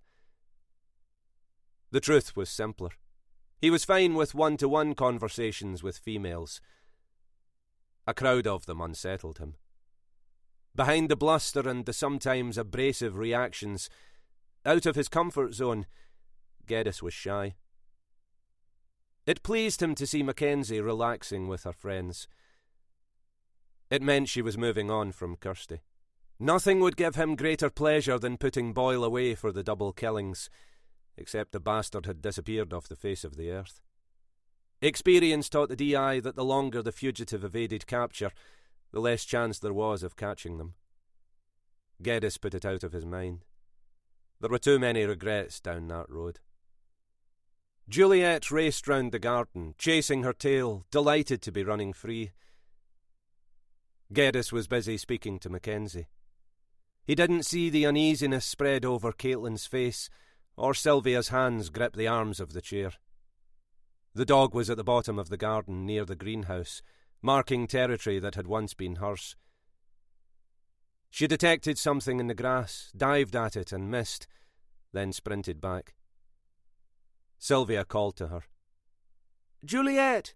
Juliet!" Juliet ignored her and found something else to play with. Geddes smiled. Somebody's enjoying herself. "She isn't allowed in the garden." The DI apologised. That's my fault. I'll let her out. He should have kept his mouth shut. Sylvia snapped at him. "In future, please be more careful. If I wanted her out here, she'd be out here. Juliet! Juliet!" Geddes didn't have to be a CID detective to sense the atmosphere change. I didn't realise. Sorry. He bent forward, clapping his hands, gently encouraging the dog to come to him. Juliet's ears pricked up. She stayed where she was. Caitlin and Sylvia stood, both calling to her. "Juliet! Here! Now! Here, girl! Here, girl!" The urgency in their voices puzzled the detective. What harm's she doing? She's a dog. Let her play. Caitlin answered as calmly as she could. "Sylvia doesn't allow her in the garden." Why not? Caitlin shrugged. The DI thought he'd heard everything in his time. He was wrong. He hadn't. Juliet's only playing. She doesn't mean to damage anything. The dog ran behind the greenhouse, sniffing, growling a low growl. When Mackenzie finally found her voice, the words sounded hurried, frantic and forced. "Maybe we should go inside. Let Sylvia deal with her. It's cold out here, and I haven't offered you anything to drink, Andrew. Would you like a coffee?" Juliet's paws tore at the hard earth. Sylvia ran at her, screaming. "Bad dog! Bad dog!" She grabbed hold of the collar and dragged her away, whimpering. Geddes didn't understand what the fuss was about. Don't be too hard on her. She's just a dog. The mild-mannered lady from Kerstorfen had a sharp answer for him. Sylvia said, "For your information, Juliet isn't just a dog. She's my dog, and I think I know what's best for her, thank you very much." The tartness caught Geddes off guard. Of course, that isn't what I meant. Caitlin gave him a look. Suddenly he'd outstayed his welcome.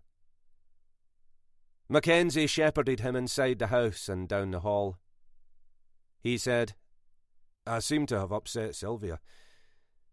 Sorry about that. Mackenzie's reply was terse. "You came at a bad time." So it would appear. Apologies again. The phone rang behind her. She flashed a weak smile.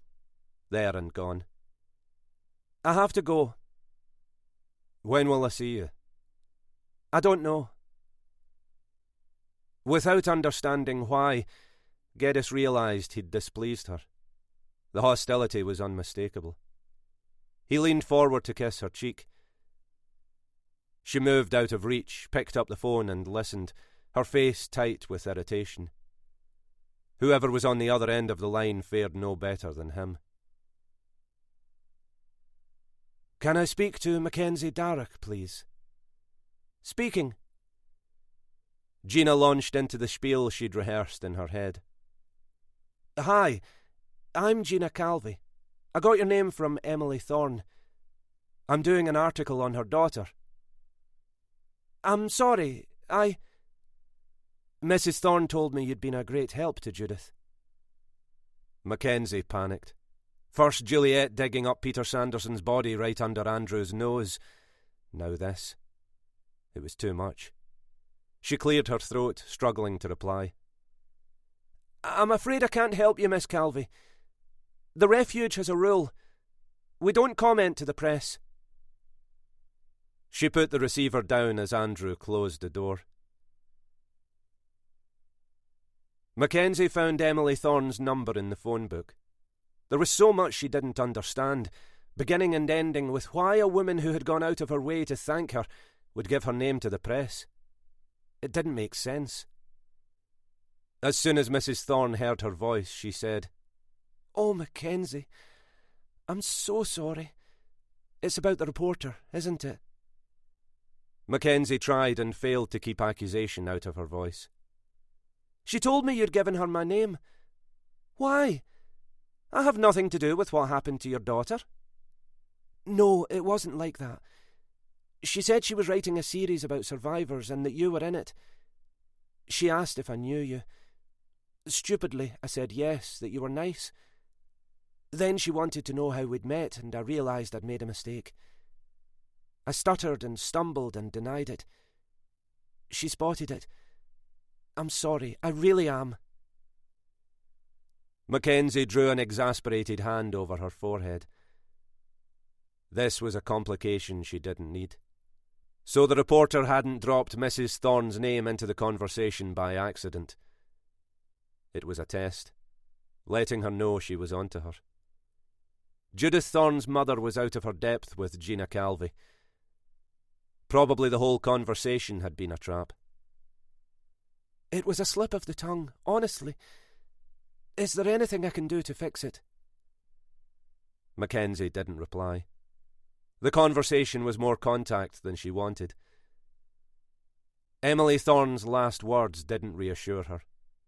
She'd heard them before. "I meant it when I told you not to worry." If only Mackenzie could believe that.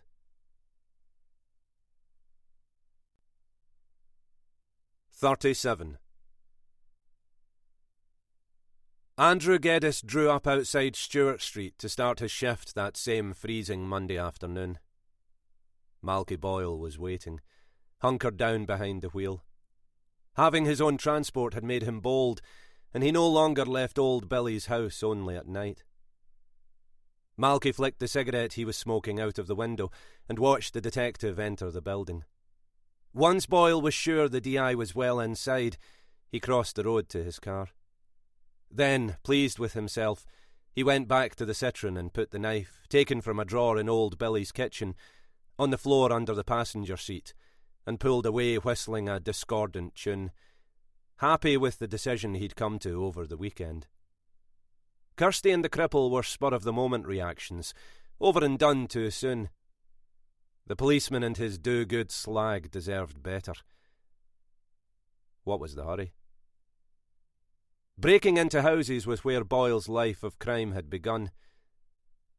At 14, with two mates, he'd climbed through a neighbour's open kitchen window and stolen cash from a drawer in the bedroom.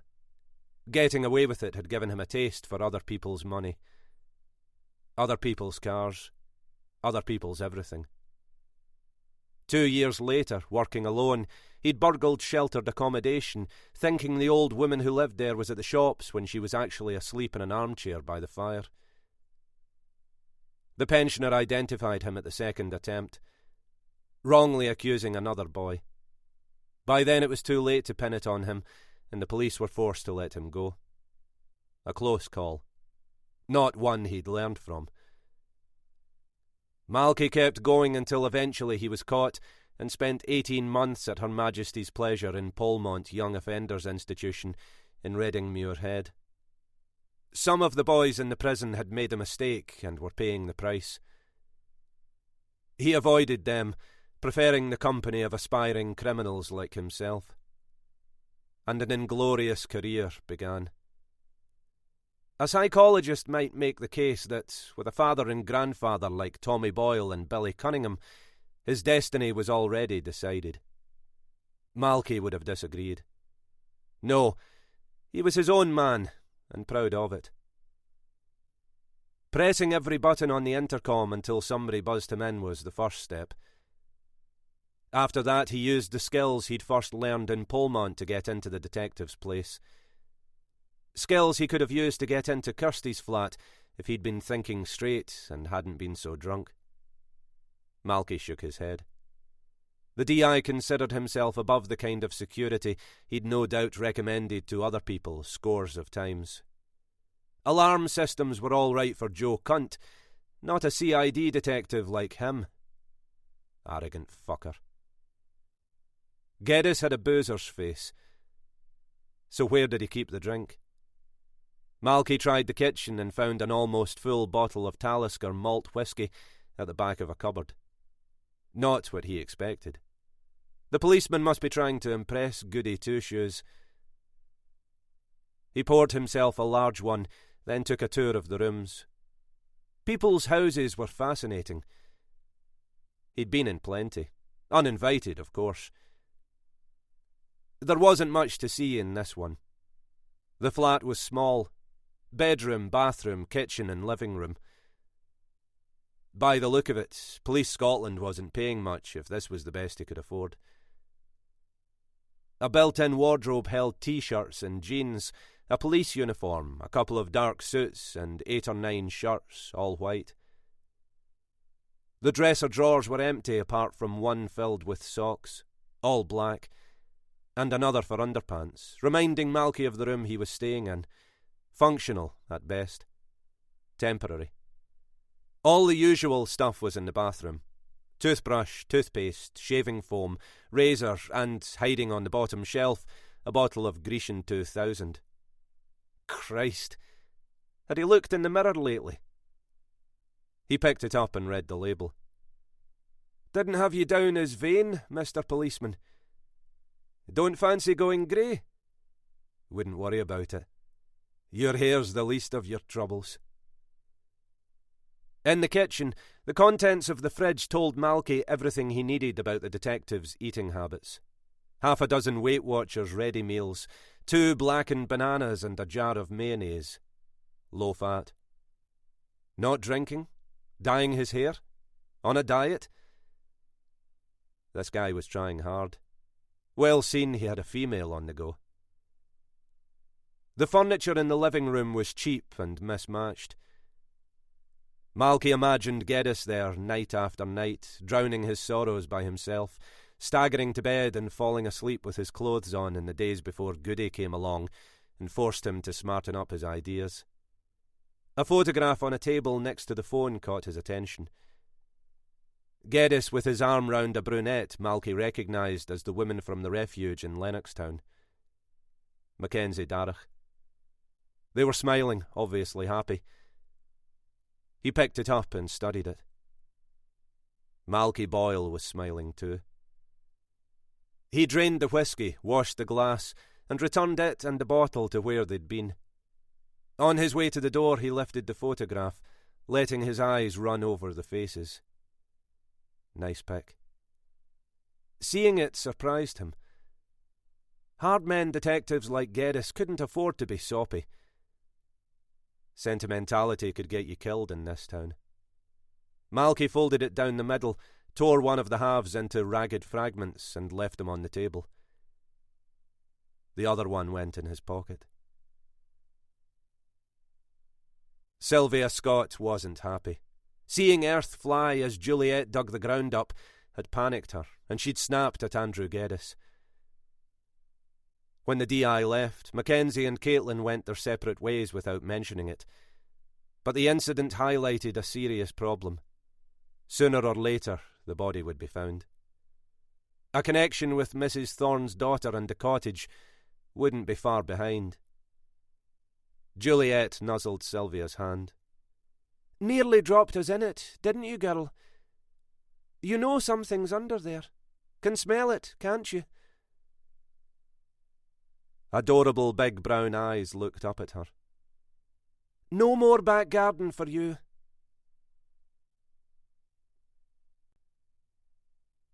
"38. The bedroom door was open. Usually the boy kept it closed. Billy pushed it wide and went inside. Why not? Whose fucking house was it anyway? Billy hadn't been in there since Malky had arrived on his doorstep in the middle of the night, out of his head, grinning like an idiot and calling him Grandad. Nobody needed to tell an old hand like Billy Cunningham what was going on. He could guess. He was running. From something or someone, it didn't matter. But if he'd expected to be welcomed like the prodigal returned, he was mistaken. The boy had trouble written all over him, just like his worthless father. Hannah wouldn't listen, and look how it ended. The room was a mess. An overflowing ashtray on the bedside table, empty beer cans on the floor. None of that bothered Billy. His own room wasn't exactly pristine. He poked around in the wardrobe and drawers, muttering to himself until he discovered something that did. A wad of silver paper wrapping a chunk of tobacco. Except it wasn't tobacco. The boy was smoking marijuana in there, probably taking LSD. The moral high ground was an unexpected place to find a man with Billy's criminal record. Given the things he'd done, getting high on dope or acid was inconsequential. He didn't see it that way. As a young man in the so-called swinging 60s, he'd avoided drugs and the people it attracted. Unreliable types, airy-fairy dreamers only a damned fool would depend on. Later, what he was about took a clear head, and any of his crew caught messing with anything stronger than alcohol had pulled his last job. Things had changed with the boy. He'd started going out during the day instead of at night. Restlessness was understandable. He'd been cooped up a long time. Overconfidence would do for him. The police were like elephants, they never forgot. Billy had taken on one robbery too many and been caught. Eventually they'd catch the boy too. That would be a good day. Billy looked forward to it. Geddes fell into the armchair, tired and depressed, and thought about having a large whisky. He deserved it. It had been a shit day from start to finish. Dropping in on Mackenzie was meant to be a pleasant surprise. Apparently, that wasn't how she felt about it. She'd been uptight, couldn't get rid of him fast enough. Even turning her face away at the door when he tried to kiss her. Could be she didn't appreciate him showing up, unannounced and uninvited. Perhaps her friends didn't approve. Or she might be losing interest, although it hadn't felt like it the last time she'd stayed with him. The shift hadn't gone any better. A key witness in a case he was on suddenly retracted his statement, claiming to be uncertain about exactly what he'd seen. Months of work down the Swanee. For sure the guy had been leaned on. Unless the witness changed his mind again, the case was in the bin. Breaking the news to his DCI hadn't gone well, and at the finish, just what he needed. Some bastard had slashed his tyres. Right outside the station, too. Unbelievable. So a whisky. Definitely. Just one. He lifted the bottle of Talisker from the cupboard and stopped. The level was lower. Strange. His mind must be playing a trick on him. Over the years he'd emptied so many. In the lounge, he put the glass on the table, pulled off his shoes, and noticed the photograph of him and Mackenzie taken on Christmas night was missing. Their first selfie, she'd called it, and later given him a printed copy. In its place was a neat pile of glossy scraps. Geddes tensed and downed the drink in one without tasting it, his expression a rictus of disbelief, his stomach gripped with fear. Sometime that day Mackenzie had been here. How was it possible? What the fuck was going on? Everything had been good until he'd stuck his neb in about the bloody dog. That couldn't be it. He laughed a nervous laugh, on the edge of breaking down, more upset than he'd ever been. His fist closed over the tattered remnants. He grabbed his mobile, finger raised and ready, wanting to, needing to speak to her. If it was over, let her say it to him face to face. Geddes threw the phone across the lounge and paced up and down, mumbling incoherently. Surely she wouldn't end it without even a goodbye. The undeniable evidence was in his palm. Destroying the photograph, ripping it to shreds and leaving it for him to find, was her way of telling him it was over. But why, for Christ's sake, why? What had he done? He sat down, stood up again, and walked aimlessly round the modest room, judging it and himself. A place to sleep, nothing more. Not much to show for 4 decades on the planet. Andrew Geddes hadn't cried in 35 years, even when his mother died, but he cried now, salt on his lips and a pain inside he was certain he wouldn't survive. Didn't want to survive. When he stopped, he wiped his wet eyes on the back of his hand. Not such a tough guy after all, Detective Inspector. His mind went over that morning at the refuge again. He'd been convinced Mackenzie was different, and he'd been right. What a fucking idiot. Why hadn't she been honest with him? Didn't he merit that much? Destroying the photograph was an angry act. He must have said or done something inexcusable he wasn't aware of, because at first she'd seemed pleased to see him. It hadn't lasted. By the end, she'd practically thrown him out. He spread the pieces with his fingertips, drawing them together like a jigsaw puzzle, waiting for her smiling face to reform, remembering how perfect the night had been. Geddes recognised himself, but not Mackenzie. She wasn't there. He searched the floor thinking he'd dropped some. He hadn't. She'd cut herself out of the picture and ripped up the rest. The message couldn't be clearer. Geddes brushed the meaningless bits into his palm and dropped them in the rubbish. Then he poured himself another whisky, thought better of it, and brought the bottle through to the lounge. Back in the old routine. Malky had never felt better. By now the policeman would have checked his flat, found no damage and nothing missing, other than the photograph, and be scratching his head, wondering what the fuck was going on. Malky's new creative approach pleased him. He was going to enjoy turning the screw. Slashing his tyres had been childish, at best a minor inconvenience, no less enjoyable for that. But destroying the photograph and leaving it where he couldn't miss it was a stroke of genius. Now it was the bitch's turn. Things were changing. Malky was back in control. The previous night, for the first time in ages, he'd stayed in his room with a bottle of Buckfast and hadn't gone out. Billy was in the living room watching a movie with the sound blasting loud enough for people in the next street to hear it.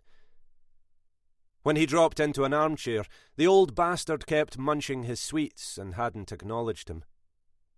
"What you watching, Grandad?" "Film." "Yeah, I can see that. What's it called?" Billy waited until he'd swallowed before he answered. "The Count of Monte Cristo." "Any good? What's it about?" The old man put an all-sort in his mouth and didn't offer him one. Revenge!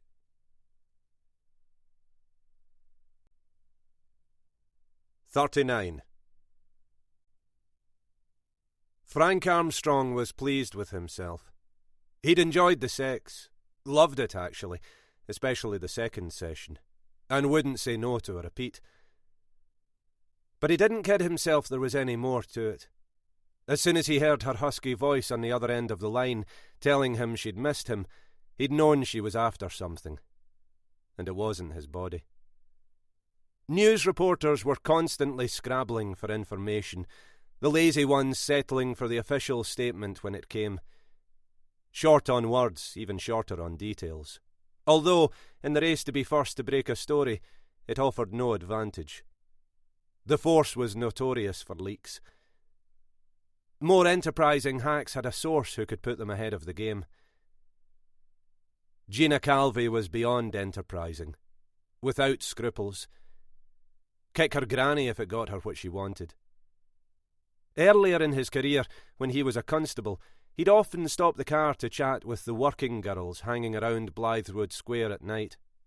For a good-looking young guy in a police uniform, there had been no charge, and he'd been sorry when he was transferred to another part of the city. Eventually he'd met Gina. They'd hung around together, off and on, until she told him she didn't want to see him again. He'd shed no tears. There were other fish in the sea. Gina Calvi wasn't a hooker, yet yesterday she'd shagged for a phone number. Armstrong was still thinking about what she'd let him do for an address. Andrew Geddes dragged himself from a dark pit into the morning. Or was it afternoon? His day-old shirt chafed his neck. He hadn't made it to bed and was still wearing his clothes. A party trick he thought he'd left behind. Apparently not. His stomach lurched. He realised he was going to vomit and only just managed to make it to the toilet in time. Staring into the bowl with the sour stink of bile in his nostrils, the memories returned, slowly, painfully, each more devastating than the one before. Sylvia chastising the dog, then turning her tongue on him. Mackenzie avoiding his kiss, almost pushing him out the door, and after, the neat little pile on the table, the unspoken finale to the best months of his life, and his predictable response. The swift, self-pitying, oh so familiar descent into oblivion. Physically, he was in a hell of a state. The worst ever, bar none. Stewart Street wouldn't see him today. Geddes crawled on his hands and knees to the kitchen, desperate for a drink of something, anything, to wash the foulness from his mouth. He got unsteadily to his feet, leaned against the sink and put his cracked lips under the tap. The water, cold and clear, tasted wonderful. Shame he hadn't stuck to that last night. The phone ringing was like a bomb going off in his head. Geddes picked it up to stop it making a noise. The voice on the other end hadn't been where he'd been. Charlie Cameron sounded fresh. "Just checking you're all right." "I'm fine." "Glad to hear it. You weren't fine last night." Andrew Geddes didn't remember talking to his friend. "I called you. What time was that?" 10 to 3. Couldn't understand what you were saying. Only word I got was Mackenzie.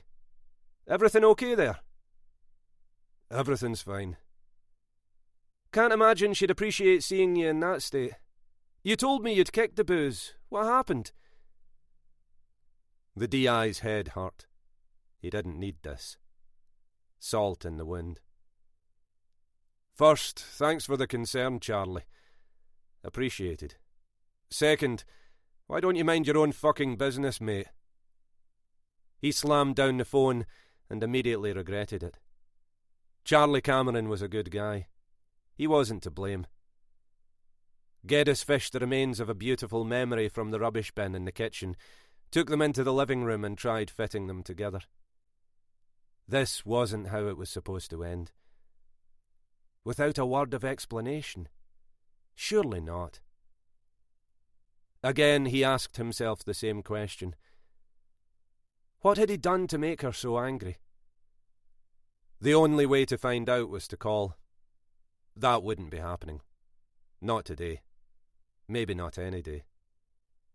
Geddes couldn't see where Mackenzie had left her key, but for certain it would be around. She'd sent him a message and he'd received it. Loud and clear. Mackenzie, Caitlin and Sylvia met in the greenhouse at the bottom of the garden. They hadn't had a chance to talk since the previous day, all avoiding it for their own reasons. Sylvia was afraid Mackenzie would say she was sorry, but having Juliet around was too big a risk and tell her she had to get rid of her. In that case, she'd be left with no option. They'd both leave the refuge. Where they'd go was a question Sylvia couldn't answer. Her dog was all she had in the world. Living without Juliet was unthinkable. Caitlin had her own fears, guilty about the danger she'd put them in. Peter was under the ground. Her fault. Watching Juliet digging him up yards from a detective inspector in the CID had been terrifying. Her heart almost stopped beating.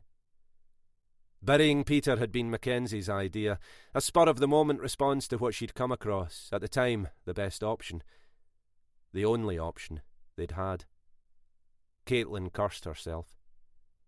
She'd almost forgotten the moonlight night he'd come out of nowhere and attacked her. It was only a matter of time. If Juliet didn't do it, some other animal, a cat or rats maybe, would. Mackenzie understood how the other two had to be feeling and sympathised. They'd both played a part in the drama. Her anxiety went further because she had more to lose. Not just prison and the refuge. Andrew would disown her, and he wouldn't escape unscathed. His career would be over when it came out he was the lover of a woman who hid dead bodies in her back garden. Some detective. He'd be a laughingstock. Sylvia began with the apology she'd had ready for hours. I'm sorry. I always make sure Juliet's locked in the kitchen. Andrew let her out by mistake. After that, she shrugged. At the end of the day, she's a dog and does what dogs do. I bit his head off because I was freaked out. Caitlin jumped in. No, it's my fault. I started this when I came here and brought my problems. Please believe me, if I could turn the clock back, I would. Good intentions don't always work out. Mackenzie let her finish before she spoke. Nobody's to blame. Shit happens. Safe as houses. We have to decide what to do now. Sylvia said. If you want me and Juliet to go, we will. Caitlin echoed her. So will I. You should never have pulled me out of that car. Mackenzie looked through the greenhouse glass towards the house. Nobody's going anywhere. We're in this together. Yesterday we were lucky. We got away with it. How we act now is what's important. Leaving things as they are isn't on. We can all agree about that. I've given it a lot of thought and know what needs to be done. Caitlin couldn't stay quiet. Mackenzie, I can guess what you're going to suggest. You think we should dig him up and bury him somewhere else, don't you? It's been months. Can you imagine what he'll look like? What he'll smell like? She shivered. If you're counting on me, I won't be able to. I just won't. Sylvia was made of stronger stuff. She's right. It won't be pretty. But if that's what it takes... Mackenzie would have laughed if it hadn't been so serious. That isn't what I'm thinking at all. Apart from anything else, it's too dangerous. Somebody might see us. She glared at Sylvia. They did last time. My solution is a shed, a garden shed. We'll use it to store tools and stuff from the house. I'll organise it as soon as the weather picks up, and poor Juliet can have her garden back. The relieved expressions told Mackenzie the solution she'd come up with had calmed their frayed nerves. It would be short-lived. What she had to say was guaranteed to set them off again. It couldn't be helped. They had to know. One more thing. A reporter called wanting to speak to me. Claimed she'd got my name from Emily Thorne. Caitlin was confused. She promised not to talk to anybody about you. Why would she give your name? The phone conversation had kept Mackenzie awake half the night. She didn't, Caitlin. Somehow this woman made the connection. Somehow? How? Mackenzie didn't have an answer. Have you spoken to Mrs. Thorne about it? Of course, I telephoned her immediately. The reporter used my name to get in the door. I've no idea how she's joined the dots, only that she has. Sylvia had been quiet. What was this reporter's name? Gina Calvi. Who does she work for? She didn't say. Why is that important? Maybe it isn't. It's just the name sounds familiar. She rolled it around. Calvi. It'll come back to me. Caitlin said. What could Judith's mother tell her anyway? Mackenzie shrugged. That she'd come to the refuge asking for help. That would prove what exactly? The police had already been to the cottage and found nothing. Surely that lets us, off. Sylvia interrupted before Mackenzie could reply. Calvi. Now I remember. Wasn't she the one who wrote the piece on the conference and didn't mention you? I think you're right, Sylvia. I am. It struck me as odd that anybody would cover the event and not mention the one person in the room who had first-hand experience. The others were talking heads. I asked if you knew her. You said you didn't, yet here she is again. Is it me, or is that too much of a coincidence? Caitlin said. Don't believe in coincidences. Neither do I. What does it mean? Mackenzie summed it up. It means we're in more trouble than we realised. The front of the house was in darkness when Malky drove past. The bitch who'd turned Kirsty against him was in there somewhere, probably holding court.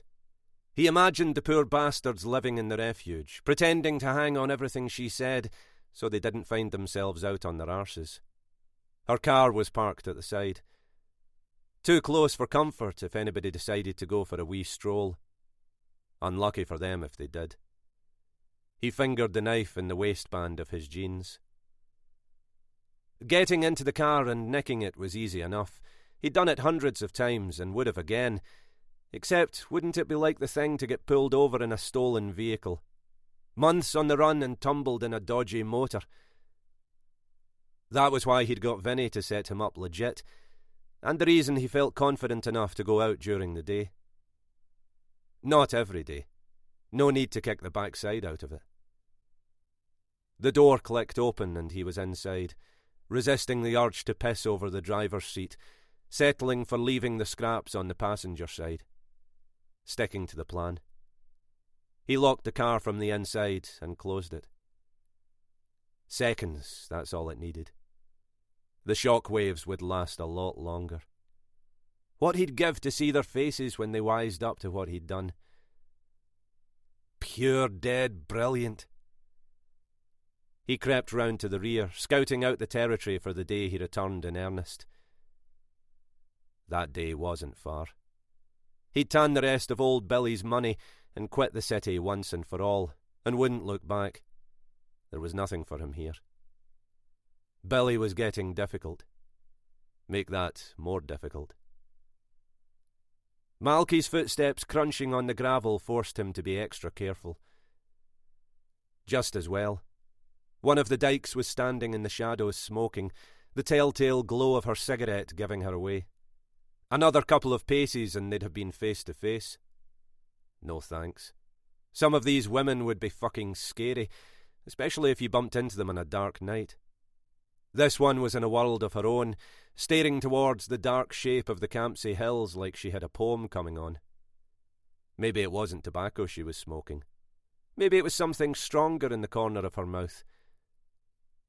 How great would it be to suddenly step out of the shadows and grab her arse? Pushing his luck? You'd better believe it. He realised he was being stupid. He'd done what he'd come to do. Anything else was asking for trouble. Although she wasn't bad, was she? Nice figure. From what he could see, a nice face too. It was tempting. Somebody with a bit of fight in them would make a change. Paula had just lain there and let him get on with it. The sense of power was almost overwhelming. But no, it wasn't worth it. He'd go to Kirsty's pal and bang her all night. Not as much fun, maybe, but a lot safer. Besides, there was a bottle of voddy and 4 cans of special brew waiting for him under his bed at old Billy's place. Time to go time. It was daylight when Billy Cunningham heard the back door open and the boy come in. Christ alone knew what he'd been up to, creeping around Glasgow. For the rest of the day he'd lie in his pit. Not for much longer.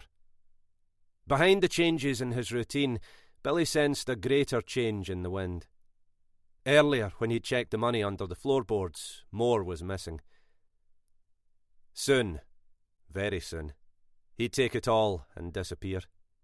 Except he wasn't the only player in the game. Billy Cunningham knew a thing or three himself, and, at his age, he could indulge himself. The coughing was worse, much worse. Racking his thin body, dredging up blood and mucus and black pieces spat into a hanky. What could they do to him? To him or for him? Not much. Malky didn't bother keeping quiet. Anyway, the old bastard was practically stone deaf. Malky kicked his trainers into a corner, dragged his jacket and jeans off, and stuck his hand under the bed, feeling the cool glass against his hand. The clear liquid ate the back of his throat like acid. Great. What was the point of drinking if it didn't kick like a horse? He hadn't changed his mind. No reason to. Coming there that night was still the smartest thing he'd ever done. The bedroom could have been worse than prison. Instead, it was a fucking holiday camp. Finding the old man's secret stash was the difference. After that, it had been piss easy. And now he had Kirsty's pal Paula spreading her legs on demand. Life was sweet. In some ways, he'd be sorry to go, because when he might have been on the run, cold and hungry, he'd landed lucky. As long as the money lasted, he had all his orders. Except it wouldn't. The old man was obviously ill. The party would be over, and Malky would be back where he'd started. Maybe he should talk Billy into doing one last job to top up the dwindling resources. Yeah, just one more, Grandad. Just the one. Show us how good you used to be. The alternative didn't have much going for it when you thought about it. Coughing your lungs into a cardboard pot in the Beatson while some specky trainee doctor practiced diagnosing you. 76-year-old man. Lung cancer. Recommended treatment. Nada. No. Fuck all that. Plunder a subby in Duke Street and go down thinking about your mates waiting for you on the other side. Go down fighting. Die like a man. That's the form, Grandad.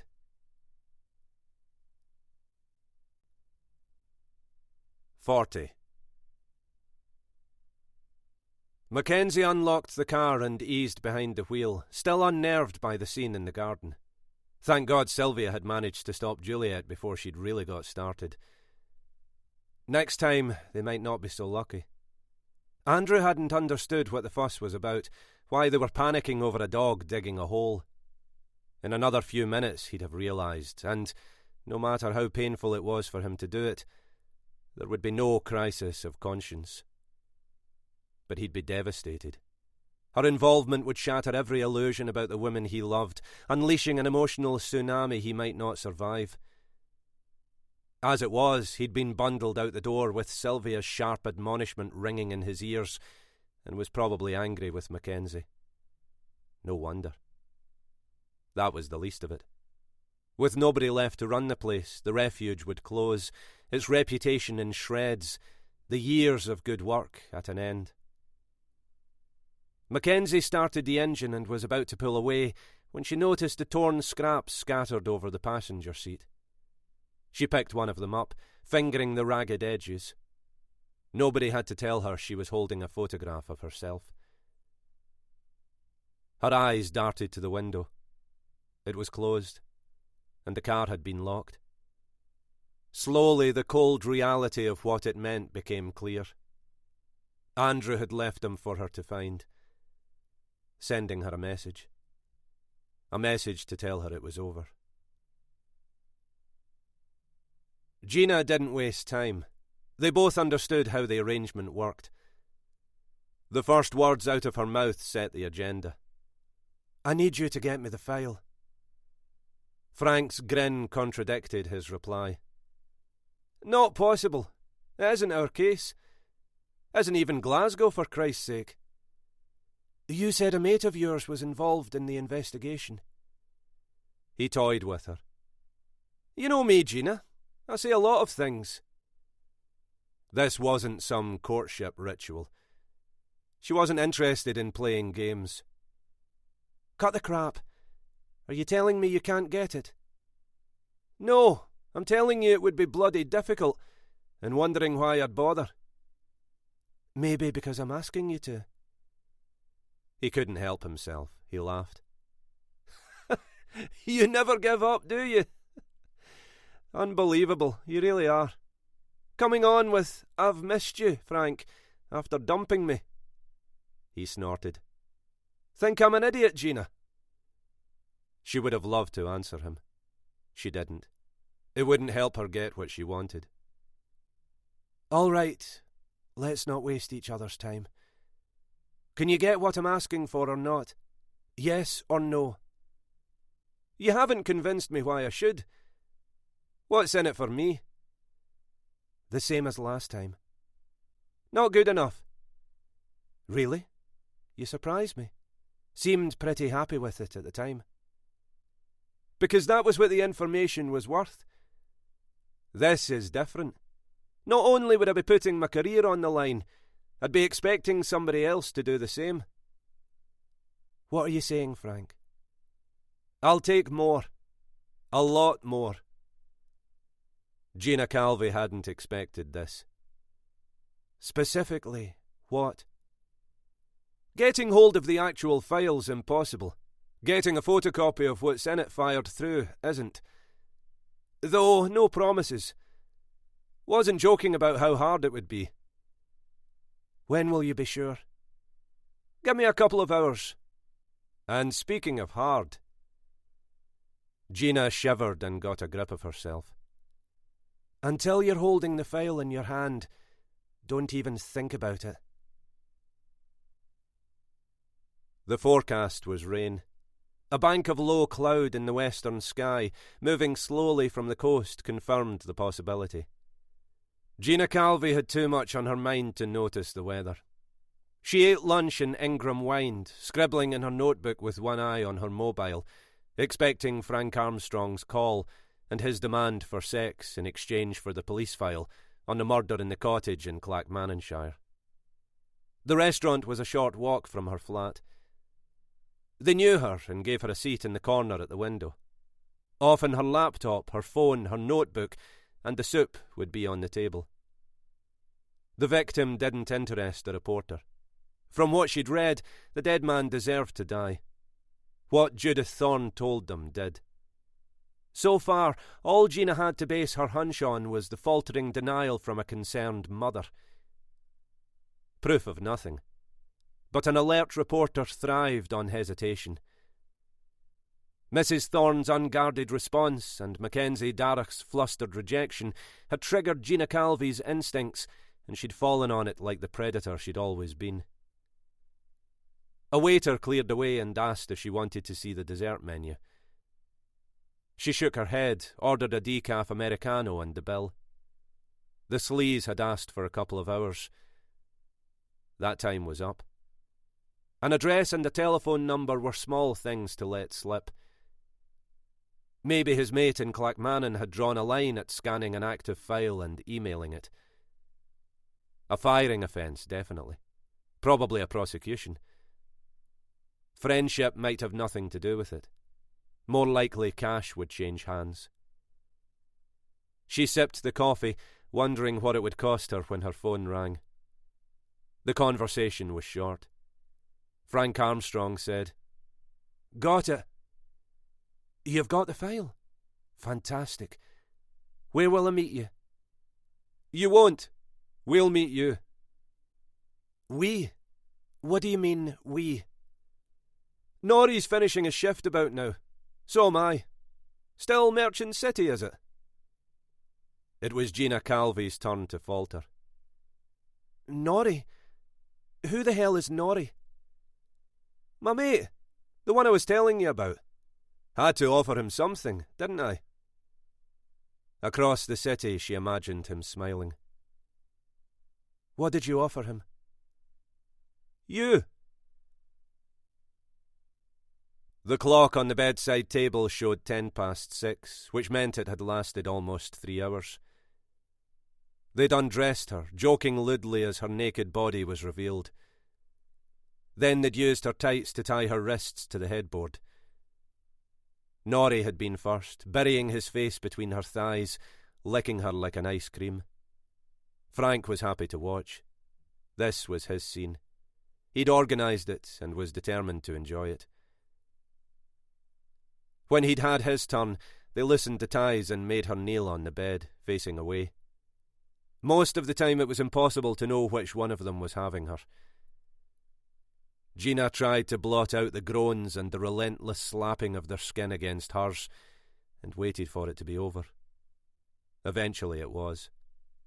On his way out the door, Frank threw a manila folder on the floor. "Don't say I'm not a man of my word. Hope it was worth it." Gina covered herself with the wrecked bedclothes. She hoped so too. There would be plenty of time to regret it if it wasn't. Something she did regret was bringing them to the flat. She should have insisted on a hotel. From now on, every minute spent in it would be a reminder of what she'd let them do to her. The folder stayed unopened until she'd had a shower and a cup of strong coffee. Still not satisfied, she drank the coffee and turned the shower on again, this time staying under until the water ran cold. Then she poured a large gin and opened it. The photocopying wasn't great. Grainy images of the dead man taken at different angles hadn't changed anything. Jack Walsh was still dead. A shot of the upended Scrabble board and the letters peppering the carpet. Reports, some typed, some written in a scratchy hand, chronicled events from the time of the anonymous call until forensics had done their stuff. Gruesome. The two men who'd just left had this to deal with. No wonder they were twisted. Everything about Judith Thorne was in a second folder inside the first. A crime within a crime. The photographs of the bedroom and the wardrobe she'd been held captive in were no better than the others. With one exception. The woman's haggard face. Mouth open, strands of lank hair falling over her brow like an old English sheepdog or a terrorist from the 1970s, staring straight at camera with eyes sunk deep in her head. There was nothing in those eyes. At that moment, rescue hadn't meant a thing. She'd been left to cry in the darkness for so long. Perhaps she'd never be free. Gina turned her attention to the reason she'd allowed herself to be used. The first sheet of paper gave an overview of what the police had found, describing the room and the wardrobe in detail, going on to cover opening the door and the condition of the malnourished, waif-like form curled in on herself. The second one was a list, an evidence log. Gina scanned it. They'd found plenty of prints and DNA, all of it belonging to Judith Thorne or Jack Walsh, with the exception of one sample they hadn't been able to match. The third sheet was a transcript of the interview done 3 days later at Larbert Hospital. It was dated, signed with 2 signatures, a detective inspector and a female constable, and began with a statement of the doctor's reservations regarding the appropriateness of speaking to his patient at this time. Noted, but disregarded. Then the interview had begun. Immediately it was clear Judith Thorne wasn't going to be able to add much to what the police already knew. Question after question, with a blank underneath where no answer had been given. The woman was clearly unfit to be interviewed, and Gina's disappointment grew. Until she got to the bottom. Question. Before the police found you, did you hear anything? Answer. No answer. Question. A struggle? Answer. No answer. Question. Anything at all? Answer. Yes. Question. What did you hear? Answer. No answer. Question. What did you hear, Judith? Answer. Voices. Question. Whose voices? Answer. No answer. Question. Whose voices, Judith? Answer. I'm not sure. Question. Not sure of what? Answer. Of anything. Question. But you think so? Answer. Yes. Question. What were the voices saying? Answer. Shouting. Question. What were they shouting? Answer. My name. Question. Who was shouting your name? Answer. No answer. Question. Could you have imagined it? Answer. No answer. Question. Tell me about them. Answer. Women's voices. Question. Inside the cottage? Answer. No answer. Question. How many? How many voices? Answer. No answer. Question. How many voices do you think you heard, Judith? Answer. 2. A handwritten line added in black ink at the bottom of the transcript noted the subject's transfer to Gartnavel Royal. Gina emptied her gin and poured herself another. Yes, it had been worth it.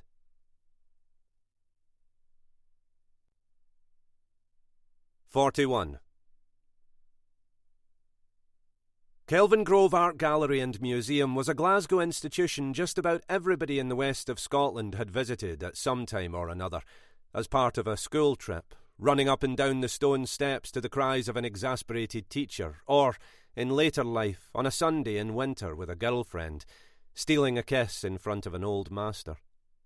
The red sandstone building at the far end of Argyll Street was iconic, arguably the most recognised architecture in the city. The collection it housed an eclectic jumble of fantastic art, stuffed animals, the skeletal remains of prehistoric beasts, ancient Egyptian artefacts, and classic Charles Rennie Mackintosh. A mismatch, not unlike Andrew Geddes and Mackenzie Darch. Geddes bought himself a coffee in the tea room and waited for her to arrive. The exchange on the phone had been brief, both of them fighting to keep their emotions in check.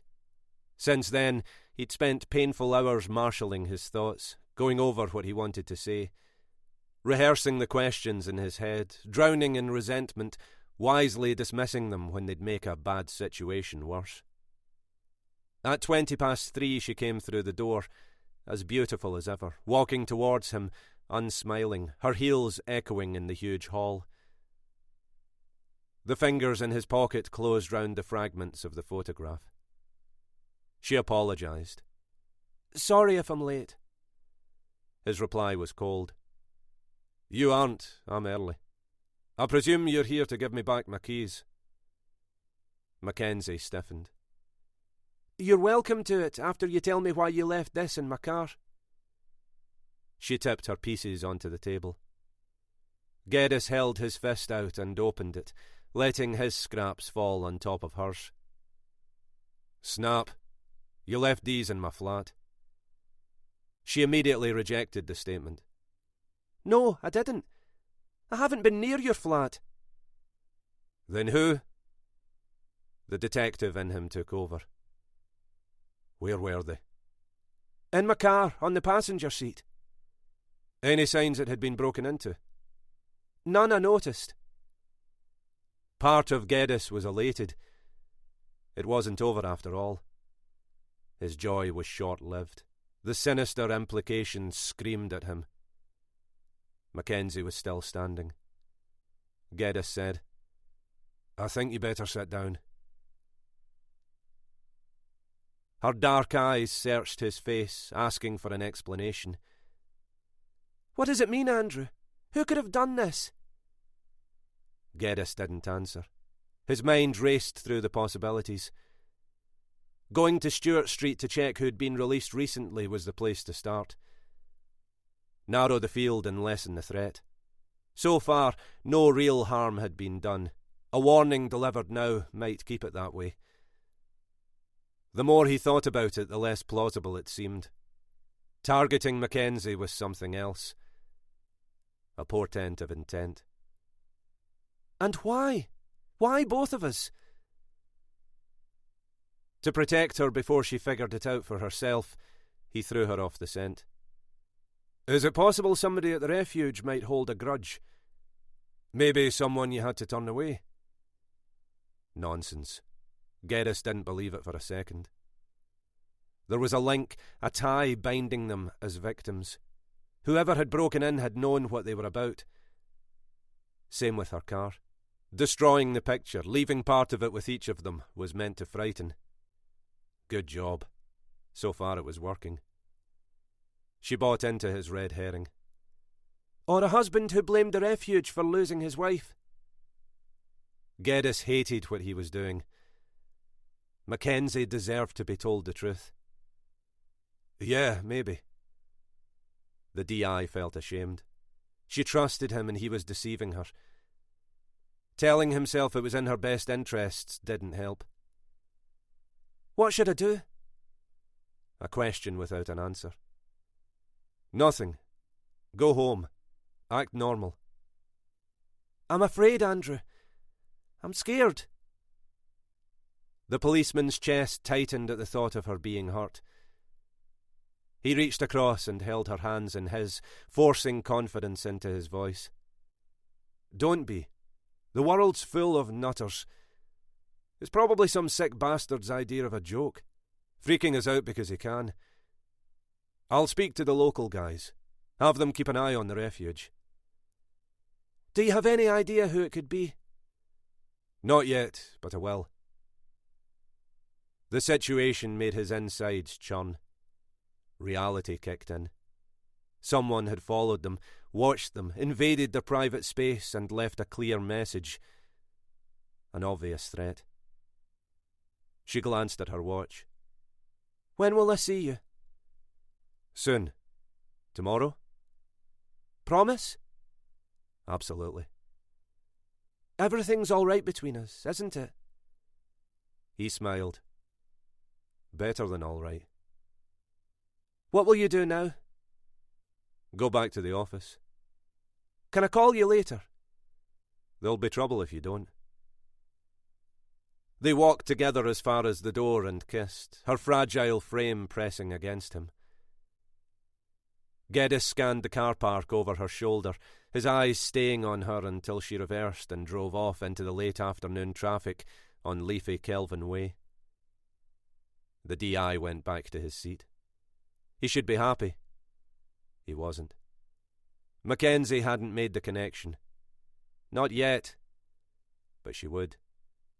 It was obvious. The girl they'd tried to help and failed. Kirsty McBride, her young life brought to an end by a man not seen in the city since the day he'd come out of Berlin. Popular opinion had him in London. Popular opinion was wrong. If he'd ever gone south, he wasn't there now. 3 nights ago, he'd been in Andrew Geddes's flat. Malky Boyle was in Glasgow. Paula Reid was on the floor playing with her wee boy. Acting normal was impossible. For his sake, she tried. The knock on the door startled her. Kirsty had been her only friend. Since she'd died, nobody visited. Boyle was on the couch rolling a joint. He put a finger to his lips and slid the knife out of the waistband of his trousers. He wasn't worried, not really. They'd had a nice long chat about it. Paula knew the score. One wrong word and he'd slice the boy's throat before they could get near him. Not his first choice. He wasn't an animal. But if it came to it, he'd do it. Geddes expected to be kept at the door. He knocked and waited for it to open. When it did, he spoke quickly. "I really need to speak to you again." Paula was shaking. She was afraid. Of him? The DI didn't think so. "Please." She looked anxiously over her shoulder, coming to a decision she'd rather avoid. Without a word, she turned and walked down the hall to the living room.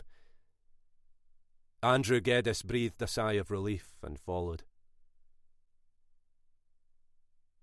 Malky heard the copper's voice and opened the bedroom window as quietly as he could. Behind him, the baby was asleep in her cot. 2 young boys kicked a football around on the uncut grass, one a ginger-haired kid wearing a Celtic jersey, his mate a Rangers strip. How long would that last? This was Glasgow. It had been fun fucking with the policeman and his slag, dropping the torn photograph on the passenger seat in her car, helping himself to his whiskey while he messed with his head, behaving like a juvenile delinquent and slashing the copper's tyres. Great fun, but not smart. By now they would have compared their piles of confetti, put 2 and 2 together and come up with Kirsty. And him. The police thinking, whatever it had been, would change as they tried to figure out where he could have been hiding since he'd got out of the big house. Inevitably, they'd delve deeper into his past and discover the long-lost connection with Billy Cunningham. He itched to hurt the detective, step from the shadows some night and lay an iron bar across his fat skull. Good night and goodbye, Mr. Policeman. Except that would let the bastard off too easily. There was a better option than killing both of them. Scar the woman and leave him alone. He'd blame himself. The pain would last forever. Poetic justice. The plan appealed. 2 birds, 1 stone. Then he'd be off-ski to pastures new with old Billy's money in his pockets. Advertising his presence had made it harder. Her boyfriend would have warned her to be careful, but a pound to a penny, she'd ignore him. People were creatures of habit. They never learned. Malky balanced on the ledge, hearing the murmur of conversation from the living room, remembering Paula's creamy thighs. He was going to miss them. Down the line he'd look back and see good days. But it was over. The man who could send him to prison for the rest of his life was next door talking to her. Geddes came to the point. "Have you seen Malky Boyle since we spoke?" "No. Why would I?" "Because he's in Glasgow and he knows who persuaded Kirsty to let social services in." Paula Reid stared at the floor. "Has he been here?" No answer. Geddes ignored the strain on her young face and pressed her. You were closest to Kirsty. If he asked anybody about her, it would be you. I've told you. I haven't seen him. The police assumed he'd gone to London. Easier to hide in a place that size. Either he's come back or he's never been away. But he's in the city. No shock. Not even surprise. And Geddes knew. Boyle had already been here. Geddes got to his feet, fighting against the panic rising in him. I have to go. Be careful. If he's cornered, there's no telling what he'll do. Outside in the street, the DI punched Mackenzie's number on his mobile and got no answer. He tried the refuge, close to losing it. Sylvia answered on the second ring. Geddes almost shouted. Where's Mackenzie? Oh, hello, Andrew. She's gone out. Out where? With Juliet. He wanted to scream. Fucking where, Sylvia? Where did she go? The woods near Lennox Castle. Is something wrong? He didn't hear the question. He was already running to his car.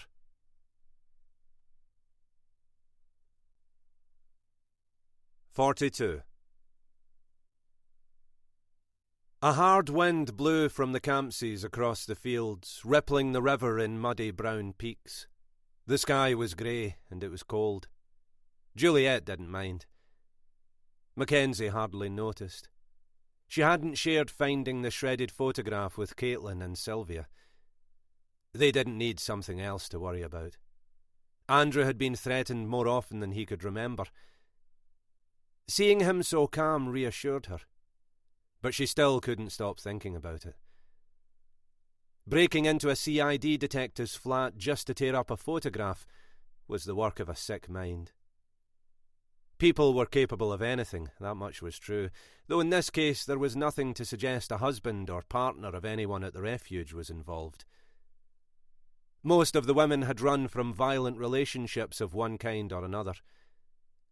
Some of their partners believed they were the injured party, abandoned by a wife or a girlfriend for an exaggerated transgression, or even a series, out of character and relatively inconsequential. Those men, the ones too ready to forgive themselves, were the worst.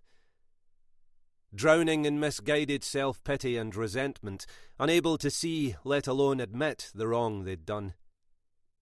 Andrew's guess some criminal he'd helped put away was trying to scare him was the most logical explanation. Leaving Kelvin Grove, she'd seen him in her mirror, standing inside the door of the gallery, watching until she was out of sight, protecting her. Geddes overtook a blue Vauxhall on the inside and swerved in front. The irate driver blasted his horn, a protest which didn't register with the DI. His concentration was fixed on getting to Lennoxtown and the refuge as fast as he could. Nothing else mattered. He cursed himself for being so blind. Nobody had seen Malky Boyle since he'd left the pub on his way to murder Kirsty McBride and the disabled neighbour who'd crossed him. He'd probably been hiding in some low-life mate's attic. Geddes raced through 3 sets of traffic lights in Maryhill and 2 in Milngavie, one hand on the wheel, the other holding his phone, zigzagging between everything in his path. He'd called the station to get officers to Paula Reed's house. Now he was trying to speak to Sylvia again. The number rang out. Nobody answered. Frustration and fear boiled over. He threw the mobile onto the empty passenger seat, stamped his foot to the floor, and headed out into the countryside towards Strathblane. The mobile rang. Geddes reached over for it and barked. "Mackenzie?" Sylvia said. It isn't Mackenzie, it's me. "I need you to show me where she is. I'm on my way. Meet me outside. There isn't much time." The car screamed to a halt. The last time Sylvia saw the detective, she'd been rude to him. He was owed an apology. Clearly, he had other things on his mind. His face was pale, and a film of sweat covered his brow. Tell me where we're going.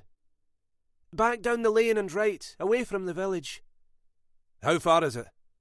5 or 6 minutes. Will that be enough? Geddes anxiously drew a hand across his forehead. I hope to Christ it is. Boyle cut the engine and rolled silently to a stop beside her car. This was going to be fun. He shook his head. People never learned, did they? Through the trees he saw her, tiny and vulnerable in the shadow of the dilapidated castle, hands in pockets, kicking at leaves, dawdling while her mongrel explored every tree it came to. Mackenzie mistook him for a kindred spirit, out with his dog, and smiled. He waved and walked towards her. Mackenzie Darragh and Malky Boyle had never met. When he was 40 yards away, her instinct kicked in. Boyle saw it on her face, and his right hand closed round the knife. She screamed and started to run, frantically looking for someone to help or a place to hide. But she was alone. There was nowhere except the woods. If she went there, she wouldn't have a chance. Younger and stronger, he'd catch her easily. Boyle savoured her reaction. Mackenzie turned towards the ruin and the holes in the fences where Juliet had chased the rabbit. Mackenzie squeezed through the first one, snagging her trousers on a ragged wire, and headed for the second and its missing paling. She slipped through. Behind her, Juliet snarled and snapped at Boyle's ankles. He kicked the growling animal hard, sending her sprawling across the leafy earth, yelping in pain. Mackenzie heard her whimper and wanted to go to her. If she did, he'd kill them both. She climbed over piles of debris, losing her footing on the cold, hard surface, regaining it and scrambling into the derelict building. On the other side, Boyle gripped the fence, pleased with himself. The bitch who'd turned Kirsty against him was trapped. By himself, Geddes wouldn't have discovered where Mackenzie walked the dog in time. As it was, they might still be too late. Sylvia had 100 questions. This wasn't the moment. Turn left. The DI did as he was told. Sylvia pointed to a path covered with leaves running through a wood. Geddes leaned over the wheel, glaring through the windscreen like it would help him see better. Where is she? I told her to be careful. We're in the country, Andrew. This is being careful. Geddes blasted the horn, long and loud, and handed his phone to Sylvia. Call the police. Tell them to send backup ASAP. Tell them Malky Boyle's here. And lock the doors. Who's Malky Boyle? Geddes jumped out of the car. Believe me, Sylvia, you don't want to know. Boyle came through the second fence, an insane grin plastered across his face. Above him, Mackenzie stumbled up a slope of broken stone, her breathing shallow and laboured. Boyle shouted, You killed Kirsty! You and your policeman lover! If you'd kept your nosy beaks out, she'd be alive! Mackenzie shut the accusations out. He watched her and laughed. Kirsty and the cripple had been easy, too young and too old to resist. A couple of minutes at most. The woman was putting up a fight. Fair play to the bitch. It wouldn't save her. He'd planned to mark her so badly that every time the copper looked at her, he'd regret fucking with Malky Boyle. He changed his mind. Exhilarated, the sense of power like a drug. Now, the end would be the same for her as it was for them. She'd be just as dead as they were. Then it would be old Billy's turn. Long overdue, but worth waiting for. He'd take his time with him. Really take his time. Make it last.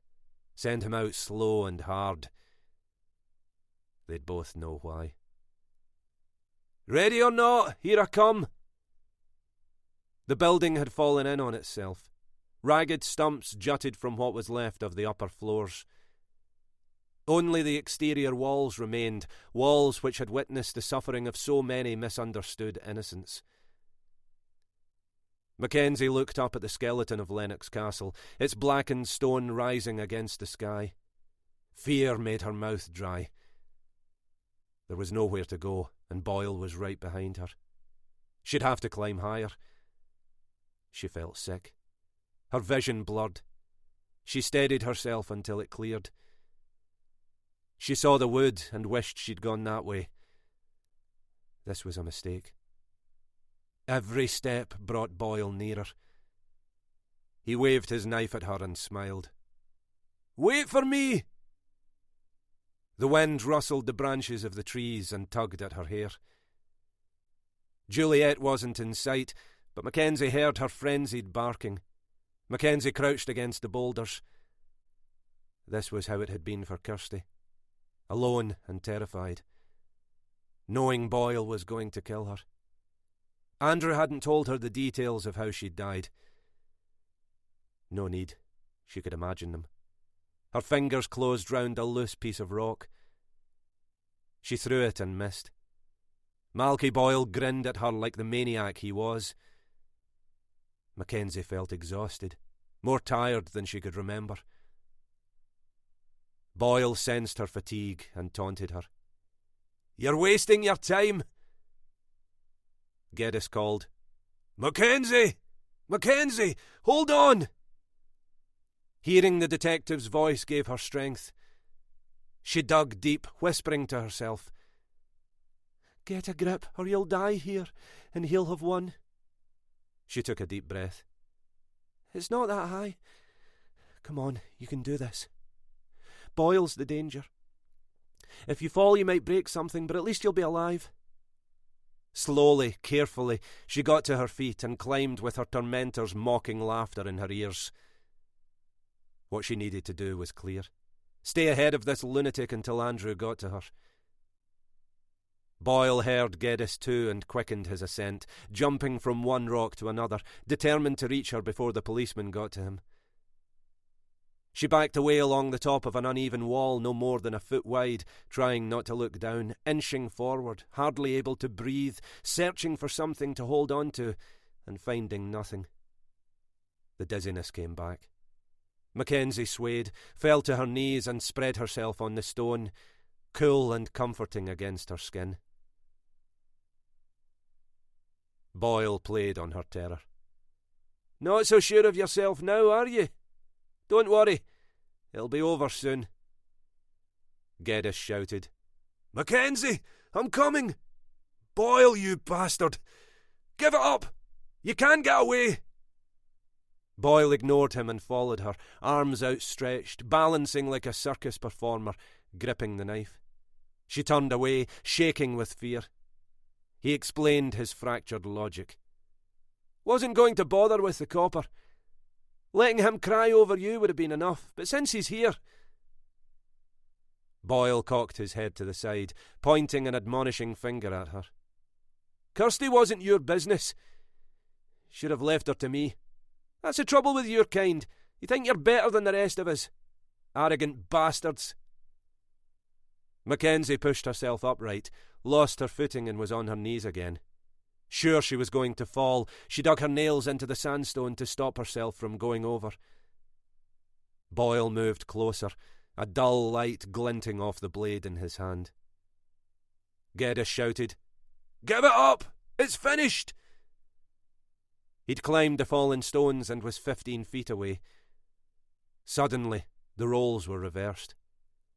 Boyle sneered defiance over his shoulder. "It's your woman out here, not mine. I'll decide when it's finished, Mr. Policeman." He lunged at Mackenzie. She screamed and stumbled. The blade cut her neck. He'd almost had her. She looked at Andrew, her eyes filled with fear and despair. Geddes saw blood coming from a wound on her neck and edged out until the three of them were on the wall. He ignored Malky Boyle and spoke to Mackenzie. "Look at me. The police are on their way. Keep calm." Boyle's eyes blazed hatred at Mackenzie. Another step brought him close enough to try again. Geddes guessed what he would do, picked up a brick and fired it at him. It thudded into his back, making him lose balance. Flailing, he dropped the knife. His fingers tugged Mackenzie's sleeve in an attempt to take her with him. She screamed again. Geddes shouted, "Not today, you bastard!" and kicked him off the wall onto the sandstone rocks below. Andrew held out his hand. "Never mind him. Keep your eyes on me. Only on me, and it'll be okay." The temptation to look down was almost too powerful to resist. He helped her to her feet and spoke, his tone soft, gently directing her to do exactly as he said. "Me. Only at me. One foot in front of the other. Not a step until it feels right. Don't rush, there's no hurry. I'm here. I've got you." Mackenzie did as she was told. On the ground, Boyle was running towards the wood. He was getting away. Geddes could do nothing until he got Mackenzie safe. Fuck.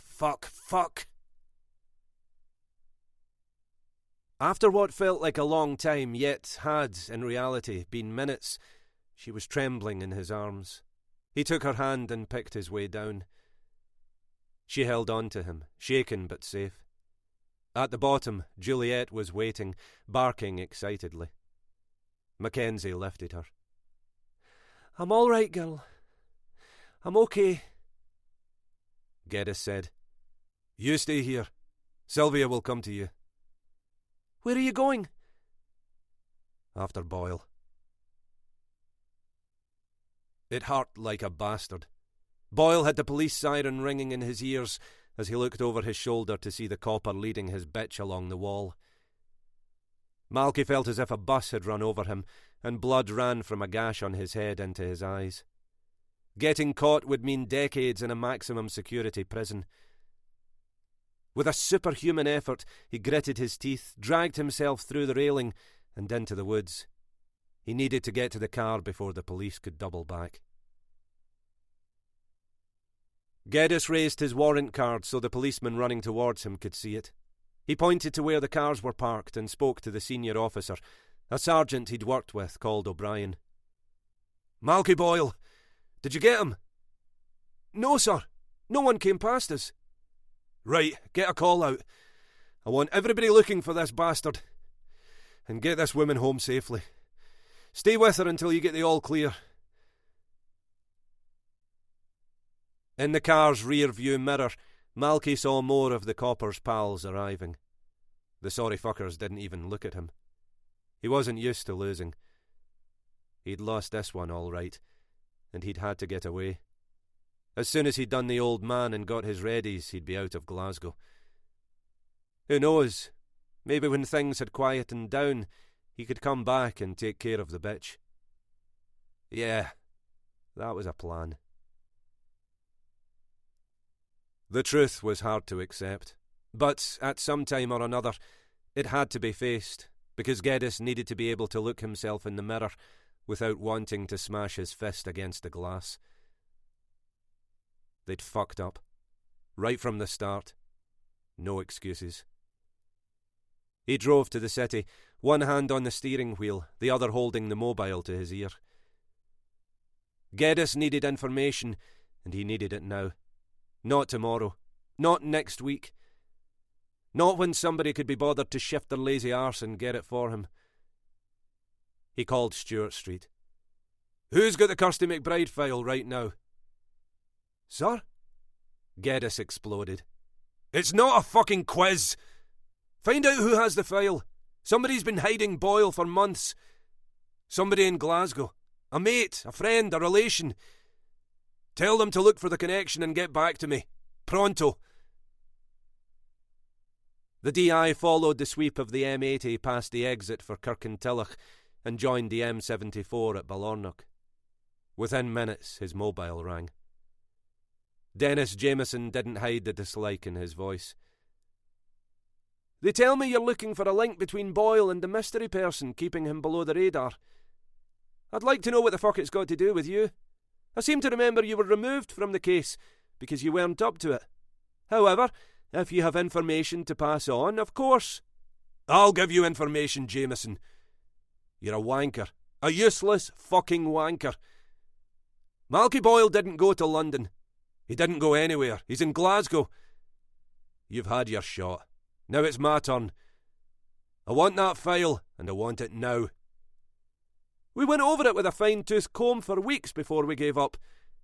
I assure you, there's nothing in there. His self-satisfied confidence made Geddes want to tear Jameson's head off his shoulders. A girl and an old man had been brutally murdered, yet he was acting as if it was a game between them. Geddes steadied before he replied. I'll be with you in 15 minutes. That file better be on my desk.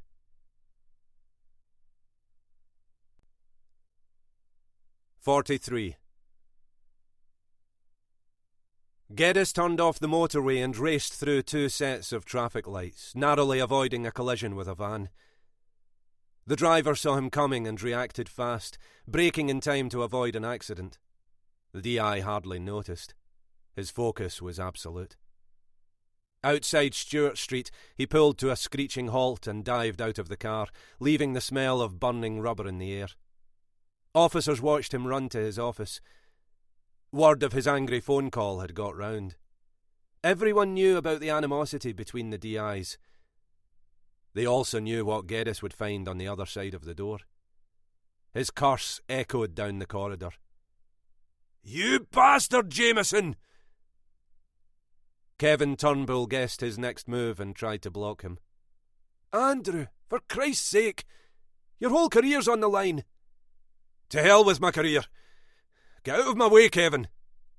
Turnbull nodded and let him pass. When Geddes was on the rampage, the best thing was to let him get on with it.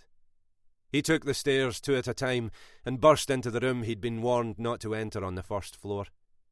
At a corner desk, Jameson and Innes leaned over an open manila folder, sleeves rolled up, ties loosened at the neck. Under his arms, Dennis Jameson's shirt was stained with sweat. He raised his head and Geddes saw fear in his eyes. He shouted, "Get out of here, Geddes! You aren't involved. It isn't your case. And if you have any information, you'd better hand it over." A futile attempt at asserting himself. Ridiculous in the circumstances. Geddes grabbed his arms and threw him against the wall. "Boyle just tried to murder somebody. If I hadn't been there, he would have succeeded. Well, you're doing what you've been doing for months. Fuck all. Now let me see the file." "It's a waste of time. We've been over it and over it. There's nothing." Geddes pushed him away. "Give it to me." Innes stepped back. This wasn't his fight. This was personal. Geddes flicked through one page after another, speed reading, realising Jameson had told the truth. The link he was looking for wasn't there. He started at the beginning and went through it again. "It has to be here. It has to be." Failure hadn't affected Jameson's confidence. "It isn't, smart arse. Otherwise we'd have found it." Geddes muttered frantically to himself. "Where are you? Where are you, you bastard?" Jameson snatched the folder in his thick fingers. "We've done our job. Nobody can say we haven't. As for you," he smirked, "assaulting an officer in front of a witness. Couldn't have set it up better if I'd wanted to. You're finished, Geddes. Be lucky to get hired as a security guard." Geddes ignored him and spoke to the other detective. "What else have you got?" "That's it." "Can't be. This can't be all there is." Jameson was at his shoulder, so close he could feel his hot breath on his neck. "Sorry to disappoint you. Turns out you were wrong. You're not a better detective than everybody else after all." Geddes wasn't listening. "There has to be something," Innes said. "We left his clothes and other stuff at their old place. Didn't have much. People like Boyle never do. Private landlord. Probably junked it by now unless he was scared he'd come back for it. Been checked out. Geddes seized on it. What's his number? I'll find it. Tell him I'll meet him there. Jameson stood with his arms folded, shaking his head. You're clutching at straws, man. Should hear yourself. Give it up. Any minute we'll get a call telling us Boyle's been seen. He won't escape this time. Do the decent thing and start clearing your desk. He laughed. Leach is going to love booting you out the door. Did well on that one, didn't you? Thought you'd learned enough to know you never get on the wrong side of a DCI. Innes was already on the phone. He put his hand over the mouthpiece. Landlord says the place has been rented, but he'll show you what was left. Give him half an hour. Jameson was enjoying himself. Take more than a hunch and a couple of dirty shirts. He turned back to the file on his desk. Fuck off, Geddes. I've got an official complaint to write. Andrew Geddes was too preoccupied with where Malky Boyle had been hiding for the last 4 months to pay attention to the insults. In the car, Jameson's threat caught up with him, and the truth behind it hit home. Assault was a criminal act. The fact the victim was a fellow officer made it a sacking offence. All it would need was Detective Innes to corroborate Dennis Jameson's version of events, and Geddes would be charged. After that, the evidence against him would mount. Officers would swear. This audiobook is a space of comfort, offered freely to keep you company. Take a break, listen to the music, and let your mind rest.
To seeing him arrive agitated and angry.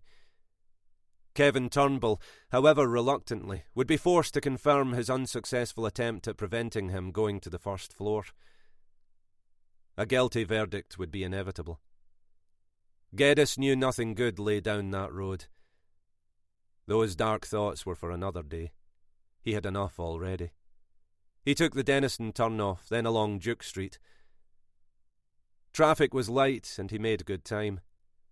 The East End was very different from the city centre or the West, where expensive properties were the norm, and the price of a flat bought a detached house on this side of Glasgow. His eyes darted over the faces on the pavement, ordinary decent men and women going about their business, the kind who'd showed up at Tollcross Cemetery to pay their respects to a murdered girl. These weren't Boyle's people. He wasn't one of them. Never had been, and never would be. Yet, somebody who appeared no different from them had protected him, and was still protecting him. The landlord was standing in the car park when Geddes arrived. He got out, locked the car, and came towards him. Fox had ginger hair and a ginger pencil moustache. Fox. His parents had had a sense of humour. Close-set eyes and skin, the pallor of putty, gave him a shifty, permanently unwashed look. He crushed one cigarette out, lit another and spat on the ground out of the corner of his mouth. Something amused him. He nodded without a trace of friendliness and didn't offer to shake hands. Geddes was fine with that. Think that'll make a difference, do you? What? Locking your car. Trust me, if they want in, they'll get in. Take more than that to stop them. The police don't care. Geddes didn't rise to the criticism, and the landlord said, Whatever you're after, you're going to be disappointed. Am I? Fox spat on the ground again and started walking. Geddes followed him to a line of garages covered in graffiti. He pointed proudly. 5 of these belong to me. Nobody parks in a garage anymore. Most of these punters don't have a pot to piss in, let alone a car. Use them for storage. Geddes could guess what he was storing. Boxes with Benson and Hedges, Embassy and Absolute Vodka written on them. 5 lockups meant 5 flats. Cigarettes and booze wouldn't be enough to afford those. Drugs would be involved. And this guy would be his own best customer. He pulled a bunch of keys from his pocket like a jailer in a Dickens novel. Wonder why I bother? What's in here's not worth stealing. But you've got the stuff the last people left. Not hers. She took everything when they moved her. You know about that? A sly light appeared in his eyes. He went to spit but changed his mind. No secrets in this dump. Can't afford them. The caustic social commentary went over Geddes's head. It had taken minutes to dislike the man. Not the fastest he'd come across, but close. Fox was a crook who hadn't been caught, probably selling dope and pills to half the tenants, at the same time despising them for the addiction which had put him on the property ladder. His time would come. Geddes would see to it. Show me what you've got. Inside was exactly as he imagined. Bedclothes and old chairs piled against the ash-coloured breeze-block walls. A sofa that had seen better days. A toddler's red shoes and a baby walker. Junk was too kind a description for this mishmash. Why keep it? Fox answered the unasked question. Be surprised what you'll settle for when you've got fuck all. He pulled 2 plastic bins over to Geddes. Help yourself, detective. Hope you find what you're looking for, though I doubt it. Is this it? That's everything. My places are furnished, so it was only personal stuff left. Geddes emptied the first one onto the cracked top of a glass table. Innes said someone had checked this. Nevertheless, Geddes handled it carefully, searching the pockets, teasing the material apart. Nothing in Boyle's criminal history suggested he was a junkie, but you could never be sure. There could be a dirty syringe lurking. All it would take was one life-altering prick. No joy, apart from some old betting slips. The second bin had toiletries and a collection of well-used porn magazines. Nothing of value. In the bottom, abandoned and forgotten, he found 2 birth certificates, some photographs, dull and torn at the edges, and a book, unlike the porn mags, in excellent condition. Geddes flicked through the photographs, willing himself to see what wasn't there, pausing to examine a print of a man in his early 40s with his arm round a girl of 13 or 14, delivering toothy smiles on demand. He could almost hear the person behind the camera say, cheese. The next shot was the same pair in a similar pose on a beach. Then two of a teenager on her own, the grown version, wearing too much makeup. No writing on the back to indicate where or when. In the final shot, a woman held a baby wrapped in a shawl, its small, hairless head peeking above the covers. She gazed at the child with love in her eyes, and Geddes knew it was Malky Boyle. His mother couldn't have imagined the monster she'd spawned. Geddes lifted the book, allowing the pages to sift through his fingers. The certificate from the school was as pristine as the day it was presented to a fresh-faced schoolgirl. Her one achievement in life had come early. First prize for English, Hannah Cunningham, June 1983. Going by its condition, nobody had read it. Winning had been enough. Hannah's intelligence had rubbed off on her son. Evading capture for months when every policeman in the city had your description burned into their skulls was no small feat. Geddes put it back, then changed his mind. Boyle was a rootless ne'er-do-well. Why keep this stuff? What was its significance for him? The answer was obvious. It belonged to his mother. Could a heartless killer be sentimental? Apparently so. He'd kept her birth certificate as well as his own. The DI was exhausted. He ran a tired hand through his hair. There had to be something more. Surely he hadn't thrown away his reputation on this pile of shit. Jameson's smug face rose to taunt him. Leach would come down hard. He'd be the laughingstock of Stewart Street, of Glasgow for Christ's sake, never able to live it down. Shame flushed his neck. Fuck you, Jameson. Fuck you, Boyle. Fuck the lot of you. He fired the book across the garage and watched it slap against the wall. That's personal property you're abusing. Any damage? The rage in the detective's eyes shut him down. Geddes's brain was on fire. Arrogantly assuming he'd known better had got Kirsty McBride killed. Mackenzie had been within inches of joining her because he'd drawn her into something which wasn't her concern.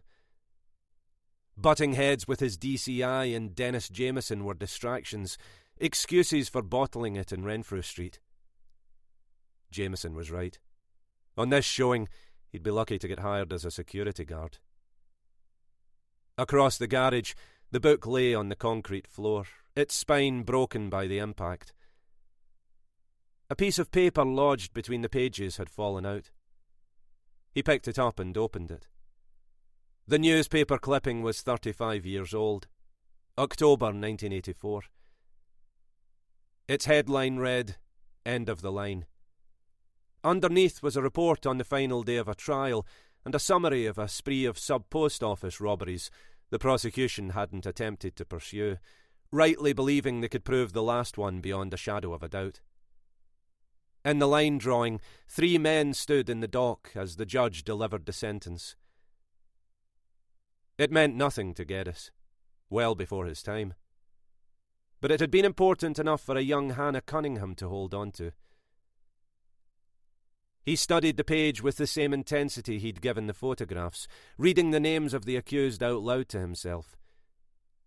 James Dillon from Airdrie, Billy Cunningham and John Shaw from Castle Milk. Sir Robert Overton, the presiding judge, gave Dillon and Shaw 8 years each. Cunningham, the leader, got 12. The landlord sidled up to Geddes. "Looks like you've wasted your time. And mine." The detective didn't reply. There was a connection he wasn't registering. Fox said, "If you remove anything, I'll want a receipt. You people have a habit of—" "Shut up! I'm trying to think." He read the birth certificate. Hannah Cunningham, born 17th of May 1972. Father William Cunningham. Billy Cunningham was Malky Boyle's grandfather. "Got you, you fucker." Fox was at his elbow. "That's a seriously bad-tempered detective. I'd watch that if I was you. Could get you into a lot of trouble." Geddes resisted proving him right. "That temper just saved my arse." He punched the station number on his mobile. DS Kevin Turnbull answered. "Kevin, it's Andrew Geddes. I need an address in Castle Milk." The sergeant didn't ask unnecessary questions. "Name?" "Cunningham. Billy Cunningham. It's urgent. How soon can you get it?" "Be right back to you." He added a cautionary word. "Andrew, listen. If this is about something Jameson's done, I think—" "It isn't. It's about what he hasn't done."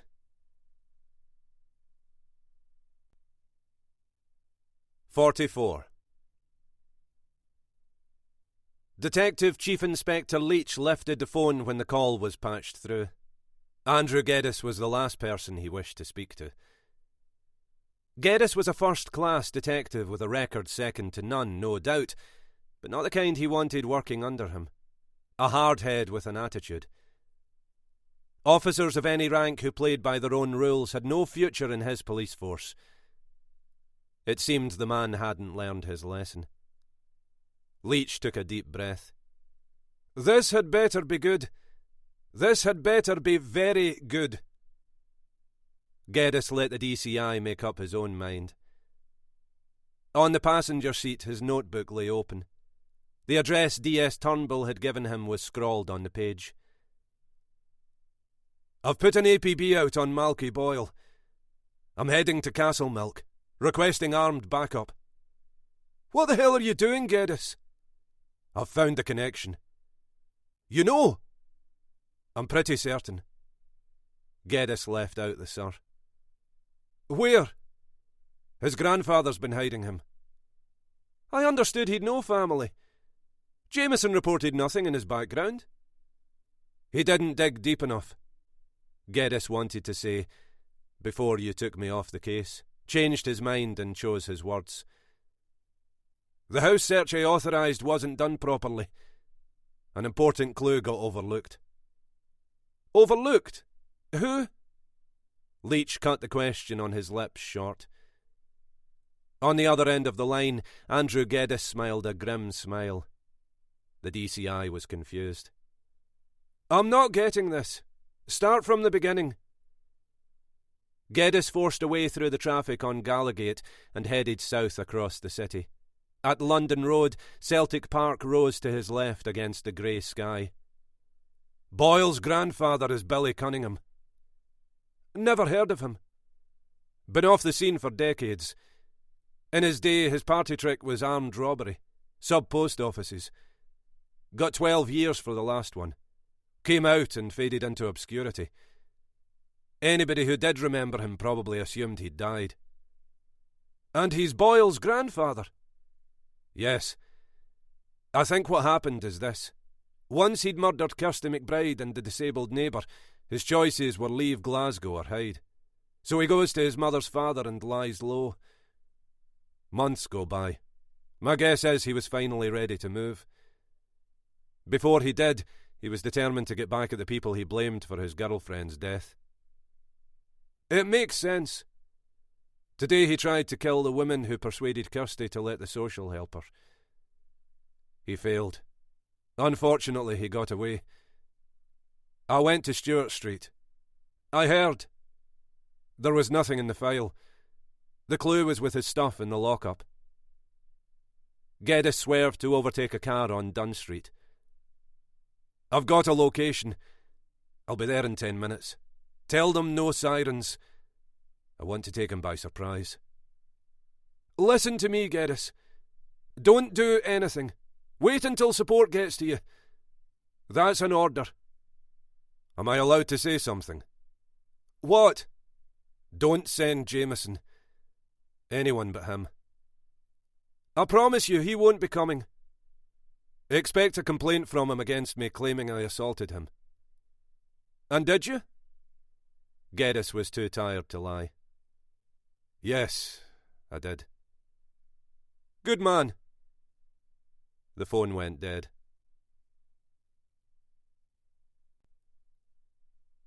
"45.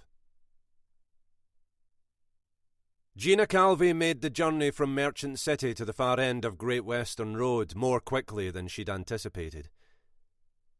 Gina didn't dwell on what had happened with Frank Armstrong and his friend. She was a big girl and had known what she was getting herself into. She could have backed out at any time. She'd chosen not to. Her decision. The reason she hadn't lay on the passenger seat next to her. Transferred to Gartnavel Royal. The scrawl on the bottom of the interview transcript told her everything she needed about the woman she was going to see. Gartnavel Royal in the West End, between Kelvindale and Anniesland, was touted as the most modern and innovative mental health hospital in the UK, when it opened after £19 million was spent on it. Gina hoped the hype was true. It hadn't always been so grand. 200 years earlier, when the original facility opened in 1814 in Cowcaddens, its official title was the Glasgow Lunatic Asylum. For the less resourceful, getting in would have been a problem. Not for her. She went through the main door, quickening her step to reception. The female behind the desk had efficiency written all over her. Gina had her act ready. "Excuse me, I'm Francis Russo. My sister's a patient here." "Name?" "Judith. Judith Walsh." Gina forced anxiety into her voice and hurried on with her explanation. "I live abroad. My husband's illness kept me from getting here sooner. Which ward is she on?" The receptionist scrolled the PC screen in front of her. "The Rutherford ward, but you're out with visiting hours. It'll be the ward sister's decision whether she allows you in." "I understand. Thank you." Gina waited while a nurse let the ward sister know she was there, staying with the pretense, pacing up and down, every inch the concerned sibling.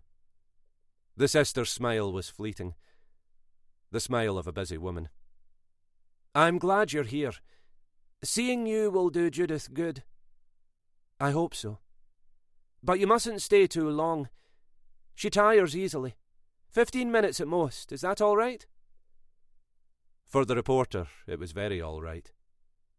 The room was comfortable, with its own bathroom and a television mounted on the wall. With another 116 like this one, it was easy to see where the 19 million had gone. Judith was on her side, asleep.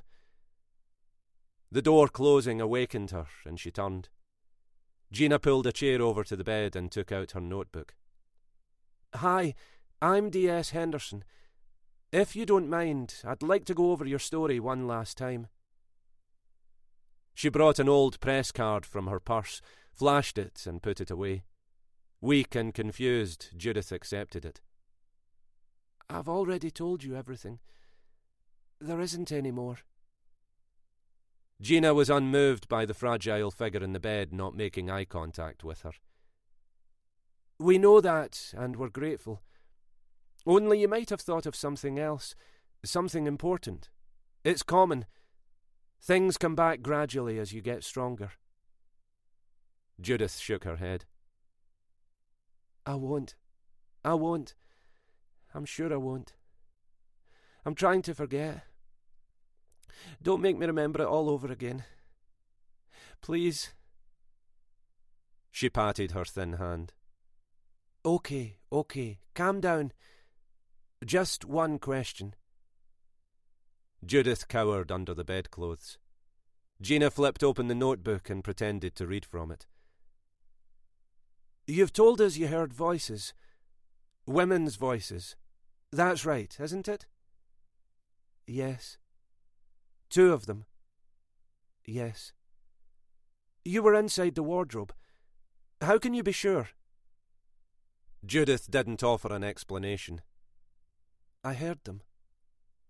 "I believe you. Were they in the cottage?" Outside, shouting to me, shouting my name.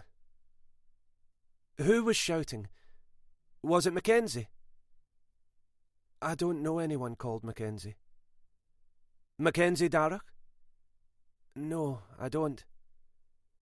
She had a similar experience to you. We believe she might be involved. I told you, I don't know anyone with that name. Gina pressed her. Something doesn't make sense. How did they know you were there? Judith's reply was like a petulant child. They just did. Did you hear them in the cottage? I heard noises. He was cursing. Him? Mentioning her jailer by name might be enough to send this woman over the edge. Why didn't they let you out after they'd killed him?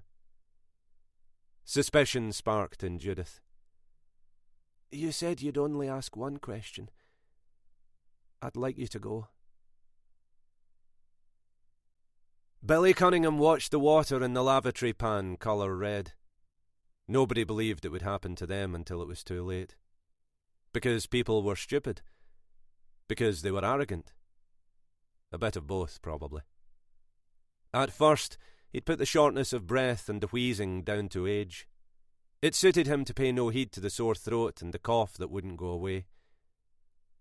Shortly after the pains in his chest started, he'd spat blood for the first time into his handkerchief and stopped kidding himself.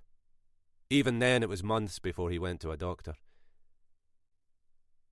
Being dead held no fear for Billy Cunningham. The actual dying was the bit he didn't fancy.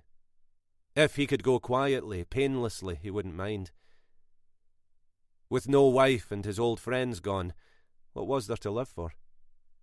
Billy would have liked to ask the boy about her.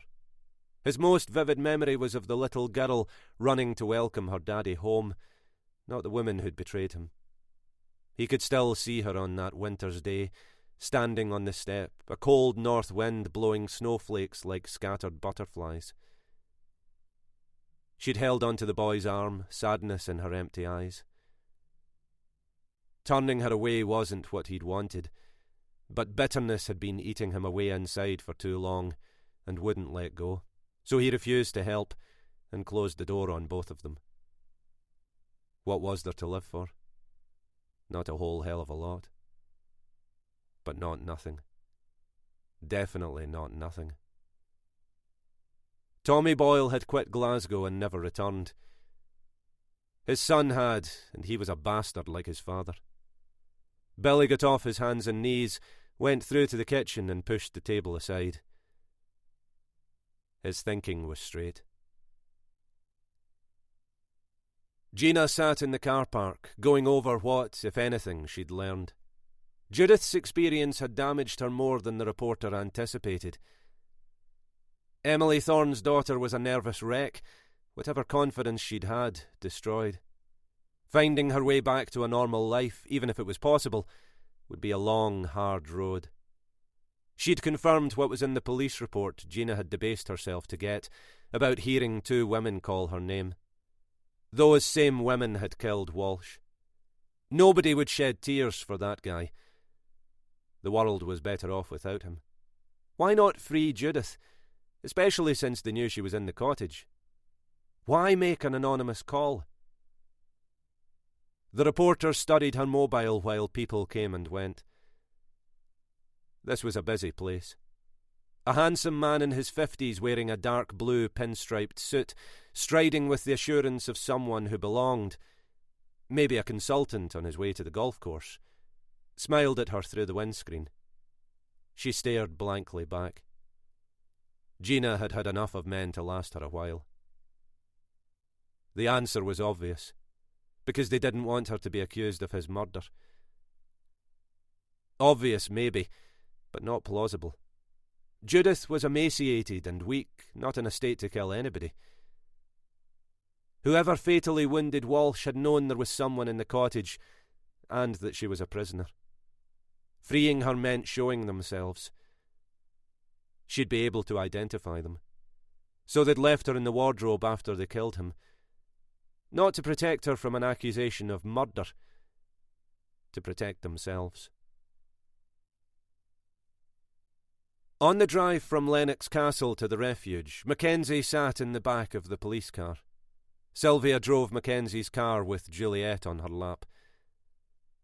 The dog was quiet, and Sylvia was anxious a vet take a look at her. In the lounge, the officers refused a worried Irene's offer of tea, preferring to get the facts down on paper as soon after the incident as possible. One of them went outside and checked the house and garden, while the sergeant opened his notebook and began by establishing what Mackenzie had been doing at the castle and what had happened. "Did you know the man who attacked you?" "We'd never met. I guessed who he was, if that's what you mean." "How?" She gave a potted version of her involvement with Kirsty McBride, describing the assault as best she could, and saw his expression tighten. Every officer in Glasgow considered the murders a stain on the city. When she finished, the policeman closed his notebook and stood. "The locals are sending a man. Stay indoors until you hear from D.I. Geddes. You've had a frightening experience, but you're safe now. Boyle got away from us before. Rest assured, he won't escape this time." Fine words. Mackenzie wasn't certain she believed him. She called Andrew and got put through to voicemail. The last time she'd seen him, he was running to his car. Just hearing the dry, matter-of-fact way he spoke reassured her. With the police gone, Irene appeared in the lounge with the tea the officers had turned down. Sylvia and Caitlin gathered round to hear the full story of why a maniac had come after her. Mackenzie appreciated it. They were good friends. But explanations would have to wait. She was exhausted. Caitlin said it for her. "Think you'd be better in bed, don't you?" "Honestly, I can hardly keep my eyes open." "Delayed reaction. It'll pass. Get some sleep. We'll wake you if there's any news." "What about Andrew?" "If there's one thing Andrew Geddes can do, it's take care of himself. Don't worry about him. He'll be okay." Gina Calvy's attention was on the car parked outside. A police car. The last thing she'd expected. Somehow they'd pieced the puzzle together and beaten her to it. Allowing herself to be humiliated by Frank Armstrong and his creepy friend to get the file had been for nothing. The reporter was crushed. How could the police have figured it out?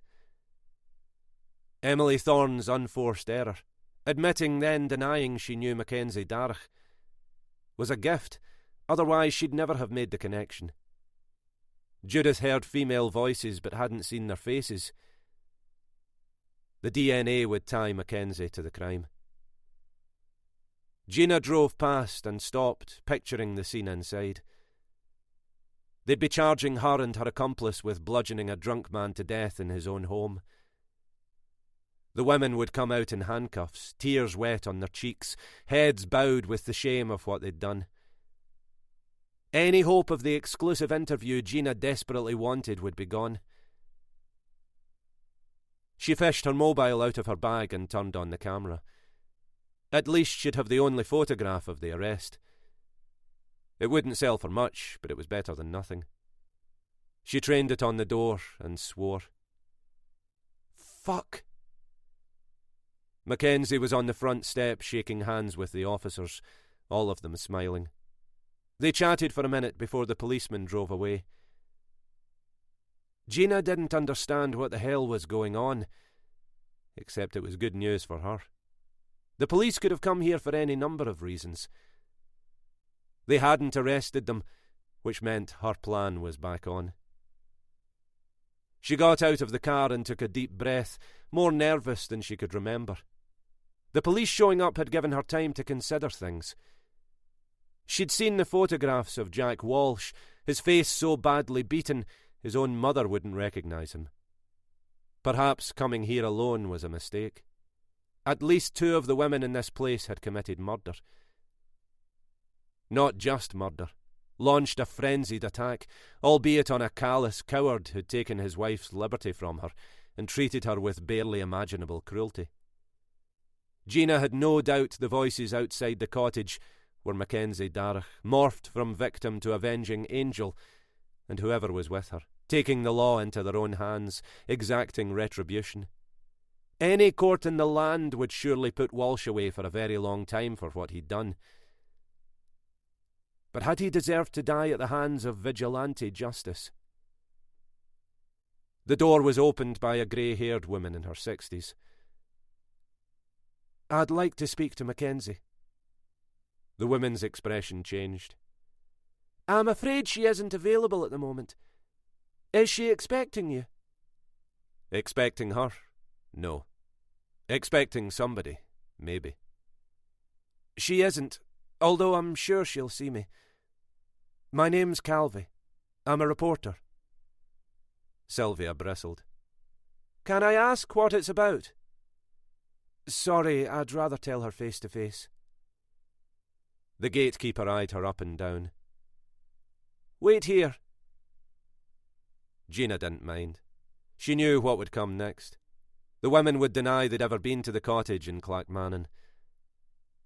Lying wouldn't save them. Over her shoulder, a voice said, "Can I help you?" Gina turned round. The change in Mackenzie was impossible to miss.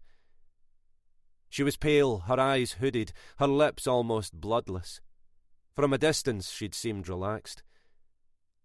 The visit from the police had shaken her. "It isn't a good time." "Really? Why is that?" Dread crept through Mackenzie. First the attack by Boyle, now this. "Excuse me, who are you again?" Gina wanted to laugh at the feigned ignorance. "I've just had an interesting conversation with a friend of yours." Mackenzie didn't ask who. "Judith Thorne, Mrs. Walsh, says she heard voices. Women's voices." Gina's eyes hardened. "Your voice." "I'm sorry, I've no idea what you're talking about. I don't know a Judith Thorne." "But you know her mother. Mrs. Thorne let it slip, then tried to deny it. Stupid old bat was protecting you." "Protecting me from what? As for Mrs. Thorne, I met her once for a few minutes." Gina came to the point. "We can do this all day, or you can admit you killed Jack Walsh." Mackenzie took a step back into the house. "What a ridiculous accusation. What makes you say that? Where's your proof?" A slow smile parted Gina Calvi's lips. "I think we'll let the police worry about that. Shouldn't be difficult for them. They'll find DNA that doesn't belong to Walsh. What they don't have is something to match it to. Once I tell them what I know, they will." "And this is why you've come? You're crazy. The police were just here. Why haven't they arrested me?" The reporter was unfazed. "No, they don't know what I know." Calvi's confidence rattled Mackenzie. "The truth is going to come out. I'm offering you a chance to tell your side of the story before it does." "You're crazy." That smile again. "You think so?" "I don't have a story." The reporter folded her arms across her chest. "Let's stop playing games. Why you killed him doesn't matter. I couldn't care less. Up to now, you've got away with it. Nobody else has figured it out." Gina looked at her watch. "If I haven't heard from you in 4 hours, by 9 o'clock tonight, I'm calling the police." Mackenzie wanted to lie down and close her eyes. Kirsty McBride and Malky Boyle. Emily Thorne's daughter, Jack Walsh, and now this reporter. She couldn't take any more. "But you're wrong." "Tell them that and see how far it gets you." "Why are you doing this?" Gina thrust her card at her and snapped. "Oh, please, spare me the bullshit. 4 hours. After that, it'll be too late. For the third time that afternoon, Mackenzie, Caitlin and Sylvia were in the lounge. Sylvia closed the door. Before she sat down, Caitlin blurted out her fear. What are we going to do? There's nothing we can do. She's got us, hasn't she? But we were careful. I mean, we cleaned everything and wore gloves and hats. We can't be sure. It happened so fast. Sylvia said. Don't doubt for a second that bitch will do what she's threatening. Unless we stop her. Reckless talk. Mackenzie ended it. What we did needed to be done. If we hadn't acted, Judith Thorne might be dead now. It was necessary. A one-off. But we aren't murderers. The older lady was determined. Then I'll say it was me. I'll tell them I killed Walsh. I've had my life. You have yours ahead of you.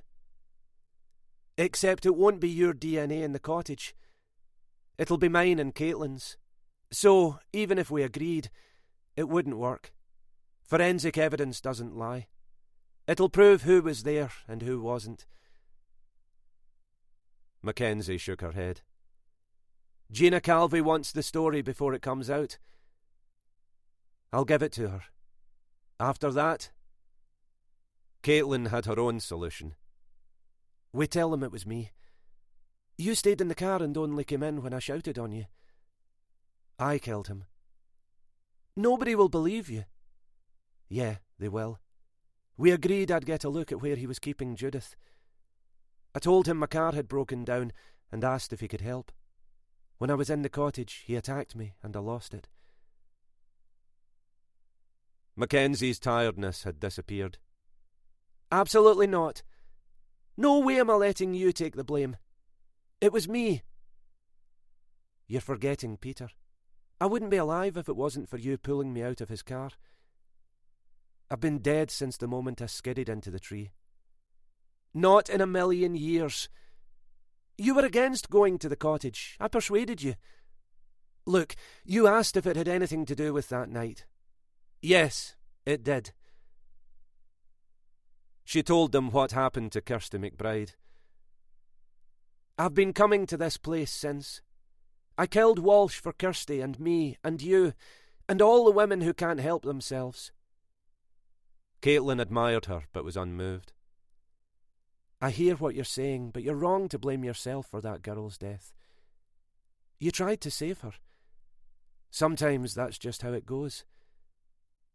You're better than me, better than any of us. I won't stand by and see you sacrifice yourself. Sylvia said, What about this place? I've already thought about that. I'll sign everything over to you and Caitlin. You'll keep it going. Now, I must lie down before I fall down. Give me a couple of hours, then I'll think about how to handle it. She won't back down. Maybe I should just go to the police myself. Why give her the satisfaction? Caitlin said, I'd do anything for you. You know that, don't you? So would I. We owe you so much. Mackenzie put her arms round her friends. I'm not important. There's more at stake than just me. The women here, the ones who'll come after, and the ones after that. I have to do what's right.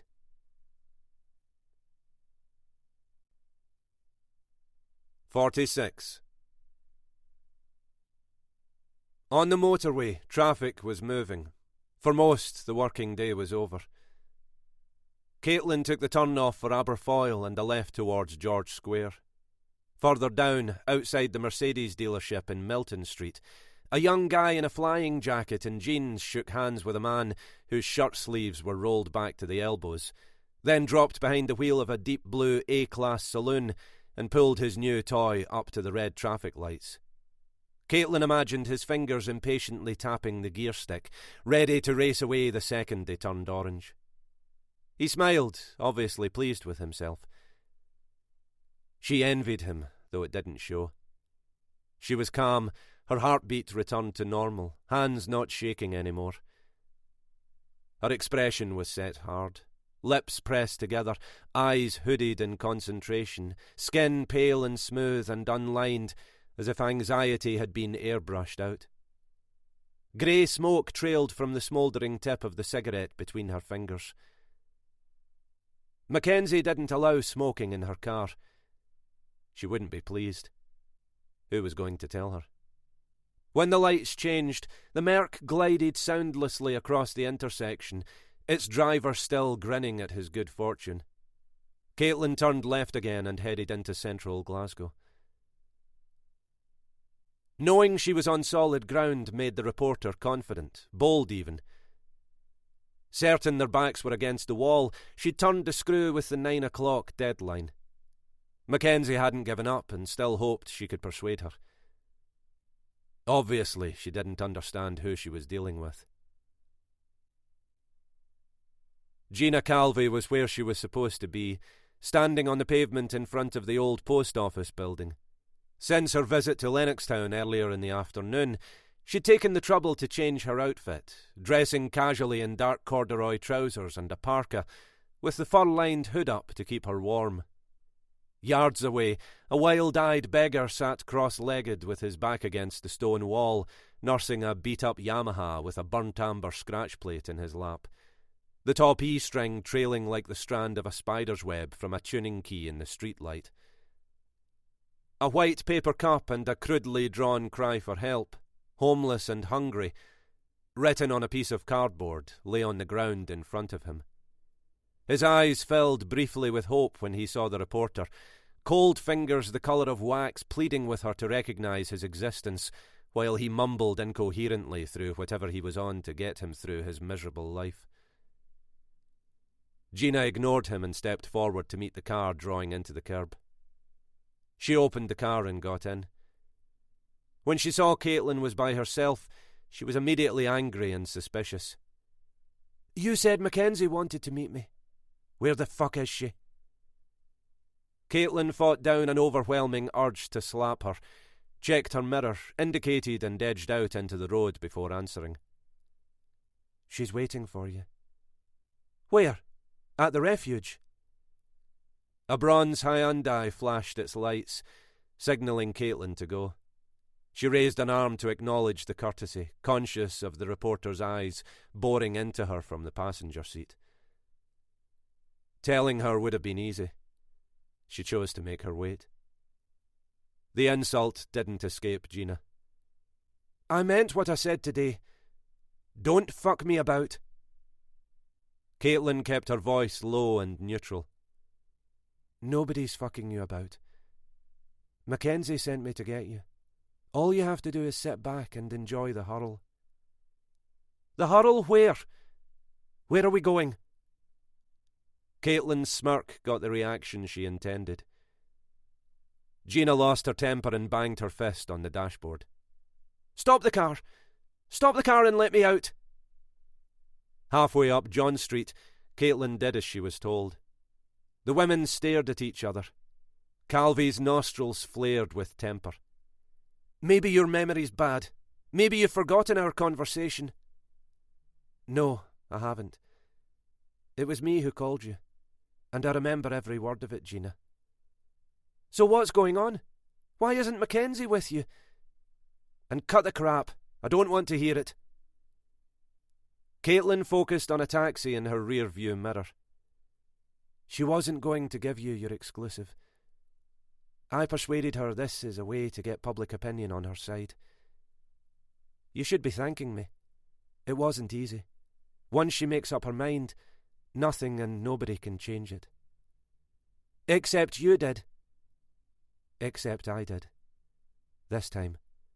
But she still insisted on doing it her way." "Meaning?" "She wanted another try at convincing you how it was with Walsh. I told her you wouldn't listen. That it was over. We'd lost." "And?" Caitlin let a derisive laugh escape into the car. "What do you think?" Gina sat with her back against the door. You're very relaxed for somebody who's going to prison the day after tomorrow. If you're thinking about having sex ever again, I'd go for it tonight. You're confusing me with yourself. And relaxed isn't the word. I'm resigned. Resigned to what is. That's the difference between me and Mackenzie. I know when to give up. She doesn't. Course she doesn't. Her history isn't any secret. She wasn't just abducted. She was brutalised. Anybody else would have crawled into a corner and stayed there. Mackenzie took the time she needed and came back. Have you the slightest idea how many women she's helped? She's saved. I can imagine. No, you fucking can't. But I can. Because you're one of them. Yes. So I agreed to take you to her to give her one last chance to explain, even though she'd be better baying at the moon, because you're a bitch who doesn't give a damn about anybody except herself. Gina Calvy's lips parted in a half-smile. Harsh, but not inaccurate. I suggested a different solution. You're just itching to tell me what that was, aren't you? Itching? No, but I will tell you. I said we should find out where you live, break in when you were asleep, and hold a pillow over your face until you couldn't hurt us anymore. I admire your honesty. Caitlin snapped back. Don't bother. All she had to say was yes, and I'd have done it myself. So now you know. Gina tapped her front teeth with the tip of her index finger. Her opinion of Caitlin had gone up. Indeed. So now I know. The silence in the car lasted until the reporter said, Who actually killed Walsh? You or her? Caitlin stared through the windscreen and didn't answer. It was her, wasn't it? The reason I'm so sure is I've met your type before. Plenty of bluster and ballsy chat about what you'd do and wouldn't do. At the end of the day, that's all it is. Chat. Tough talk means fuck all. It's the quiet ones you need to watch. Cliché. Spoken like a true newspaper hack. Because it's an old chestnut doesn't mean it isn't true. I'd rather go up against the likes of you every time. The light was fading, and in the shadow Caitlin's face looked different. She glanced anxiously at the clock on the dash. Ever read The Monkey's Paw? Of course. Remember what it's about? A mother uses a monkey's paw to summon her dead son killed in a machinery accident. The son shows up mutilated and decomposing. Clever girl. Then you'll know there's a moral to it. Be careful what you wish for. Gina Calvey had heard enough. They weren't even out of Glasgow. This was turning into a waste of time. Last chance. Otherwise I call the police right now and tell them what I know. Where's Mackenzie? Where the hell is she? At the cottage. What? Jack Walsh's cottage in Clackmannan? Is that where we're going? Yes. Why, for Christ's sake? She believes if you understand, really understand, how it was, you'll change your mind. Then she's more of an idiot than I thought. I couldn't care less. Do you seriously think I give a monkey's fuck, let alone a monkey's paw, about the crusade or whatever it is you people are on? Gina Calvey laughed. Grow up. Will you at least listen to her? Gina checked her watch. You're playing games. It's 7:15. Get moving. I think we both know you're the one playing games. This is exactly what you want for your inside story. This is your shot at the big time, isn't it? The reporter ignored the question. How long is this going to take? 45, 50 minutes, something like that. So what are you waiting for? No more talk. Get going. Just drive.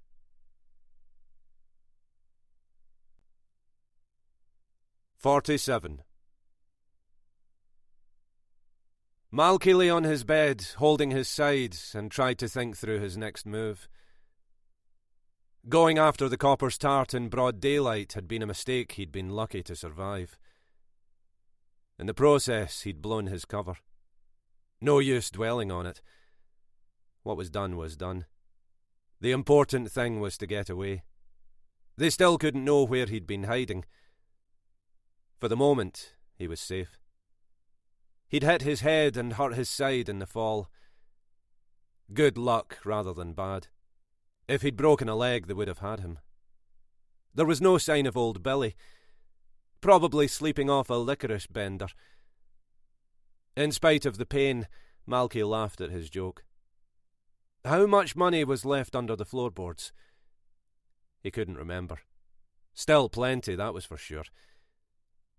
It might have been a better idea to get away from Glasgow, get away from Scotland the day after he'd discovered it. No, in the immediate aftermath of Kirsty and the cripple, he'd been hot, the chances of being recognised a lot higher than they were further down the line. Until that afternoon, he could have walked down Sucky Hall Street without getting a second glance from any bugger. Not now. As soon as her boyfriend showed up, the opportunity to do the bitch from the refuge was gone. If Malky had been smart, if his thinking had been straight, he would have let it go and got out of there. The policeman, the detective, kept his nerve when his woman was on top of the wall and the knife was within touching distance of her smooth skin. Impressive. Cool. He hadn't panicked. Instead, he'd spoken to her, reassured her it was going to be okay, even though he didn't believe it. But they'd meet again, and it would be different. Yeah, very different. No smart-arse toying with them. No games. Time to go time. Get the money, do the old man and cut his losses.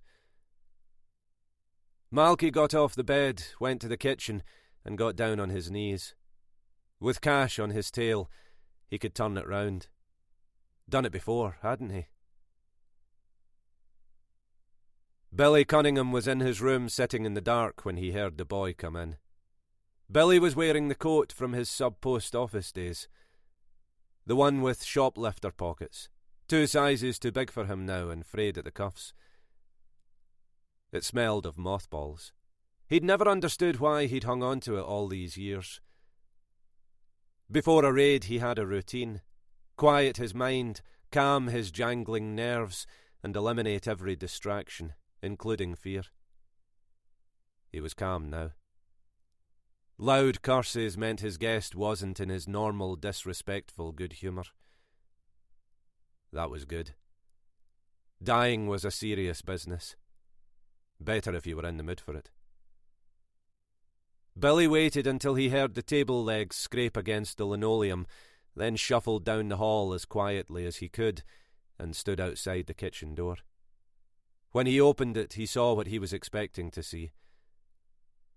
The boy was on the floor with his back to him, one arm under the boards, hissing, "Fuck, fuck, fuck!"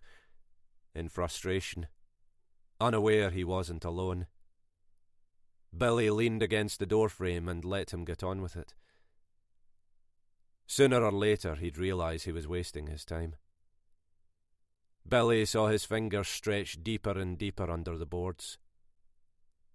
"Is this what you're looking for?" Malky rolled round. His grandfather held a plastic bag, the same bag he'd been dipping in for months. "Not as much in it as there used to be, is there? Wonder what happened." Malky skipped explanations. "I have to get away, Grandad. You have to help me." Billy took a licorice allsort from the depths of his coat pocket, a white cube with black and yellow inside, and put it in his mouth. "No, I don't. Don't have to, and not going to. I need that money." "What? This?" He dropped the bag on the floor. "Take it. No use to me. Not where I'm going." "I'm hurt." Billy put another sweet in his mouth. Then you've got a problem, young fella. Malky snarled. Give me your hand, you old fucker. Ah, now you sound like your father. Did I ever tell you about him? I'm not interested. Look, the police will be here soon. Now they know I'm in the city, they'll get their brains in gear and figure out where I've been.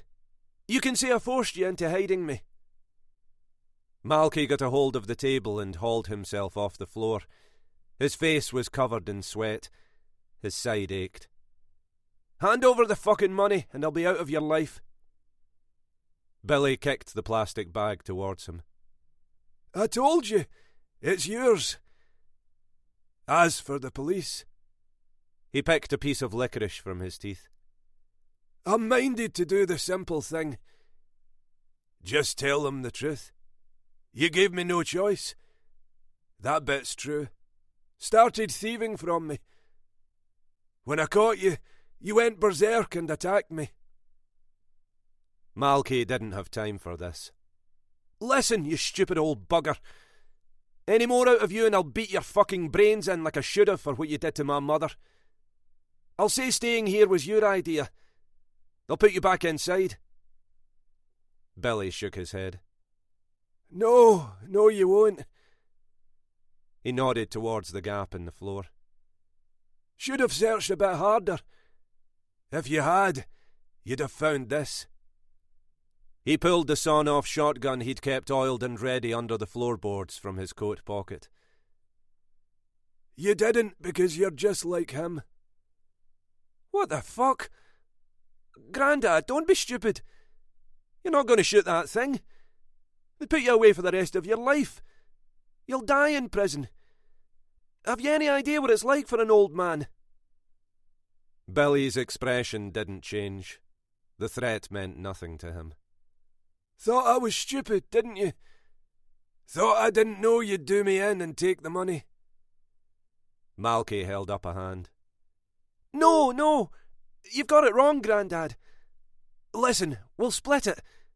Whatever's there, I'll only take half.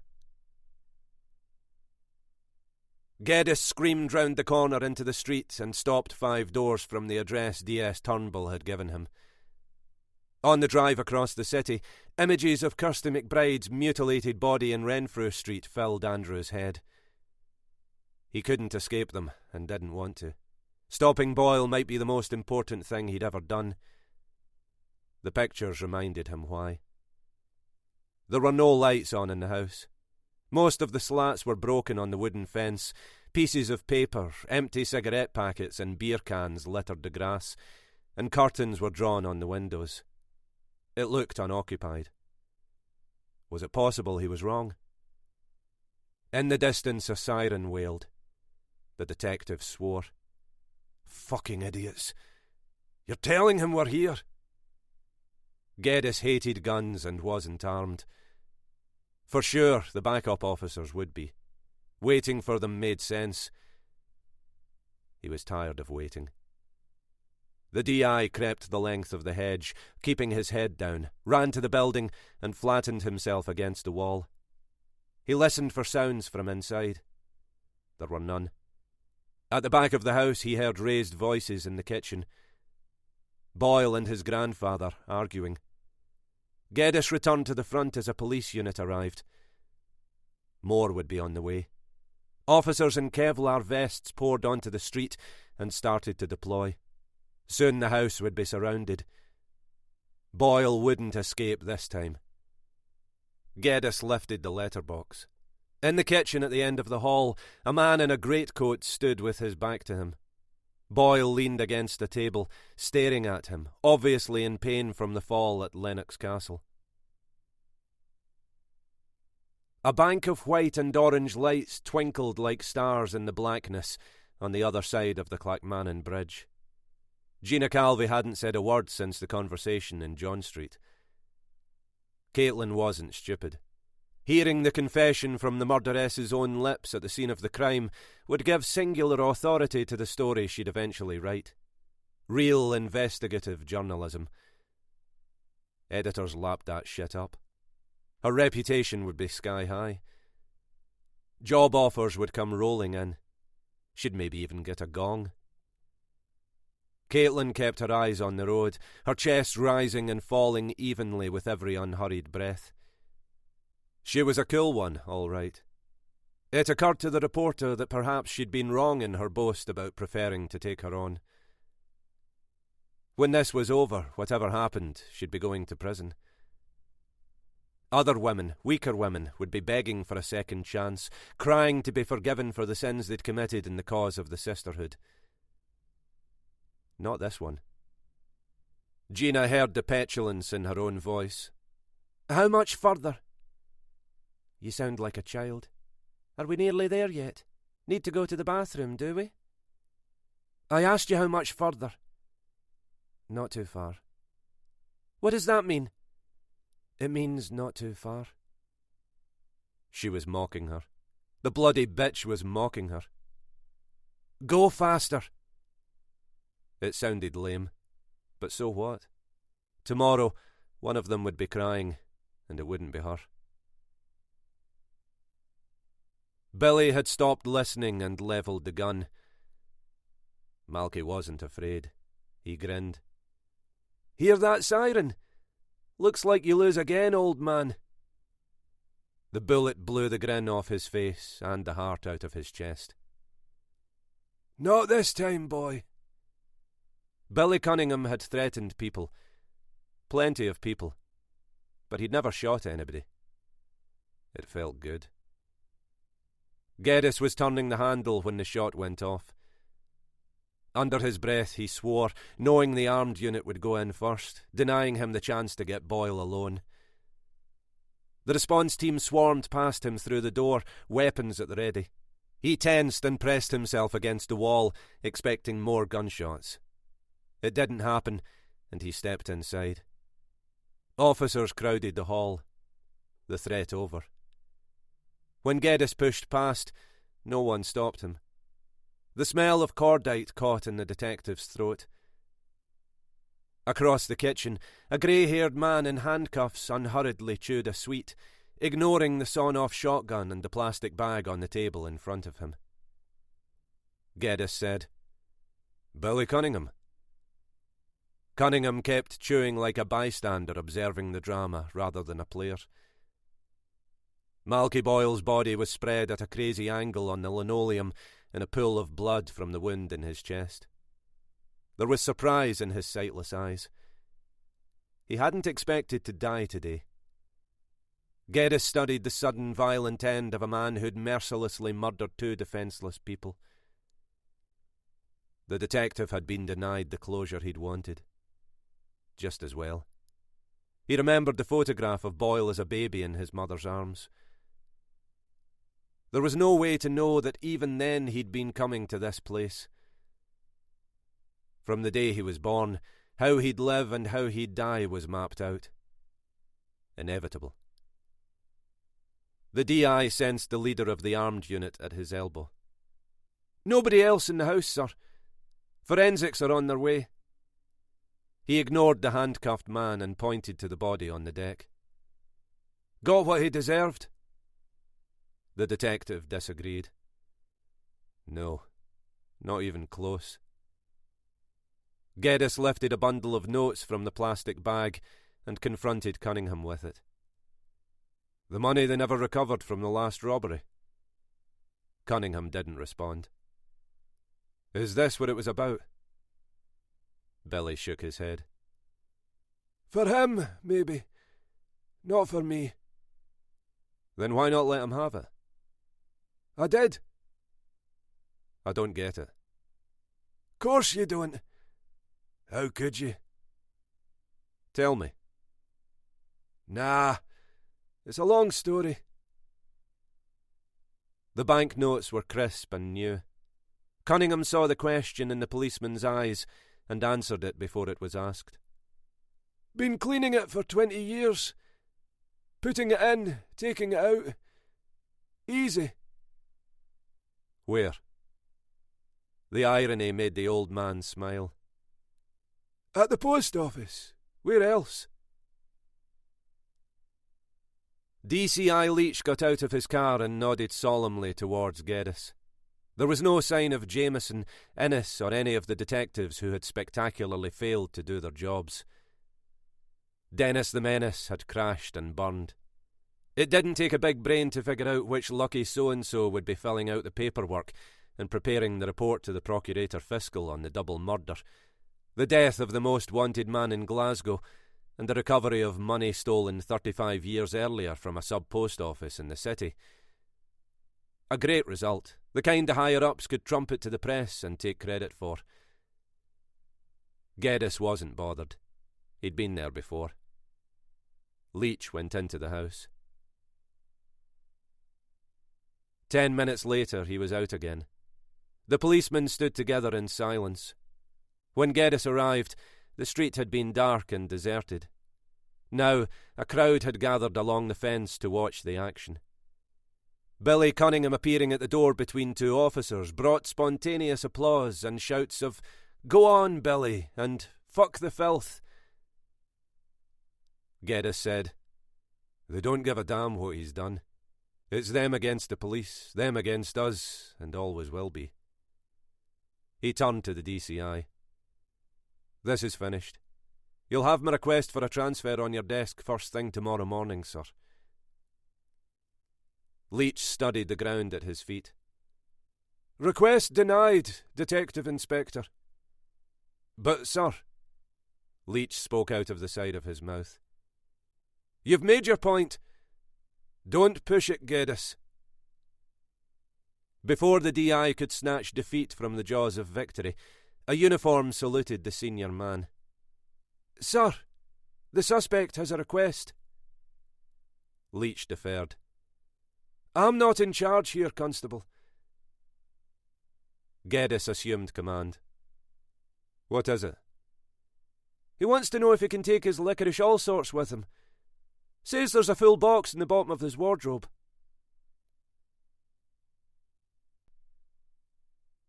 "48. Geddes waited until the forensic team arrived before calling Mackenzie. The phone was in his hand when Linda Adam gave him a wave and came over to the car. "We must stop meeting like this, Andrew." Geddes smiled, but it was a half-hearted attempt. "You need some new lines, Linda." Cunningham was already in custody, charged with the murder of his grandson. Geddes had been denied the closure he'd needed. Just as well. Now he wondered if Dennis Jameson would still be on the case, or had DCI Leach finally seen the light about him? It didn't matter. He was welcome to it. Mackenzie sounded tired, and immediately Andrew regretted calling. He spoke softly and kept it brief. "It's over. Boyle's dead." She didn't ask how. "And you're all right?" "It's crazy here, but I'm fine. I'll see you later." The mobile slipped from her hand. She buried her face in the pillows. Because Caitlin and Sylvia wanted her to, she'd try one more time to persuade Gina Calvey to let the story go, though she doubted the reporter would change her mind. As far back as that wretched conference, she'd lacked empathy for Mackenzie's work at the refuge. Walsh's death was an opportunity to advance herself, nothing more. Andrew had a jaundiced view of the world and the people in it, but he trusted her. If what she'd done in the cottage came out, it would destroy him. So she'd try, beg if she had to, for his sake. They left the murky waters of the Firth of Forth behind and headed inland, skirting Alloa. 50 yards from a level crossing, Caitlin let the car drift to the grass verge at the side of the road. She turned off the ignition and faced her passenger.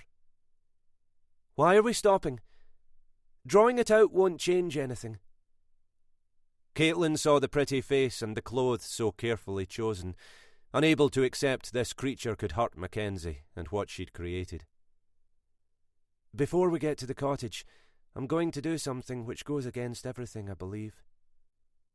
Arrogance and indifference poured off the reporter. "Oh, yeah? Let's hear it then," I'm willing to give you a way out of the trouble you're in. Gina choked down a laugh. You're joking, aren't you? The trouble I'm in. That's right. Unless you give me your word you'll leave Mackenzie alone, it won't end well for you. Gina was stunned. She was threatening her. Part of her wanted to laugh, another part longed to see this bitch and her pal rot. In the end, anger won. Listen to me, you stupid woman. You and Mackenzie can tell yourselves whatever fantasy suits. The fact remains you killed a man in cold blood. She leaned closer to make her point. So close Caitlin could smell the expensive perfume and see her white teeth flashing in the dark. Walsh might have been Scotland's answer to Fred West for all I care. What matters is this. You waited for him to come from the pub, knowing he'd be drunk, and attacked him in his own home. There isn't a judge in the country who'll see it any other way than premeditated murder. That cosy little home-from-home Mackenzie runs in the Campsies won't last much longer. Caitlin tried to reason with her. That wasn't what happened. Isn't it? Mackenzie's a good person. Walsh was an animal. He deserved everything he got. Did you see what he did to Judith Thorne? She raised her voice, close to shouting. Take your anger out on the likes of him. If you do this, you'll be hurting people who've already been hurt more than you could ever know. Spare me the sob story. She's a killer, and so are you. An alarm cut through the night, startling the reporter.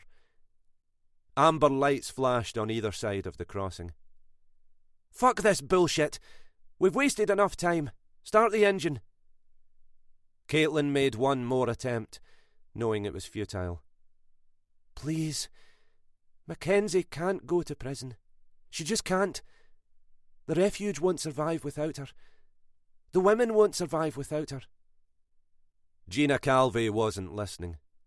Should have considered that before she beat Walsh's brains to mush, shouldn't she? Start the fucking engine. I don't want to wait. Do it. Caitlin hesitated. Mackenzie Darrach's worth 10 of you on your best day. Gina's face was bloated with rage. She fumbled for her mobile and hauled it out of her pocket. Forget the cottage. I'm calling the police. See if they think your pal's above the law. Start the fucking car. Caitlin fired the engine and drove onto the crossing, feeling the tyres bump over the rails. Without warning, she turned the steering wheel hard so the car faced up the line, and stopped. The reporter's expression morphed from anger to something else. The line running under them trembled. Caitlin took a deep breath, unburdened by remorse or even regret. She looked at the clock on the dash. 8:01. This was how it was always meant to be. This would square the circle.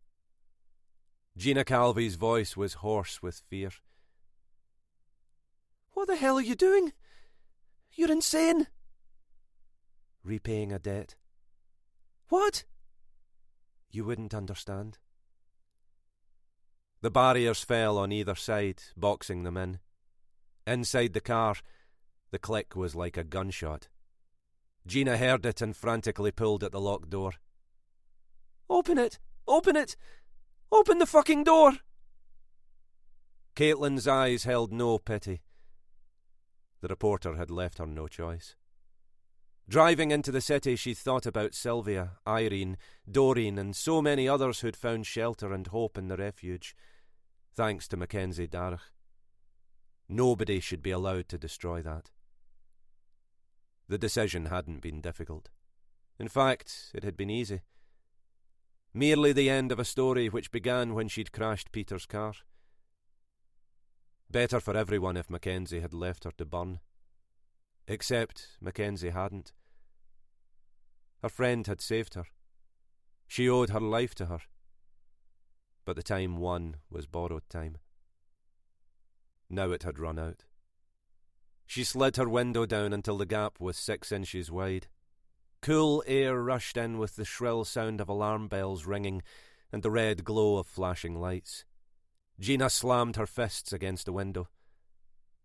I want to get out! I want out! Moments ago she'd been in control. Now she was helpless. You stupid bitch! You'll kill us both! I don't want to die! She screamed and threw herself at Caitlin, grabbing handfuls of her hair, pulling it out by the roots, raking her cheeks with her nails, desperately trying to reach the ignition. Caitlin's punch caught her on the nose, rocking her head back, drawing blood. She fell against the door, tasting copper in her mouth, dazed, already beaten. Fingers as thin as the beggars outside the old post office building in George Square pawed the empty space between them. Caitlin's mobile rang in the well of the car. That'll be Mackenzie wondering where I am. She'll be looking for the card you left with your number on it. Gina Calvey saw an opportunity and reached for it. She pleaded. Let me talk to her. Please, let me talk. I'll kill the story. Yes, that's it. I'll kill it. Nobody knows about it. You'll be safe. Mackenzie will be safe. Caitlin's derisive laugh mocked her. I don't believe you. You'd go straight to the police 5 minutes after I let you out. I wouldn't. I promise I wouldn't. Yeah, you would. Calvey held up her laptop. Here, you have it. Everything's on it. Caitlin was unmoved. Don't you remember? You had your chance. It's too late. The reporter's voice was barely audible, ragged with tears and disbelief. For her? You'd do this for her? She wouldn't do it for you. She already has. 2 points of yellow light appeared like tiger eyes growing nearer in the darkness. The quiver in the rails became a whine of metal in contact with an awesome force as the express charged towards them. Caitlin had never felt more calm. Might want to close your eyes for this bit. Calvey moaned. No, no, no! On your best day, Gina. Caitlin tossed the car keys through the gap onto the gravel. In case I change my mind.